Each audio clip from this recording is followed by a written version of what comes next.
Chapter 1. A Decade of Valor, Guarding the Frontier. In the boundless depths of the ocean, there lies a solitary island, quietly standing apart from the mainland. This island, a mere speck in the waters, marks the farthest frontier of Yin country, serving as the outermost defense line of its maritime territory. Though described as an island, it is so diminutive that it barely captures attention, merely a slight protrusion above the sea's surface. In the past, vessels were even moored to it, but due to continuous land reclamation over recent years, it has risen significantly above sea level. From an elevated vantage point, it resembles a continuous chain of rocks sprawling across the water. The island's elevation is modest, if not for the prominently displayed red flag. It would be nearly imperceptible from afar. This nameless isle is designated only by a number. It features a rudimentary baraque and an even simpler playground, where a single set of parallel bars stands beside the national flag. Under the flag, Chen gazes towards the mainland, lost in thought. He has just received a notification from his superiors. A newly appointed leader is set to inspect the coastal area, and he must prepare for their arrival. A mix of excitement and apprehension stirs within him. For a decade, he has been executing duties across various islands, and he has spent over 5 years stationed on this particular one. Apart from returning to his unit each month to collect supplies, he has not conversed with anyone else.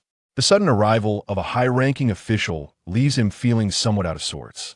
In the distant expanse of sea and sky, a warship swiftly approaches, drawing nearer to the island. Unable to contain his anticipation, Chen dashes to the shoreline, eagerly awaiting the leader's arrival.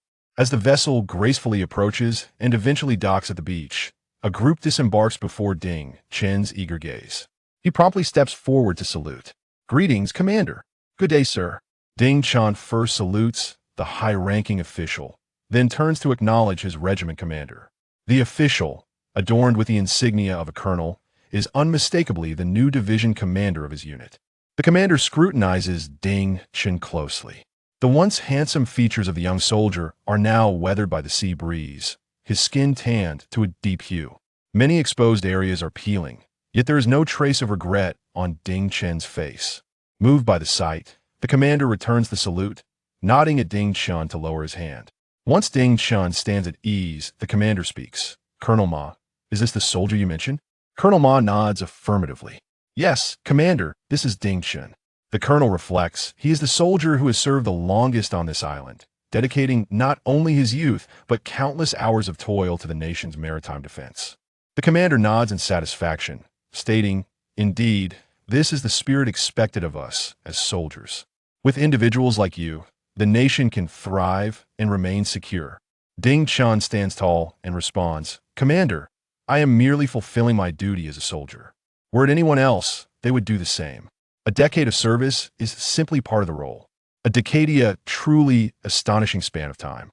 Aside from his commanding officer, everyone accompanying him held Chen in profound respect. This was not solely due to his decade of service and unwavering commitment to maritime duty, but rather because they had learned beforehand that Chen was the singular individual entrusted with the solitary defense of a remote island within the border naval forces. Regardless of the perilous waters, Chen had steadfastly remained on that island for the past 10 years. It is challenging for ordinary individuals to comprehend the hardships he endured, not only the arduous conditions of survival, but also the unbearable solitude that transcends the capacity of most to endure.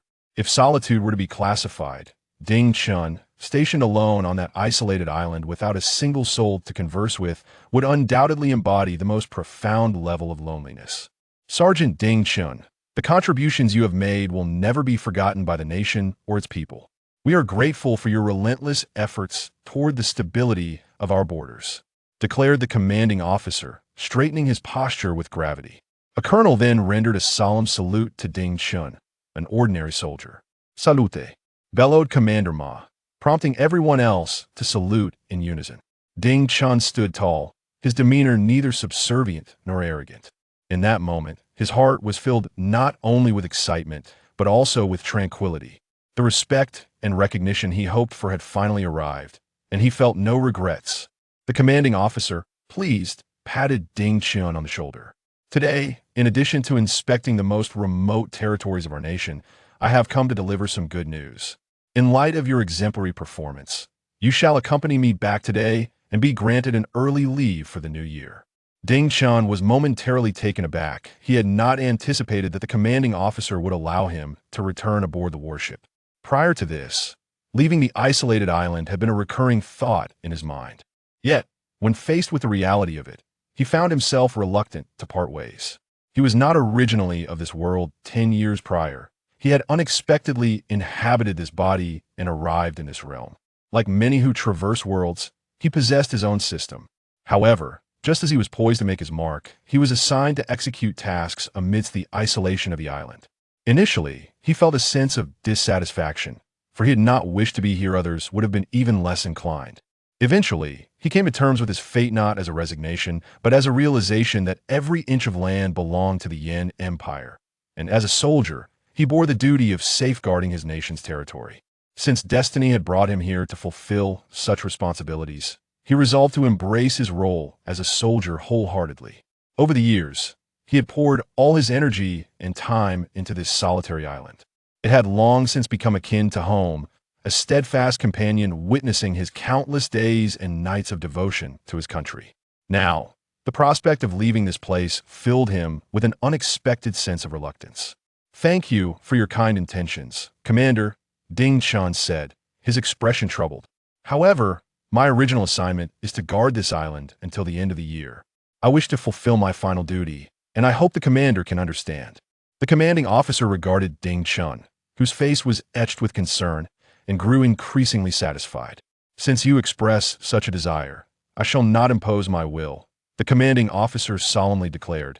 "The safety of this territory henceforth lies in your hands. Should you encounter any difficulties or require assistance, do not hesitate to communicate with the troops. We shall do our utmost to accommodate you. On the day of your return, we shall eagerly await your arrival. This time, the division will grant you an exceptional promotion. It is well-deserved." Accompanied by Colonel Ma, the commanding officer took a few moments to survey the entirety of the island before boarding the vessel and departing. Just before stepping onto the ship, Colonel Ma discreetly confided in Ding Chen, "Upon your return, you shall at least be promoted to lieutenant. If you choose to remain with the troops, remember to stay in our regiment. I truly value your presence." With a pat on his shoulder, he turned and boarded the ship. Ding Chen, feeling somewhat detached, watched as the warship gradually sailed away, unable to shake off a sense of melancholy. He did not regret the refusal of the benefits offered. Rather, he lamented the loss of a rare opportunity for conversation that had just slipped away. As the year drew to a close, he realized he would have no further chance for interaction. Standing on the shore for an extended period, he remained lost in thought until the sun set and the sea darkened, pulling him back to reality. It was at that moment of awakening that Ding Chen sensed something amiss. A beam of light from the distant sea was directed towards the island. Instantly on high alert, he recognized that at this hour, especially shortly after the departure of the commanding officer, there should be no one approaching. The nature of that searchlight did not resemble that of an ordinary cargo vessel. "It is the enemy." A murderous intent flickered in Ding Chen's eyes. In his final days of guarding the nation's borders, he would not allow any foe to trespass upon the territory of Yin. Chapter 2. Those who offend our Yin nation shall not escape unscathed. A warship swiftly maneuvered across the darkened sea, racing towards the island where Ding Chen stood. The searchlight beamed down, illuminating the shoreline. Ding Chen immediately heightened his vigilance, activating his divine perspective. This ability had been granted to him upon his arrival in this world a decade ago, yet he had never formally employed it. During his time on the island, no significant dangers had arisen. Little did he anticipate that his first use of this ability would coincide with the final moments of his stay here. In an instant, his divine perspective enveloped the approaching vessel, and a frown creased his brow. It was a modified small cannon boat, outwardly resembling a fishing vessel, yet in truth, it was a military craft. Moreover, it harbored dozens of individuals equipped with sophisticated weaponry. As Ding Chen continued his reconnaissance, the boat swiftly approached, its searchlight locking onto his barracks. Anxiety flickered in Ding Chen's eyes. His weapon remained in the barracks. If he attempted to retrieve it now, he would certainly be discovered by those aboard. Despite possessing abilities bestowed by the system, his long absence from their application left him uncertain of their efficacy. Furthermore, facing such a multitude, a real gunfight would undoubtedly place him at a disadvantage. Cunning strategy is my only option. With this thought, he swiftly rolled aside just as the searchlight was about to illuminate him. He then plunged into the frigid waters, using the splashing waves to obscure his presence. The searchlight swept across Ding Chen's position, revealing nothing amiss as it directed its beam towards the distant barracks.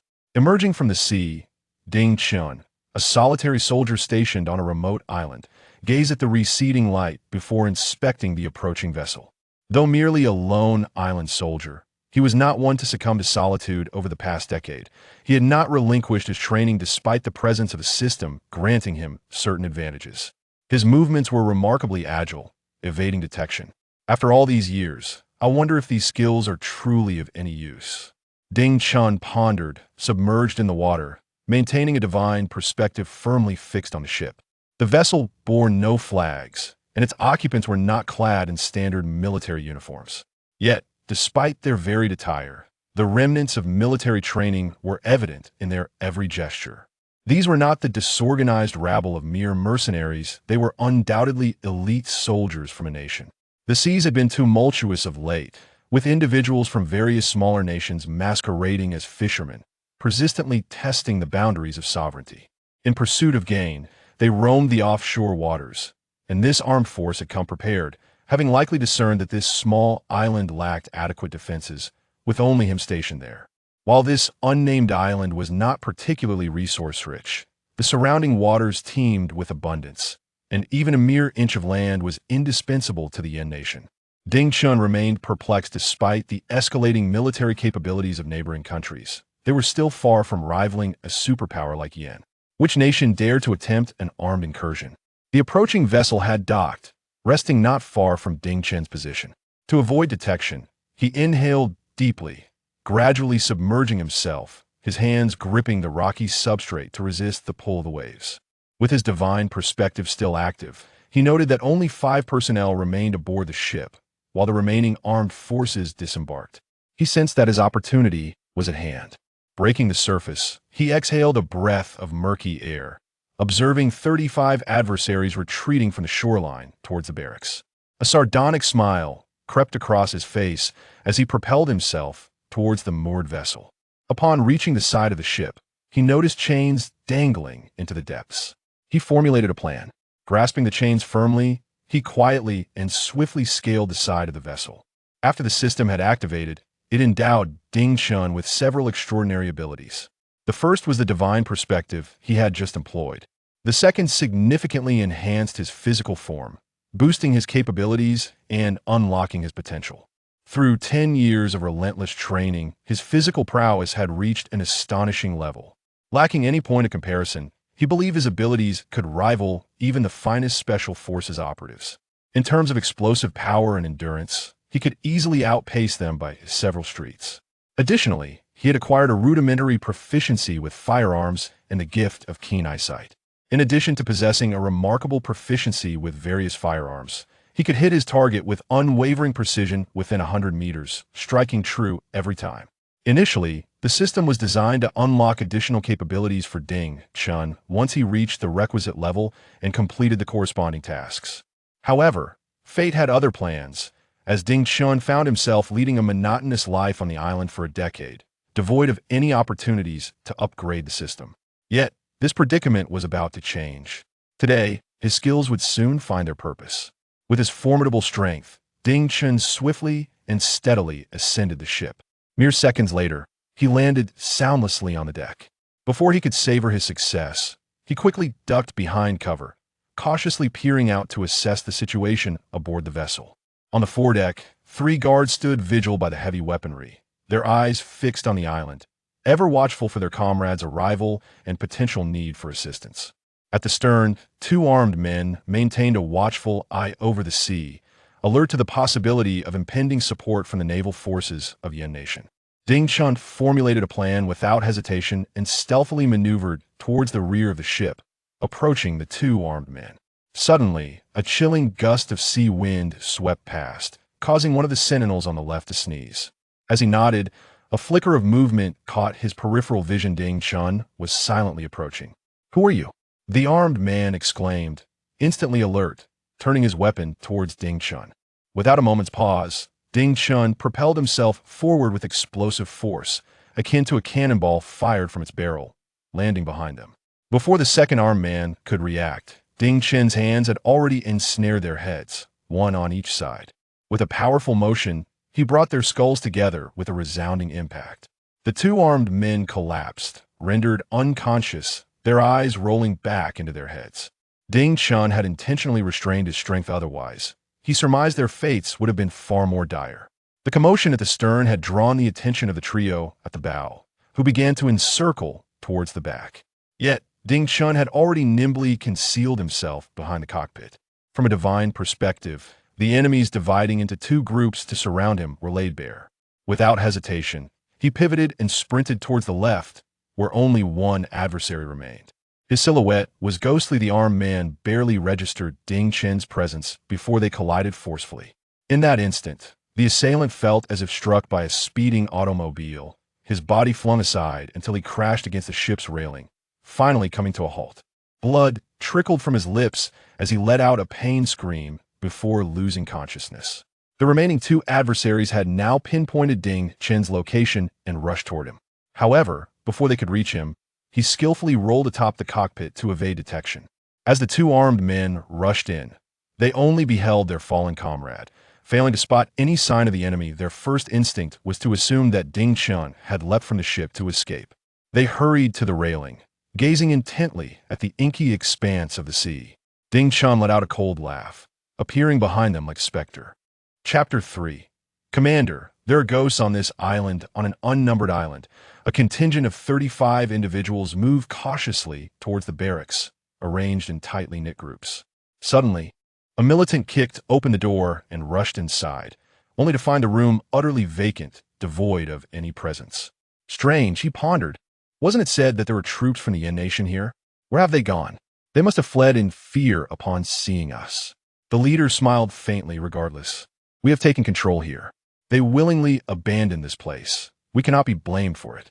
Everyone, search the surroundings and dispose of all Yen belongings. Understood.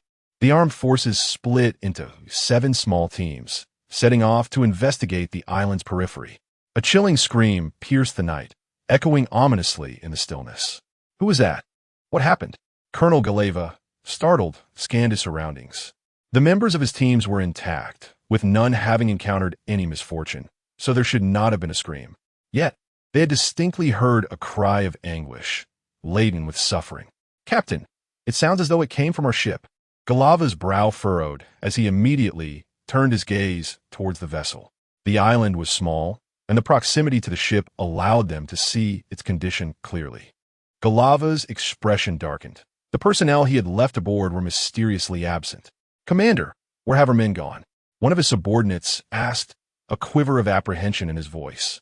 The others grew tense. The absence of any soul on this island, coupled with the chilling sea breeze, imbued them with an eerie sensation. Surely there can't be ghosts.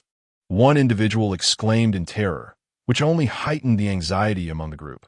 Galeva shot him a glare. What nonsense are you spouting?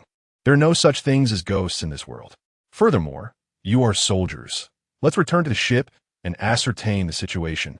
With the order given, they cautiously made their way towards the vessel, remaining close together, fearful of encountering apparitions lurking in the darkness. Amidst the ranks, a lieutenant spoke up. Captain, is it dangerous for us all to board the ship like this? His words caused the entire group to hesitate. Indeed, should they swarm onto the ship, if there were enemies present, they would be easily ensnared. Yet, if they refrained from boarding and the adversaries seized the vessel, they would find themselves trapped, unable to communicate with their superiors and facing starvation upon this desolate island. Galeva contemplated for a moment before responding. You raise a valid point. We cannot advance recklessly. However, the ship is crucial for our communication with command and must not be compromised. Thus, teams 1 through 3, you will disperse and board the ship immediately. Report any information as soon as you ascertain it, and I will make further arrangements. The designated teams responded promptly. Yes, Captain.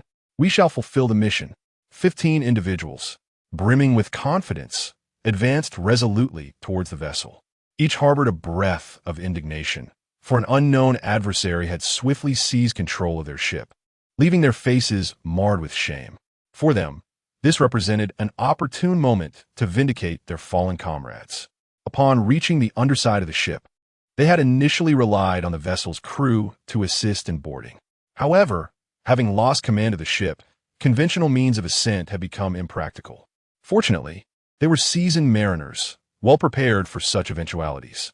Several ropes were deftly secured to the ship's railing, and the 15 began to climb in groups. On board, Chen had been meticulously monitoring the situation from his vantage point, akin to a divine observer. Initially apprehensive at the sight of so many approaching, he was uncertain of his next move. However, witnessing the foolish decision of his adversaries to split into smaller factions, an opportunity unfurled before him, and a plan began to take shape within his mind.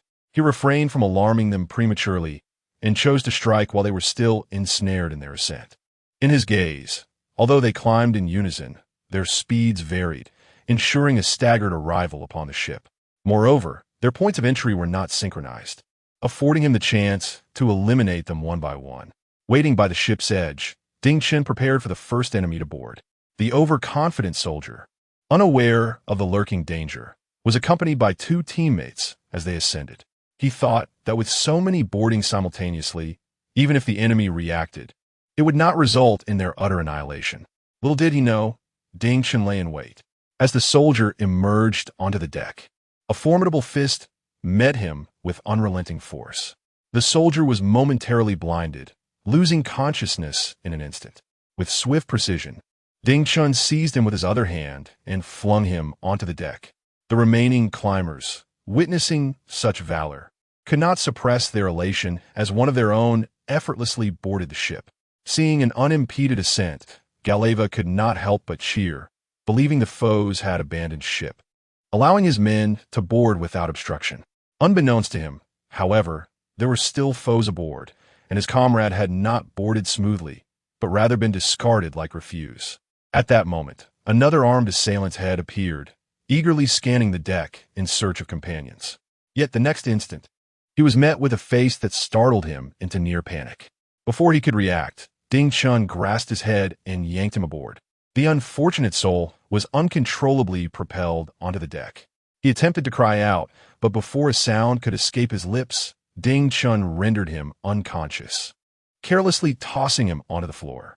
Chen dared not linger, for another adversary had begun to emerge. At that moment, a surge of formidable power erupted within him. A decade ago, the system augmented his physique, and over these 10 years, he has honed himself relentlessly. His physical abilities have surpassed those of the average person by several folds, rendering even the most elite special forces envious in his presence. In this moment, he resembled a frenzied cheetah, his agility akin to lightning. As an adversary approached, he swiftly subdued him, casting him aside into a corner. Seizing the fleeting moment, he fully capitalized on his advantages, effortlessly overpowering one enemy after another. On the beach, as he watched his comrades ascend the vessel, Gareva initially felt a surge of excitement, believing the foes aboard were no match for them. Surely, the enemies, daunted by their overwhelming numbers, would have fled into the water rather than confront them. Yet, as the last of his team vanished from sight, time passed slowly, and Gareva sensed something was amiss. This situation was too peculiar. Despite the number of men who boarded, the ship remained eerily silent. He was acutely aware of his soldiers' capabilities. If they had encountered the enemy, they would surely have boasted of their prowess. Now, the vessel lay in unsettling stillness, with only a few ropes swaying in the breeze.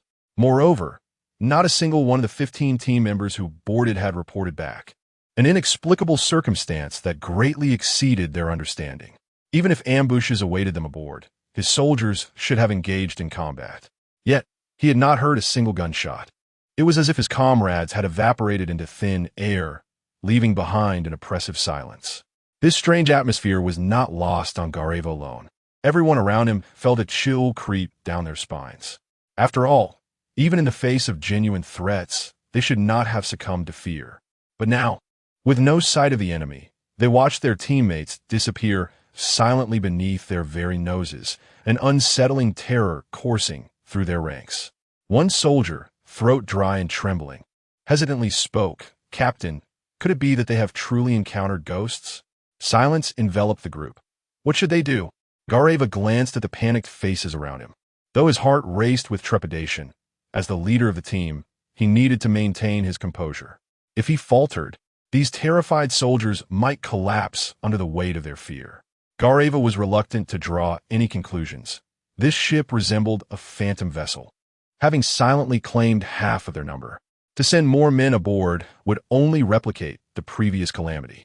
With great difficulty, Gareva ordered, "The situation remains unclear. Take no reckless risks. Even malevolent entities fear the light. Let us retreat to camp, arranging for a rotating watch, and we shall devise our plans by daylight. If enemies occupy the ship, and they are numerous enough, they would have already set sail. We have no course of action at present. Our priority is to safeguard the remaining members before making further plans." Instantly, the team found solace in his leadership. Their hearts slightly steadied as they complied with Gareva's directive and began their retreat to the camp. Chen stood upon the deck of the ship, witnessing from a divine perspective their unexpected retreat, which left him momentarily astonished. How dare they attempt to flee uninvited? He coldly smiled, surveying the scene as if gazing upon a pack of lost hounds. Chapter 4. A man captures a platoon within the barracks. 20 terrified armed militants huddled together, trembling with fear. They were convinced that they had been haunted by the spirits of those who had perished in the surrounding waters. Otherwise, how could so many simply vanish without a trace? They firmly believed that their comrades had encountered some malevolent specter, for it was unfathomable that such a large group could disappear without a sound. Not only were the subordinates gripped by terror, but even Colonel Galeva was profoundly shaken. Whether the enemy was an unknown, terrifying force or formidable soldiers from the Yen nation, the disappearance of half his men aboard the vessel instilled in him a deep-seated dread. Enough of this nonsense. How could such things possibly exist in this world? Galeva exclaimed, his voice trembling. It must be the strength of our adversaries that allowed them to so easily vanquish so many of our comrades. He admonished, "Anyone who dares to speak out and disrupt the morale shall face military justice." Instantly, silence enveloped the room, although fear gripped their hearts. The consequences of defying military law were not something they dared to ignore.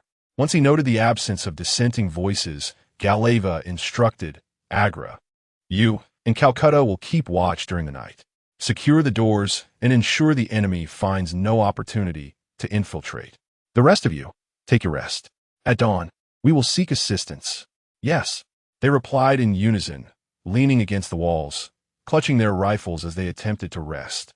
Yet, each individual was consumed by fear, their vigilant eyes scanning the surroundings, apprehensive that the specters outside might invade. The door had been locked from within, while Agra and Calcutta stood guard by the 2 windows, their expressions tense as they peered outside. In one corner of the room lay the only makeshift wooden bed, now claimed by Galeva as his own sanctuary. His weapon rested by his pillow, ever ready for unforeseen circumstances. Outside on the ship, Chen observed their every move from a vantage point above. The sight of his bed and quarters being occupied by these intruders ignited a fierce anger within him. After all, this was his territory. Nevertheless, he was filled with contempt. In such a scenario, these fools had chosen to confine themselves indoors, essentially sealing their own fates. If they had remained outside, he might have found it challenging to confront them. Yet, they had retreated into the confines of the building. A cold smirk creased Chen's lips as he realized that he could easily annihilate them all with a heavy machine gun aboard. However, he had no intention of doing so. Living captives were far more valuable than corpses. He understood this well. To simply kill them would be too merciful. Instead, he was determined to capture them alive and deliver a crushing blow to their nation as pride.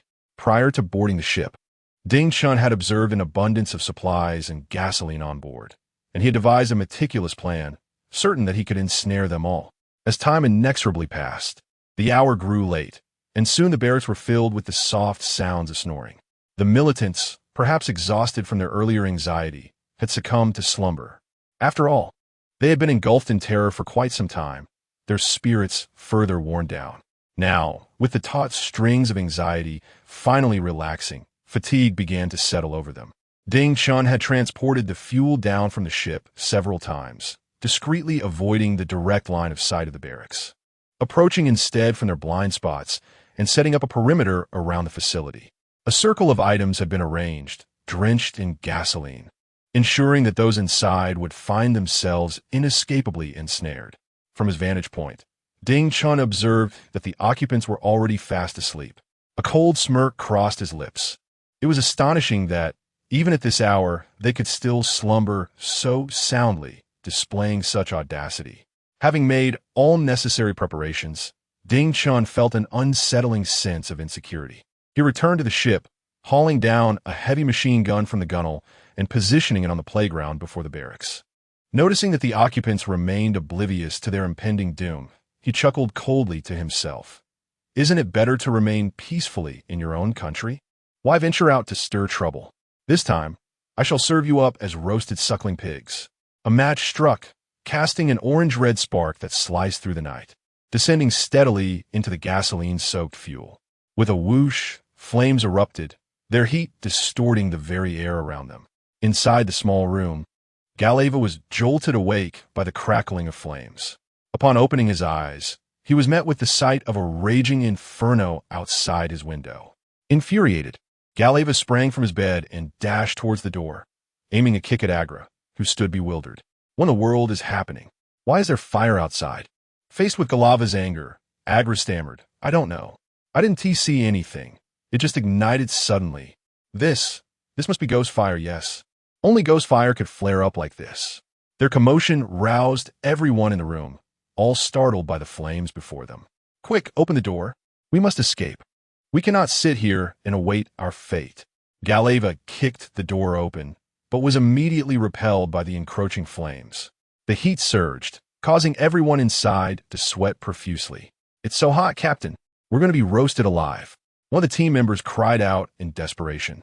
The makeshift barracks, constructed of metal sheets, though not prone to igniting like a typical structure, could not contain the searing temperature. The metal walls were continuously scorched, trapping the heat within and transforming the space into a colossal oven. For the 20 armed men inside, they were akin to suckling pigs placed in a roasting chamber. Amidst the chaos, one individual began to weep uncontrollably. This fire behaves so unnaturally. It grows so large in an instant. Surely, the spirits are angry with us. We are doomed. His tears triggered a wave of despair, and soon others joined in, believing their fates were sealed, that they would all perish in the inferno. At that moment, a commanding voice rang out from beyond the flames. Listen up. Throw out your weapons and surrender peacefully, and I shall grant you a chance at survival. The individuals within the room were momentarily rendered speechless. These individuals had received specialized training and were indeed capable of comprehending Ding Chen's words in the language of Yen. Upon hearing Ding Chen's call for surrender, Garawa could no longer grasp the situation's intricacies. His anger surged uncontrollably. You despicable scoundrel. Your only tactic is ambush. Why not face us in a fair duel? We are valiant warriors, yet you dare to suggest we lay down our arms. You coward. Hiding behind flames, extinguish the inferno, and let us engage in a proper battle. His chest swelled with rage. Cursed Yen people, you have laid your trap well and toyed with us mercilessly. It is utterly unforgivable. Open fire. Eliminate the enemy surrounding us. The sound of gunfire erupted as the armed men inside began to unleash a hail of bullets across the thick wall of flames. The bullets ricocheted amidst the fire, sending sparks flying, yet none struck their intended target. After all, outside stood only Ding Chun, obscured by the fierce blaze, rendering him invisible to them. Thus, their assault posed no threat to him. As for Garawa's words, Ding Chun dismissed them with scorn. He harbored no compassion for those audacious enough to encroach upon Yan's territory. Were it not for the fact that these individuals were more useful alive than dead, he would not waste his breath on them. I shall repeat myself. Do not resist stubbornly. This is your final opportunity. Cast down your weapons and surrender. Ding Chen called out once more. Garawa attempted to unleash a tirade against Ding Chen's shamelessness, yet the thick smoke from the inferno, driven by the sea breeze, began to infiltrate the room through the damaged iron door.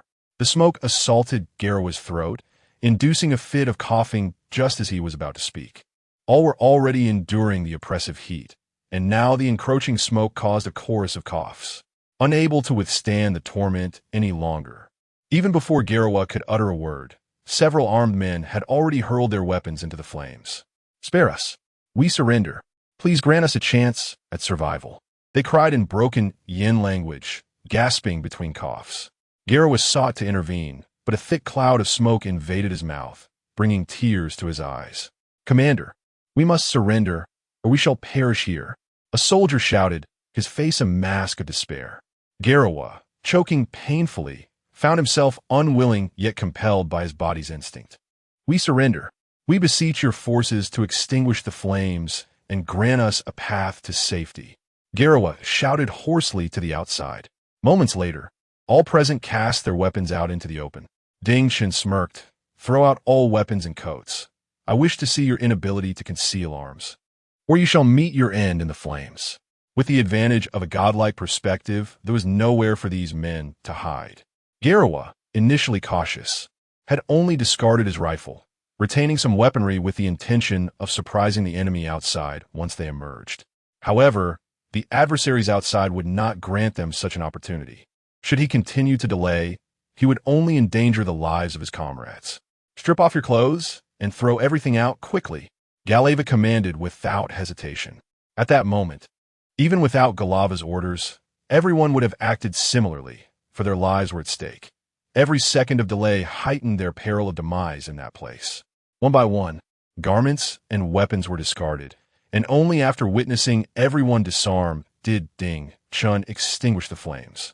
20 militants clad solely in undergarments emerged from the residual heat of the fire, shamelessly shivering in the sea breeze. When Galava and his subordinates stepped outside, they were taken aback.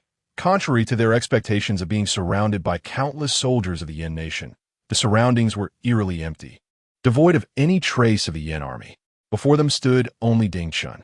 Galava could hardly believe it. The one who had defeated them and compelled their surrender was merely a single individual. Overwhelmed by the revelation, he could bear no more and collapsed after spitting out a mouthful of blood. Chapter 5. The entire army in shock within the headquarters of the 322nd Regiment of the 7th Marine Division, Ma Quan, who had just succumbed to slumber, was abruptly roused by a cacophony of shouts. "Commander! Commander!" cried the anxious deputy, Li Yingsheng. The once drowsy Ma Quan instantly shook off his lethargy, awakening with a start. Observing the deputy's anxious demeanor, he expressed his displeasure. "Old Li, why the frantic shouting at this hour? What are you doing awake in the dead of night?" Li Yingsheng, his urgency palpable, replied, "Commander, something has happened at Island 3851. A jolt of alarm coursed through Ma Quan. They had recently visited that island. How could trouble possibly arise? "Don't scare me, Old Li," Ma Quan admonished sternly. "What exactly has occurred?" Li Yingsheng's expression mirrored the gravity of the situation. "We do not yet know the full details, but a group of 40 armed individuals has taken control of 3,851. They have since been captured by our defending forces." Ma Quan was momentarily taken aback, struggling to comprehend the news. He was aware that only Ding Chen was stationed on 3851. With just one soldier, how could he have managed to capture such a multitude? Frowning, he countered, "Old Li, do not jest with me. While I acknowledge Ding Chen's dedication in guarding the isolated island for years, such a significant matter cannot be treated lightly." Seeing Ma Quan's skepticism, Li Yingsheng hastily clarified, "A report has just arrived from 3851. A vessel carrying 40 personnel has just landed there, and Ding Chen has managed to take control of the situation.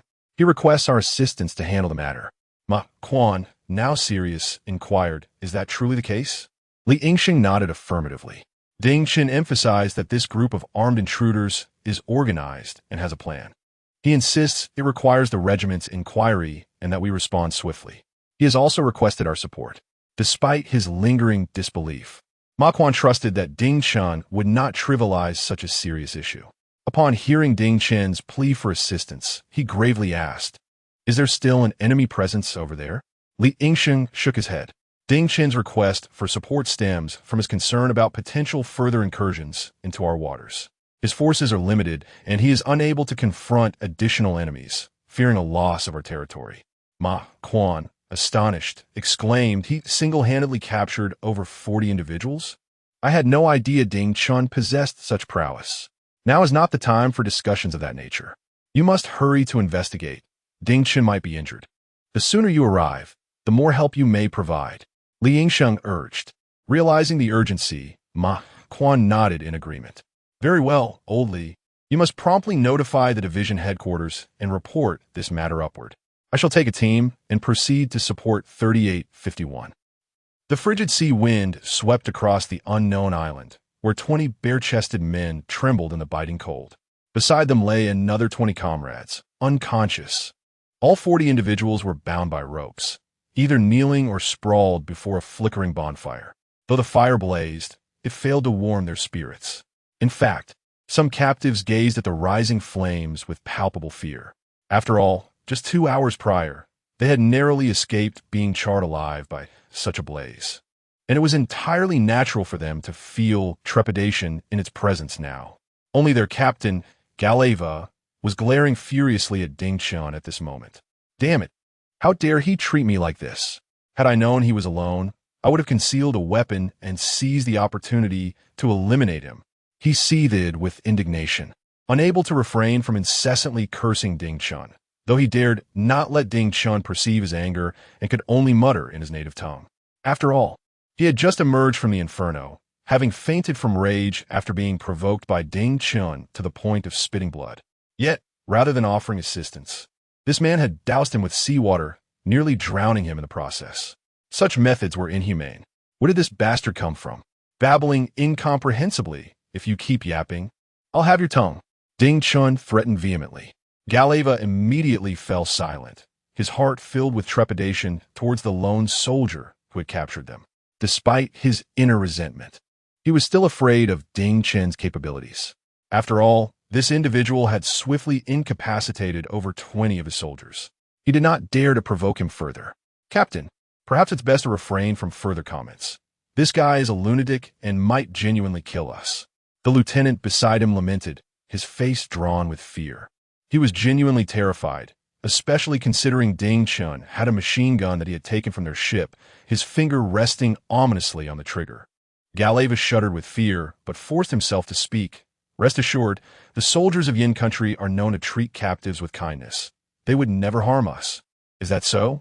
Ding Chun suddenly fixed his gaze upon them, his eyes brimming with disdain. You have invaded our territory, and you entered armed. It is only natural for me to defend my land and eliminate you. Galeva quickly retorted, but we have already been captured. International law mandates that captives be treated humanely. Ding Chun scoffed coldly. Here, no one knows you're captives. If anyone inquires, I can claim I acted in justifiable self-defense to kill you. I am but one man. Do you think they would believe me? Ding Chen's words, coupled with his piercing gaze, sent shivers through all the captives. Indeed, if Ding Chun were to assert such a claim, the entire world would likely believe him. He was but one man who had slain 40. It would surely be deemed self-defense, and no one would believe that those 40 were actually captives. Galeva, silence yourself. Nearly all the captives shouted in unison. Galeva was taken aback, but dared not retort. He understood well that they were all captives now, and everyone was focused on preserving their own lives. Who cared about his rank? Ding Chun smirked mockingly, considering how these individuals dared to occupy the land of Yin country. One could only wonder if their entire nation was filled with such ineptitude. At that moment, a beam of light pierced the distant sea. The sky had begun to brighten, and as Ding Chun turned his gaze, he quickly spotted a warship approaching at speed. The flag fluttering from the vessel was particularly vibrant against the fading darkness.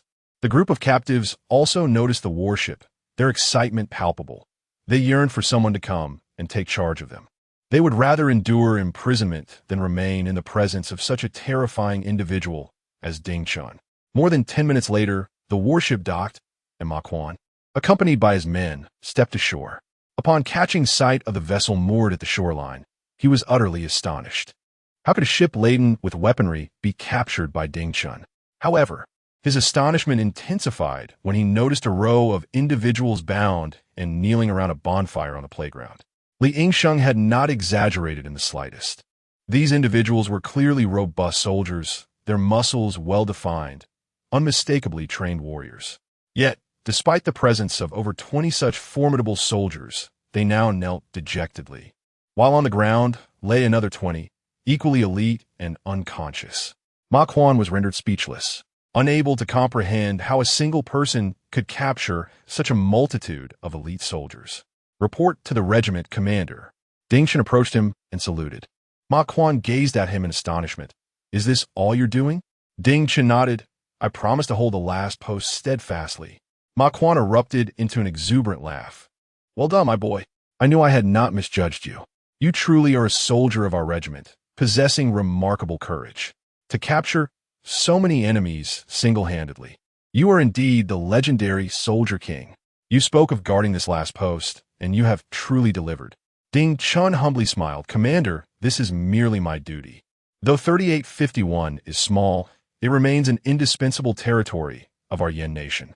As soldiers, we must defend every inch of our land and protect our homeland.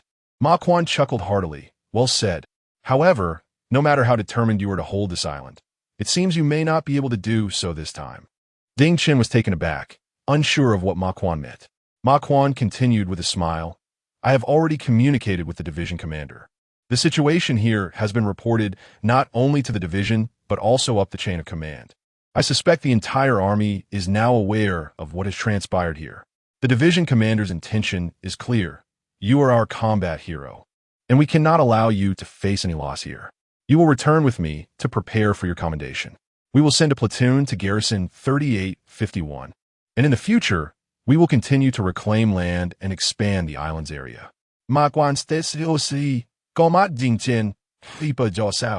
You are to return with me at once. Chapter 6. Welcome home. Heroes at the headquarters of the Navy Command of the Flame Nation. Representatives from various fleets gathered together, each face adorned with excitement. Have you heard? A squad from the White Elephant Nation was captured in the Fourth Sea area. What audacity they possess to operate within our territorial waters, remarked a mysterious admiral. Your information is outdated, interjected a representative from the Second Fleet with admiration in his smile. Not only was a squad captured, but their vessel was also seized. Moreover, it is said that this remarkable feat was accomplished by just a single soldier. A single soldier?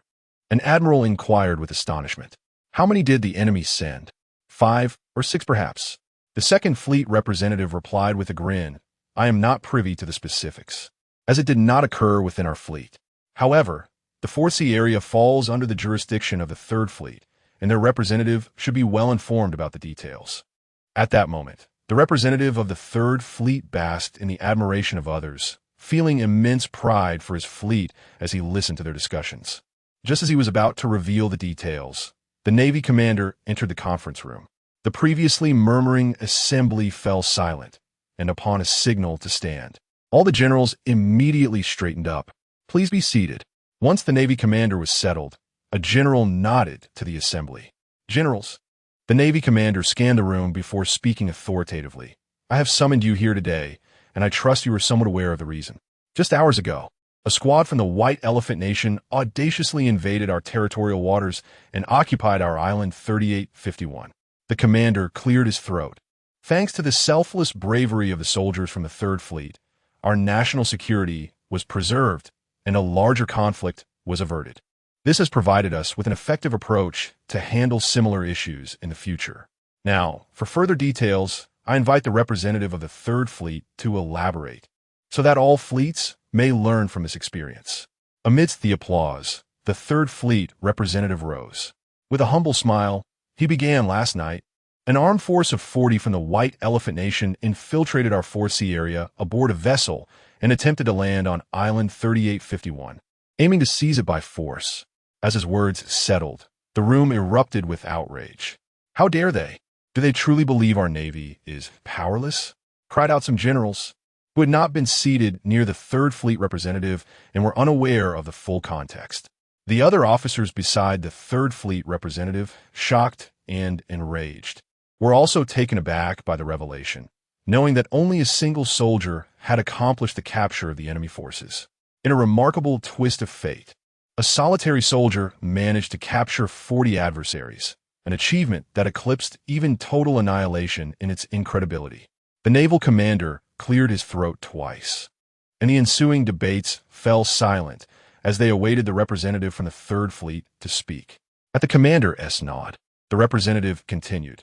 Due to the limited geographical space and strategic insignificance of Island 3851, we previously stationed only one soldier here as a symbolic garrison. This soldier, Sergeant Ding Chen, has been stationed alone for over 5 years without incident. Upon hearing this, respect for Ding Chen surged among all present. The representative continued. When the conflict erupted, Sergeant Ding Chen, unable to report the situation in time, was compelled to confront the enemy. Adhering to the principle of not escalating the dispute, he infiltrated the enemy's vessel and, with decisive action, subdued the remaining soldiers aboard. Furthermore, he proactively attacked, utilizing the flames to encircle the remaining foes, compelling their surrender. Thanks to Sergeant Ding Chen's astuteness and his selfless struggle, this conflict was resolved satisfactorily without a single shot fired, ensuring the safety of our territory. This is the complete account of the incident. All prisoners have been transported back to our homeland and will be handed over to the Intelligence Department upon disembarkation. Further investigations will be conducted by the command headquarters. The hall fell into silence. Other fleet representatives rendered speechless. While they were told to learn from this experience, they found it incomprehensible how one could replicate such a feat. Where could they find a soldier capable of capturing 40 enemies single-handedly? Not everyone possesses Ding Chen's extraordinary abilities, and in similar circumstances, others would have no choice but to resort to force to achieve such a remarkable outcome. The naval commander nodded with satisfaction and spoke.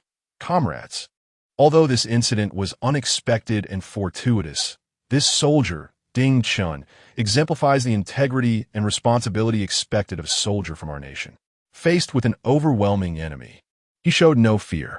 Upholding every inch of our territory is the essence of what it means to be a soldier of our great nation, especially for us in the Navy. Ding Chen is a source of pride for all of us in the Navy and a hero of our country. He turned to the representative of the Third Fleet. Inform your fleet that talents like Ding Chen must be given due recognition. We must bring our hero back, and the Third Fleet should accord him the highest honors upon his return.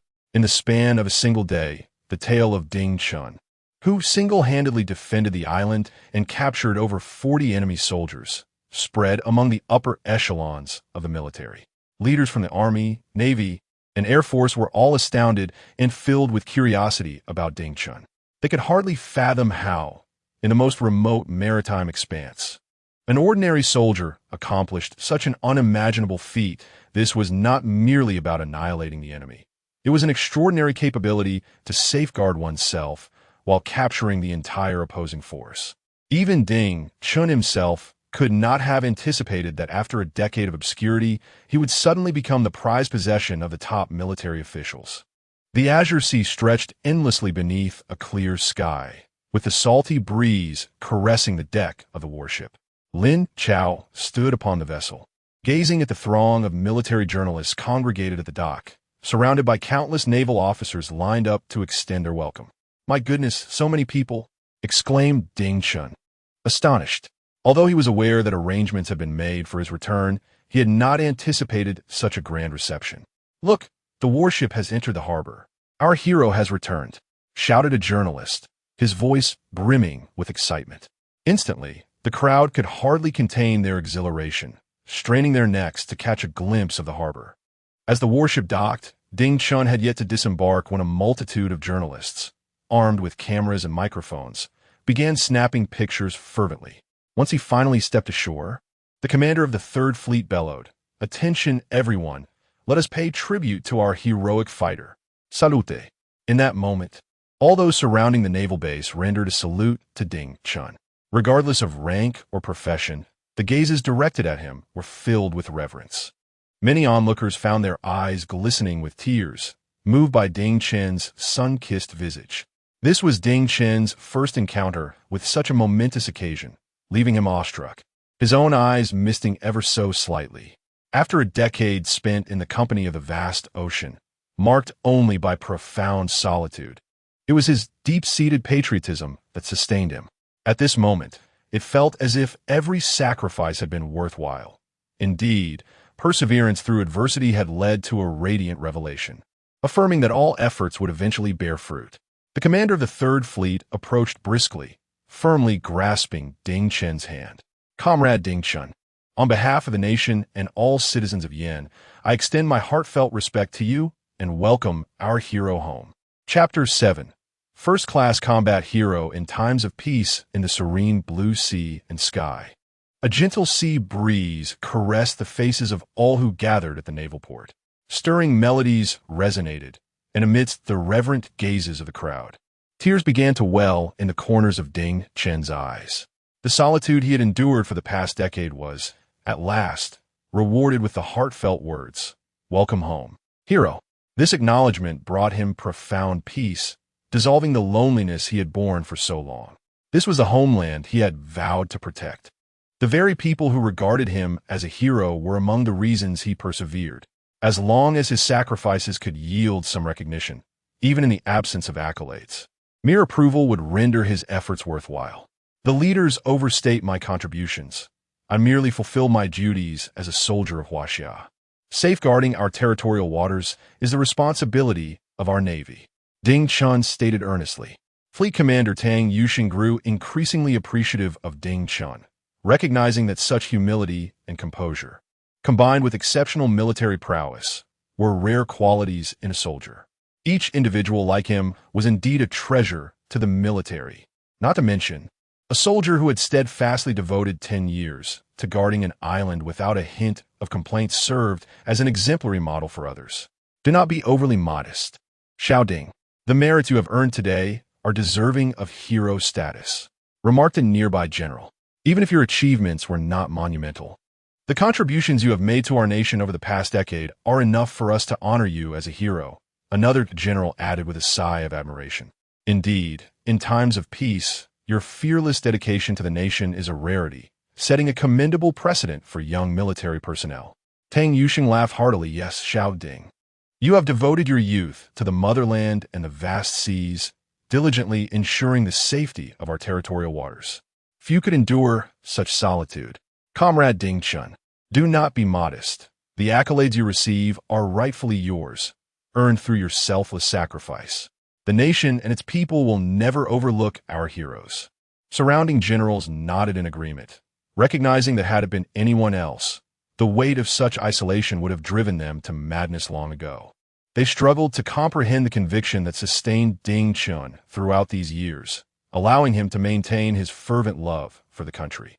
Had he not cherished it, he would have sought refuge in the face of adversities rather than resolutely defending his homeland. Listening to the accolades from those around him, a smile began to grace Ding Chen's lips. Although he was not a vain person, the feeling of being appreciated was undeniably gratifying.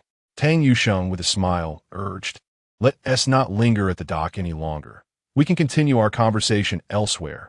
With that, the group began to walk away from the port under Tang Yuxing's guidance. As flashes from cameras captured the moment of Tang Yuxing and Ding Chen together, forever immortalizing their camaraderie, the once orderly formation suddenly dispersed, creating two long lines along the sides of the road to warmly welcome Ding Chen. As they parted, a red carpet was unveiled beneath them. Each time Ding Chen passed by, the onlookers turned slightly, saluting him with reverence. The line of saluting soldiers extended all the way to the convoy at the port, and even as Ding Chen boarded the vehicle, they held their right hands up in salute for an extended moment.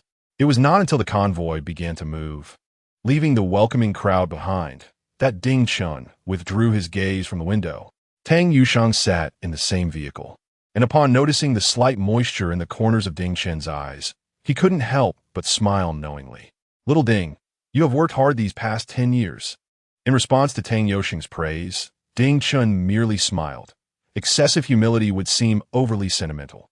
The convoy sped along, swiftly arriving at the headquarters of the Third Fleet. Several generals gathered in Tang Yoshing's office, all regarding Ding Chun with the gaze reserved for a junior. Ding Chun sat before them on the sofa, composed and dignified, accepting their scrutiny without deference or arrogance. Satisfied nods were exchanged. A soldier like Ding Chun would be welcomed by leaders wherever he went. Tang Yusheng looked intently at Ding Chun. "Little Ding, I am curious. When you discovered the enemy and saw there were over 40 of them, what were your thoughts? Weren't you afraid? Did you not worry for your own safety? If such a situation were to arise again, the likelihood of death is considerable. Would you still make the same choice?" At this moment, the general's eyes sparkled with intensity, fixated on him. They too wished to know if, given another chance, Ding Chen would dare to make such a decision again. After all, one could argue that he was compelled by circumstance, with no alternatives available. Now, presented with an opportunity for reflection, would he still dare to take such a perilous risk? Without a moment's hesitation, Ding Chen replied, "Regardless of how many times I could start over, I only know that the territory of Huaxiao must never be violated by foreign enemies. Even if the situation were 10 times more perilous, I would resolutely defend our territorial security." "Why?" Tang Yusheng inquired. "Do you not consider your own life?" Ding Chen's expression turned solemn. "Because beneath my feet lies the territory of my motherland, which absolutely cannot be invaded by foreign foes. Compared to my own life, I am more concerned about dying prematurely and being unable to expel the enemy from our land." Ding Chen's resolute words left everyone astonished. "Tang Zhusheng not de hap yoving. The nation is fortunate to have soldiers like you." He wished to say more, open his mouth, but ultimately fell silent, instead giving Ding Chen's shoulder a heavy pat. Ding Chen did not elaborate further. He believed that any soldier of Huaxia, in his position, would make the same choice. Even if it led to sacrifice, no one would falter. It just so happened that he was the one in that position, and he had succeeded. "Well said, little Ding. In you, I see the spirit of our forebears, who vowed to defend the nation and protect our people with their lives. Indeed, in this era of peace, possessing the spirit akin to that of our valiant predecessors is a rare and commendable virtue. You have set a remarkable example for us, the other soldiers, illustrating precisely how a soldier ought to conduct themselves." Several generals expressed their unreserved admiration for Ding Chun, their appreciation evident in their gazes. Tang Yusheng smiled warmly and spoke, "Comrade Ding Chun, your unwavering spirit of sacrifice and your resolute commitment to safeguarding our nation's territory are worthy of emulation by the entire army. It is now my duty to bestow upon you a commendation." Rising to his feet, holding a box with a serious demeanor, he declared, "In light of your outstanding performance, the command has decided to grant you an extraordinary promotion to the rank of captain. Congratulations, Captain Ding Chun." Ding Chun was taken aback by this delightful news. He had never anticipated that such an honor would be bestowed upon him for this incident. While there are indeed many instances of exceptional promotions within the military, they typically occur after significant accomplishments, elevating soldiers to officer ranks. Rarely do individuals ascend directly to captaincy, particularly in the Navy or the armed forces at large. "Congratulations, congratulations." The other generals applauded, sharing in Ding Chen's joy. Overwhelmed with emotion, Ding Chun stood and saluted Tang Yusheng, expressing, "Thank you, Commander. I shall not betray the expectations of the unit and will remain steadfast in my mission to protect the prosperity of our homeland." For Ding Chun, this recognition was a long overdue honor, a validation of his dedication over the years. Although it had been a full decade in the making, he was unperturbed at long last. The opportunity to showcase his capabilities had arrived. Tang Yusheng approached Ding Chun, saying, "Do not rush to celebrate just yet. Good news often comes in pairs. And I have even better tidings for you." With a serious tone, he continued, "The higher echelons of the headquarters and military leadership have determined that your actions have adeptly averted a more significant conflict with the kingdom of White Elephant. The merit and significance of your achievement cannot be overstated. It is not an exaggeration to say that you have prevented a war. Thus, you are hereby awarded a first-class merit and bestowed with the First-Class Combat Hero Medal." Upon hearing these words, Ding Chun was profoundly moved, stunned beyond measure. A first-class merit is not something that just anyone can attain, None of the generals present had ever achieved such an honor. While there are some first-class merit soldiers within the ranks, most are awarded collectively. The first-class combat hero medal is even more elusive, typically reserved for those who have turned the tide of battle and sacrificed their lives in the process. To receive such an accolade while still living is a rarity since the founding of our nation. In this peaceful era, the notion of acquiring such an esteemed title seems almost fantastical. Ding Chen found himself momentarily bewildered by the cascade of honors and accolades being bestowed upon him. He had not anticipated that after a decade of silence, he would return to such remarkable opportunities. Tang Yuxing smiled as he presented the box containing the Medal of Merit to Ding Chen, who eagerly accepted it. Tang Yuxing took the captain's shoulder insignia from the box and personally adorned Ding Chen with it. After fastening the insignia, Tang Yuxing said, "Comrade Ding Chen, I hope you can remain at the headquarters, allowing us to rectify the grievances you have endured for the past decade and providing you with better opportunities for advancement." However, Tang Yuxing's words caused a pained expression to cross Ding Chen's face as they diverged from his aspirations. Noticing Ding Chen's discomfort, Tang Yuxing furrowed his brow in confusion and inquired, "What is it? Are you dissatisfied with this? If you have any requests, feel free to voice them. We will do our utmost to accommodate you." At that moment, a general interjected, urging, "Little Ding, this is a splendid opportunity. You should quickly agree to the commander. Serving at the headquarters is a momentous chance." Ding Chen clenched his teeth and ultimately responded with a refusal, "Commander, it is not that I fail to recognize a good opportunity. Rather, I would prefer to serve in the field with the troops below, and I hope you can grant my wish." Ding Chen's rejection caught everyone off guard, leaving them in stunned silence as they gazed at him in disbelief. Why? Dan Zhusheng Questin Purpa. Chapter 8. How can one explain the dilapidated state of the bed? It was not only Tang Yusheng who was astonished. Every general present was equally taken aback by Ding Chen's refusal. Such an exceptional opportunity, which others would strive to attain, was dismissed by Ding Chen without hesitation. To them, it was utterly incomprehensible. Observing the expressions of those around him, Ding Chen maintained his composure. "Commander, I possess self-awareness. Remaining in the headquarters as a staff officer is not my forte. For the past decade, I have steadfastly served on the front lines, and I am not one to remain idle. Having dedicated so many years to safeguarding our nation, I would undoubtedly struggle to adapt if I were to depart from the front lines. Therefore, I implore you to allow me to return to the field. No matter how arduous the conditions may be, I am unafraid as long as I stand upon the soil of our homeland." Tang Yusheng, gazing into Ding Chen's resolute eyes, understood that his sentiment was sincere, devoid of false modesty. The other generals were left in awe of Ding Chen's conviction. It was unfathomable that someone would willingly forsake such a remarkable opportunity to toil in the trenches. Many individuals would leverage connections to secure backdoor advancements for wealth or comfort. Yet Ding Chen chose the most arduous path, motivated by a purpose so simple it evoked both compassion and reverence. It is precisely because of soldiers like him that the nation enjoys peace. When they beheld Ding Chen's clear and unwavering gaze, a sense of serenity washed over them. Here stood Ding Chen, a steadfast warrior who had defended a solitary island for a decade. If his ambition were merely for promotion, how could he possibly risk life and limb to achieve such monumental contributions for his country?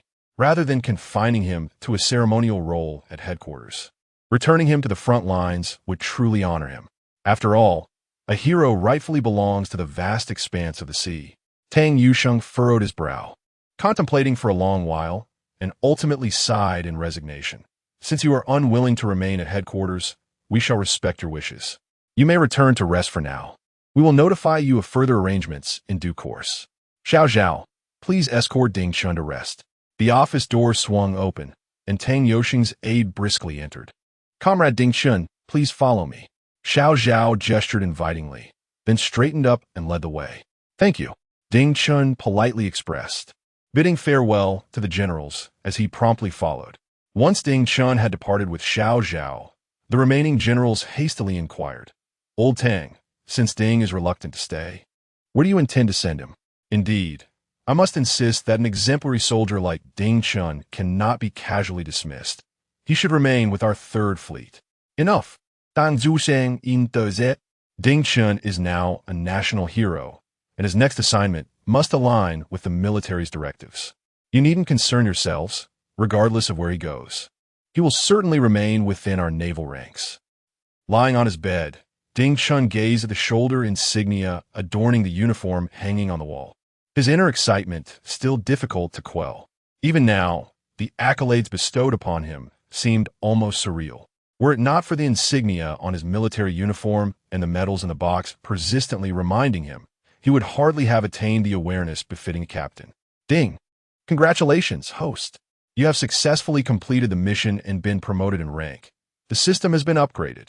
The familiar system notification echoed in his mind, causing Ding Chen's eyes to widen in disbelief as he jolted upright in bed, utterly astonished.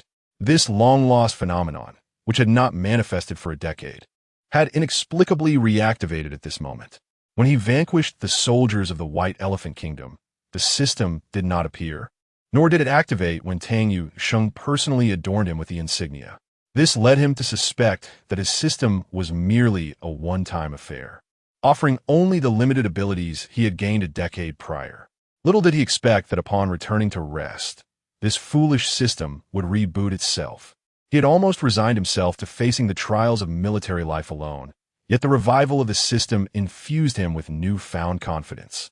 The system, indifferent to Ding Chen's current thoughts, proceeded to dispense the rewards he was due. Ding! Congratulations, host! You have successfully completed the task and have been promoted to captain. A superlative gift pack is now available. Would you like to open it? Ding Chen's excitement surged. Absolutely. Do you know how long I have awaited this day? A full decade. Hurry and elevate me. At this moment, Ding Chen was overwhelmed with anticipation. The system's reawakening thrilled him even more than receiving his commendation.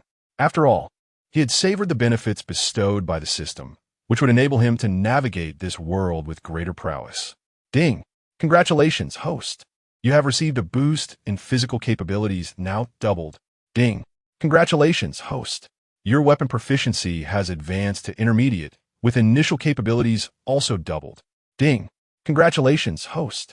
You have acquired the art of disguise, allowing you to blend seamlessly into complex environments, thereby diminishing your presence.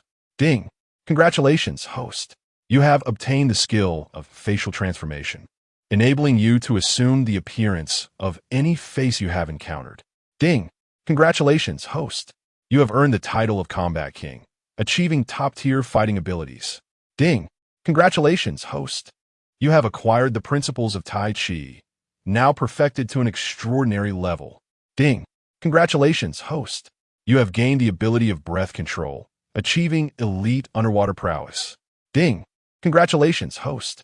You have mastered mechanical proficiency, allowing you to adeptly handle various machines. Ding! Congratulations, host! You have attained level 1 parachuting ability. Ding! Congratulations, host! You have acquired level 1 hypnosis ability. All rewards have been distributed, and all abilities have merged with the host. After dispensing the rewards, the system fell into a profound silence once more, leaving Ding Chen alone in the room, acutely aware of powerful energies circulating within his body. It felt as though waves of the sea were relentlessly crashing against his form and mind. He could hear the crisp sound of his bones cracking like bamboo, while simultaneously sensing that the flow of blood surged faster, and his veins had become more robust than before. The muscles on his body were visibly expanding at an astonishing rate. Within his body, an increasingly potent force surged, seemingly on the verge of breaking free. Memories and abilities, as if innately inscribed within him, flooded his consciousness. This tumultuous process persisted for a full 5 minutes. After what felt like an eternity, Ding Chen finally sat up, panting heavily. His entire body was drenched in sweat, the perspiration tainted with dark impurities. It was evident that a profound transformation was occurring within him, necessitating the expulsion of numerous toxins. Ding Chen was overwhelmed with exhilaration. He had not anticipated that surpassing the task would yield such bountiful rewards from the system.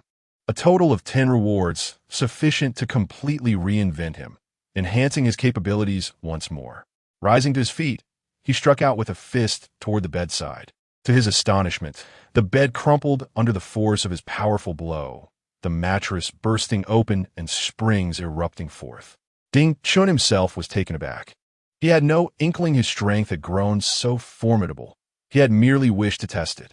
The sheer power of his full-force strike was astonishing. Clearly, he would need to exercise restraint in the future, for he could inadvertently cause great harm. Just then, a knock echoed from outside the door. Xiao Ding, what is that noise in your room? Was there an explosion? Tang Yusheng inquired anxiously from the other side. Ding Chun's expression immediately soured. How could he possibly explain the wreckage of the bed? Chapter 9. We never indulge foolishness. As the door swung open, Tang Yusheng peered into the room with genuine concern. Xiao Ding, what is that noise inside? Are you all right? Ding Chun awkwardly blocked the entrance. Nothing at all. I was just practicing my physical training. It got a bit loud. Tang Yusheng smiled broadly. Xiao Ding, you truly are something. After all those years of training, you finally have a break. And yet you don't take a moment to rest. Ding Chun replied earnestly. Since I am serving in the military, I must be diligent and conscientious. Otherwise, how can I defend our homeland at a crucial moment? The enemy won't grant us any respite. Tang Yusheng regarded him with admiration. To nurture soldiers for 1,000 days and use them for a moment. If you can remember this saying, you are already ahead of many of us. Commander, you're here so late. Ding Chun inquired with curiosity. Tang Yusheng chuckled heartily and got straight to the point. I came to inform you that the results of your reassignment have been finalized. The Naval Headquarters has decided to assign you to the Amphibious Reconnaissance Battalion. However, if you have any objections, you may voice them. Ding Chun was momentarily taken aback. His initial desire was merely to return to his former unit. He never anticipated such an arrangement, placing him in the Marine Corps Amphibious Reconnaissance Battalion.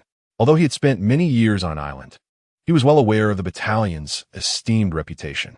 He had applied several times to join, but had been thwarted by various circumstances.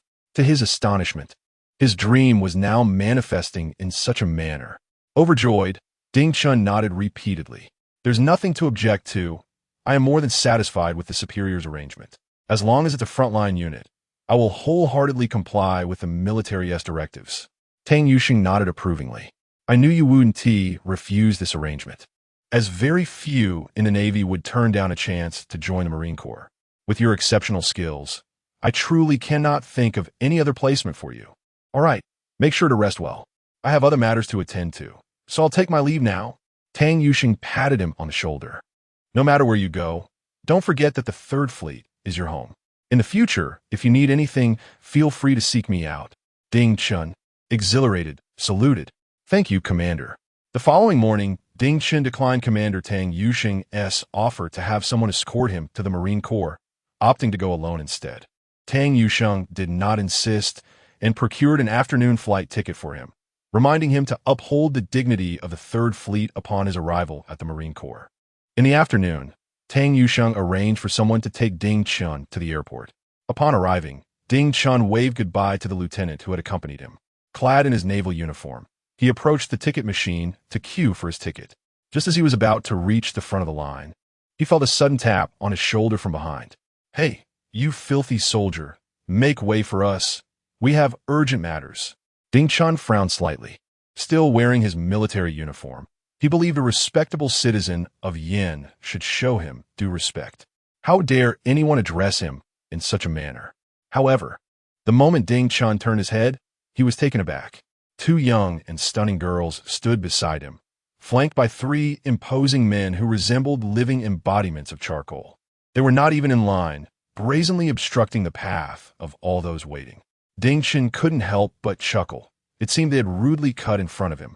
Noticing Ding Chun's silence, the shorter girl with red hair furrowed her brow and remarked, Can't you speak? Are you mute? The taller girl next to her also frowned, adding, We're in a hurry. Let's go first. These international friends are waiting. As they spoke, they attempted to shove Ding Chun aside to take their turn. Ding Chun frowned.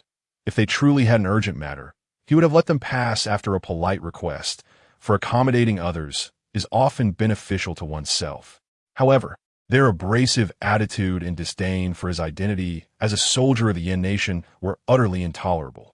It was particularly vexing to be referred to as merely a stinking soldier after dedicating a decade of his life to safeguarding the nation's borders and seas.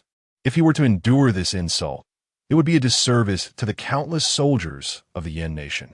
Just as the two girls reached out to push Ding Chun, he swiftly sidestepped and employed the gentle force of Tai Chi, sending them both tumbling to the ground. The onlookers erupted in laughter at the sight of these troublemakers being humiliated. Such a scenario, where individuals sought confrontation only to embarrass themselves, was indeed rare. Perhaps embarrassed by the laughter of those around them, the girls' faces flushed. The red-haired girl, her cheeks burning, pointed an accusatory finger at Ding Chun, exclaiming, "How dare you? Just because you refuse to yield, you resort to violence?" The tall girl chimed in, "Exactly. You're supposed to be a soldier, yet you refuse to assist the common folk and even resort to striking a woman. Are you even a man?" Ding Chun, furrowing his brows, retorted, "Have you had your fill of this commotion? If so, then leave. Do not disgrace yourselves further and tarnish the reputation of the Yin nation." The two girls were momentarily stunned, but their anger quickly flared. "If you can speak, then this should be easy," the tall girl declared imperiously. "Apologize at once. As a soldier of the Yin nation, how could you treat us, the public, in such a manner?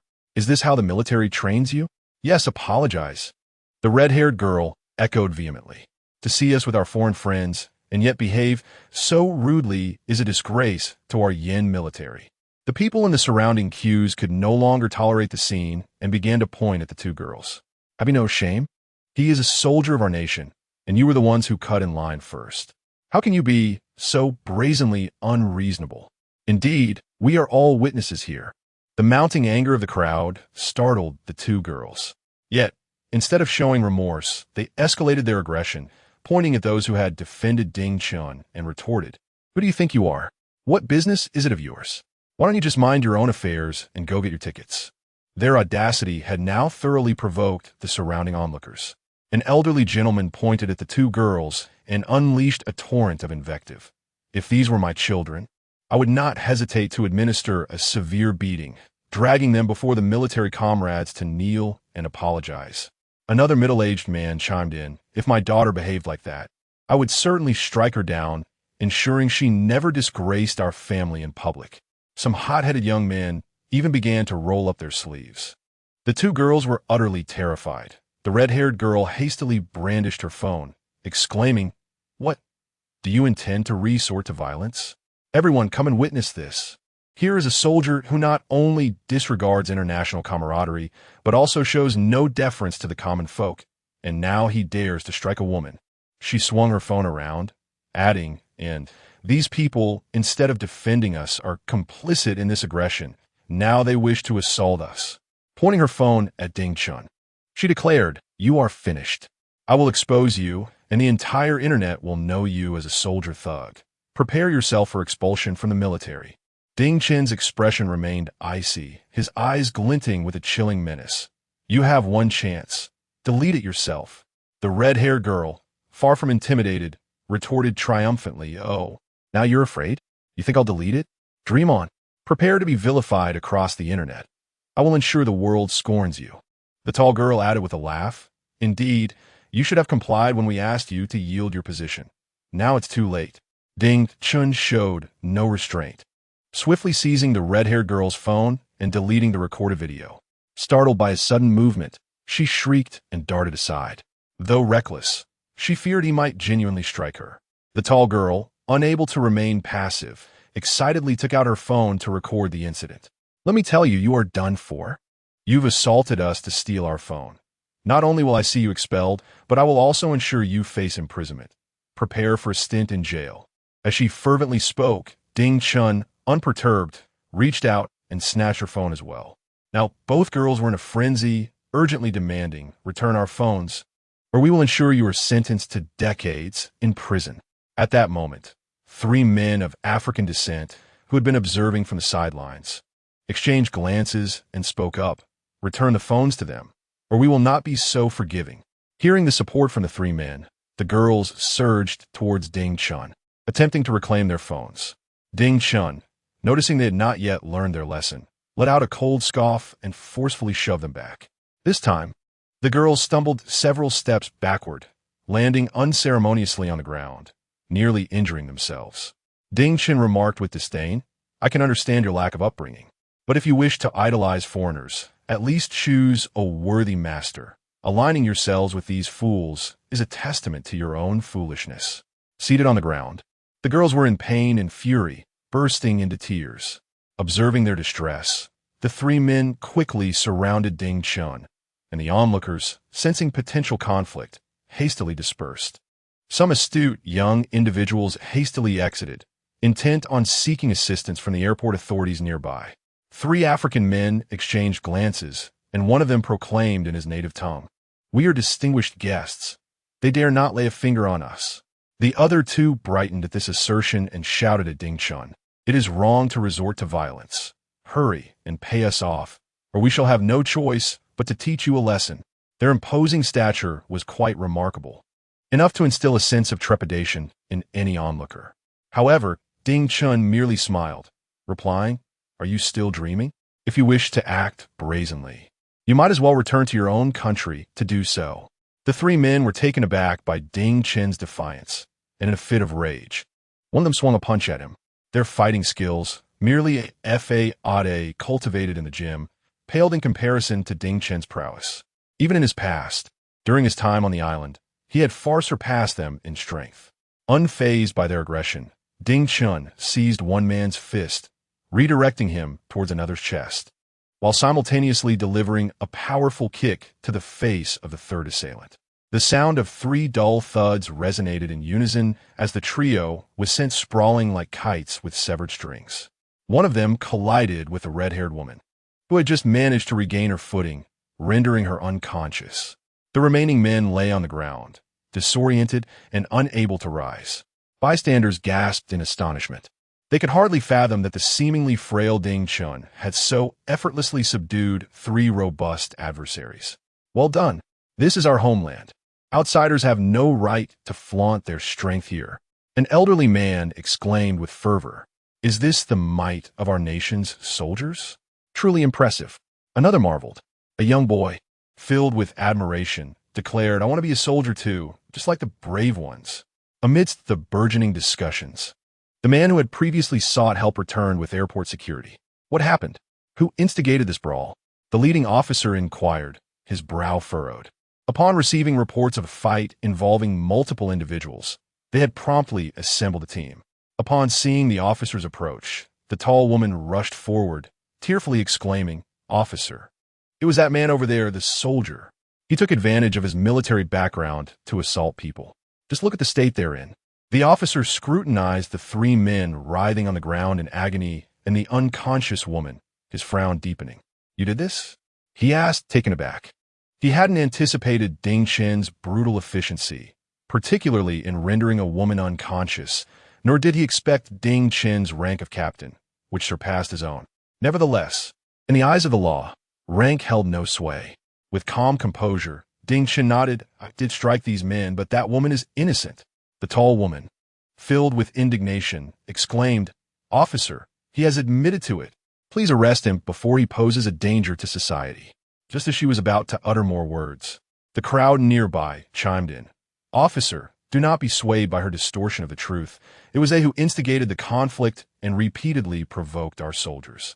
All of us here can testify to that. Indeed, we can all attest that it is the fault of those individuals." At that moment, a police officer hastily approached from outside. "Captain, the surveillance footage has been reviewed," he whispered urgently in the captain's ear. The captain's eyes widened as he glared at the tall woman, exclaiming, "How dare you twist the facts and slander our soldiers? Take them all back for thorough questioning." The tall woman was momentarily taken aback, shrieking in protest, "We're the ones who were assaulted. We are the victims. Why are you handcuffing us? Let me go. Let me go." Yet the surrounding officers paid her no heed, swiftly escorting her away. The onlookers erupted in applause, pleased with the turn of events. Chapter 10. Our defiance. Ding Chun did not linger to provide a statement. Citing pressing matters, he boarded a flight to Liao Hai. With a multitude of onlookers at the airport and the surveillance cameras capturing every detail, there was little left to articulate, nor was there any necessity for Ding Chen to elaborate further. Once he emerged from the airport in Liao Hai, he began reaching out to the unit he was to report to. The other party instructed him to wait at the location, assuring him that someone would promptly come to retrieve him. Ding Chen had not been given specific details about this unit by Tang Yusheng, only the address for his reporting. Thus, a sense of curiosity brewed within him regarding this amphibious reconnaissance battalion. What could it possibly be like? Ding Chen was filled with anticipation. After more than half an hour, a military vehicle with a registration plate came to a halt, and a colonel swiftly approached from the car. "Good day, sir." Ding Chen immediately stood upright and saluted the colonel. "I am Colonel Zhou Yin, here to escort you to your new unit. You must be weary from your journey." He returned the salute. "Not at all. It was merely a flight. Nothing strenuous." Ding Chen replied with a smile. Zhou Yin paused for a moment, then realized that this individual had endured a decade on a solitary island. Thus, a bit of turbulence on the journey was hardly to be considered arduous. "That is good to hear. Let us get in the car. I will provide you with more details about your new unit during the ride." Zhou Yin chuckled heartily. Ding Chen placed his luggage in the vehicle and joined Zhou Yin as they set off towards the base. Shortly after settling in, Zhou Yin retrieved a document from his bag and handed it to Ding Chen. "Take a good look at this. It contains a brief overview of your new unit." Ding Chen quickly perused the material, skimming through the pages with keen interest. Zhou Yin elucidated, "The location you are heading to is the Yasha Squad, part of the Amphibious Reconnaissance Battalion. It is a newly established unit at the battalion level, yet it has a special designation. Currently, there are 180 members, and the captain, Li En, is a major. You will be serving as his deputy." With a hint of jest, Zhou Yin continued, "The squad comprises the finest soldiers from various Marine Corps divisions, the CRME de la CRME, possessing significant abilities and equally formidable tempers. As an island soldier parachuting in to become their deputy leader, you must brace yourself for what lies ahead." In response to Zhou Yan's playful banter, Ding Chen merely smiled faintly. He understood that Zhou Yan was offering a friendly warning. After all, without undergoing the rigorous selection process, he only had his heroic deeds to stand on. It was only natural for others to question his presence. Those who made it into the amphibious unit were undoubtedly the elite of the Navy, having endured grueling selection and training. For someone like him to be parachuted in as a leader, any lack of acceptance would be considered a grave misstep. Moreover, only the higher-ups were privy to his circumstances. The lower-ranking soldiers could only speculate. Being assigned to a new unit as a deputy captain necessitated that he possessed the requisite capabilities. For failing to gain their respect would not only bring shame upon himself, but also tarnish the unit's reputation. Fortunately, Ding Chen has never doubted his own capabilities. Not to mention the abilities the system has bestowed upon him, he has also been diligent in his training over the past decade. Ding Chen gratefully nodded, expressing, "Thank you, Colonel Yan. Rest assured, I will lead this unit well." Zhou Yin chuckled softly, having only intended to remind Ding Chen kindly. He did not expect such unwavering confidence from him, and thus refrained from saying more. After all, it was unprecedented for someone from the island troops to lead a special forces unit. However, those in higher command held Ding Chen in high regard, and Zhou Yin began to anticipate Ding Chen's forthcoming performance. "Ding, a new task has been triggered. Establish a foothold in the Yasha team and gain the acknowledgement of all members. Completion of this task will yield substantial rewards." The voice of the system echoed in his ears, causing Ding Chen's eyes to brighten with unexpected delight. He felt an even greater sense of anticipation for his entry into the team and began to prepare earnestly, meticulously reviewing the materials Zhou Yan had provided him. Zhou Yan, seated with his eyes closed in contemplation, stole a glance at Ding Chen, and a knowing smile crept across his face as he observed Ding Chen's earnestness. An hour later, at a naval training ground within a military base, Ding Chen and Zhou Yan arrived to find over 100 soldiers, drenched in sweat, standing rigidly in the center of the training field. Before they could approach, they heard Captain Li En berating them. "Is this how you expect to be called the sharp edge of the Marine Corps? What face do you have to guard the safety of our waters? If you cannot complete this afternoon's training ahead of schedule and fail to meet the standards, you might as well return to your original units. I cannot afford to lose face over you. Coughing a couple of times, Zhou Yin interrupted Li An's reprimand.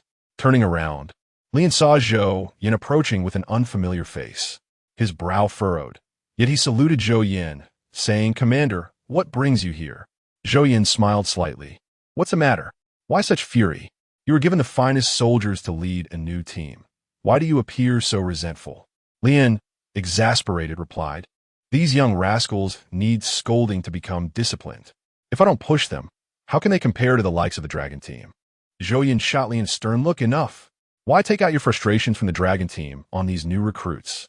How long have they been established and trained? What grounds do you have to compare them? By the way, this is Lieutenant Ding Chen, sent here as your deputy commander. You two can discuss the training tasks moving forward." Lian scrutinized Ding Chen with guarded eyes. Ding Chen extended his hand confidently. "Ding Chen, former squad leader of the 322nd Regiment of the 3rd Fleet, stationed on the island. I look forward to your guidance." Upon realizing Ding Chen was merely an island soldier, Lian's eyes widened in surprise, yet he still introduced himself. "Lian, captain of the Yasha team. Welcome to the team, Lieutenant Ding Chen." The two shook hands, marking Lian's formal acceptance of Ding Chen's new role. Lian then turned to assemble the troops. "At ease," Lian shouted, and the entire unit executed the command in perfect unison. "Commander, the team has completed its training. Please provide your instructions." Zhou Yin nodded in satisfaction. "Comrades, from selection until now, you have undergone rigorous scrutiny and dedicated 3 months to training. Congratulations, you have officially become a part of the Yasha squad. However, do not rejoice too soon. Like you, Yasha has just been established and requires your relentless efforts to transform it into an elite unit that surpasses the Dragon squad."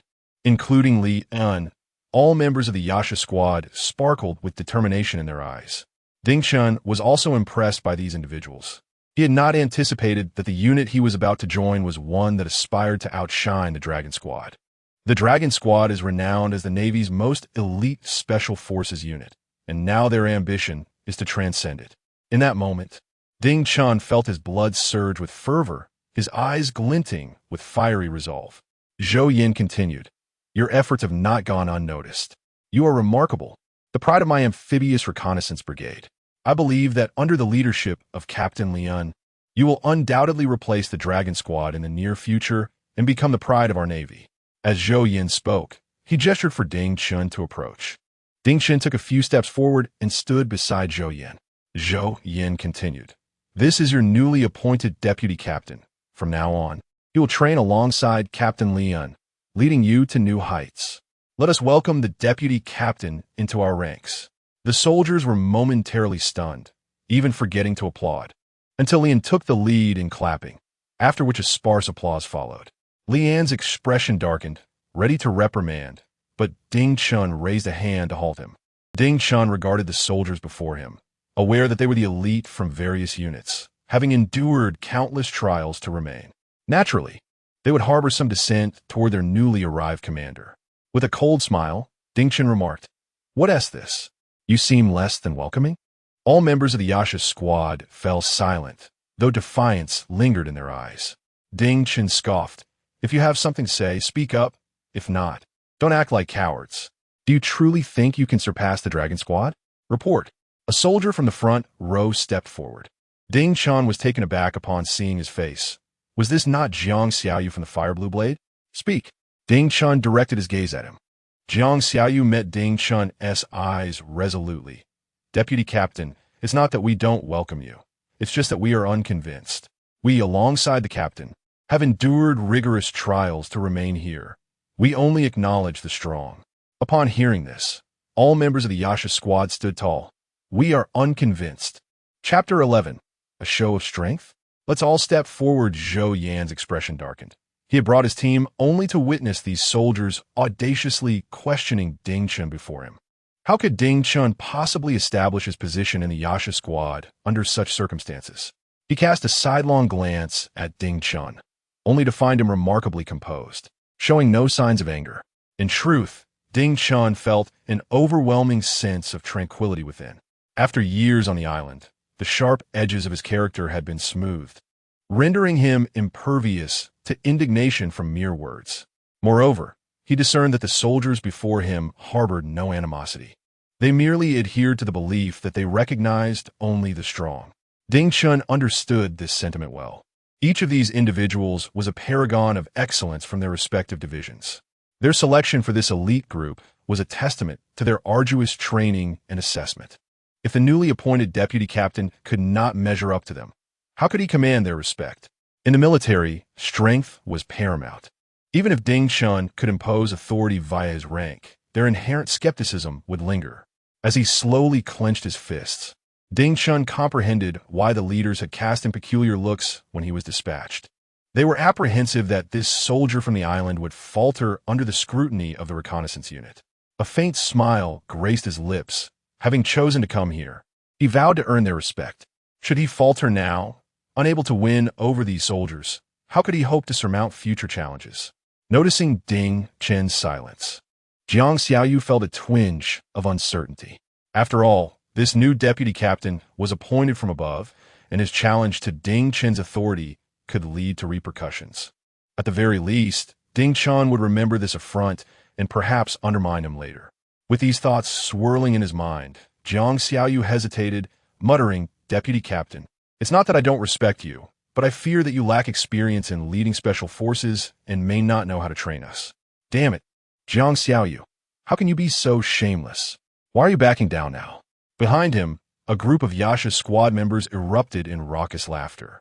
Jiang Xiaoyu stepped back into the ranks, refusing to look back, retorting, "Don't use me as your pawn. If you're not afraid, why don't you step up?" Jiang Xiaoyu's words rendered the atmosphere somewhat awkward. Had they collectively stood resolute against Ding Chun, it might have been different, but with Jiang Xiaoyu's retreat, it became increasingly difficult for anyone else to voice dissent. Ding Chun regarded them with a gentle smile, saying, "You are the elite of our Navy, and it is only natural that you have expectations of your instructor. Were I in your position, I too would not wish for a captain who knows nothing to dictate my actions." No one spoke. They simply nodded in agreement with Ding Chun. He continued, "Initially, I had requested to return to the frontline units, but to my surprise, they have sent me here to guide you. I bear the weight of our leaders' expectations and am committed to transforming you into a truly elite force. I shall not retreat in the face of your skepticism." Ding Chen's declaration elicited eye rolls from all present. "Just him. Do you still wish to elevate us to an elite force? It would suffice if you simply refrain from leading us astray. How can you be so confident?" Zhou Yin shook his head, a hint of disappointment crossing his features. He had initially hoped that Ding Chun would have some ingenious solution to break the deadlock, and he had anticipated something worthwhile, yet unexpectedly, Ding Chun resorted to the orders from above to suppress this group of elites. Upon reflection, it was understandable. After all, Ding Chun was merely a soldier from an island. And would he truly engage in a contest of strength with these individuals? That would be tantamount to bullying. Just then, Ding Chun shifted his tone. "We are all valiant men of iron and blood, so let us dispense with the unnecessary theatrics. How about this? If anyone among you feels unconvinced, step forward and compete with me. If I lose from this day forth, I shall take no responsibility and will dutifully follow Captain Li An's training regimen alongside you. However, if I prevail, you shall henceforth obey my commands, and I shall prove to you that your training is insufficient. Additional practice will be mandatory." Ding Chen grinned mischievously. "What do you think? Isn't this a win-win proposition? Now, who will step up first?" Instantly, the eyes of over 100 men glimmered with excitement, their faces alight with anticipation. Lian and Zhou Yin exchanged glances, regarding Ding Chun with newfound respect.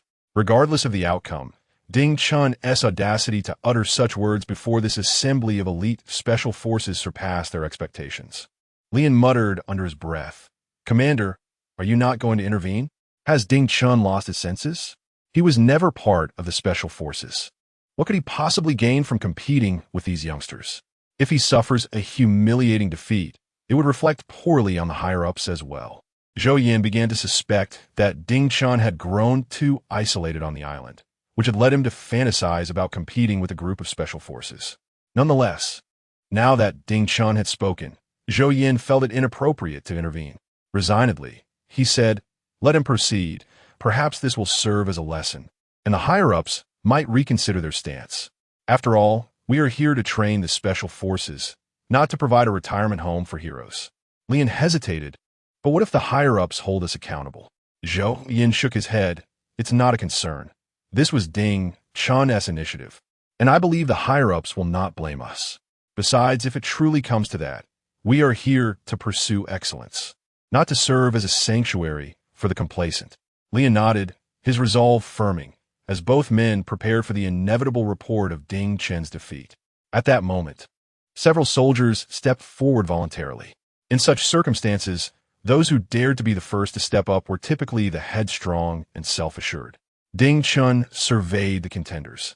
Aside from Jiang Xiaoyu, who had just stepped forward, he recognized two other familiar faces, Zhang Chong and Zhang Dapeng from the Fire Blue Blade. Ding Chun broke into a broad smile. "So it's just you few for the first round? What do you wish to compete in?" The group paused, taken aback by Ding Chun's invitation for them to choose. Zhang Chong scratched his head, somewhat embarrassed, and stammered, "Deputy Captain, are you joking? You're allowing us to choose the competition, but that will surely be your downfall." Ding Chun replied with a slight smile, "If you are too timid to select, I shall consider it a concession on your part. Let's engage in combat." Jiang Xiaoyu promptly exclaimed, "A skill essential for special forces. It would be shameful to claim one is elite if they cannot hold their own in a fight. Vice Captain, what do you think?" Ding Chun nodded. "As I have offered you the choice, I am indifferent to the outcome.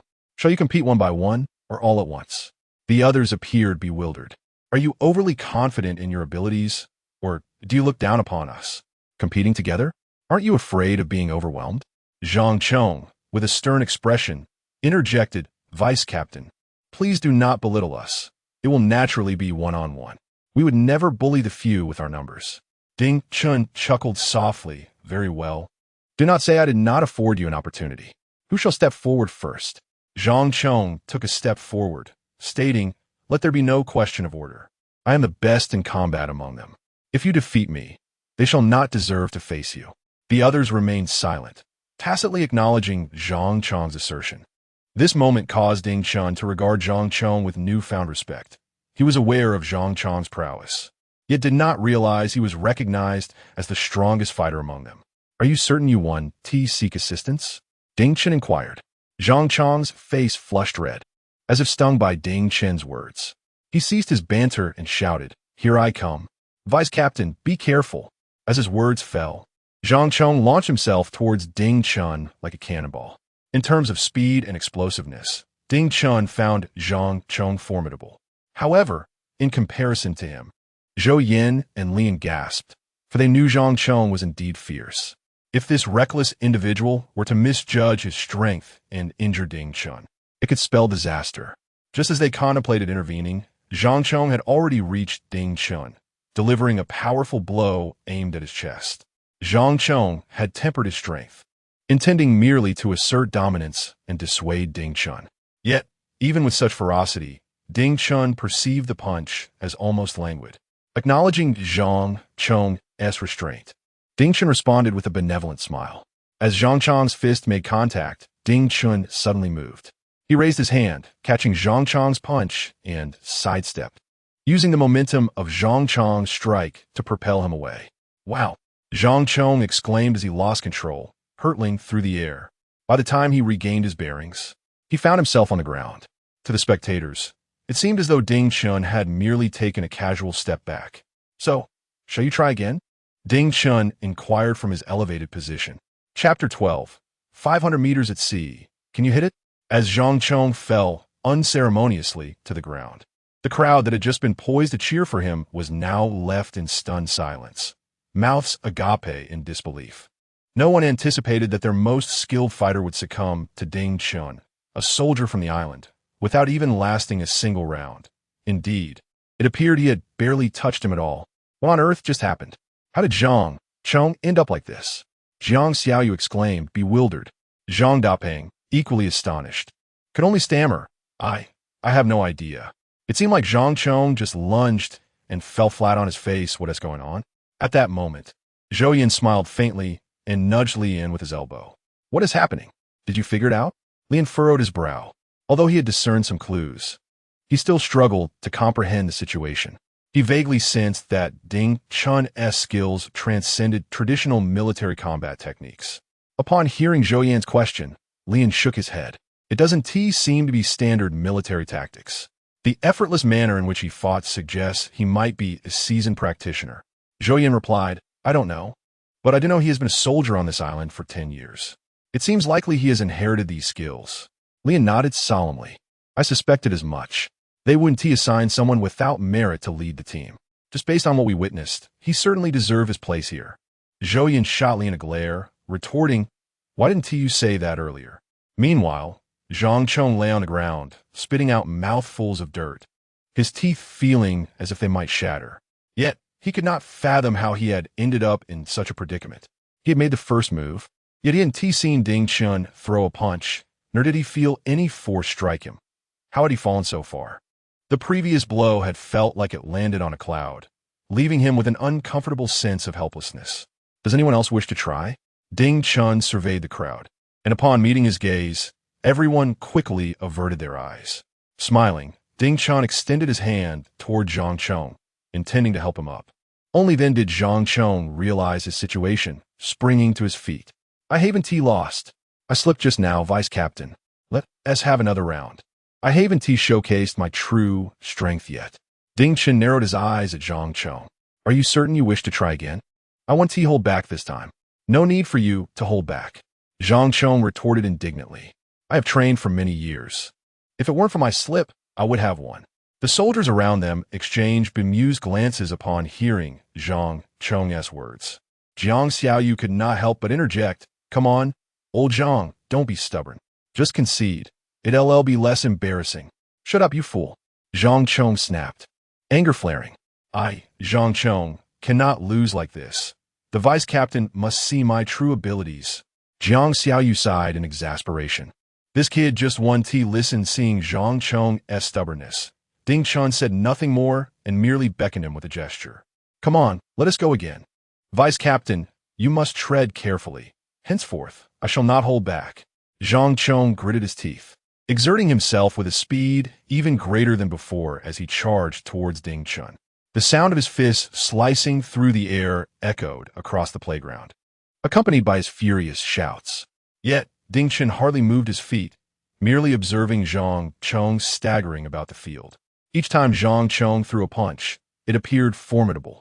Yet he consistently missed Ding Chun, nearly losing his balance with every failed attempt. As the fight progressed, Zhang Chong grew increasingly frantic, his strikes losing coherence. Sweat pouring down his brow, and the earlier bravado dissipating. Enough, Zhang Chong, step back. Li Yin covered his forehead, unable to watch any longer. Although Ding Chun had yet to knock Zhang Chong down, it was evident to any discerning eye that Ding Chen's calm demeanor indicated that Zhang Chong had no chance of victory. Those trained in combat could see that Ding Chun was merely sparing Zhang Chong's pride. However, the stubborn youth failed to grasp that he was being afforded leniency. I refuse to accept this, Vice Captain. If you have the ability, do not evade. Face my punch head on. As he spoke, he charged at Ding Chen once more. As Zhang Chong approached, a cold glint flashed in Ding Chen's eyes. He understood that with such a headstrong opponent, leniency would not suffice. Only by defeating him would he earn respect.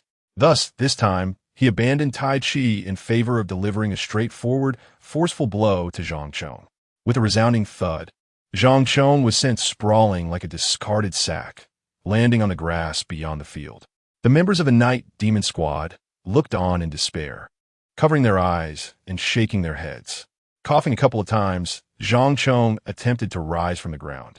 His teammates, unable to bear the sight, urged him to relent. Jiang Xiaoyu interjected, Enough, Zhang Chong. You cannot match the vice captain in sheer strength, so why persist? If you keep this up, you'll only embarrass us all. Indeed, look at the vice captain, his face unflushed, breathing steady. If you continue to fight, you'll exhaust yourself to death. Hearing their jests, Zhang Chong's face flushed with anger as he retorted, You lot are all talk. If it weren't for standing up for you, why be bested by the vice captain like this? If you're so capable, why don't you step up and face him yourselves? At his words, the rest of the Night Demon squad fell silent. Ding Chun smiled slightly. Does anyone else wish to compete? If not, I shall take it as your collective surrender. Suddenly, Jiang Xiaoyu spoke up. Vice Captain, while your combat skills surpass ours and we cannot compete, we still refuse to concede. It is evident to any observer that you are a practitioner who is trained from a young age. Your mastery is not typical of military training. We feel unjustly defeated. At this moment, Zhang Chong also gathered his courage, stating defiantly, "Exactly, Vice Captain, you have clearly practiced martial arts since childhood, using traditional techniques to best us. We find this deeply unfair." Ding Chun raised an eyebrow. Was it not you who chose the terms of this contest? Why are you now refusing to acknowledge your defeat? Jiang Xiaoyu pressed on. You utilized martial arts techniques learned prior to your military service. Thus, our loss feels unjust. Unless you engage us with the skills acquired in the army, we shall remain unconvinced.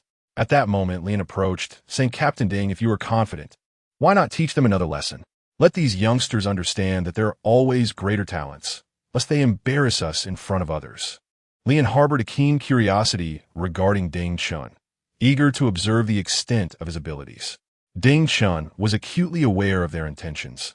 They were persistently testing him, seeking to gauge his repertoire of skills. Very well, I shall ensure your conviction, Ding Chun replied calmly. What would you like to compete in? Jiang Xiaoyu, brimming with confidence, declared, let us engage in marksmanship. Certainly. How do you propose we proceed? Who shall compete? Ding Chun inquired nonchalantly. With his expertise in firearms and the advantage of keen eyesight, he was unfazed by the prospect of failure. The audacity of these individuals to challenge him in marksmanship was indeed remarkable. Seeing Ding Chun acquiesce so readily, Jiang Xiaoyu quickly articulated additional stipulations. It is not merely a contest of who can shoot the farthest. We, the Marine Corps, are not akin to other Army units. Shooting at stationary targets lacks challenge. We will set sail on speedboats, and the competition will be to see who can hit a moving target. Ding Chun nearly laughed at Jiang Xiaoyu's words. His proficiency with firearms, enhanced by recent system rewards, allowed him to hit targets with precision up to 1,000 meters. With the support of his eagle eye and divine perspective, such a task was well within his capabilities. No problem, Ding Chun affirmed with a nod. Who will represent you in this endeavor? I will. Since this was my suggestion, I shall naturally take part. Jiang Xiaoyu exclaimed, raising his hand. Ding Chun glanced at Jiang Xiaoyu's teammates, noting their lack of objection, indicating their respect for Jiang Xiaoyu's prowess. He offered a simple nod. It matters not who competes. With a grin, Jiang Xiaoyu turned to Ding Chun, boasting, Vice Captain, do you dare to challenge me at 500 meters? Chapter 13, Good Heavens. Is this truly the 10 rings? 500 meters. This distance is akin to shooting at a moving target on land, a feat that the vast majority of soldiers would find exceedingly difficult to accomplish with precision. The tumultuous nature of the sea exacerbates the challenge. Each gentle wave causes the vessel to jolt. Moreover, maneuvering a boat on the ocean significantly heightens the level of difficulty. In such an environment, it is not merely ordinary soldiers who struggle, but even seasoned snipers would find it arduous to hit a target from 500 meters away. This test transcends the conventional shooting capabilities of a sniper, demanding a confluence of multiple skills. The degree of difficulty is beyond the imagination of the average person. Seeing that Ding Chun remained silent, Jiang Xiaoyu, with a hint of pride, remarked, Deputy Captain, if you find this challenge a bit daunting, I can certainly accommodate you by lowering the difficulty. Ding Chun chuckled and shook his head. No need for that. Let us proceed as per your specifications, employing the method you feel most confident in. Jiang Xiaoyu laughed heartily. Well then, Deputy Captain, if you miss the target, we shan't mock you. Ding Chun smiled faintly, disregarding Jiang Xiaoyu's teasing. As they were to board the speedboat, everyone made their way to the shoreline. At the coast, a speedboat awaited, and 2 targets stood tall upon the sandy beach. Fortunately, the waves were mild today, providing favorable conditions for the upcoming competition. After you, Deputy Captain, Jiang Xiaoyu feigned humility. Ding Chun grinned, No need, you go first. I fear that if I take my turn, you may lose your enthusiasm for the contest. Jiang Xiaoyu rolled his eyes, thinking to himself that if Ding Chen was apprehensive, he needn't elaborate so unnecessarily. Did he think shooting was a mere trifle? Nearby, Zhou Yin quietly inquired of Lian, "How does your soldier fare? Is he capable of such a challenging shot?" Lian nodded with pride, "Though I may scold them as little rascals. They serve as my shield to surpass the dragon team. If they lacked exceptional skills, I could scarcely hope to outdo the elite of the Dragon Brigade." Jiang Xiaoyu, a former sniper in his original unit, possessed an unparalleled talent for marksmanship. Even within the dragon team, his innate abilities were among the finest, and his confidence in this challenge was well-founded. While they conversed in hushed tones, Jiang Xiaoyu had already boarded the speedboat and swiftly reached the 500-meter mark. The boat slowed its pace, and Jiang Xiaoyu crouched atop it, diligently stabilizing the muzzle of his sniper rifle. He inhaled deeply. 2 seconds later, he abruptly pulled the trigger. A bullet spiraled forth from the chamber, traversing the 500 meters with precision to strike the target. "Hurry!" The members of Team Yacha erupted in a chorus of cheers. Despite their daily banter, they held great respect for each other's prowess. Zhou Yin nodded in approval. "Impressive, indeed. This soldier shows remarkable capability. No wonder you held him in such high regard." Lian's grin almost reached the back of his head. Fortunately, talent must be coupled with relentless training, or else he would not stand a chance against the beasts of the dragon team. Bang! The sound of gunfire continued to echo, with Jiang Xiaoyu pulling the trigger almost every few seconds. In the midst of turbulent waters, Jiang Xiaoyu managed to hit every target with remarkable precision, which truly was an extraordinary feat. Even Ding Chen had to concede that before his own abilities were enhanced, he would not have been able to match Jiang Xiaoyu's current prowess. Although Ding Chen had initially overestimated the skills of these individuals, they still lagged significantly behind him. Such disparities were not something an ordinary person without a system could easily bridge. After all, Ding Chen had yet to fully discover the limits of his own capabilities. Furthermore, with the continual rewards from the system, he was destined to grow increasingly stronger, surpassing everyone else at an unmatched pace. At that moment, Jiang Xiaoyu had completed his last round, totaling 10 bullets, each striking the target with unwavering accuracy. The speedboat cut through the waves, swiftly returning with Jiang Xiaoyu aboard. As he leaped ashore, he could not suppress his exuberance, shouting, "Well, how about that? Did I leave you all slack-jawed?" The only response he received was a chorus of raised middle fingers. "I know you're just jealous of your superior," Jiang Xiaoyu quipped. Just after he spoke, a group of eager teammates readied themselves to retaliate, prompting him to hastily dash a few steps closer to Ding Chen. Once by Ding Chen's side, Jiang Xiaoyu began. "Vice Captain, do you think we should continue? This level of difficulty is quite formidable. If you find it too challenging, we can move in a bit closer." Ding Chen nodded. "Indeed, you're quite right. This distance is somewhat too short." "What?" Jiang Xiaoyu exclaimed in surprise. "I meant you could bring it in closer. Not that this distance is too short." Ding Chen chuckled. "As the vice captain, my standards must naturally exceed yours. If I could only achieve what you have, what I teach you." With confidence, Ding Chen declared, "Let us do this. I will have the speedboat continue forward, and I will complete my shooting at a distance of 800 to 1,000 meters.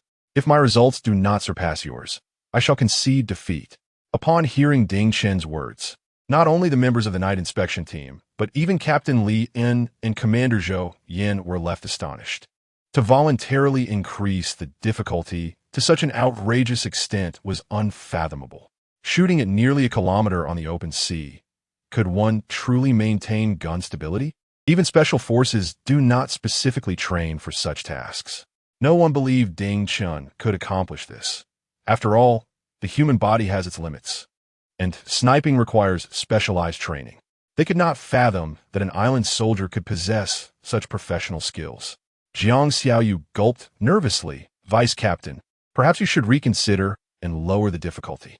I know you want to win to establish your authority, but what you're suggesting is quite absurd. If you miss the target, you'll lose all face. Why not adopt a strategy similar to mine? It would at least allow you to save some dignity." Ding Chen surveyed the group. "What? Do you all believe I cannot hit the target?" Jiang Xiaoyu was the first to retort, "Vice Captain, are you joking? The strategy you propose is so challenging that even the most skilled sniper from the Dragon Squad would struggle to hit the target." Ding Chen smiled lightly. "You are incapable. Do not doubt the abilities of others. Watch closely as I demonstrate the proper technique for using a sniper rifle." Without further ado, Ding Chen scooped up a handful of fine sand from the beach, allowing it to trickle through his fingers. Assessing the wind direction and speed, he seized his rifle and boarded the speedboat.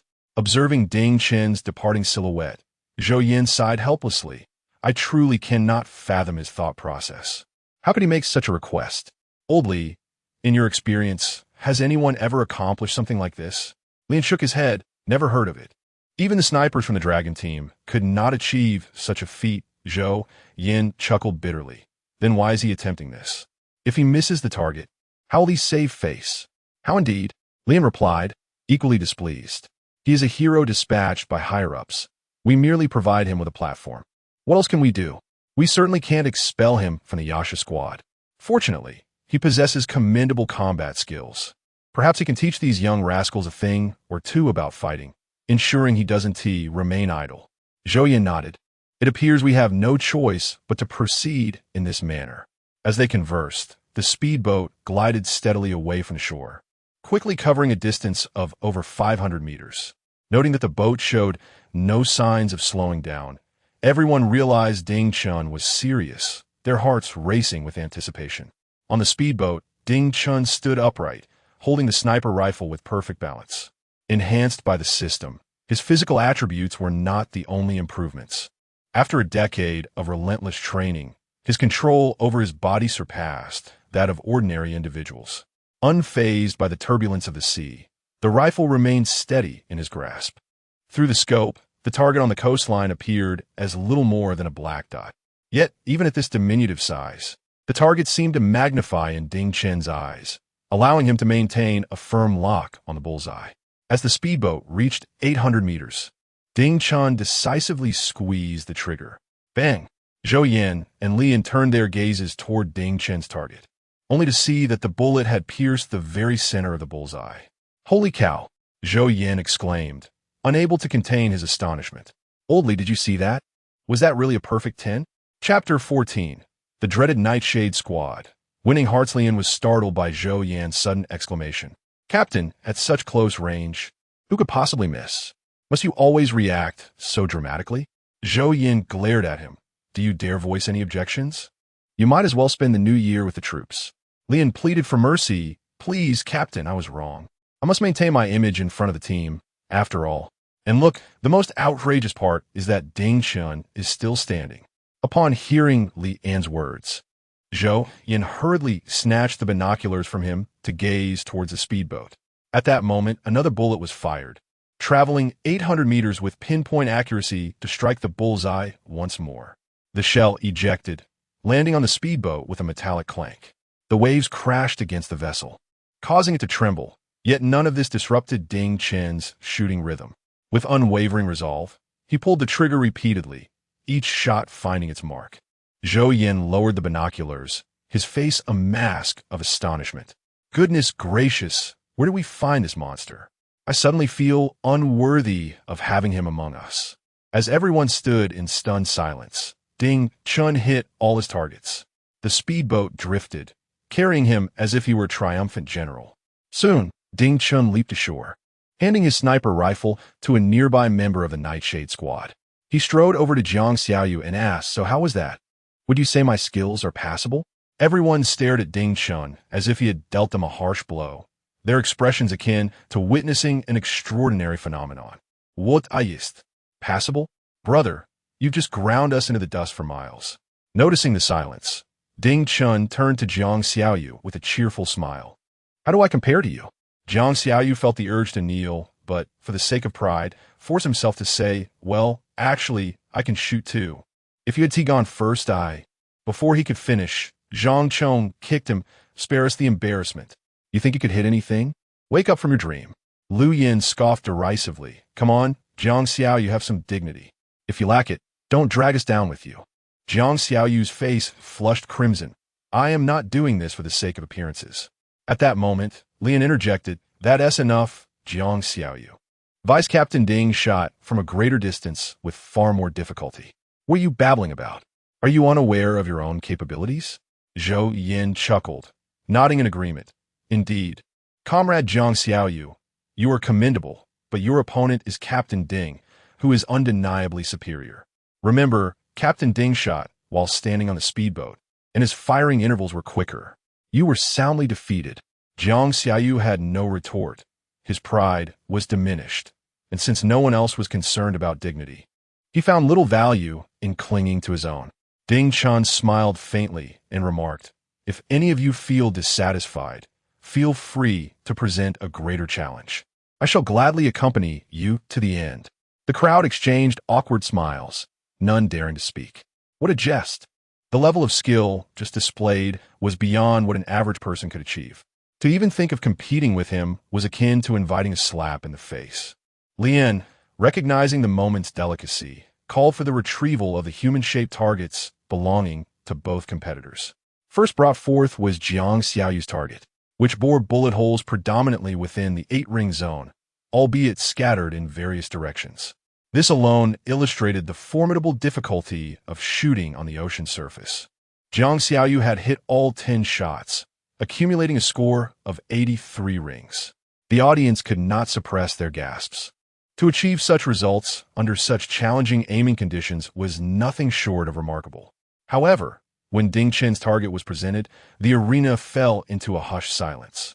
It was not for lack of words, but rather due to the sheer terror inspired by Ding Chen's astounding performance. Zhou Yin swallowed hard, exclaiming, "I told you, no one could reach such heights. This is simply terrifying." Lian nodded in agreement.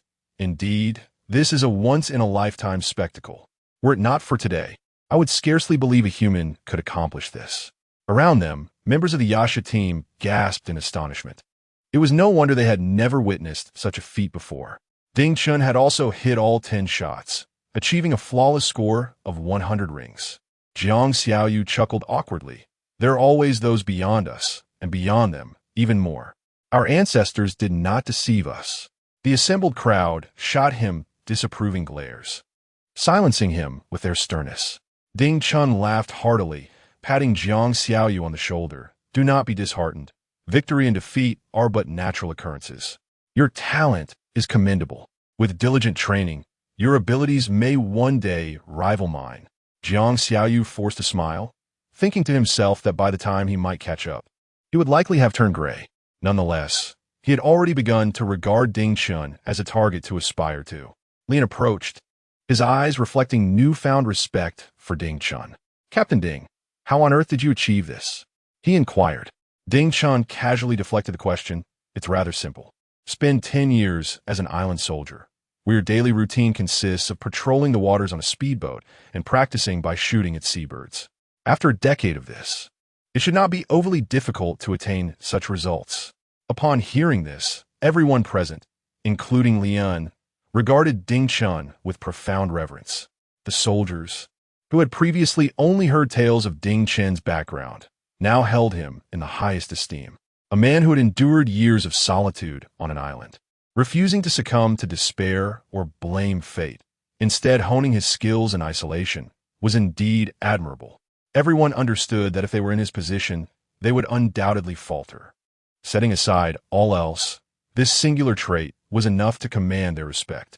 Most importantly, despite his formidable prowess, Ding Chen exhibited neither arrogance nor disdain after his victory. Instead, he offered encouragement to those around him. This humility was a quality that left them all in awe. At the very least, from the moment Ding Chen arrived, they had harbored suspicions about him, questioned his capabilities, and even ridiculed him. Lian lifted his gaze to survey the members of the Yasha squad, all of whom appeared dejected and disheartened, evidently shaken by Ding Chen's actions, which had dealt a severe blow to the pride of these so-called elite individuals. Suddenly, Lian exclaimed in a commanding tone, "What are you all moping about? Why do you look as though you've lost your mother? Weren't you all quite spirited just moments ago, acting all high and mighty? You even looked down upon your Captain Ding. Now that you've been struck down a peg, you all behave like ostriches, burying your heads in the sand. Stand at attention and apologize to your Captain Ding at once." His authoritative voice immediately invigorated the entire Yasha squad. They promptly straightened up and, in unison, addressed Ding Chen. Captain Ding, we were in the wrong. We should not have been so arrogant and dismissive of you. We sincerely apologize and hope that you will not hold this against us. Please guide us well. We are determined to train diligently and surpass the Dragon Squad. Over 100 individuals saluted in unison, all striving for Ding Chen's forgiveness. Lian turned to Ding Chen with a smile. Captain Ding, are you satisfied with this? Ding Chen nodded in approval. Yes, this is acceptable. If they lacked spirit and skill, I would be reluctant to teach them. As the saying goes, ignorance is no crime. I forgive them. Thank you, Captain Ding. A chorus of jubilant cheers erupted from the group, expressing their immense relief and joy at Ding Chen's willingness to remain with them. At that moment, a notification chimed in Ding Chen's ear. Congratulations, host. You have successfully gained the approval of all members, completed the task, and rewards are being distributed. Chapter 15. Our gaze extends beyond the sea. Congratulations, host. You have acquired the ability of spider sense, and the power is merging. Ding Chen had yet to fully comprehend the situation when an extraordinary force surged through his entire being. This power subtly transformed his physique, enhancing his perceptive capabilities at an astonishing pace. Suddenly, Lin Chen was astounded to realize that his hearing had escalated several levels. He could now discern sounds that were previously imperceptible, even the faint drips of water from a distant cafeteria. Perhaps it was not merely hearing, but rather a profound awareness. Lin Chen could distinctly perceive those sounds. At that moment, he envisioned Lian approaching and tapping him on the shoulder. Lin Chen was momentarily bewildered. Was this a hallucination? Yet, the next instant, as he gathered his thoughts, Lian genuinely stood before him. With a smile, Lian patted Ding Chen on the shoulder and said, Captain Ding, congratulations. Welcome to our Yiksha team. Whether we could defeat the Jiaolong unit depends on you. Ding Chen was left utterly astonished. He could hardly believe that this was not a figment of his imagination. Everything was indeed unfolding before him. In a flash, he understood that it was the spider sense that granted him a precognitive ability regarding events. Although it was only a few seconds, on the battlefield or during missions, it was an invaluable skill for survival. He erupted into laughter, exclaiming, Captain Li, you are the true leader of the Yiksha team. Whether they can surpass the Jiaolong relies on our collective efforts. Otherwise, merely pushing them from behind would yield no results. Zhou stepped forward, saying, Captain Ding, I never expected your abilities to astound us so profoundly. Throughout my years, I have witnessed and trained countless special forces, yet I have never seen anyone who can rival your prowess. Ding Chen humbly smiled. That is precisely why I came to the Yiksha team. I feel that this is where I truly belong. Zhou Yin grinned widely. I dare not aspire to possess even half of your abilities, Captain Ding. If I could, I would wake from dreams laughing, knowing I could justify my position to the higher-ups. At that moment, Zhang Chong and Jiang Xiaoyu approached. Captain Ding, thank you for forgiving us and for your willingness to stay and guide us. Ding Chen smiled and waved his hand dismissively. Let bygones be bygones. We must all look forward. He regarded the two with a playful glint in his eye. But remember, I will be keeping a close watch on you. If your performance falters in training, do not blame me for being difficult. Zhang Chong and Jiang Xiaoyu stood at attention, solemnly declaring, if our training does not measure up to our comrades, we will hold ourselves accountable without needing any punishment from you. Captain Ding. Ding Chen chuckled. It's not that severe. As long as you train diligently, that will be the best way to repay my forgiveness. At that moment, the other members of the Yiksha team gathered around, a cacophony of voices filling the air. Captain, did you undergo some mysterious training while serving as an island soldier?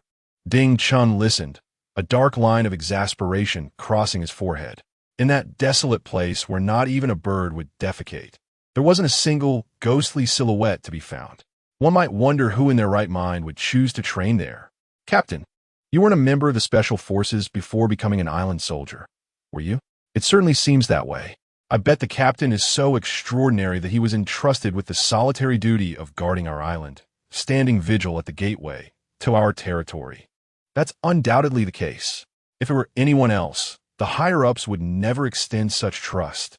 Ding Chen listened, bemused, as the soldiers earnestly shook their heads and engaged in this banter, as if they were wholly aware of his past experiences. Not only them, but even Zhou Yin appeared to believe it. His gaze towards Ding Chen markedly altered.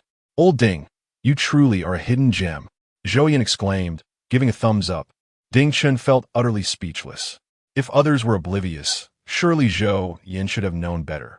Why did he also fall prey to their baseless speculation? However, Ding Chen found it difficult to clarify. Everything about his past was a closely guarded secret. Without orders from superiors, he could not disclose anything to anyone. Zhou Yin, too, was bound by the same constraints, let alone the other soldiers. Thus, in the face of their conjectures, Ding Chen could only maintain silence, neither confirming nor denying. "Old Zhou, please refrain from egging them on." Ding Chen shot Zhou Yin a glare. Zhou Yin chuckled heartily, "Regardless of your exceptional skills, the mere fact that you have devoted 10 years to the solitary guard of this island commands our utmost respect." Upon hearing this, everyone was moved, their gazes towards Ding Chen filled with reverence. They stood tall and saluted him. While there may be many with greater abilities, possessing such prowess and yet remaining steadfast to the original intent of a soldier, spending a decade in unwavering solitude as an island guardian, is a feat beyond the reach of most. For instance, if they, as a special forces team, were asked to return to the role of island soldiers, though they would comply without hesitation, their hearts would surely feel heavy with sorrow. None could fathom how Ding Chen managed to endure that level of isolation, a burden that would be unbearable for ordinary souls. It was precisely this that deepened their respect for him. Ding Chen offered a serene smile. "I merely fulfilled my duty as a soldier. I believe that any naval warrior in my position would act similarly. Hence, my actions are nothing remarkable." In light of Ding Chen's humility, his stature in their eyes soared once more. Such a formidable individual, who remains true to his principles and embodies humility and courtesy, is indeed a role model for all. "All right," Zhou Yin clapped his hands. "Now, everyone, return to the base for some rest. Mealtime is approaching, and it would be ideal for Old Li to familiarize Ding Chen with our base and discuss the training tasks." "Certainly," Li nodded. Ding Chen followed Li Yin and the Yasha team back to the base they had just departed from, while Zhou Yin returned to his own unit without delay.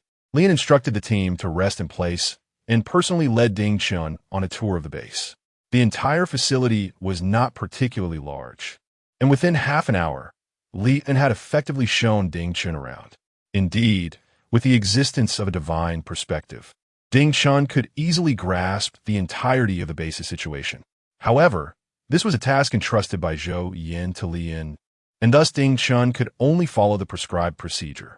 Li Yin turned to Ding Chen and remarked, "This is a general overview of our base." Ding Chen nodded, preparing to return with Li Yin. Yet, Li Yin continued, "Captain Ding, I was profoundly impressed by the news related to you. I had longed to meet this superhero who has steadfastly guarded a solitary island for a decade, never anticipating such an encounter would unfold today." Ding Chen shook his head, replying, "This merely indicates our fateful connection, allowing us the opportunity to work together." Li Yin laughed heartily. "Indeed, you're absolutely right. It is all about fate. With your arrival, I harbor greater hopes of transforming this unit into a force surpassing the Dragon Squadron, striving to mold them into the finest naval personnel, an invincible presence upon the seas." Ding Chen was taken aback, not expecting Li Yin to possess such a fervent obsession with eclipsing the Dragon Squadron. A glimmer of brilliance flashed in Ding Chen's eyes, "Not merely invincible at sea. Our vision must not be so myopic. Our battlefield has never been confined to these waters. I shall ensure that the Yiksha live up to their name, our renown echoing both in the heavens and on earth." Gazing skyward and beyond, Li Yin's eyes seemed to transcend all barriers, surveying the boundless sky and ocean. "Yes, if we are to undertake this, we must strive to be the strongest." Chapter 16. Coincidentally, I can teach this beneath the brilliant sunlight on the training grounds of the naval base. The Yasha squad was diligently honing their skills. Ever since Ding Chen joined the team, the Yasha squad had embarked on yet another round of grueling training. In addition to the original training tasks assigned by Li Yin, each member had been given additional challenges by Ding Chen. Half a month had passed since the training commenced, and each day the members of the Yasha squad found themselves utterly exhausted. Yet, amid their fatigue, they also recognized the benefits of their rigorous training. Their physical condition had improved markedly. Even their reaction times, notoriously difficult to enhance, seemed to be noticeably advancing under such strenuous conditions. This almost tangible improvement instilled a profound sense of reverence for Chen among them. They firmly believed that under his leadership, they would continuously surpass their limits and become even stronger than the Dragon Squadron. On the training field, everyone was drenched in sweat, as if they had just emerged from water. They had just completed a weighted cross-country assessment, and each of them struggled to maintain their stance. Even Zhang Chong, the embodiment of human endurance, found himself leaning on his comrades for support. Lian and Ding Chun were diligently recording their respective scores, with Lian nodding in satisfaction at the progress of the Yasha squad. Only Ding Chun wore a stern expression as he blew the military whistle. Standing at the front of the formation, he bellowed, "Attention!" The Yasha squad immediately straightened up, laboriously beginning to line up. In this state, where is the semblance of a special forces soldier? Ding Chun remarked coldly. Panting heavily, Jiang Xiaoyu pleaded, "Captain, we truly can't go on any longer. Please, allow us to rest for a moment." Ding Chun replied sternly, "What are you talking about? With such cowardice, how do you expect to surpass the Dragon Squadron? Let alone me?" Jiang Xiaoyu retorted with a hint of despair, "Captain, we were merely jesting. We could never compare to you. If we possessed even half of your skills, we wouldn't need this training." With a frosty demeanor, Ding Chun responded, "You still have the energy for banter? Jiang Xiaoyu, step out and run an additional 5 kilometers. Yes." Jiang Xiaoyu regretted his words, wishing he could slap himself for being so reckless. Over these past days of training, he had come to realize that while Ding Chun could be amiable in everyday life, he transformed into an entirely different person during training sessions. Hence, the squad secretly referred to him as Yasha, for his training standards were exceedingly rigid, and he exuded an air of chilling severity. It was as if the Yasha squad was tailored specifically for him, as he was even more intimidating than the mythical creature itself. As Jiang Xiaoyu began his run, the others stifled their laughter. "You dared to retort to Yasha? Aren't you just asking for trouble? What is so funny?" Ding Chen's gaze shot over, causing everyone to immediately straighten their posture. "Is it amusing?" Ding Chen's voice turned icy. "Everyone get down. Prepare for push-ups." Expressions of disbelief spread across their faces. After all, it was Jiang Xiaoyu who had provoked him, yet they were all being punished. Nevertheless, they had grown accustomed to Ding Chen's ways and understood that disobeying his commands or hesitating would result in far worse consequences. Thus, without a moment's hesitation, the entire squad quickly assumed the position. Ding Chen circled around them and said, "Your comrades are running. How can you just stand by and do nothing? You are a collective, and at all times, you share both honor and disgrace. Therefore, let us begin. When they return, you shall rise." Quickly, reluctantly, all the soldiers started doing push-ups. At that moment, Jiang Xiaoyu happened to run past the playground and was amused to see everyone lying down, unable to contain her laughter. However, the next second, Zhang Chong and a few others shot her menacing glares, prompting Jiang Xiaoyu to flee in haste. She knew that if she didn't run fast enough, she would certainly face their wrath that evening. Just then, a soldier rushed over, reporting, "Commander is here." Ding Chun and Lian turned to look behind them, and saw Zhou Yin approaching with a smile. "Old Li, old Ding, how have the training sessions been these past few days?" Ding Chun and Li immediately stepped forward, turning to salute Zhou Yin. Lian chuckled, "Commander, ever since old Ding arrived, our training has been on the rise. Just look at these lads, full of vigor." The soldiers doing push-ups exchanged glances, thinking, "Where do you see our vigor? We're quite displeased." Zhou Yin glanced over and then laughed heartily. "I told you. Having old Ding lead the team is a blessing for the Yacha squad." Ding Chan replied with a calm smile, "Thank you for your praise, leader. Being in this position, it is my duty to fulfill my responsibilities." Zhou Yin patted him on the back. "Come on, old Ding. Do not be modest. Your contributions cannot be overlooked." Clearing his throat, Zhou Yin continued seriously, "Old Li, old Ding, prepare yourselves. Someone will be coming shortly to impart some specialized knowledge." After all, special forces must not only excel in physical fitness, but also master various professional skills. Lian nodded repeatedly. That makes sense. I was worried about that myself. And I didn't expect the higher-ups to arrange it so quickly. Ding Chun listened with curiosity, completely unaware of what was happening. However, he was the type of person who never asked questions if others did not speak. He believed he would know when the time came. Zhou Yan nodded. Do not underestimate this instructor. It took considerable effort to invite Director Tang over from the army. Upon hearing that the person was borrowed from the army, Ding Chun felt a surge of curiosity. Just then, Lian asked, "Who is it? Are they really that impressive? We couldn't even find anyone in the Navy, so we had to call in someone from the army?" Just as Zhou Yan was about to respond, a military vehicle drove into the naval base and came to a stop right before them. Zhou Yan smiled. "Speak of the devil, and he shall appear. Come on, let me introduce you." The car door opened, and a female officer with the rank of captain stepped out. When Ding Chun saw the tall female instructor, he felt an unsettling familiarity wash over him. Remembering Jiang Xiaoyu's presence, his heart skipped a beat. Wasn't he this Tang Xini? How could she be in the Navy and encounter this troublesome woman? Ding Chun felt somewhat at a loss for words. In his previous life, he had harbored a deep disdain for this arrogant woman, who seemed to believe the world revolved around her. How could she possibly embody the spirit of a soldier? To his astonishment, despite not having served in the army, he found himself crossing paths with her. If the members of the Yasha squad were entrusted to her tutelage, would his painstaking efforts not be utterly in vain? Tang Xini gracefully approached the group and saluted Zhou Yan, saying, "Commander Zhou, I have arrived. Thank you for your hard work." Zhou Yan replied with a nod, presenting Tang Xini to the entire Yasha squad. "Allow me to introduce this esteemed individual, Director Tang from the gaming office of the 3rd Military District. From this day forth, she will oversee your training in specialized skills beyond military physical conditioning. Let us give her a warm round of applause." Lian took the lead in clapping, and thunderous applause resonated throughout the room. Jiang Xiaoyu nudged Zhang Dapeng beside her, gesturing animatedly towards Tang Xini. Zhang Dapeng, with a cheeky grin, made an irreverent gesture. Seeing their antics, Zhang Chong scoffed. Such behavior is disgraceful. How can one be a soldier with such lewdness?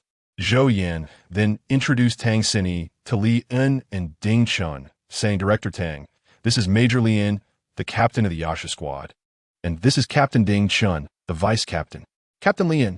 After saluting Li En, Tang Xini casually nodded at Ding Chun, saying, "Hello, Vice Captain Ding." Initially, she intended to salute Ding Chun, but noticing they held the same rank, her haughty demeanor compelled her to merely acknowledge him with a nod. Observing her self-important attitude, Ding Chun internally scoffed, just as I imagined from the television, arrogant and dismissive. Such a person is truly a menace within the military. Now prepare yourselves. Director Tang will not be with us at the naval base for long. This afternoon, she will commence teaching you various subjects, so the physical training will be postponed. With that, Zhou Yan entrusted Tang Xini to Li En for her arrangement before departing.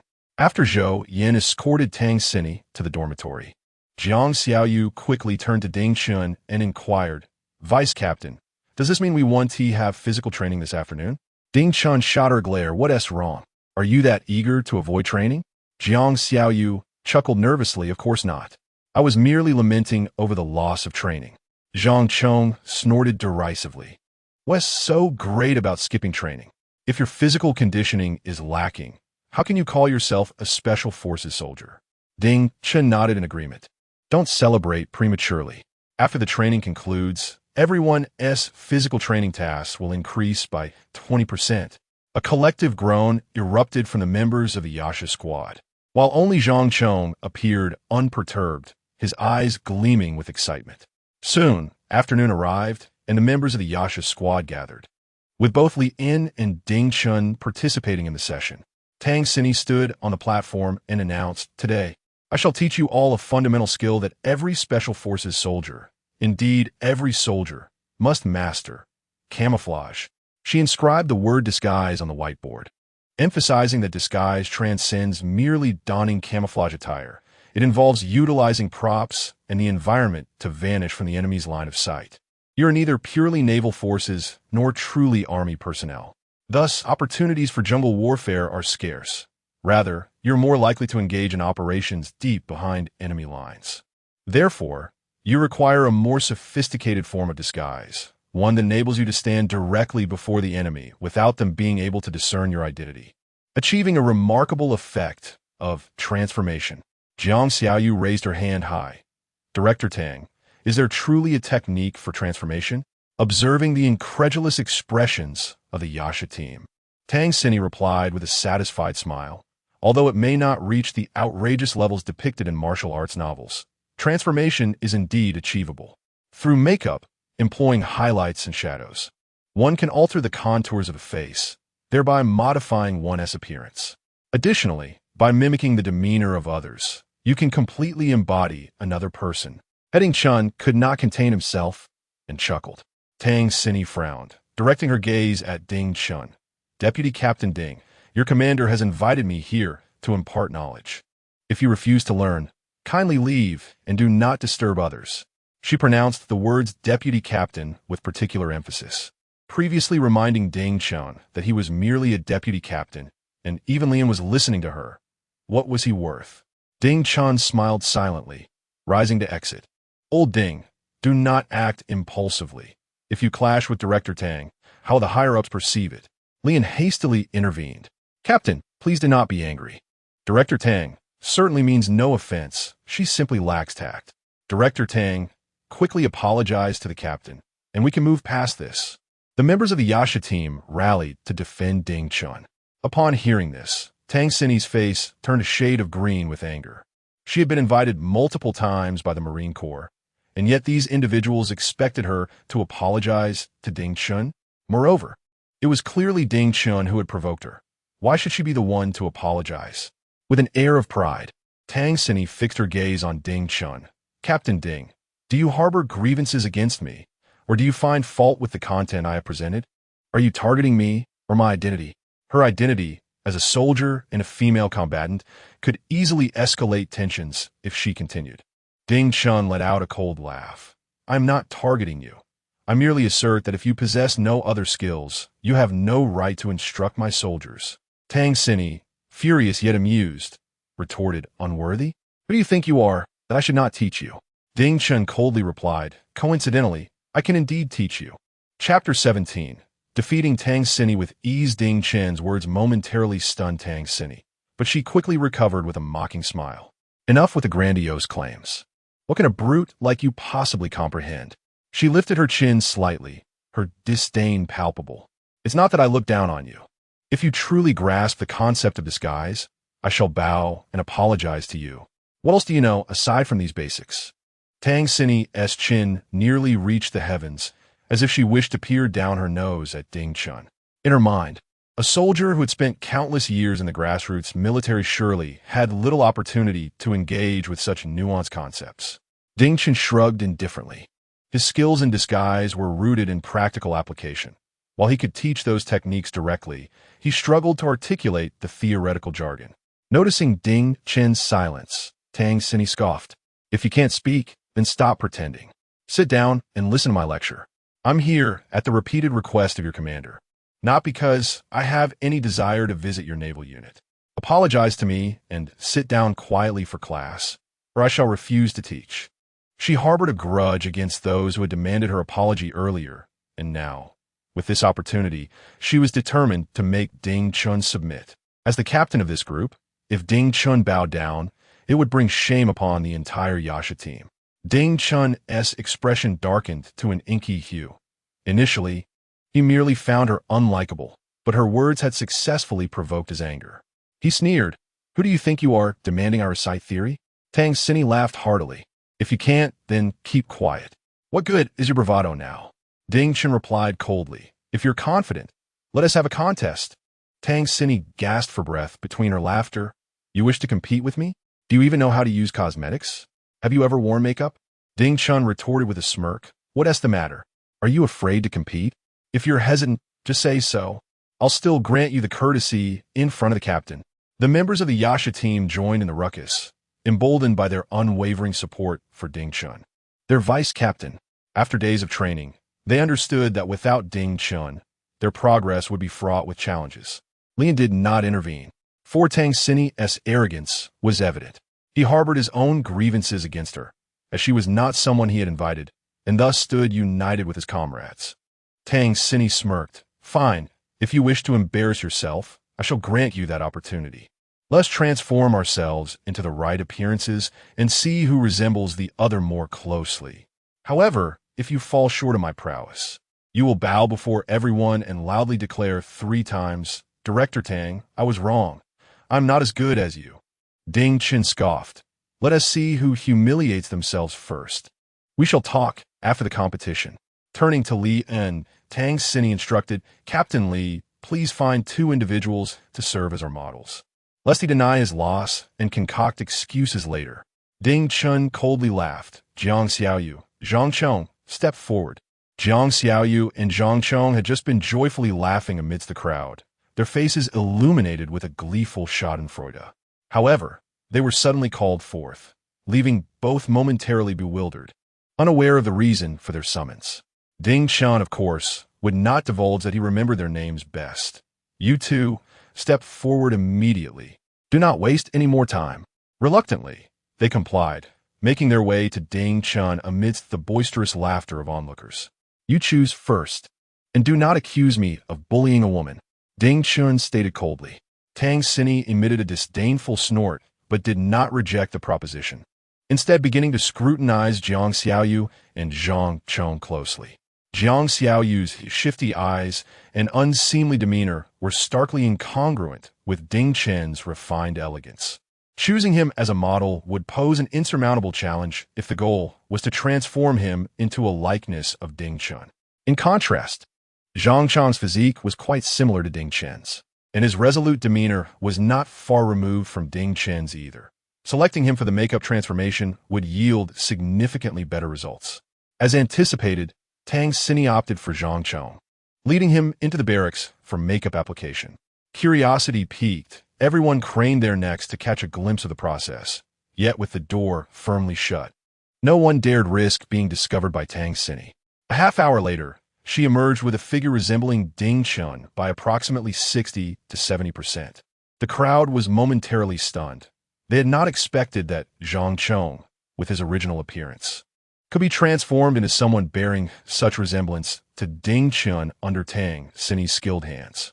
Goodness, this girl possesses some talent, murmured one onlooker. The vice captain may have bitten off more than he can chew. This girl has some serious skills to have transformed Zhang Chong like this. Quite impressive. Zhang Chong, you must be the captain's long-lost brother. Hurry and go claim your kinship. Perhaps the captain will even pull some strings for you. In response to the teasing from his comrades, Zhang Chong flushed crimson and retorted angrily, Get lost. You wouldn't even be worthy to shine the captain's shoes. If I were the captain's brother, the first thing I would do is ensure that the captain punishes you all properly. Lian glanced at the made-up Zhang Chong and had to concede that Tang Xinyi truly lived up to her reputation as a professional instructor, transforming someone so completely that they were unrecognizable. While also managing to closely mimic the subject was no ordinary feat. Listening to the whispers around her, Tang Xinyi felt an overwhelming sense of pride. She was convinced of her impending victory, believing her performance to be nothing short of flawless, rendering Ding Chen incapable of surpassing her. With an air of arrogance, Tang Xinyi declared, All right, now it is your turn. I am eager to see how you will embarrass yourself. Initially, Ding Chen had acknowledged Tang Xinyi's skill, noting that aside from a few details that could have been better handled, her performance was commendable. He had even contemplated easing up a bit, not wanting her to suffer a humiliating defeat. Yet, her aggressive demeanor and lack of humility left him with no choice. Ding Chen scoffed derisively. With so many mistakes in the details, how dare you come out and flaunt your work? If I were to achieve such a result, I would be too embarrassed to claim any proficiency in makeup. Tang Xinyi coldly laughed. You can only boast with words. If you truly possess any skill, then hurry and show us what you can do. Don't even mention half an hour. If I gave you 2 hours, could you even manage it? Only a fool would require half an hour. Pay attention and observe how I manage it. As Tang Xinyi attempted to retort against Ding Chen, he forcefully pressed Jiang Xiaoyu down onto the chair. With Ding Chun unabashed and directly demonstrating his skills before the crowd, everyone gathered around in curious anticipation. Jiang Xiaoyu, trembling with fear, implored, "Captain, it's not that I doubt your abilities, but do you truly know how to apply makeup? Losing is inconsequential. But if you ruin my unparalleled good looks, how shall I ever face the world?" Silence. Ding Chun commanded sharply, causing Jiang Xiaoyu to immediately hush, relinquishing himself to Ding Chun's expertise. The transformation was a whirlwind of dazzling techniques, executed with remarkable speed and precision.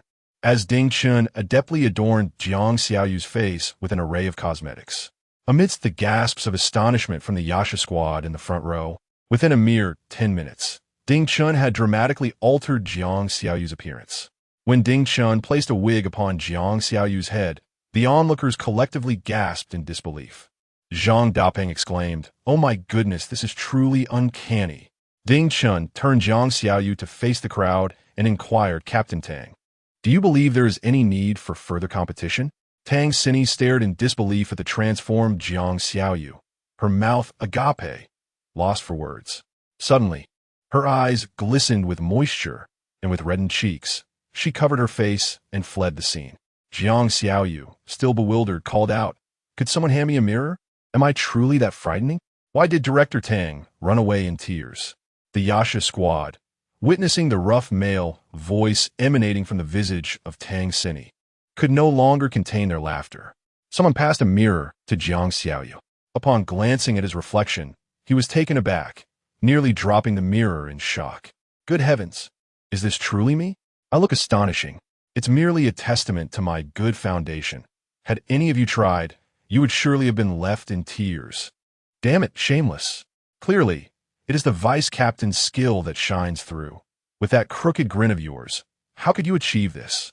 Zhang Chong snatched the mirror from Jiang Xiaoyu. Little Director Tang has been bullied to tears by the vice captain. Laughter erupted among everyone present. Chapter 18. The hysterical Tang Xini at this moment. Zhou Yin was diligently attending to his official duties in his office when a sudden knock echoed through the room. He looked up to see Tang Xini standing at the door, her eyes glistening with unshed tears, a picture of distress. Startled, Zhou Yin inquired, "Little Director Tang, what troubles you? Have those rascally kids been misbehaving and angered you?" With a quivering voice, Tang Xini lamented, "Captain Zhou, your soldiers are so capable that I hardly need to instruct them. I think it would be best if I returned. Perhaps you should seek someone more competent." Her words were taken out of context, as she conveniently omitted any mention of her bet with Ding Chun, leading Zhou Yin to mistakenly believe that the members of the Night Demons team had conspired to bully the new instructor. Furious, Zhou Yin replied, "Little Director Tang, do not be hasty. I will support you in this matter.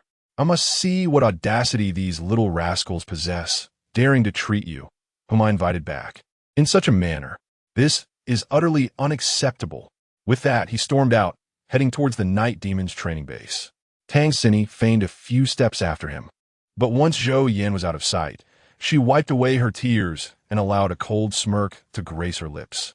Although she had lost to Ding Chun, the notion of apologizing to him was utterly preposterous. She could not afford to bow down before him, especially not in front of this crowd, which would only serve to undermine her authority. Moreover, they would regard her with disdain and tarnish her reputation among the female soldiers. Zhou Yin, filled with righteous indignation, arrived at the Night Demons training classroom and bellowed, "You little rascals! Why must you make my life so difficult? Little Director Tang was painstakingly brought back as your instructor, and you have driven her away. What is it that you wish to achieve?" Before he could finish his sentence, he caught sight of Jiang Xiaoyu turning around. At that moment, Jiang Xiaoyu, still adorned with the disguise crafted by Ding Chun, bore a striking resemblance to Tang Xini in Zhou Yan's eyes. Zhou Yan was momentarily taken aback, his mind reeling. "Little Director Tang, how did you arrive so quickly? You got here before I did?" The members of the Night Demons team were momentarily stunned before erupting in laughter. Amidst the merriment, Jiang Xiaoyu awkwardly interjected, "Captain, I am Jiang Xiaoyu." Upon hearing Jiang Xiaoyu's words, Zhou Yan incredulously circled him, soon realizing that his physical characteristics did not align with those of Tang Xini. He then exclaimed in astonishment, Little Director Tang's makeup skills are truly remarkable. If he were to change his attire, who would suspect that he is not Little Director Tang? All laughter ceased, replaced by strange expressions directed at Zhou Yan. Jiang Xiaoyu, gathering his courage, stated, "Captain, this makeup was not done by Little Director Tang. It was the vice captain's work." Zhou Yan was taken aback and turned to Lian, who stood nearby. "Old Li, you can do this?" Lian shook his head vigorously. "You know me well, Captain. There's no way I could pull this off. This is entirely the masterpiece of Old Ding. That guy has truly left us in awe." Zhou Yan gazed incredulously at Ding Chun, bewildered by the unexpected revelation from someone who had spent a decade as an island soldier. "Old Ding, how many secrets are you still concealing from us?" Zhou Yan scrutinized Ding Chun intently. Ding Chun chuckled heartily. "Nothing at all. I never intended to hide anything from you. It was simply not the right time, and I myself was unaware of what abilities I possessed." Upon hearing Ding Chen's rather ostentatious remark, the members of the Nightshade squad fell into a contemplative silence. It was evident that comparisons among individuals were futile. Zhou Yan then cast another appraising glance at Jiang Xiaoyu, unable to suppress his astonishment. "Old Ding, how on earth did you achieve this? This is not mere makeup. It is akin to a complete transformation." Ding Chun responded with a modest smile. "Just some ordinary disguise techniques, really nothing remarkable." Zhou Yan felt a wave of helplessness wash over him at Ding Chun's display of humility. He marveled, "Your skills are truly impressive. Where did you acquire such knowledge?" "I refuse to believe you learned this solely on the island." Ding Chun replied nonchalantly, "Before my military service, I owned a small photography studio back in my hometown. To save on makeup artists, I usually did the makeup myself." Everyone gasped, taken aback by this unexpected facet of Ding Chen's past. At that moment, Tang Xini arrived and overheard Ding Chen's words. She could hardly believe that the makeup skills she had honed over many years were outshone by a mere amateur from a photography studio. "You must be joking. Tang Xini et Kalim in Sadulo, with skills as refined as yours. How could they possibly be cultivated so easily?" Ding Chun cast a sidelong glance at Tang Xini, scoffing without turning back. "Perhaps that's simply talent." His remark infuriated Tang Xini, suggesting that he was insinuating her lack of innate ability. As she prepared to retort, Zhou Yan furrowed his brow, asking Director Tang, "What exactly transpired? How did they upset you just now?" Tang Xini was still formulating a response that would prompt Zhou Yan to reprimand Ding Chun when Ding Chun preemptively spoke up. "Captain, it's nothing serious. Director Tang merely sought my guidance on makeup techniques, and upon witnessing my prowess, she felt a bit insecure." He then turned to Tang Xini, adding, "Director Tang, there's no need to feel disheartened. In comparison to me, many would indeed appear lackluster. Just maintain a balanced mindset, and it will become second nature." Upon hearing this, the members of the Nightshade squad struggled to suppress their laughter. They wished to find humor in the moment, yet they dared not do so in front of Zhou Yan and Tang Xini, fully aware of the latter's temperament and not wanting to provoke her further. "You must be joking," Tang Xini retorted, her face flushed with indignation. "You were the one who didn't pay attention in class and tricked me into losing face. How can you twist the narrative here?" Upon hearing this, Zhou Yan began to grasp the situation. He felt a sense of exasperation towards Tang Xini.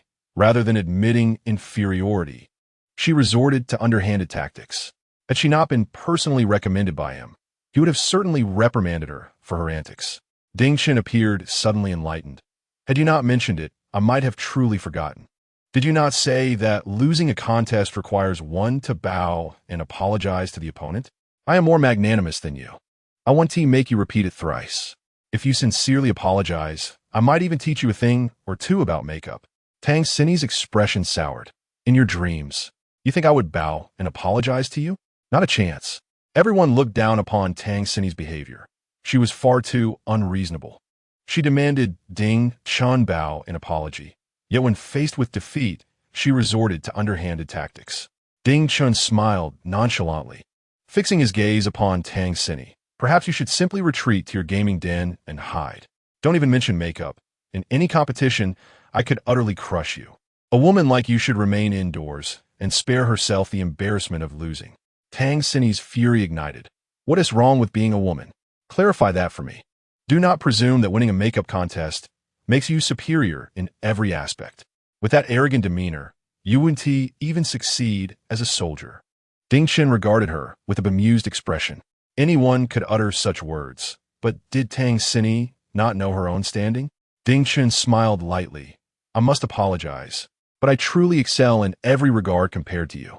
Should you contest this claim, I am willing to invest some time to convince you otherwise. How about this? I want to demand an apology from you.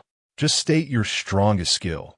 If you manage to win, I will publicly apologize before everyone. And for as long as you remain in the Yasha squad, I will concede my error. At this moment, Tang Xini was nearly beside herself with rage, exclaiming, "Fine, those are your own words." Zhou Yin chose not to intervene further, allowing Ding Chun to proceed. One was a hero of the Navy, the other a mentor he had invited. Whatever either said could not be right. It was better to let them settle their differences. Moreover, compared to Tang Xini, he undoubtedly leaned more towards his subordinate, Ding Chun. The members of the Yasha squad exchanged worried glances, contemplating whether to persuade Ding Chun to back down. Ding Chun merely chuckled coldly. Rest assured, no matter how hard she tries for another 20 years, she could never surpass me in any domain. Chapter 19. A single punch to shatter Tang Xini. Ding Chen's words pierced through Tang Xini like a dagger, igniting a tumult of emotions within her. In the southeastern military district of the army, she was regarded as a precious gem by many leaders. Generals would converse with her in gentle tones, and she was often invited to dine at their homes. This treatment had inflated her ego to an astonishing degree, leading her to believe that only those of colonel rank and above were worthy of her affections. As for others, they were merely the lower ranks, beneath her consideration. Now, with Ding Chun persistently provoking her in public, Tang Xini found herself on the brink of fury. Anyone can boast. Just don't be a coward when you lose. Ding Chun was not one to engage in verbal sparring with her. His previous remarks were solely aimed at inciting her ire further. With a dismissive smile, he retorted, "So, have you decided what we'll compete in? Think carefully this time. Don't act like a shrew if you lose. Let us fight. Aren't you so confident? I'll make sure you can't boast anymore." Tang Xini glared at him furiously, resembling a fierce tigress ready to pounce. As her words fell, all present exchanged bewildered glances. This foolish woman had chosen to challenge Ding Chun to a fight, essentially inviting disaster upon herself. Zhang Chong, with good intentions, interjected, "Director Tang, perhaps it's best to reconsider. You are already quite remarkable. Challenging our captain in this manner would merely squander the opportunity he has given you." Zhou Yin echoed the sentiment, urging, "Director Tang, really? This is a waste of an opportunity. You stand no chance of winning." Lien and others, lacking subtlety, bluntly stated, "Director Tang, as a woman, to fight against old Ding is akin to delivering yourself as a meal. It's simply allowing old Ding to bully a woman." "Exactly," Zhang Chong added earnestly. "You still look somewhat human. If our captain were to exert even a little force, he could easily misalign your nose or ruin your makeup, and that would be regrettable." Tang Xini's fury reached a boiling point. Were these people deliberately trying to undermine her? Particularly Zhang Chong. Did he think her beauty was not innate? She seethed with indignation. Fighting was, after all, her forte, and to be belittled in such a manner by these men was intolerable. She felt compelled to demonstrate that she was no mere decorative figure, and these men had no right to mock her. In a fit of rage, Tang Xini declared, "What is wrong with being a woman? With individuals like you, I could take you down in just a few moves." Ding Chun remained silent, but Zhang Chong found amusement in her bravado. "Director Tang, you're joking, right? Challenging the captain? With your build, I could subdue you with a single hand." Tang Xini's eyes narrowed dangerously. Without further ado, she launched a sudden punch at Zhang Chong. He, caught off guard by her fierce demeanor, raised his arm to block her blow, unaware that her strike was merely a feint. As he lifted his arm to shield his face, he inadvertently obscured his own line of sight. Tang Xini suddenly changed her approach, extending her right hand to seize Zhang Chong's left shoulder. With nimble footwork, she hooked her right foot behind Zhang Chong's, simultaneously exerting force with both hands, and in a single motion, she threw him to the ground. "What do you think? Are you convinced? With your skills, how dare you claim to subdue me?" who is truly subdued here, Tang Xinyi declared triumphantly. Zhang Chong had not anticipated her sudden attack. Now, reeling from the unexpected blow, he was utterly disoriented. However, upon hearing Tang Xinyi boast so brazenly about her sneak attack, his fury ignited. With a powerful shove, he pushed Tang Xinyi back, regaining his footing as he sprang to his feet in a swift motion. Damn it! How dare you be so arrogant after resorting to a sneak attack? Zhang Chong roared, preparing to lunge at Tang Xinyi, but Lian quickly intervened, grabbing him to restrain his advance. Zhang Chong, don't act recklessly. Director Tang is your superior. Fall back into line. Lian barked. Zhang Chong hesitated, his frustration bubbling over as he protested. But Captain, she resorted to a sneak attack. I must challenge her properly. Ding Chun placed a reassuring hand on Zhang Chong's shoulder. Calm down, Zhang Chong. The one she wishes to challenge is me. Your involvement is unnecessary. You were caught off guard, and on the battlefield, your adversary won't grant you any leniency. Upon hearing Ding Chen's words, Zhang Chong fell silent.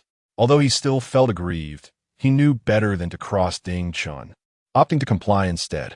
Ding Chun raised an eyebrow at Tang Xinyi. How shall we compete? Let us establish some rules to prevent an embarrassing defeat for you.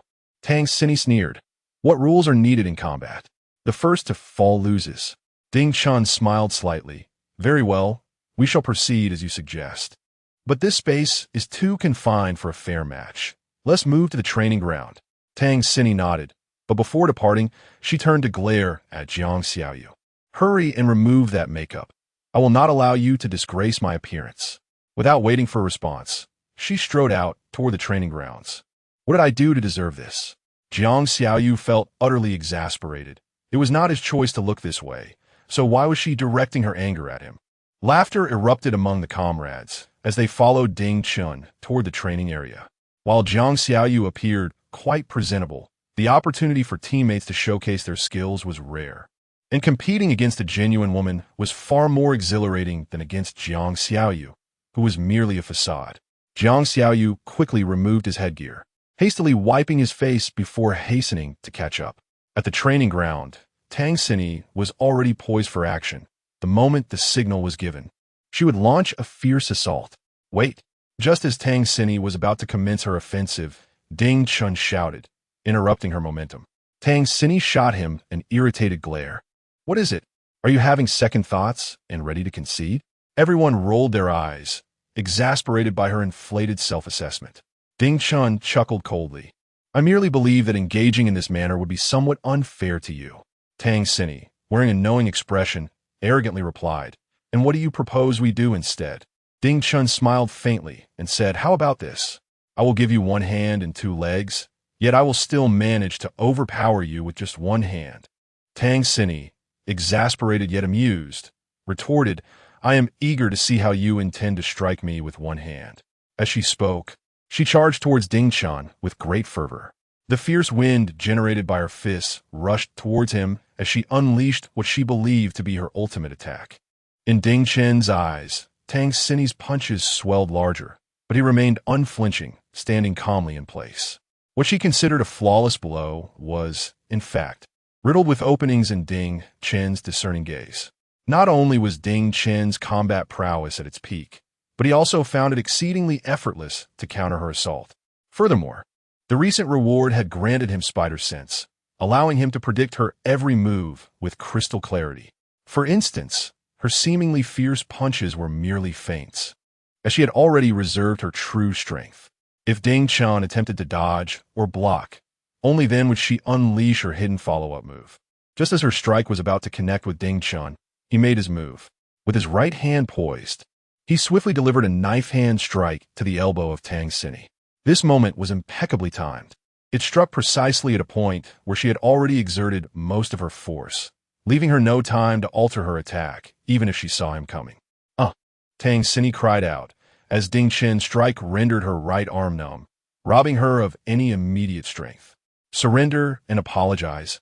I shall spare your dignity. Ding Chen squinted at her. In response, Tang Xinyi scoffed, in your dreams. I was merely careless just now. Watch how I make you regret it. With gritted teeth, she charged at him again. Remembering Ding Chen's earlier challenge to use one hand, she abandoned close-range punches and opted to utilize her legs instead. Her kick sliced through the air, aimed directly at Ding Chen's head. This time, she held nothing back, intent on striking him with utmost speed. Ding Chen's gaze turned icy as he discerned her malicious intent. This woman was indeed employing lethal force in their sparring match, proving her devious nature. No longer holding back, he stepped forward, his fingers curling as he seized her approaching leg firmly in his grasp. "Well done, Captain," cheered the members of the Yasha team, erupting into applause. Jiang Xiaoyu even whistled in approval. Tang Xinyi, now flushed with embarrassment, found her leg ensnared in Ding Chen's grip, her elevated posture subject to the teasing of the entire Yasha team. Were it not for her military attire, she would have felt utterly mortified. "Let go of me, you scoundrel!" Tang Xinyi exclaimed, a mixture of shame and anger in her voice. Ding Chun, bemused, thought to himself that this woman's mind was indeed peculiar. She resorted to deadly force while he merely defended himself, and yet she accused him of being a rogue, just as he intended to push her away. His spider sense detected her attempt to leverage his strength for a soaring scissor kick. How flamboyant! Ding Chun felt a sense of disdain within, merely grasping Tang Xinyi's leg and retreating. Tang Xinyi immediately lost her balance, hopping awkwardly on one foot as she propelled herself forward. The comical scene elicited an uproar of laughter from everyone present. Alas, Tang Xinyi, unable to match Ding Chen's speed while balancing on one foot, emitted a resounding rip as she faltered, her body executing an ungraceful split as she made intimate contact with the ground. A tear now marred her trousers, and although others could not perceive her current state, she was acutely aware of it. To make matters worse, after releasing her, Ding Chun stood by with a mischievous grin. Taunting, "What's the matter? Do you want to go again?" Enraged, Tang Xinyi shouted, "I will kill you." With that, she charged at Ding Chun as if possessed. Ding Chen's eyes reflected disdain. He had already shown restraint, yet this woman persisted in her pursuit. "Don't blame me for being impolite." This time, Ding Chun took the initiative to attack. As Tang Xinyi rushed towards him, he suddenly bent low and unleashed a punch aimed at her chest. A thunderous sound echoed, akin to an explosion. Tang Xinyi was astonished to find her chest caving in, and her entire body was sent flying. Even Ding Chun stood in shock, frozen in place. What on earth did I just obliterate? Chapter 20. Tang Xinyi becomes a stray dog. Ding Chun, promoted to instructor Tang Xinyi, was sent flying by a punch, her back crashing heavily against the wall. Yet at that moment, she paid no heed to the pain, for she could distinctly feel that her undergarment had been forcefully torn apart by the blow. A searing pain radiated from her chest, leaving her momentarily stunned. The soldiers surrounding her gaped in disbelief, their mouths forming perfect O shapes. Even Zhou Yin and Li N's expressions transformed into ones of astonishment. Everyone simultaneously raised their thumbs in admiration towards Ding Chun. Impressive, remarkable. Ding Chun, however, wore a bitter expression. He had not intended to strike that part. It was simply that it was rather prominent and obstructive. He could not be held responsible. Director Tang, Ding Chun awkwardly stated, "Are you all right? I apologize for the excessive force. I hope that thing of yours isn't damaged? If so, I can have my men attend to it." Jiang Xiaoyu eagerly stood up, declaring report. "I can handle this. I've learned massage techniques before." The crowd nearly erupted into laughter. Could such a delicate area be treated so casually? Having spent an extended period on the island, Ding Chun was somewhat oblivious to the nuance of the situation, and he inquired, "Director Tang, how about letting him assist? His technique is quite proficient." Tears streamed down Tang Xinyi's face as she glared fiercely at Ding Chun. Since enlisting, she had never experienced such humiliation. Even without looking, she could sense the mocking gazes of those around her. Overcome with shame, she promptly rose from the ground and declared, "Ding, you lecherous scoundrel, just wait. I will undoubtedly avenge this grievance." With that, she stormed out without a backward glance. "Hey, Director Tang, don't leave," Ding Chun called after her. "The bruising needs to be massaged out, or it will hurt even more tomorrow." Upon hearing this, Tang Xinyi quickened her pace, even stumbling and collapsing to the ground in a most ungraceful manner. Director Tang, please slow down. The others shouted at her retreating figure. We detained Jiang Xiaoyu. He won't be coming to assist you. As Tang Xini scrambled to her feet, her escape became even more frantic. The entire Yasha squad erupted into raucous laughter at the sight of her disheveled flight. They had long harbored disdain for this arrogant woman, who, despite her lack of capability, incessantly provoked Ding Chun. It seemed that when one part becomes overly pronounced, the mind's faculties are depleted, leading to foolish behavior. It was indeed a marvel that such an emotionally inept individual could maintain her position in the military until now. Zhou Yan and Lian laughed as well, albeit with more restraint, their expressions not quite as jubilant as the Yasha squad, who looked as though they wished to celebrate with fireworks. Ding Chen shook his head in resignation. He had intended to confront this woman thoroughly, but to his surprise, Tang Xini could not endure the embarrassment and fled, rendering his preparations futile. Nonetheless, he felt a sense of relief. Even a few minutes in her presence was nauseating. This woman was quite adept at putting on an act, and this incident served as a lesson for her, a reminder that there are always greater forces beyond one's own. Ong Li and Zhou Yan approached Ding Chun, playfully patting him on the back. You rascal, showing leniency towards women. I recall when you dealt with Zhang Chong, it was far from this flirtatious banter. Ding Chun shrugged nonchalantly. What does that have to do with anything? Flirting with her? I find it quite repugnant. Had she not fled quickly, you would have seen if I would have let her off easily. Zhou Yan chuckled, shaking his head. You both truly know how to stir up trouble for me. Now, you've offended her terribly, and I have a difficult time explaining this to my superiors. Ong Li shot Zhou Yan a disapproving glance. Isn't it your reluctance to consult with us beforehand that caused this mess? Had you asked us in advance, we could have avoided this troublesome instructor entirely. Zhou Yan nodded, but suddenly threw an arm around Ding Chen's neck. Old Ding, confess honestly, how many more secrets do you have for me? If you had shared earlier how capable you are, I wouldn't have had to seek others to serve as your instructors. Ding Chen smiled in response, but you never asked, did you? I can't just constantly flaunt my capabilities, can I? However, I do possess most of the skills required for special operations training. You've been quite adept at concealing your talents. Ong Li remarked, exchanging glances with Zhou Yan, who burst into hearty laughter. Then it's settled. The role of instructor for the Yasha squad will be entrusted to you. Ding Chen laughed heartily. No problem. I had already devised a plan for those little rascals. If it weren't for Tang Xini unexpectedly disrupting my plans and her rather unorthodox teaching methods, I wouldn't have had to step in. He conveniently omitted the fact that it was Zhou Yan who had invited her back, implying that the disruption was solely Zhou Yan's doing. Zhou Yan, catching the underlying tone, could only manage an awkward smile. All right then, you continue with your training. I must return to handle some subsequent matters. Once Zhou Yan departed, the members of the Yasha squad flocked around Ding Chun, showering him with praise. All right, disperse and return to training. The last 20 in the next physical fitness assessment will face increased training. Upon hearing Ding Chen's announcement, all members of the Yasha squad sighed in despair. They had just celebrated escaping the afternoon's training, only to be met with such disheartening news. With collective reluctance, they trudged off to train. Meanwhile, in Zhou Yan's office, Tang Xini remained seated. It was uncharacteristic of her to walk away so easily after suffering such a significant defeat. With a fierce glare directed at Zhou Yan, she demanded, Team Leader Zhou, what do you mean by this? Inviting me here just to humiliate me? Zhou Yan smiled amiably. Director Tang, please do not be upset. My intention in inviting you is solely to enhance the training of our special operations team. Tang Xini, still fuming, retorted, and allowing your soldiers to humiliate me like that, making me lose face, how does that qualify as training? My authority is shattered. How can I guide them in the future if you... Director Tang, please remain calm. At this moment, your current state is unsuitable for continuing as an instructor for our Yasha squad, Zhou Yan stated with a friendly smile. Tang Xini's expression suddenly darkened. Captain Zhou, what do you mean by this? Are you trying to send me back? I was invited here multiple times by your commander. How can you be so ungrateful?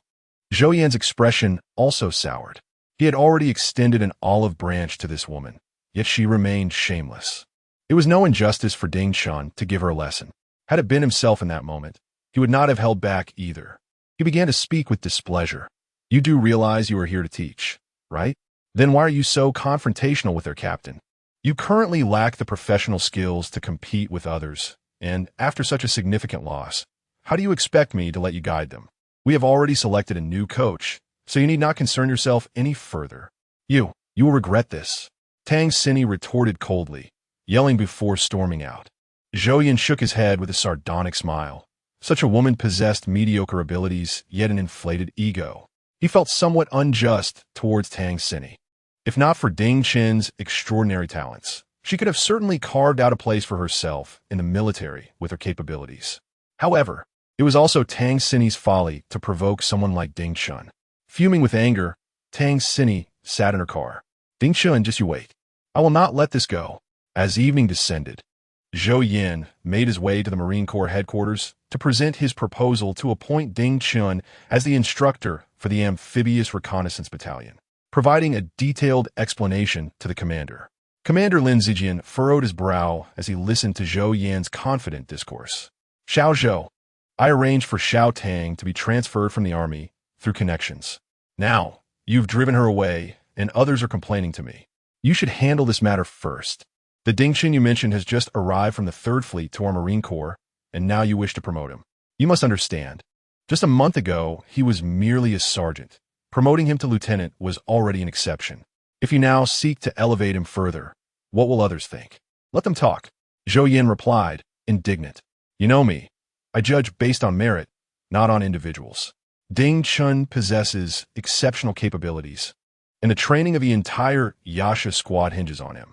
Only he can elevate the Yasha squad to a level that even the Jiao Long cannot match. Is he truly that remarkable? Lin Zijian's interest was piqued. Initially, his approval of Ding Chen's entry into the Yasha squad was based on recognition of his heroism and his astonishing feat of capturing 40 individuals single-handedly. However, with the most elite commanders under him now advocating for Ding Chen's promotion, it appeared there was indeed something unique about this Ding Chen. Zhou Yin nodded vigorously. If you still have doubts, you can accompany me to the Yasha squad and personally assess Ding Chen's abilities. I assure you, both I and the Yasha squad hold him in the highest regard. Lin Zijian, upon witnessing Zhou Yan's earnest demeanor, merely shot him a disapproving glance. There is no need for such gravity.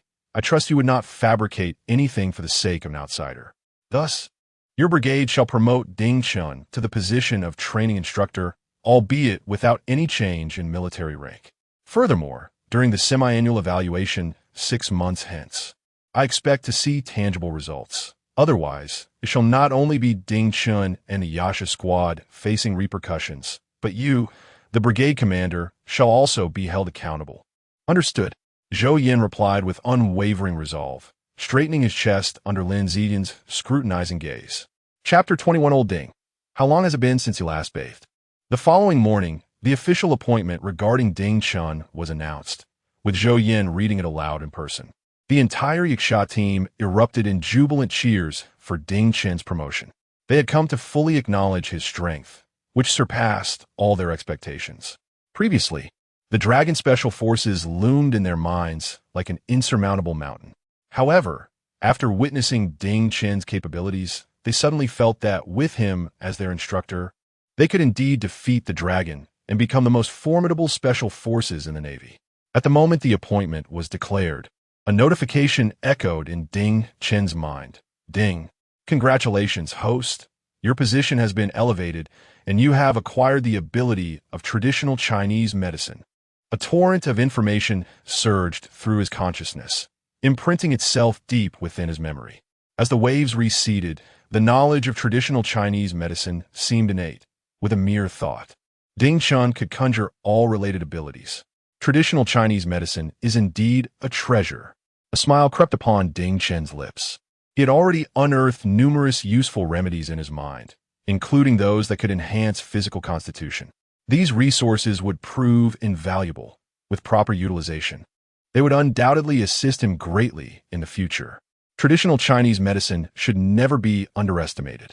After all, it had reached a pinnacle of excellence 1 to 2 millennia before the rise of Western medicine, though it has been overshadowed in recent years.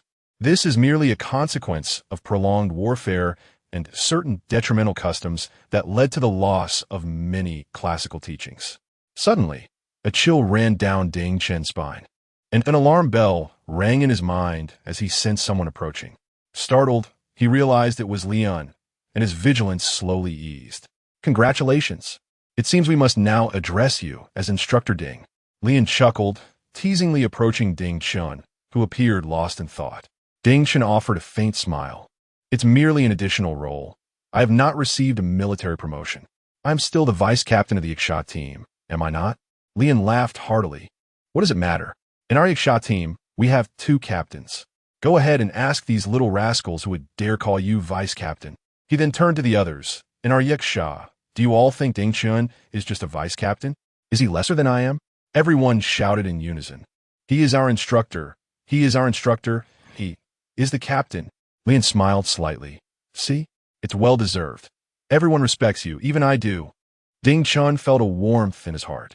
He had endured solitude for many years, accustomed to everything around him. Yet, gaining the recognition of so many and becoming part of their collective felt like home, where everyone was family. In the next moment, he took a deep breath and, with a beaming smile, proclaimed, "Thank you all for your trust in me. I shall not disappoint you. I have always vowed to lead you to surpass the dragon." Excitement gleamed in everyone's eyes, but soon, despair enveloped them all.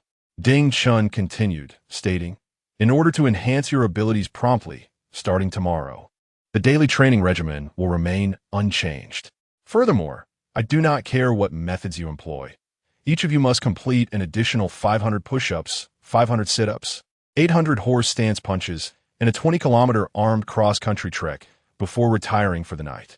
Additionally, there will be bi-weekly assessments of armed swimming. Failure to swim at least 20,000 meters will result in penalties." Ding Chun wore a mischievous grin, which, to the members of the Nightshade team, appeared akin to a devil revealing its fangs to innocent and frail humanity. Instantly, a chorus of lamentation filled the air, as this workload amounted to more than a doubling of their previous tasks. This approach seemed designed to push them beyond their limits. Leon furrowed his brow, voicing his concern. "Old Ding, might you be too harsh this time? One must recognize that excess can be detrimental. They are but flesh and blood.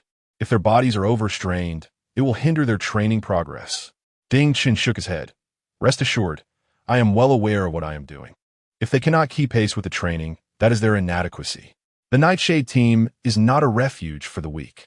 Zhou Yin, initially in agreement with Li An's perspective on Ding Chen's extreme methods, recalled his promise to the commander. If the Nightshade team faltered, he would bear the blame. "Old Li, you should focus on leading the team. Trust in Old Ding," Zhou Yin declared emphatically. Old Ding's existence is a miracle.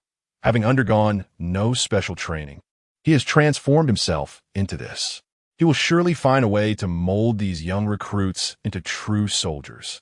Seeing Zhou Yan's unwavering confidence in Ding Chun, Lian chose to refrain from further objections, silently preparing for the possibility of interrupting Ding Chen's training. After all, such a training volume was unprecedented, even for him. If Ding Chun persisted in this manner, the recruits would undoubtedly struggle. He sighed inwardly. "Old Ding, your fervor in this new role is perhaps a bit excessive. Enough dawdling. Begin training immediately." Ding Chen barked. The entire Nightshade team, though filled with grievances, gritted their teeth and commenced a day of rigorous training. As they completed their other tasks, only the 20-kilometer armed cross-country trek remained, and many began to falter. "Instructor, we cannot continue," Jiang Xiaoyu lamented, feeling as though her legs might snap. Her throat parched to the point of bleeding. Even Zhang Chong, panting heavily, could barely stand, propping himself up with his hands. "Instructor, this strain on our bodies renders us incapable of training." Some recruits, with lesser physical capabilities, had collapsed to the ground, unable to utter a word. "Get up! Do not stop!" Ding Chen shouted. "Is this all you are capable of? Is this the weakness of a soldier?" He glared at them. "As long as you draw breath. You must crawl to the finish line if that is what it takes. Consider this. Your families await your rescue ahead. Do you have time to rest here?" "No."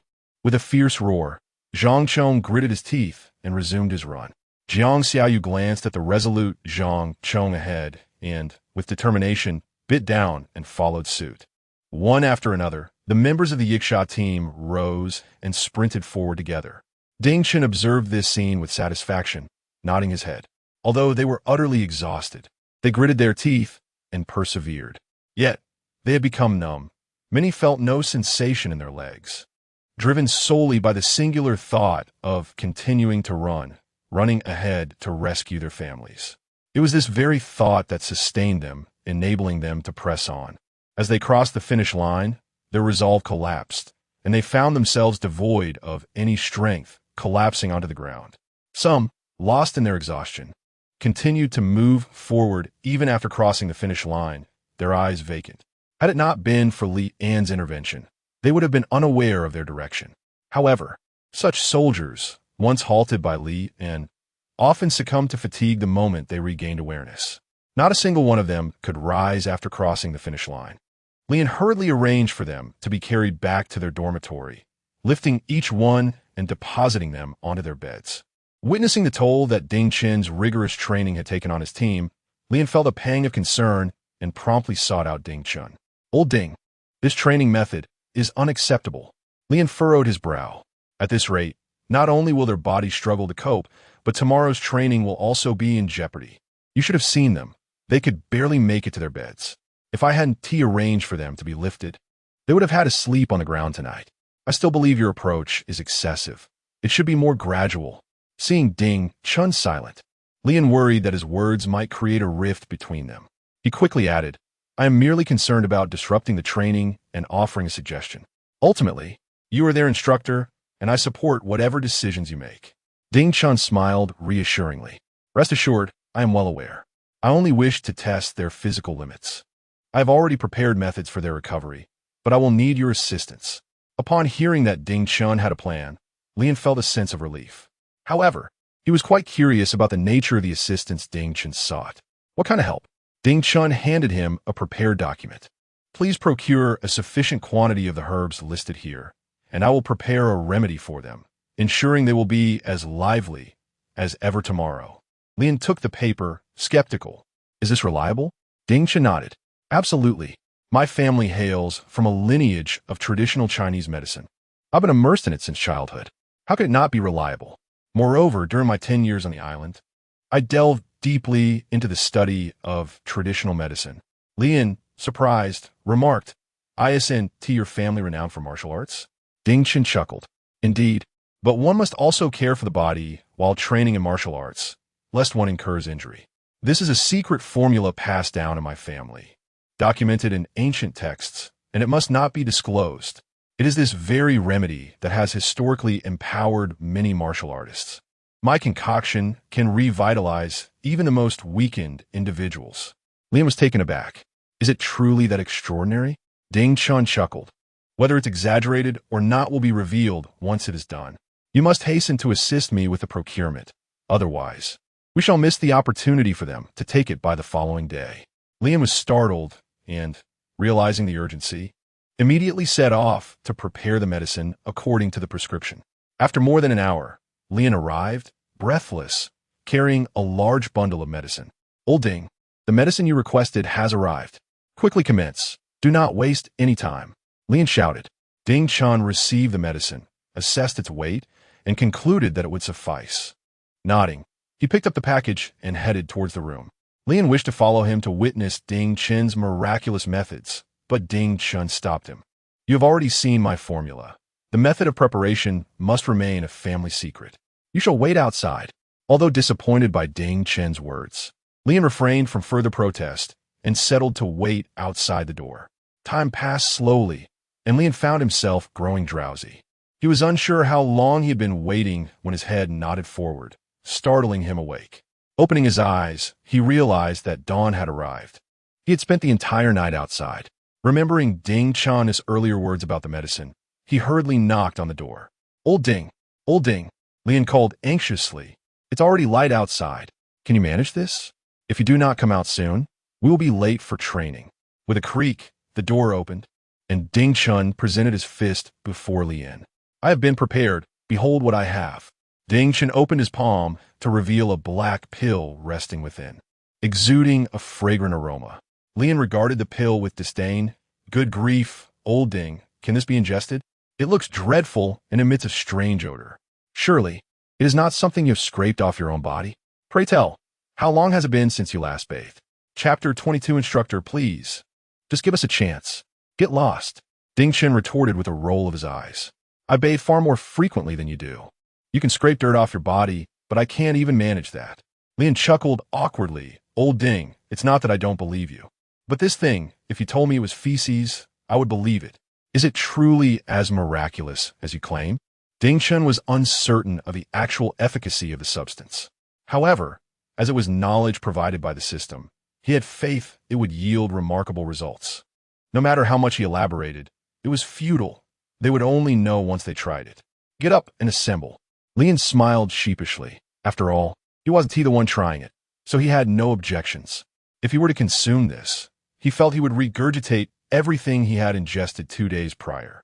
The sharp whistle pierced the air, summoning the members of the Night Demon Squad, who trudged onto the training field, their weary bodies moving with heavy steps. Ding Chen surveyed the soldiers and spoke coldly. I witnessed your performance yesterday. I'm pleased to see you endure through it. In order to facilitate your training, I have procured a remedy. Consume it, and it shall aid in alleviating your fatigue and enhancing your physical condition. As he spoke, Ding Chen presented the pill he had shown Lian to the group. This is it. Hurry and take it, then continue your training.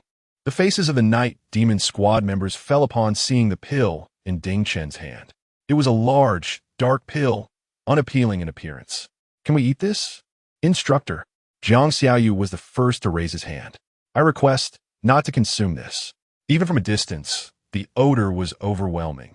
Ding Chen shot Jiang Xiaoyu a glance, causing him to quickly lower his hand and close his mouth in fright. Ding Chen scanned the group, noticing their anxious expressions. He smirked. You all don't wish to eat it? Everyone nodded in unison. The smell is unbearable. Their reluctance stemmed not only from the nauseating odor, but also from a lingering doubt about its credibility. The more Ding Chen insisted they consume it, the more suspicious they became, fearing it was yet another of his punitive tactics. They had no desire to be the brave souls to face his wrath. Jiang Xiaoyu, step forward. Yes. Ding Chen's commanding shout startled Jiang Xiaoyu. However, under Ding Chen's stern gaze, he reluctantly stepped forward. Swallow it. Ding Chen extended his hand towards Jiang Xiaoyu. Jiang Xiaoyu stared at the pill resting in Ding Chen's palm, shaking his head vigorously. Instructor, I haven't offended you. Please spare me. Just swallow it. Stop with the nonsense. Ding Chen rolled his eyes, and before Jiang Xiaoyu could protest further, he acted swiftly. Ding Chen's left hand swiftly supported Jiang Xiaoyu's chin, while his fingers pinched his cheeks. With a slight exertion, he pried Jiang Xiaoyu's mouth open. Jiang Xiaoyu, terrified, attempted to struggle, but Ding Chen's right hand struck, sending the pill straight into Jiang Xiaoyu's mouth. The medicine dissolved instantly upon entering, unleashing a peculiar taste that assaulted Jiang Xiaoyu's palate, provoking an overwhelming urge to vomit. He struggled against Ding Chen's grip, but it was futile. After a glance at the time, Ding Chen felt confident that the effects of the medicine had already taken hold within Jiang Xiaoyu, and thus he released him. Jiang Xiaoyu immediately collapsed to the ground, retching uncontrollably. I can't take it anymore. I'm going to die. He cried out. This stuff tastes worse than feces. Instructor, will it kill me? I haven't even married yet. I haven't held a woman's hand. Help me. The members of the Yacha team, witnessing Jiang Xiaoyu's agonizing struggle, were seized by fear, their hair standing on end as they averted their gazes from Ding Chen. Ding Chen surveyed them, exclaiming, You cowards! Taking a medicine feels like I'm demanding your lives. What's the matter? None of you are willing to partake. The others nodded vigorously. Even Zhang Chong, who was usually fearless, stated, Instructor, it's not that we don't want to. We truly dare not take it. Ding Chen shrugged. Fine, I won't force you, but the mission still must be accomplished. If anyone fails to complete it, don't blame me for being ruthless.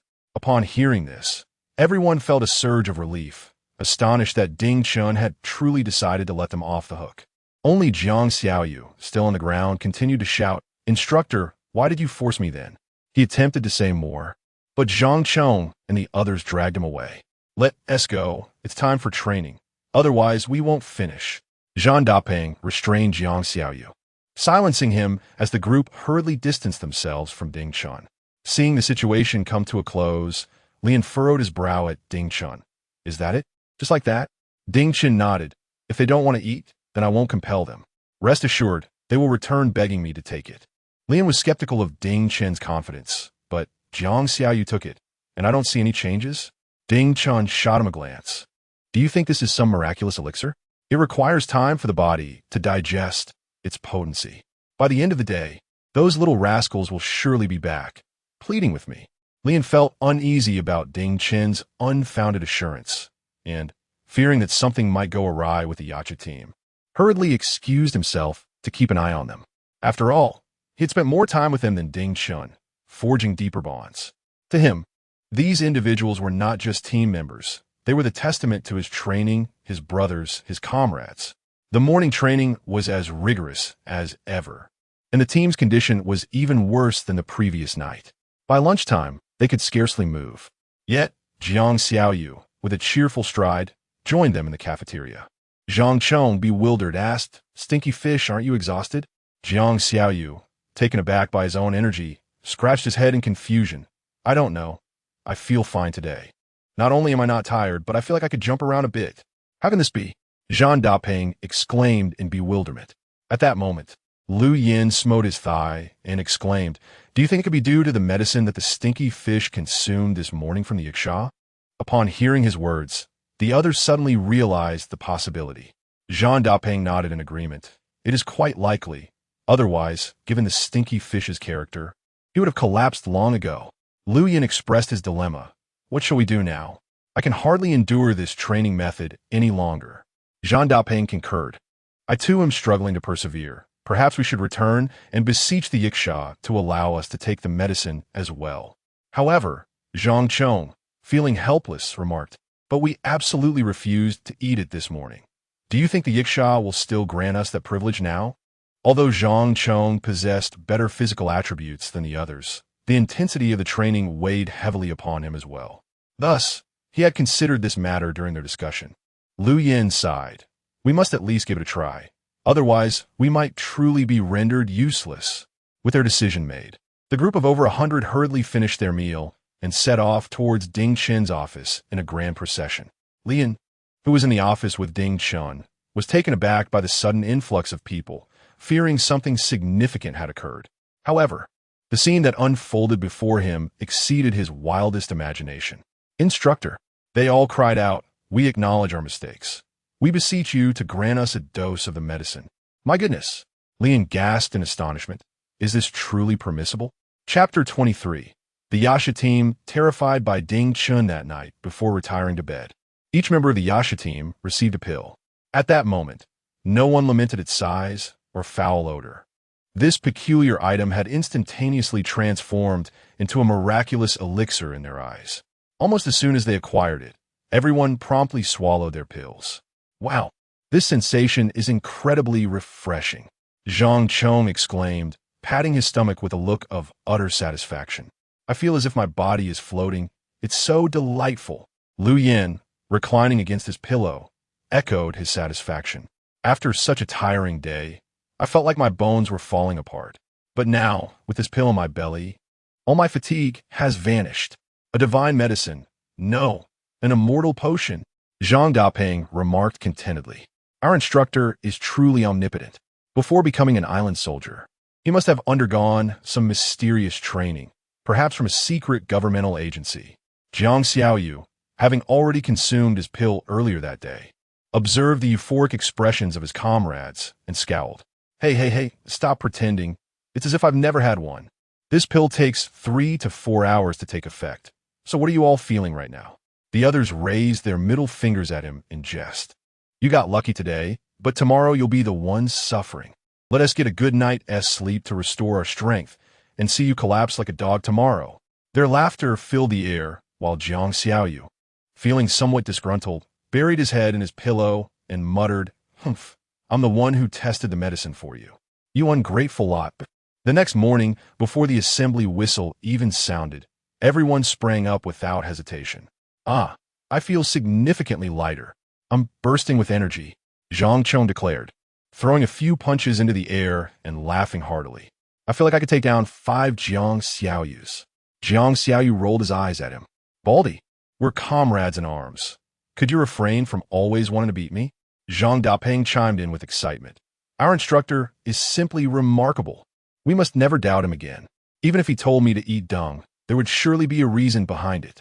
The others eyed him mischievously. You said it. If it comes to that, you'll be the one to try it. Zhang Dapeng's expression soured instantly, stammering a forced laugh. I was just joking. We should all share in our fortunes. Such blessings cannot be missed. At that moment, a piercing whistle echoed outside. Without a moment's hesitation, everyone grabbed their backpacks and rushed outside. 2 weeks passed, and the Yasha team's progress was visibly remarkable. Each member's stamina had doubled in such a short span. Previously, a 20-kilometer march would leave them utterly exhausted. Now, burdened with weight, they could run 30 kilometers through seawater, still brimming with vitality to continue their physical training. Lian was utterly astonished. Could such a small pill truly possess such tremendous efficacy? Seizing the opportunity when no one was watching that evening, he discreetly acquired one from Ding Chun. He was eager to discover the extraordinary properties of this enigmatic substance. The duration of training is always fleeting. 2 months swiftly pass by, and soon the day of their assessment arrives. At the break of dawn, the sharp sound of the assembly whistle reverberates throughout the camp. All members of the Night Demons, with agility, shoulder their equipment and rush to the parade ground.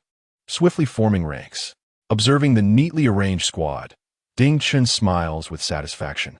We have been closely monitoring your performance over these 2 months, Ding Chun proclaims. Your growth is evident, and to ascertain the extent of your progress, to determine whether you can be deemed qualified special forces, I have arranged for you a special training session. What? Another special training session? Initially, the faces of everyone radiated confidence and pride, but in that moment, their expressions wilted as if struck by frost.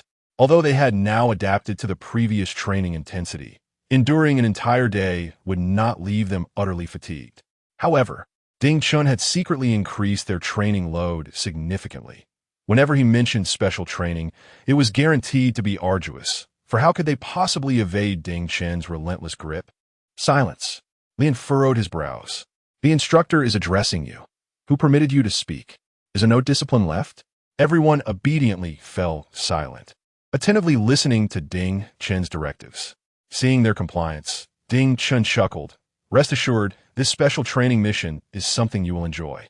After all, after diligently honing your skills for so long, it is time for you to showcase your abilities. I have arranged for a joint exercise with another unit, so do not embarrass me. Upon hearing the phrase joint exercise, everyone's eyes sparkled with excitement.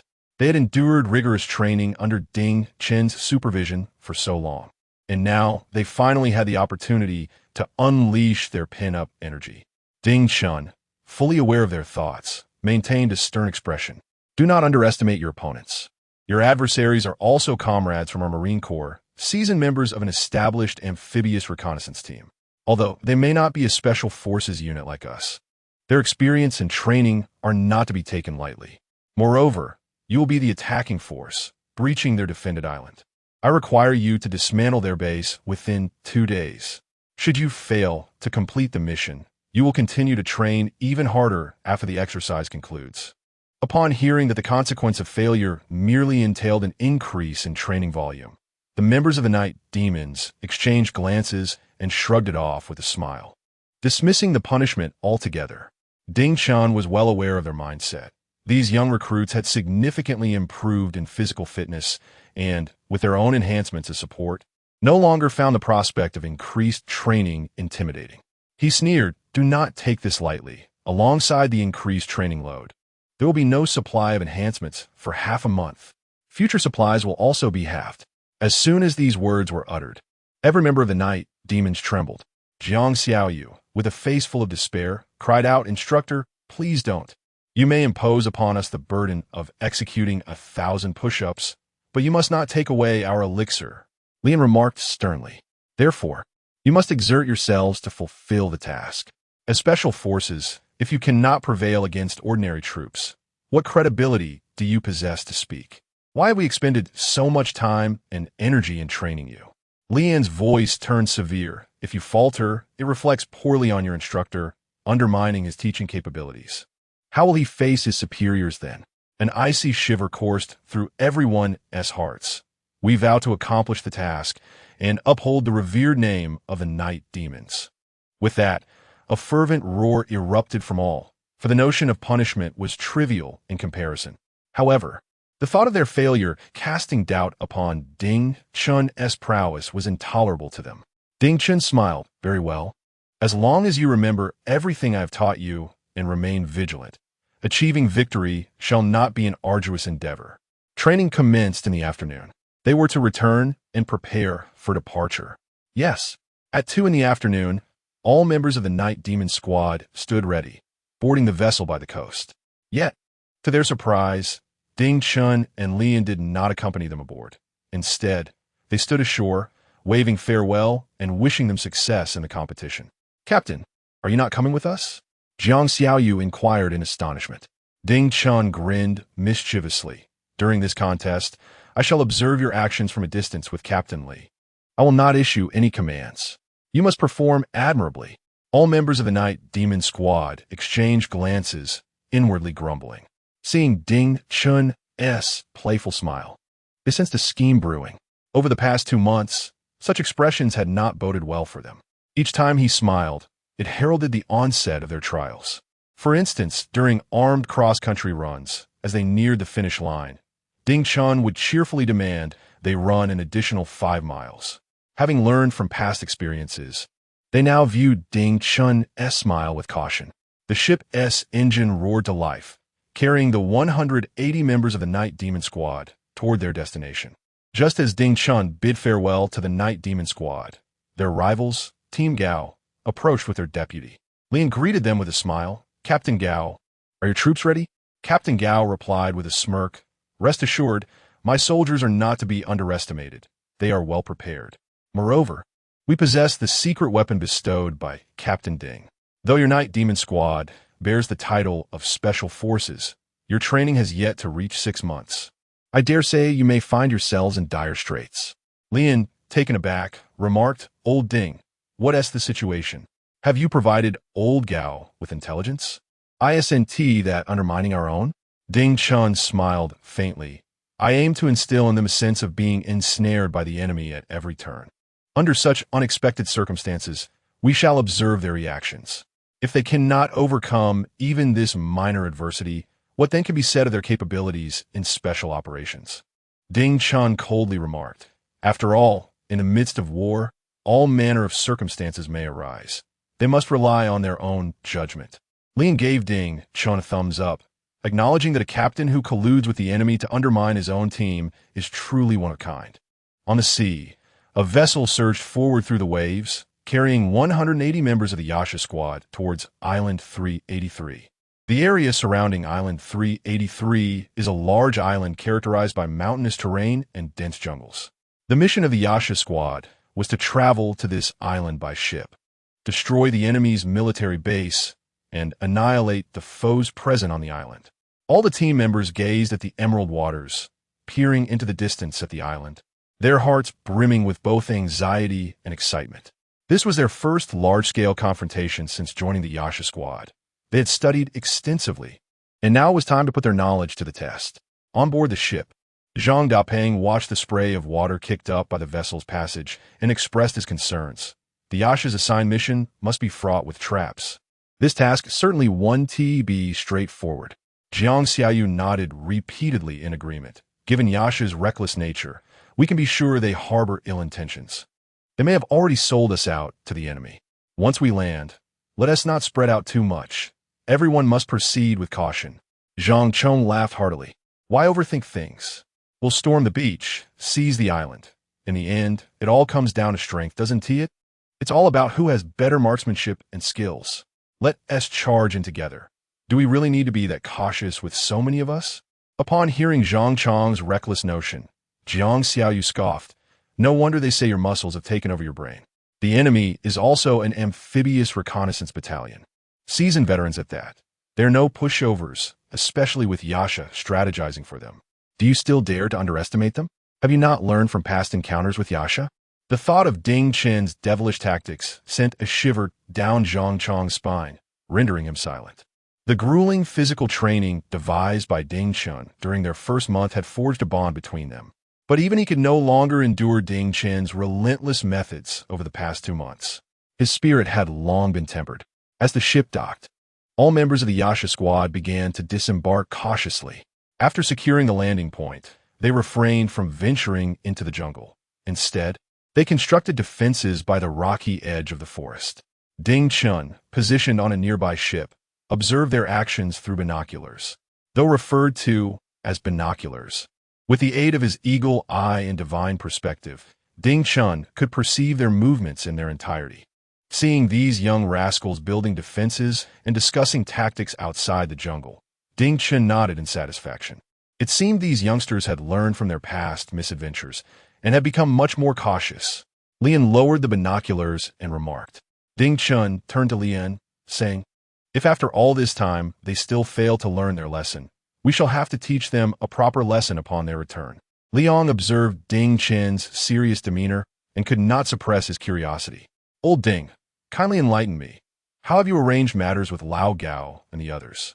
How much intelligence have you provided them?" Ding Chen cleared his throat. Not much intelligence was given, but there are indeed some arrangements. After all, everything is for the sake of training. Liang nodded in agreement. "Indeed, but I have faith in our team. They are 180 well-trained Special Forces soldiers.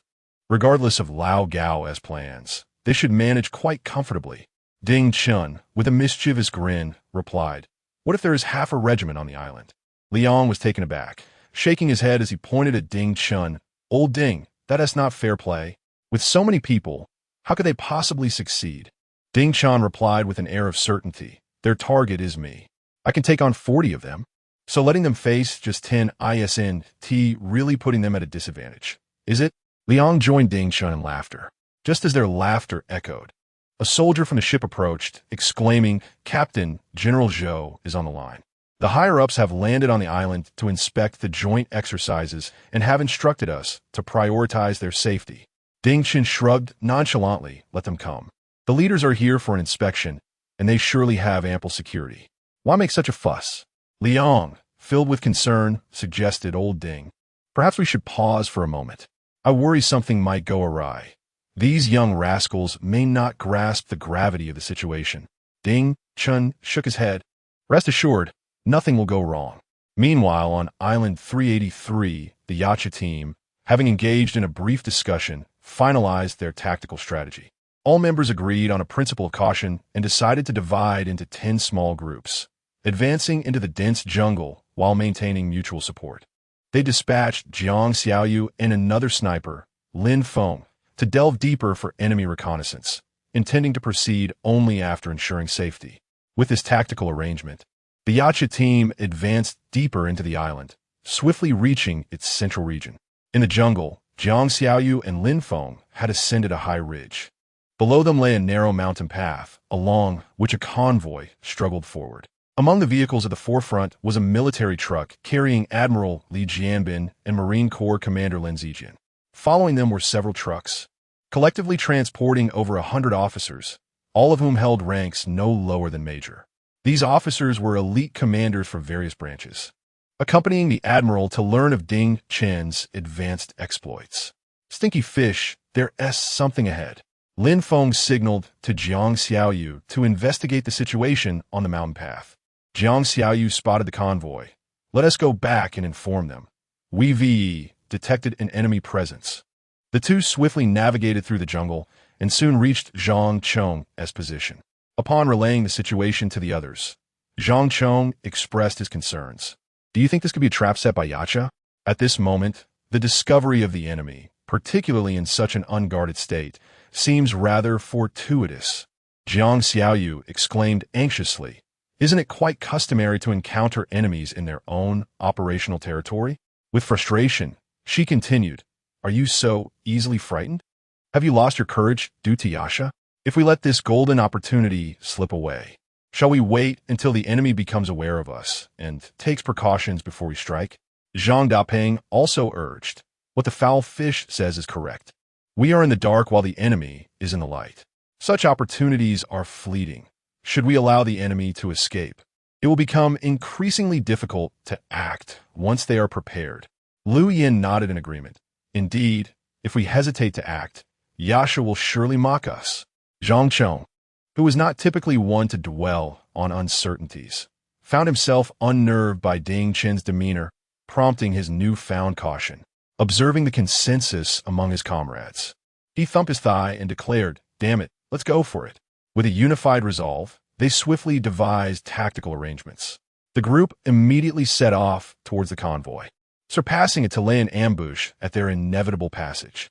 Meanwhile, over the vast ocean, Lian suddenly noticed the Yasha squad hastening their pace, vanishing into the jungle.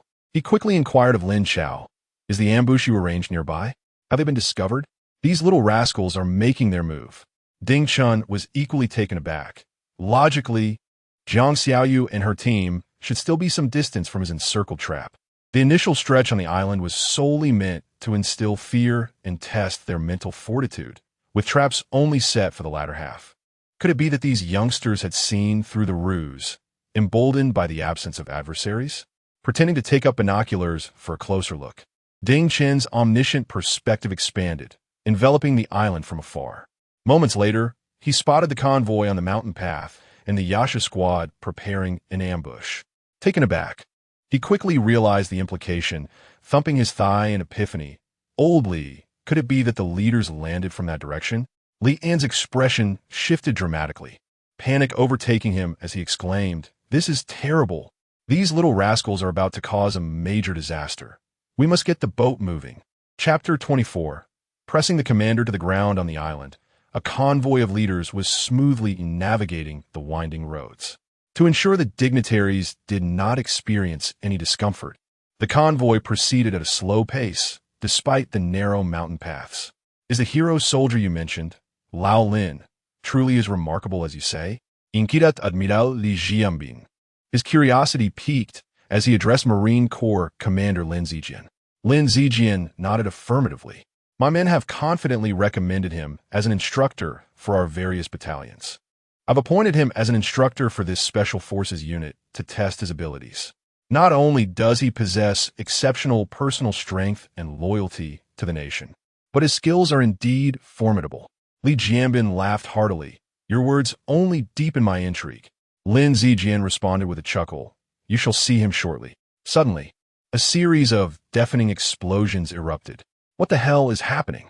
The driver, startled, slammed on the brakes, causing the occupants of the vehicle to jolt violently against the front seats, with several nearly losing their balance. Outside, thick clouds of white smoke billowed forth, and debris scattered in the wake of the explosions. The officers in the accompanying trucks were dumbfounded. They had come to observe and learn, only to find themselves under attack. "Hurry, maintain vigilance, and protect the commander." The reinforcement squad that had accompanied Li Jianbin immediately disembarked, weapons drawn and scanning the surroundings. Yet, the smoke from the explosions obscured their vision beyond 3 meters. Inside the commander's vehicle, the driver, Bu Chao, felt his head lurch forward as the vehicle came to a sudden halt, nearly losing his cap. He quickly adjusted his hat. "Commander, be cautious. I'll step out to assess the situation." Li Jianbin and Lin Zijian exchanged calm nods. They had brought soldiers along, all elite troops from various divisions. And in such extraordinary circumstances, there was no need for undue alarm. Bu Chao hastily exited the vehicle, but all he could see was an enveloping white haze, rendering everything indistinct. Just then, from within the smoke, a shadow dashed towards him. In an instant, Bu Chao felt a sudden lightness in his feet, and he found himself sprawled in the mud. Ugh! He spat out the muck from his mouth, his face now coated in filth. "Let go of me." "I am. Behave yourself." Jiang Xiaoyu pressed down harder, nearly pushing Bu Chao further into the mud. "Do you not understand the rules of the exercise? With a bomb that size, how could you possibly not notice? By rights, you should all be considered out of the game. Why are you not staying put in the vehicle?" Amidst the smoke, numerous members of the Yasha team surged forth like phantoms from a nightmare, their movements swift and ethereal. The reinforcement soldiers, caught off guard, barely had time to react before they were overwhelmed and pinned to the ground by the Yasha team. As the smoke began to clear, it became evident that all soldiers, save for the unarmed officers, had been subdued by the Yasha team. Even the officers found themselves encircled, the ominous muzzles of firearms trained upon them. Everyone disembark and remain still. You are now our captives, Zhang Dapeng proclaimed with evident triumph. At that moment, the door of the front passenger seat of the first military vehicle swung open, and the guard's son then emerged, bellowing, "Which unit are you from? Are you unaware that the commander is in the vehicle?" "The commander? I'm precisely targeting the commander," Jiang Xiaoyu said with a grin. "Damn, I didn't realize you had such tricks up your sleeve. You'll say anything to wriggle out of this, won't you?" At that moment, Lu Yan had already opened the car door and was taken aback to see Lin Zijian and Li Jianbin inside. Although he did not recognize the two commanders, the sight of such seasoned veterans, one bearing the rank of Major General and the other, an even more astonishing General, left him utterly astonished. "Ha ha!" Only Jiang Xiaoyu laughed unabashedly. "Damn, you're putting on quite the act, and your makeup skills are commendable, but you've overdone the ranks. You think this will intimidate anyone? Get out of the vehicle. All of you disembark. You are now our prisoners," he declared, releasing Bu Chao and reaching for Lin Zijian, intent on tearing away their disguises. Lin Zijian and Li Jianbin were startled. They had not anticipated being captured by their own soldiers on the territory of Yin country, within their navy's domain. Bu Chao and Sun Nan were equally alarmed, knowing that if these soldiers harmed the commanders, they would be held utterly accountable. "Stop it!" Sun Nan shouted furiously. "Damn it, you're nothing but a bunch of ruffians. If you dare lay a hand on the commander, I won't hold back." He reached for his weapon. "Damn, even in death, they dare to stir trouble." Sun Nan gasped, just as Zhang Chong behind him shouted angrily and struck Sun Nan on the back of the head with a knife-hand blow. The world blurred before Sun Nan's eyes, and he collapsed heavily into the mud. "These soldiers are unruly. Bind them all, and we'll deal with them after the exercise," Lu Yan bellowed. The group of majors and lieutenant colonels who had descended from several trucks had initially contemplated resistance, but they were no match for the Night Demon squad. In no time, they were subdued and thrown into the mud, where Jiang Xiaoyu and his comrades promptly bound them. Li Jianbin had brought along an elite squad. Yet these soldiers were no match for Zhang Chong's crew and were quickly overwhelmed and brought down into the mire. Meanwhile, in the nearby thicket, soldiers under Captain Gao were executing the ambush plan devised by Ding Chun, concealed within the dense forest. Suddenly, they noticed thick smoke rising in the distance, the white clouds of explosive remnants billowing outward. "Captain, there's activity in that direction. It may be a trap that has ensnared them," one soldier reported urgently. The captain of the enemy battalion glanced towards that direction, furrowing his brow in confusion. It seems they haven't yet entered the encirclement. How could there be such commotion? The deputy captain chuckled. "Perhaps they've been too long without sighting us, and, in their impatience, have stumbled into our trap." Captain, overwhelmed with joy, exclaimed, "What are we waiting for? Quickly, summon the brothers. Let us charge forth and encircle them." Suddenly, from the depths of the jungle, countless shadows flickered as hundreds, if not thousands, of enemy soldiers swiftly traversed the thicket, racing towards the ambush position set by the Nightshade squad. The operation to subdue the convoy was swiftly concluded. Jiang Xiaoyu and his comrades had efficiently dealt with the officers from several trucks before returning to the commander's military vehicle. When Lin Zijian observed Jiang Xiaoyu and his fierce companions rushing towards him, he hastily remarked, "If we do not resist, surely we need not be bound." What an optimistic thought. This unruly bunch was brandishing firearms, and many seemed eager to resort to violence. If they were not restrained, who could predict what mischief might ensue? Jiang Xiaoyu was not so naive. He believed it more prudent to control these individuals. Though the words were Jiang Xiaoyu's, it was Zhang Chong who acted impulsively, pulling two leaders from the vehicle and binding them. As the two commanders were dragged out, they wore smiles directed at Jiang Xiaoyu and his crew. Jiang Xiaoyu felt a chill run down his spine from their laughter and quietly whispered to Zhang Chong, "Surely these two old fellows are not so daft as to be laughing while captured." Be cautious. Cautioned Lu Yen. Judging by their demeanor, there may still be an ambush. Zhang Chong scoffed. What is there to fear? If there is an ambush, we will simply fight. No sooner had he spoken than the grass around them began to rustle, and countless figures emerged from the underbrush. What in the world?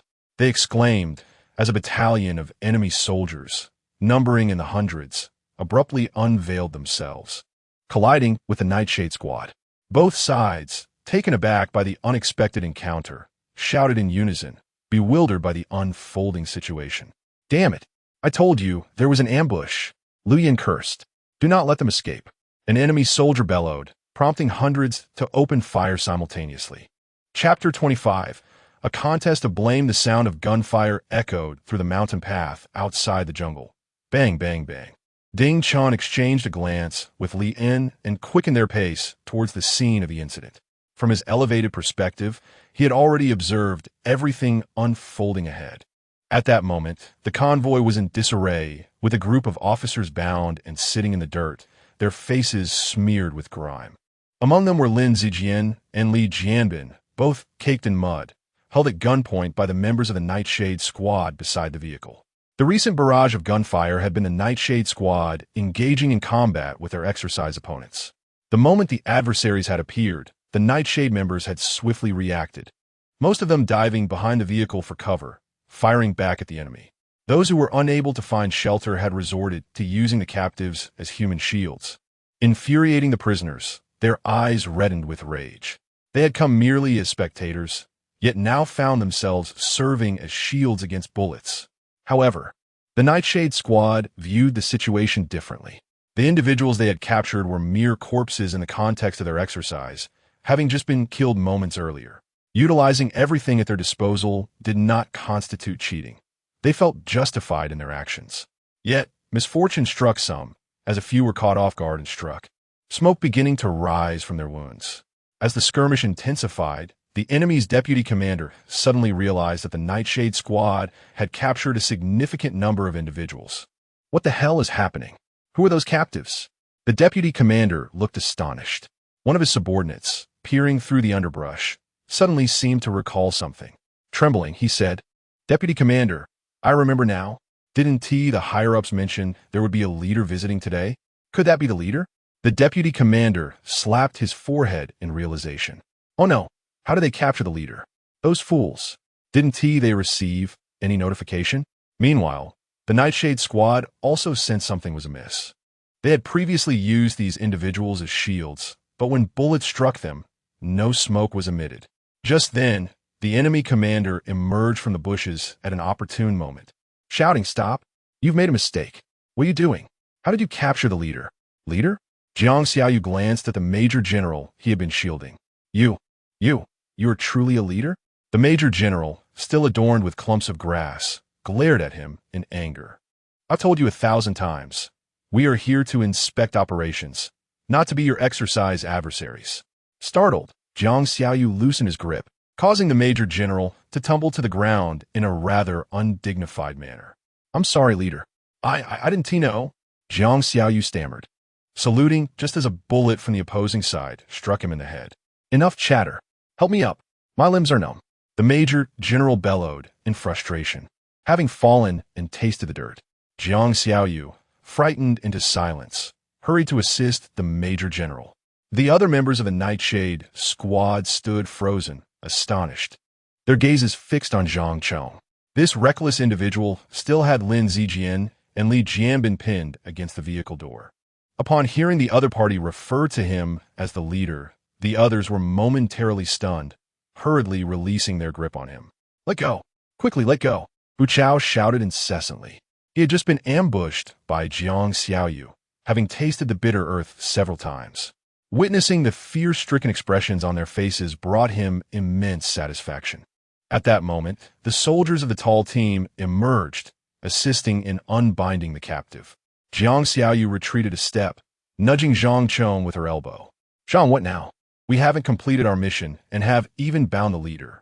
How shall we explain this to the Yasha? Zhang Chong, wearing a look of resignation, replied. We weren't informed in advance. Who could have foreseen this? If there is to be punishment, let fall upon me. Bu Chao, overhearing their conversation, sneered, "Punish you? Don't be absurd. None of you will escape.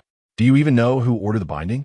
It was your very commander, and he shall share in the consequences." At that moment, Ding Chun and Lian rushed over. Upon seeing a group of disheveled individuals, all of whom held ranks no lower than major, Lian felt his legs weaken with fear. He was merely a major himself, and this incident was a serious blunder. This bunch of rascals had landed themselves in trouble. What were they to do? Lian's face was as grim as a bitter melon. Ding Chun, maintaining his composure, reassured him, "Calm yourself. It is merely a misunderstanding. No need for such an exaggerated reaction." Lian glanced at Ding Chun, sighing, "There is no other way. If the leader seeks to place blame, let all responsibility fall upon me. The Yasha team is my pride, and you are our greatest hope. You must not be implicated." Ding Chun looked at him in surprise, not expecting such loyalty in this critical moment. He chuckled, patting Lian on the back. "The Yasha team was trained under my guidance, and this mission was orchestrated by me. If punishment is to be dealt, it should not be directed at you." With that, Ding Chun swiftly approached the two leaders. "Greetings, sirs." Ding Chun saluted Lin Zijian and Li Jianbin. "This exercise was marred by my oversight. The island was not secured in advance, leading to this misunderstanding. I request your punishment." As soon as Ding Chun finished speaking, Lian interjected, "Nonsense. I am a captain of the Yasha team. You are merely a deputy. If punishment is to be meted out, it should be directed at me. Sir, I implore you to discipline me." Among the convoy, a colonel scoffed, "You wish to take the blame? Together, you both are insufficient to bear the punishment. Do you even comprehend who the leader is? How dare you commit such an act?" All members of the Yasha team, witnessing their captain and instructor vying to take the blame for them, felt a deep sense of gratitude. It was undeniably their fault. Had they been more decisive, such a grave error could have been avoided. Hearing the colonel's grave words, a sense of dread filled the hearts of all present. Jiang Xiaoyu promptly stepped forward, exclaiming, "Report to the leader. It is entirely my fault. I noticed the leader's military rank, but I mistakenly believed it to be a guise. It was my own initiative to call my comrades for an ambush." Zhang Chong also emerged, stating, "I was the one who bound the leader. I was the one who acted the most. Please punish me. This has nothing to do with the captain or the instructor. Punish me. Punish me. It has nothing to do with the captain or the instructor." One by one, the members of the Yasha squad stood up. "Leader, how shall we punish them?" A colonel inquired of Li Jianbin. "Punishment? Why should we punish them?" Li Jianbin laughed heartily. "They were conducting an exercise. It was us who inadvertently intruded upon their training area. They mistook us for enemies. What fault lies therein? Moreover, these soldiers are loyal and righteous. I should be rewarding them instead. We have only ever seen those vying for credit, never those eager to take the blame. Such soldiers, if not commended, but rather penalized, would surely dishearten everyone." Li Jianbin turned to Ding Chun. "So you're Ding Chun?" He had seen Ding Chun's information and the photographs taken by reporters upon his return from the island. His understanding of Ding Chun had been limited to the documents he had reviewed. Ding Chun saluted with neither humility nor arrogance. "Report, leader, I am Ding Chun, the acting instructor of the Yasha squad." Li Jianbin nodded in satisfaction. "You have done well, training such exemplary soldiers. The elite officers I brought today were subdued in mere moments. It seems your teaching prowess is indeed commendable." He then turned to Lin Zijian, "Old Lin, we must make every effort to cultivate such soldiers within the Navy." Lin Zijian nodded vigorously. "Rest assured, such treasures in our Marine Corps shall not be allowed to gather dust." The two leaders shared a hearty laugh. Lin Zijian, with robust conviction, proclaimed, "All right, your exercise is hereby terminated." The two units assembled and began preparations for withdrawal. Lu Yin and his comrades felt somewhat dejected, despite the leader's forgiveness. They knew they would face repercussions upon their return for their recklessness. Chapter 26. Aaron arrives to seek justice just as everyone was preparing to retreat. A voice suddenly emerged from behind Ding Chun. "Instructor Ding, your prowess is indeed remarkable. No wonder you do not require assistance from our army." It was a melodious and delightful female voice, exuding an aura of vivacity and sunshine. Ding Chun turned to see a radiant, short-haired female soldier, standing out distinctly amidst a throng of naval officers, not only due to her charming appearance, but also because she adorned the uniform of the army. Ding Chun paused, struck by a sense of familiarity, yet he was certain he had never encountered this girl before. Thus, he was bewildered as to how she recognized him and spoke to him in such a manner. Sensing Ding Chen's confusion, Li Jianbin introduced her. This is the illustrious Anrin from the Army's Wolf Fong Special Operations Brigade, codenamed Violet. She has come along to learn from us.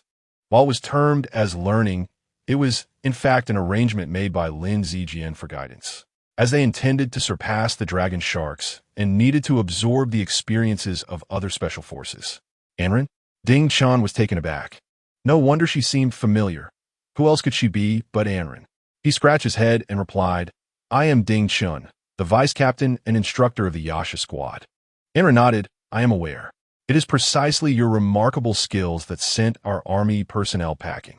Not only that, but you also humiliated them thoroughly. She looked at Ding Chun and added, Director Tang has taught us that Wolfong can manage, yet here in Yasha, we are deprived of even the privilege of education. The commotion attracted the attention of the Yasha squad, who halted in their tracks. Curiosity etched on their faces as they gazed at Ding Chun. Though apprehensive about potential repercussions upon their return, the prospect of someone confronting Ding Chun piqued their interest, igniting their gossiping spirits as they wondered who dared to challenge him. After all, Ding Chun was the renowned Yasha. To witness Ding Chun rendered speechless was a delightful surprise for them. Ding Chun glared furiously at all the members of the Yasha squad. What are you staring at? Hurry back. Startled by his outburst, the squad members fell silent and promptly made their way towards the ship. As they walked, they jostled each other, with Jiang Xiaoyu mischievously nudging Zhang Dapeng. Do you think Yasha is toying with her feelings and has been confronted?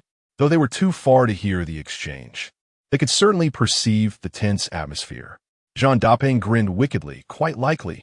Just look at that girl. Doesn't she resemble a jilted bride searching for her unfaithful lover? Is Yasha truly devoid of humanity to abandon someone like her? The group erupted in laughter, dispelling their earlier gloom. Damn it, Ding Chun muttered under his breath. These little rascals dare to fabricate tales about me. Just wait until I teach them a proper lesson. Although Jiang Xiaoyu and the others believed they were at a safe distance, Ding Chun, having undergone systematic enhancements, possessed senses far more acute than the average person, rendering their distance negligible within his perceptual range. As Ding Chun contemplated methods to deal with those troublesome youngsters, Lian discreetly nudged him. With a hint of resignation, Lian remarked, Remember when I suggested you show some leniency towards Director Tang? You refused, and now look, parents from other families have come knocking. Ding Chun shot Lian a glare, muttering under his breath, Get lost. I don't recall you ever mentioning that. I distinctly remember you laughing joyously when I was about to teach Tang Sini a lesson. Lian widened his eyes in disbelief, retorting, Don't be ridiculous. I was never reveling in misfortune. I was merely pleased that the Yasha team would have a better coach. They spoke in hushed tones, believing that no one else could hear them. To their surprise, Li Jianbin interjected, Ding, what is going on here? Upon hearing this, not only Ding Chun and Lian felt a wave of embarrassment, but even Lin Zijian was at a loss for words. After all, he was the one who had decided to let Tang Sini go, allowing Ding Chun to take over as instructor, with no choice but to recount the events. Ding Chun briefly explained the situation, and Rant's beautiful eyes flickered with interest as she quickly grasped the entire narrative from Ding Chun's account. So that was how it was. A glint of anger flashed in her eyes as she nodded thoughtfully. She had been incensed by Tang Sini's embellished tale, which was why she had agreed to come, but little did she expect to hear a different version from Ding Chun today. Lin Zijian, attempting to ease the tension, chuckled. It's all a misunderstanding. There's no right or wrong here. Li Jianbin laughed heartily. Just a misunderstanding. So let us not take it to heart. Regardless of the situation, you are all soldiers of our Yan nation's army, and there should be no lingering animosities. Indeed, Ding Chun and Ran replied in unison. Both were momentarily taken aback by their synchronicity. Lian, observing from the side, chuckled softly. You claim there's nothing between you, yet you seem to share a deep connection. Are you not a pair after all? Li Jianbin nodded nonchalantly. As long as there are no ulterior motives, that's good. Even if there is some discomfort, it's best to keep it in check. If you truly wish to discuss matters, it should wait until you return. Ding Chun hastily waved his hands. Chief, there's no need for that. We are comrades from both the Navy and Army. It wouldn't be appropriate to escalate tensions. Ding Chun had always admired Rand's character when watching Special Forces dramas, which is why he had gone to such lengths to clarify the situation with Tang Xini, hoping to prevent any misunderstandings with Rand. Now that the misunderstandings were resolved, he was even less inclined to engage in any competition with her. Should a conflict arise, or worse, if Rand were to be hurt, it would be most unfortunate. Yet, to his surprise, Rand's eyes sparkled with enthusiasm. If it's merely a friendly spar, there's absolutely no issue. I'm simply eager to see just how formidable the renowned Deputy Captain Ding truly is. She gazed at Ding Chun. I'm curious how you managed to train the Yasha team to such a level in such a short time. Your skills must be even more impressive. Since I'm here to learn and exchange ideas, I must engage with you. Her curiosity about Ding Chun was palpable. Regardless of the circumstances, someone capable of utterly defeating Tang Xini and compelling her to resort to deception in order to defend herself undoubtedly possesses remarkable abilities. Moreover, having just observed the caliber of the Yasha squad, which has remarkably evolved into such a formidable unit within a mere 6 months, she holds a deep admiration for their instructor, Rand. Engaging in a friendly competition with such an individual would undoubtedly render her journey worthwhile. Ding Chun shook his head repeatedly, suggesting that such a confrontation might be unnecessary. However, to his surprise, Li Jianbin seemed quite pleased with the idea, cheerfully proclaiming, "A friendly sparring session sounds splendid. Let us arrange it. Once you return, find a suitable time to engage in meaningful exchanges, allowing the advanced concepts of both the naval and land forces to intertwine." Indeed, Ding Chun, with a sense of resignation, could only acquiesce. Chapter 27. The Dragon? We, the Yiksha, do not take them lightly. Ding Chun gazed at Rand, who boarded the vehicle with evident enthusiasm, and his expression reflected profound exasperation. Were it not for the directive from Li Jianbin, he would have gladly utilized his disguise skills to slip away once more. "Let us proceed to your camp," an officer declared. Ding Chun and Li nodded and promptly sprinted towards their team. As they arrived, all the team members immediately gathered around, brimming with curiosity. "Instructor, who was that stunning young lady just now?" Jiang Xiaoyu asked mischievously.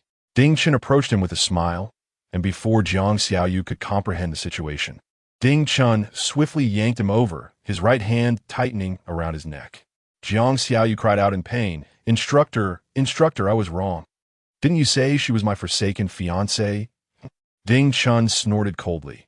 "If I hear such words again, I shall ensure a thorough lesson for you all."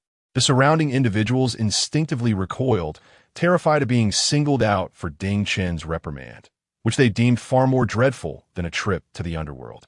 With a woeful expression, Jiang Xiaoyu lamented, "Instructor, I promise to keep my mouth in check from now on." Only then did Ding Chun release him, prompting Jiang Xiaoyu to swiftly distance himself. Everyone shared a laugh at his expense, remarking on his misfortune for being so talkative. Jiang Xiaoyu groaned, clutching his neck. "Why is it always me who gets hurt?" An hour later, several ships docked at the military port. Captain Gao led his team back to their regiment. Ding Chun and Lian guided the Yiksha team to escort the two leaders. A convoy of over a dozen vehicles entered the Yiksha team's training base. Upon disembarking, Ding Chun ordered the Yiksha team members to commence their training. Lian accompanied the two leaders, guiding them and a group of elites as they inspected the entire base. Li Jianbin observed the disciplined soldiers with an expression of commendation. "Old Lin, how long has your Special Forces unit been established to exhibit such impressive organization?" Lin Zijian squinted with a smile, humbly responding, "It has only been 6 months.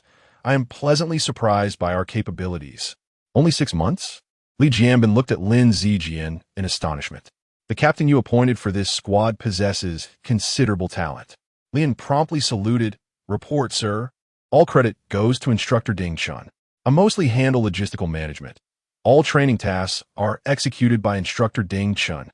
Once again, this young man? Li Jianbin was continually astonished, as Ding Chen consistently challenged his perceptions of a soldier. Li Jianbin furrowed his brow. Hasn't he been with your unit for less than 3 months? Lin replied with pride. Yes, sir. Although instructor Ding Chen's time with us has been exceptionally brief, he has devised all our training plans. We firmly believe that under his leadership, our Yaksha team will undoubtedly surpass the Dragon and emerge as the most formidable special forces unit in the entire military. Li Jianbin smiled ambiguously and replied, It is good that you possess such confidence. However, the Dragon team is the finest special forces unit in our Navy, and your task is indeed formidable. After speaking, he turned to Lin Zijian and said, Let us proceed. Since Lin has spoken so highly of Ding Chen, we shall witness how the Yasha team, which aspires to surpass the Dragon, performs. The group approached Ding Chen. Xiao Ding, select a few individuals at random to demonstrate your training achievements to the commander. Lin Zijian immediately called for Ding Chen. Ding Chen glanced at Lin Zijian and smiled. Yes, commander. He turned and called out, Team E, step forward combat exercise. As soon as he finished speaking, Team E of the Yasha team ceased their training and lined up before Ding Chen. Commence combat. With Ding Chen's command, pairs of individuals immediately began to spar, engaging in fierce combat.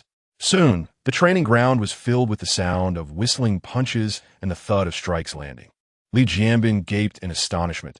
Indeed, they possess remarkable skills. When I was just captured by these soldiers, I didn't feel it as strongly, but witnessing them up close, they truly exhibit the vigor of dragons and tigers. Aside from the Dragon unit, it is rare to see such soldiers in our Navy. Ding Chen shook his head and explained, They are merely the most ordinary members of the Yasha team, with average performance that best represents the team's true capabilities. Combat skills do not improve overnight, and thus, in the special operational skills we teach them, combat remains their weakest link. Upon hearing Ding Chen's words, not only was Li Jianbin taken aback, but even Lin Zijian's mouth fell open in shock. If their weakest ability is this impressive, just how formidable are their other skills? A colonel in the ranks, upon hearing Ding Chen, could not help but chuckle derisively. What nonsense! How can they be superior in other skills? Can they truly surpass the Dragon unit? This colonel, a longtime comrade of the Dragon unit's captain, felt provoked by the Yasha team's claims of surpassing the Dragon, which hinted at a certain disdain for the latter. Li Jianbin frowned, slightly displeased by the colonel's provocation. Yet, he too harbored doubts about Ding Chen's assertions. So he restrained himself and refrained from expressing anger. Ding Chen chose not to engage in explanation or argument with the colonel. Instead, he coldly laughed and called out. Lin Feng, step forward. Lin Feng, who had previously accompanied Jiang Xiaoyu on reconnaissance, promptly stepped forward. Present. Prepare for a sniping task. Yes. Hearing Ding Chen's grand proclamation, merely for a sniping demonstration, the colonel scoffed dismissively. What of it? A sniper is only as good as the Dragon's sharpshooters. Ding Chen ignored the annoying buzz and patted Lin Feng on the shoulder. Do you have confidence in hitting a coin from 800 meters away? Lin Feng grinned. Rest assured, instructor, while I may not match Jiang Xiaoyu, this distance is certainly within my capabilities. At 800 meters, a coin was placed conspicuously on the target. Everyone was left astonished by Ding Chen's display. They had witnessed targets at 800 meters before, yet the prospect of hitting a coin from such a distance was beyond their imagination. Li Jianbin and Lin Zijian, filled with curiosity, held their binoculars, eagerly awaiting the performance orchestrated by Ding Chen. Lin Feng stood before them, unbending, holding the sniper rifle without any stabilizing posture. He swiftly calibrated his aim, his breath steady, his gaze focused solely on the target through the scope. After a few moments of intense concentration, Lin Feng abruptly squeezed the trigger. Bang! A flash of fire erupted, and the bullet spun forth from the barrel, precisely striking the coin situated 800 meters away. The impact produced a dazzling spark. Leader, does this skill surpass that of combat? Ding Chen inquired with a smile directed at the colonel. Everyone was astounded by Lin Feng's sniping prowess, including the colonel himself, who remained in a state of shock. Such sniping technique, apart from a few specialized marksmen within the Dragon Squadron, had never been witnessed by him in any other unit. However, Admitting a mistake now would compromise his pride. Selecting the finest sniper to perform a feat merely to boast was hardly impressive. The Yasha team was no different. Surely, if the dragon's marksmen were to come, it would be an effortless task as well. Not only did the members of the Yasha team glare at the colonel, but Lin Zijian also felt displeased. After all, the Yasha team was a special force that the Marine Corps aimed to cultivate. The disdain shown by others grated on him. Were it not for Li Jianbin's presence, he would have confronted the colonel, who spoke such nonsense. Hearing this man continually mock Ding Chun and look down upon the Yasha team, Lin Feng felt compelled to retort.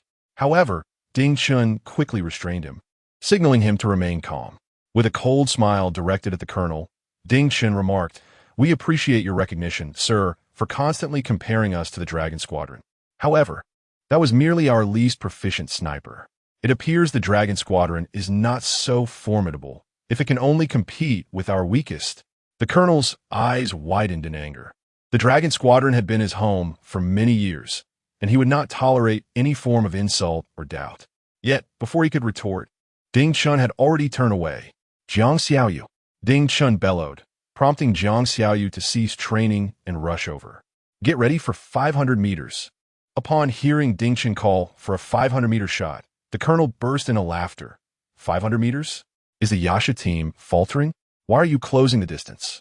He had been furious moments ago, but now, seeing that Ding Chun's next choice seemed even less capable than the first, he felt that Ding Chun had thoroughly embarrassed himself. Lin Zijian and Li Jianbin shared frowns, realizing that Ding Chun's subsequent selection was indeed inferior to the first. However, they soon found solace in the thought. After all, not every sniper could possess such extraordinary talent to hit a coin from 800 meters. That would be an exaggeration. For a unit like the Yasha team, which had been established for less than 6 months and was under Ding Chun's command for less than 3, having even one capable sniper was a remarkable achievement. They could hardly believe that Lin Feng was the least capable among them. Ding Chun offered little explanation, merely assigning Jiang Xiaoyu to take Lin Feng's place. Before descending, Lin Feng patted Jiang Xiaoyu on the shoulder, saying, "You got this. Give it your all, and don't let some people have the last laugh." Jiang Xiaoyu nodded affirmatively. "Don't worry, leave it to me." He accepted the rifle from Lin Feng and positioned himself as a sniper, beginning to calibrate his focus. 500 meters away, someone was already prepared. Jiang Xiaoyu nodded, signaling Ding Chun to commence. "Throw!" Ding Chun bellowed, and the soldiers 500 meters away immediately launched their darts into the sky. Bang! Bang! Bang! The rhythmic sound of sniper fire resonated across the range.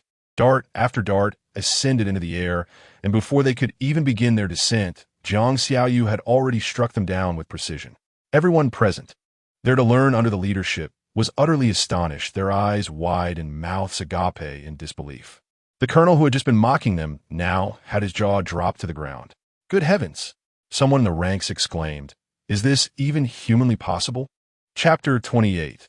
The astonishing strength of the Yiksha thud. Among the crowd, all those who had come to observe stood in stunned silence. Even Ran was captivated, her beautiful eyes sparkling as she nodded repeatedly at Jiang Xiaoyu and the other soldiers. Even the Wolfang unit, these individuals would surely draw admiration. This fellow possesses remarkable skills. To train such formidable soldiers in such a brief span indicates that his own abilities must be equally impressive. And Ran nodded in satisfaction.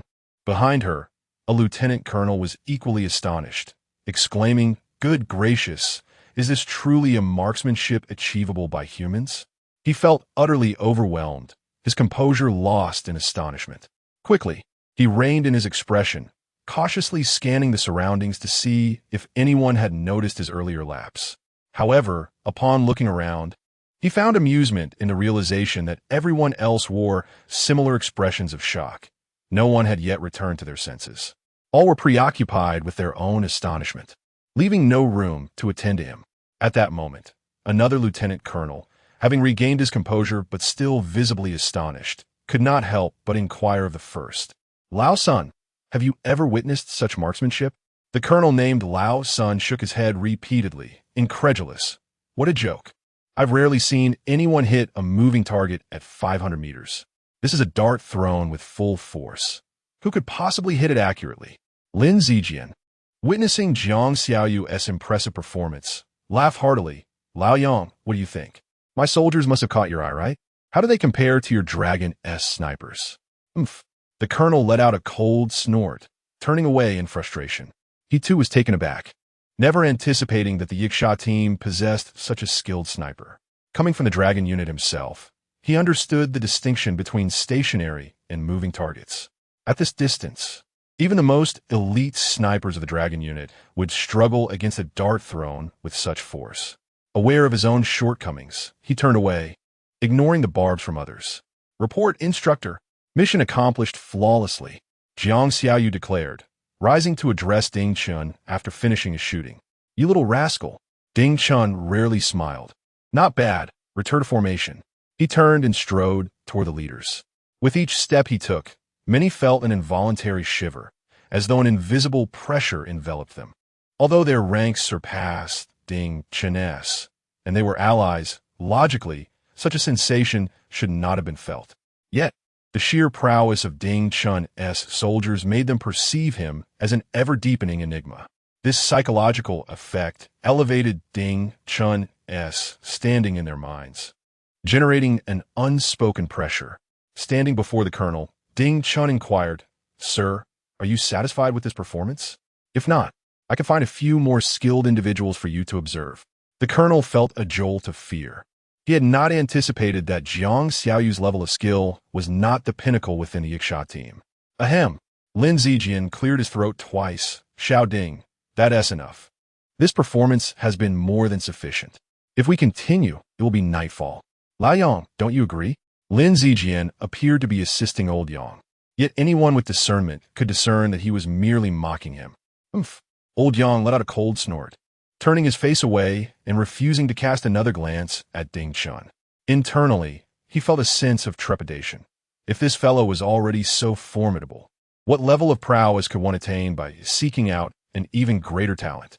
Where could he possibly find someone of such extraordinary caliber to compete with?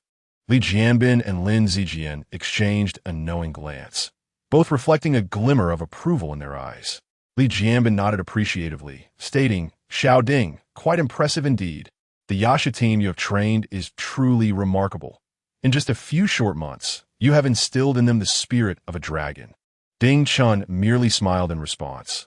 This is merely my duty. It is fortunate that these young men are diligent in their training. Surpassing the dragon is a shared ambition for all of us. Li Jianbin laughed heartily. Old Lin, with Xiao Ding joining your Marine Corps, you've truly struck gold. Lin Zijian couldn't suppress the upward curve of his lips. Xiao Ding is indeed a treasure for our Marine Corps. His skills are extensive, capable of leading a special forces unit single-handedly. Such talent is worthy of our utmost cultivation. He felt an immense pride, with Ding Chun to guide the Yasha team.